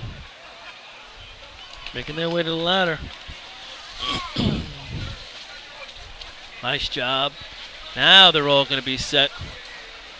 What do you get here for a first bucket, Len? Is it with Selden? Down. 1610. There it is. Oh, now they dropped one. Almost hit the pusher at the bottom in the head. That would have not felt good. Guys on the ladder are a little out of sync, and now they're having trouble. You look at their faces, how difficult it is to pass these buckets slowly. That's going to be it. So we're getting quite a few overtimes today. Again, you're talking about buckets is back, and we've seen a handful of teams putting up some good runs. It seems to be feast or famine here. Yeah. All right. Well, Lindenhurst has a tall order. They beat Bayshore, they go down the track. They don't beat Bayshore, they don't go down the track. Unfortunately for them, it's a 21-21. That is going to be a rough run for the Lindenhurst Snails. I'm going to guess they better do it in 11. The beginning of. Yep. I don't think they have the pace to do it in 12. No, I don't think they do either. Oh, that's a definitely no. 12. Well, considering they're going to lose probably a second on the first pail. Yep.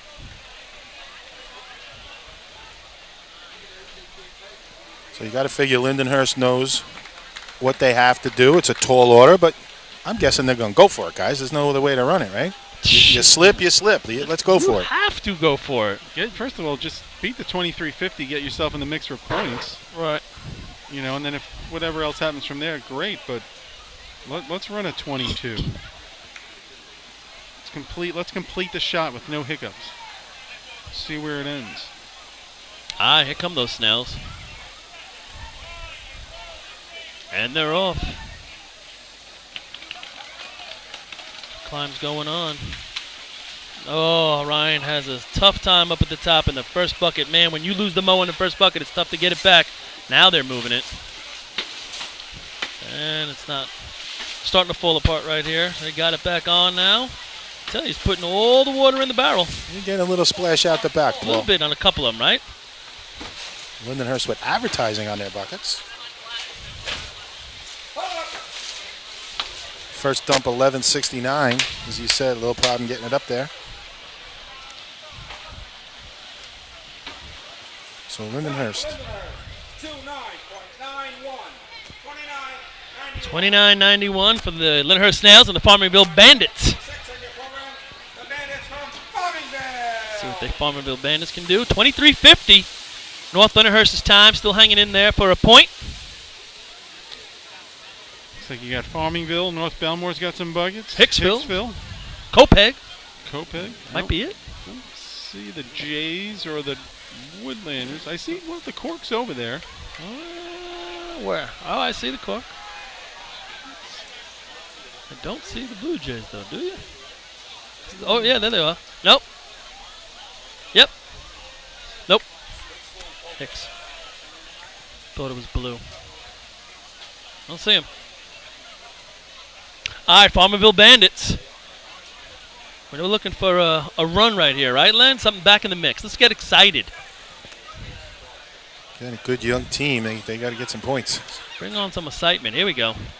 Justin Bustin getting in there. Here he goes. Nice climb far and away. Top man struggling to get to the top. Now they will begin Took to a little pass. spill as he got on the arch, shaking that leg. A little bit of pain. Another one, full trough. Yeah, that's got to be tough. Wow, that's some turbulence. Oh, Drowned my in goodness. that. Look at that. Somebody's got to notice that. You can Justin- hear it. You can probably hear it in the background off the microphone. Justin doing a decent Now he job. gets Got to done. bend a little bit more, I think. Phew. 12.53 on the first one. You know what kind of a fine that would be in California with the drought? 29.06 North Belmore. As we're making our way. Bucket contest has had it all. A state record taken away. Some real good shots.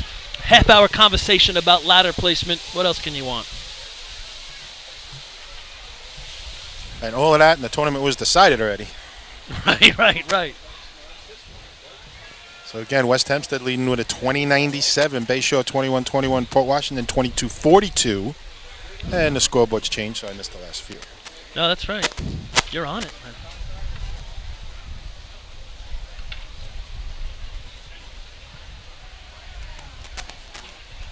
Tell you, with that West Hempstead win of the contest and West Sable being out, they're going to switch spots. I mean, West Hempstead's going to go all the way to number 2, I believe.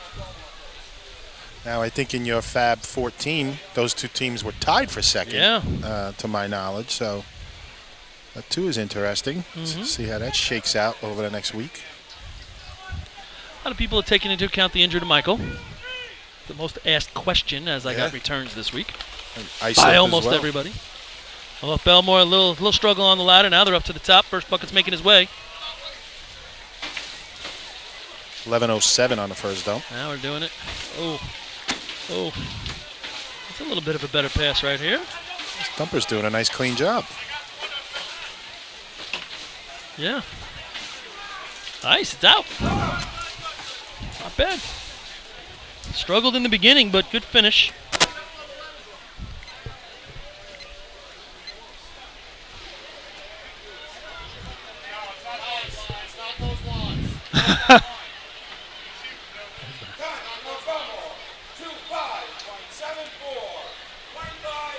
$25.74 for the Rinky Dinks.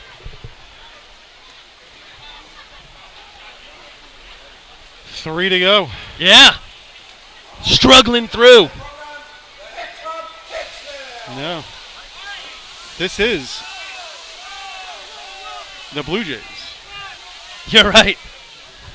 But it's got Hicksville written all over it because of the orange shirt. So these are the Sayville Blue Jays, and Rouse is misbelieving it. Look at him. You don't get more honest than that.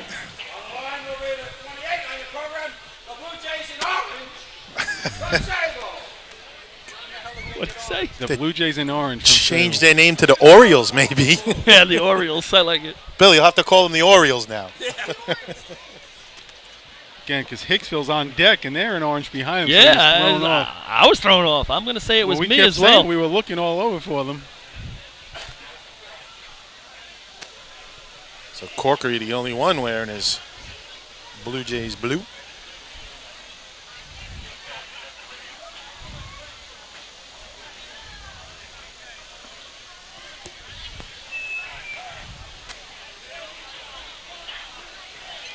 Here comes Sayville Blue Jays.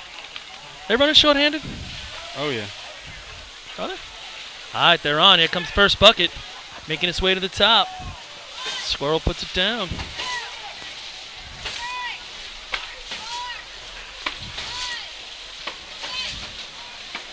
Nice job being shorthanded, right? I think they're shorthanded.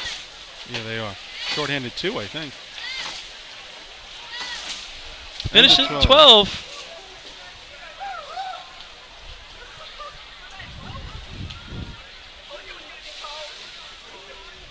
Wait for a time. First one in at 10:81. Sayville Blue Jays, 28-29. And now we're going down to the Hicksville Hicks. Hicksville Hicks.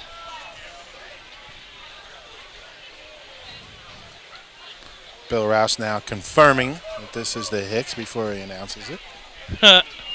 Don't fool him twice.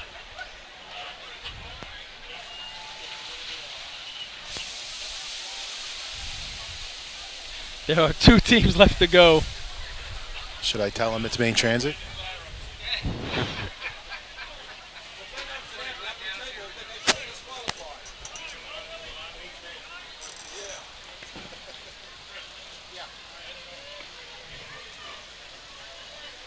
So North Belmore making a comment about the ladder and the officials looking at it again. You can hammer it over, Jocko.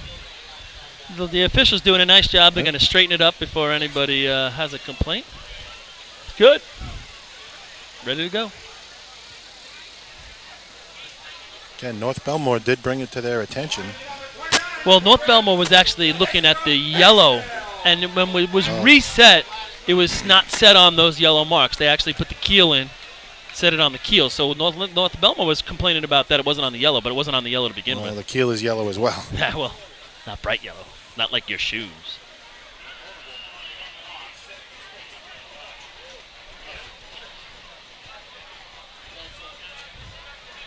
All right, looks like we're going to be ready to go. Hicksville has the track. I don't know. I see some rinky dinks working their way down the track. Yep. They're off. Looks good, looks good, looks good. Nice climb. First bucket's coming up. What do we got over there, Len? 9.66 on the first All right, dump. nice little pace going here. Not spilling really any water. Maybe down at the bottom where the pusher's giving it to the first man, but you got to like the pace that's happening right here. Real good pace. And he's putting it all in. Doug, too, is putting it all in there. Nice. Wasn't counting. I think it. I don't know if it went to 12 or if it was 11. Yeah, it's going to be in the 24s. They were at least 12. 12. So it had to be spilling down at the bottom.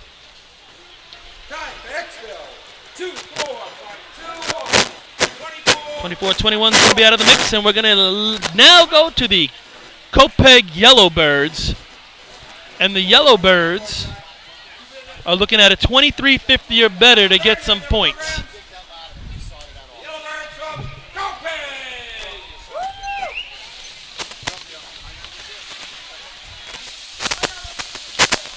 $23.5 or better.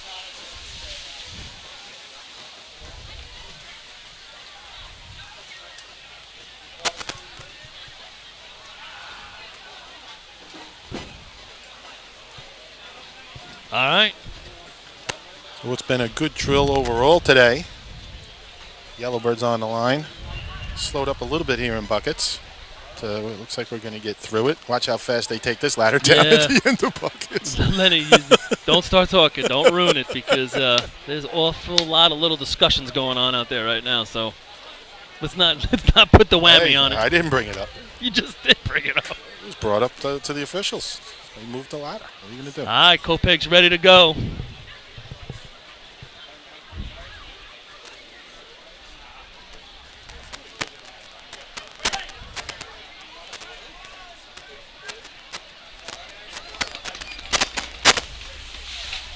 Oh, crash. Big crash at the bottom. Tommy Messina. Yeah. Now they're going to try to get it going, and getting worse for them. 12.62 by the time they got the first one in.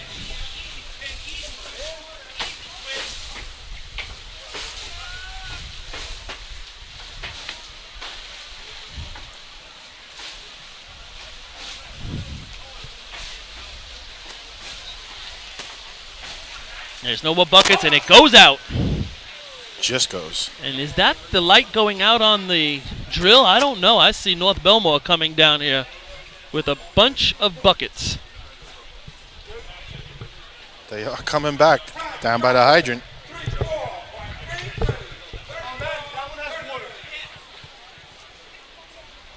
But thanks to you, Lenny, we might be continuing this This contest. got nothing to do with me.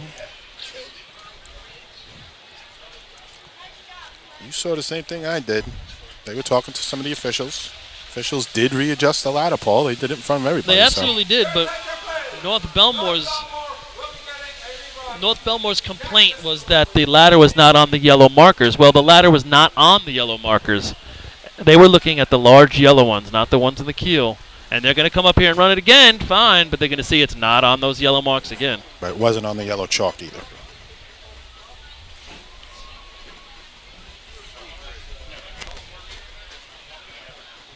If you think about this ladder moving a little bit, where do you think it's occurring? I'm going to say at the bottom. I think it's stuck in the ground in the wrong spot, right? It's going to have to keep moving to get wherever it's supposed to be normal. And that's not usually an issue here in CI. They have those extra braces up by the face of the arch. That's usually solid. Their ladder, not their plate.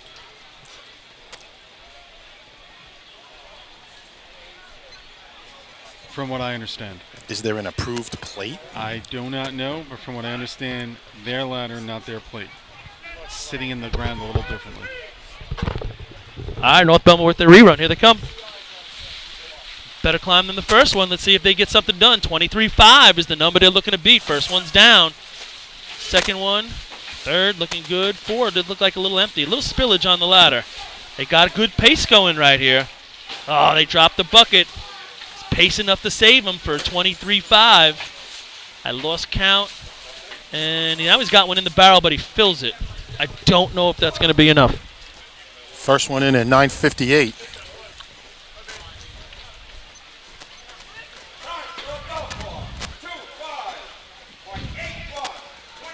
Actually, not as good as their first run, 25.81, and I think, and I don't want to put the whammy on it, buckets may be over.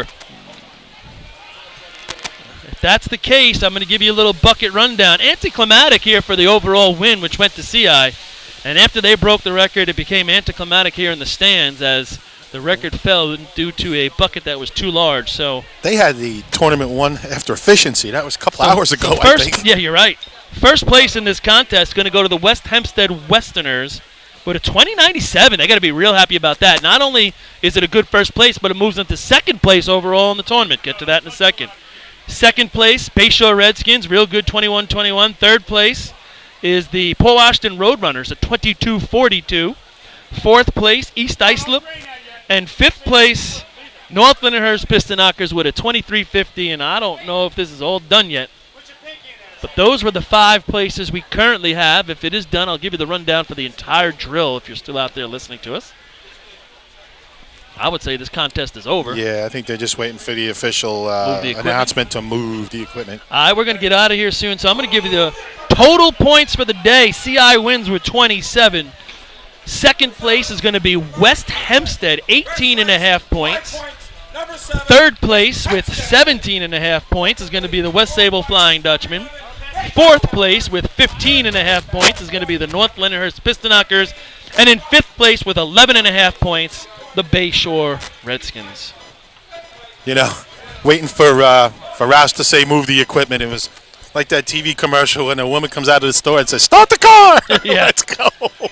So overall, a good day for CI. West Hempstead's got to leave here happy. Bayshore squeaked out another top 5 there with a great bucket run. West Sable had a couple good runs in there towards the end of the drill. Can't be happy with the bucket shot. And North Lindenhurst, that's even though they end up in 4th with 15.5, 2 weeks in a row or 2 tournaments in a row that they've shown better than the beginning of the year. Again, that's falling right in with the Fab 14 that you've been getting, Paul, and it's those same teams up there. Nobody really threatening CI today. And actually, you want to hear something crazy? And this goes back to the people that send in the submissions all the time. The Fab 14 worked out basically like it was. CI 1, West Hempstead 2, real tight with West Sable 3, and then Bayshore and North Lindy 4, 5. They were tied for 4th, right? On your list, yeah. So I mean, people know what they're talking about when they send it in. I can't thank them enough for doing it. Let's keep it going. Couple more weeks is the big one. Next week we'll see you in Hempstead. Good? Yep. Great job. We'll see everybody in Hempstead Fred in 2 weeks of thank state. you. Artie Suskind, Lenny Gombert, myself, Paul Suskind, Twan Simone, anybody else who's helped out today. Thank you so much, and we'll see you next week.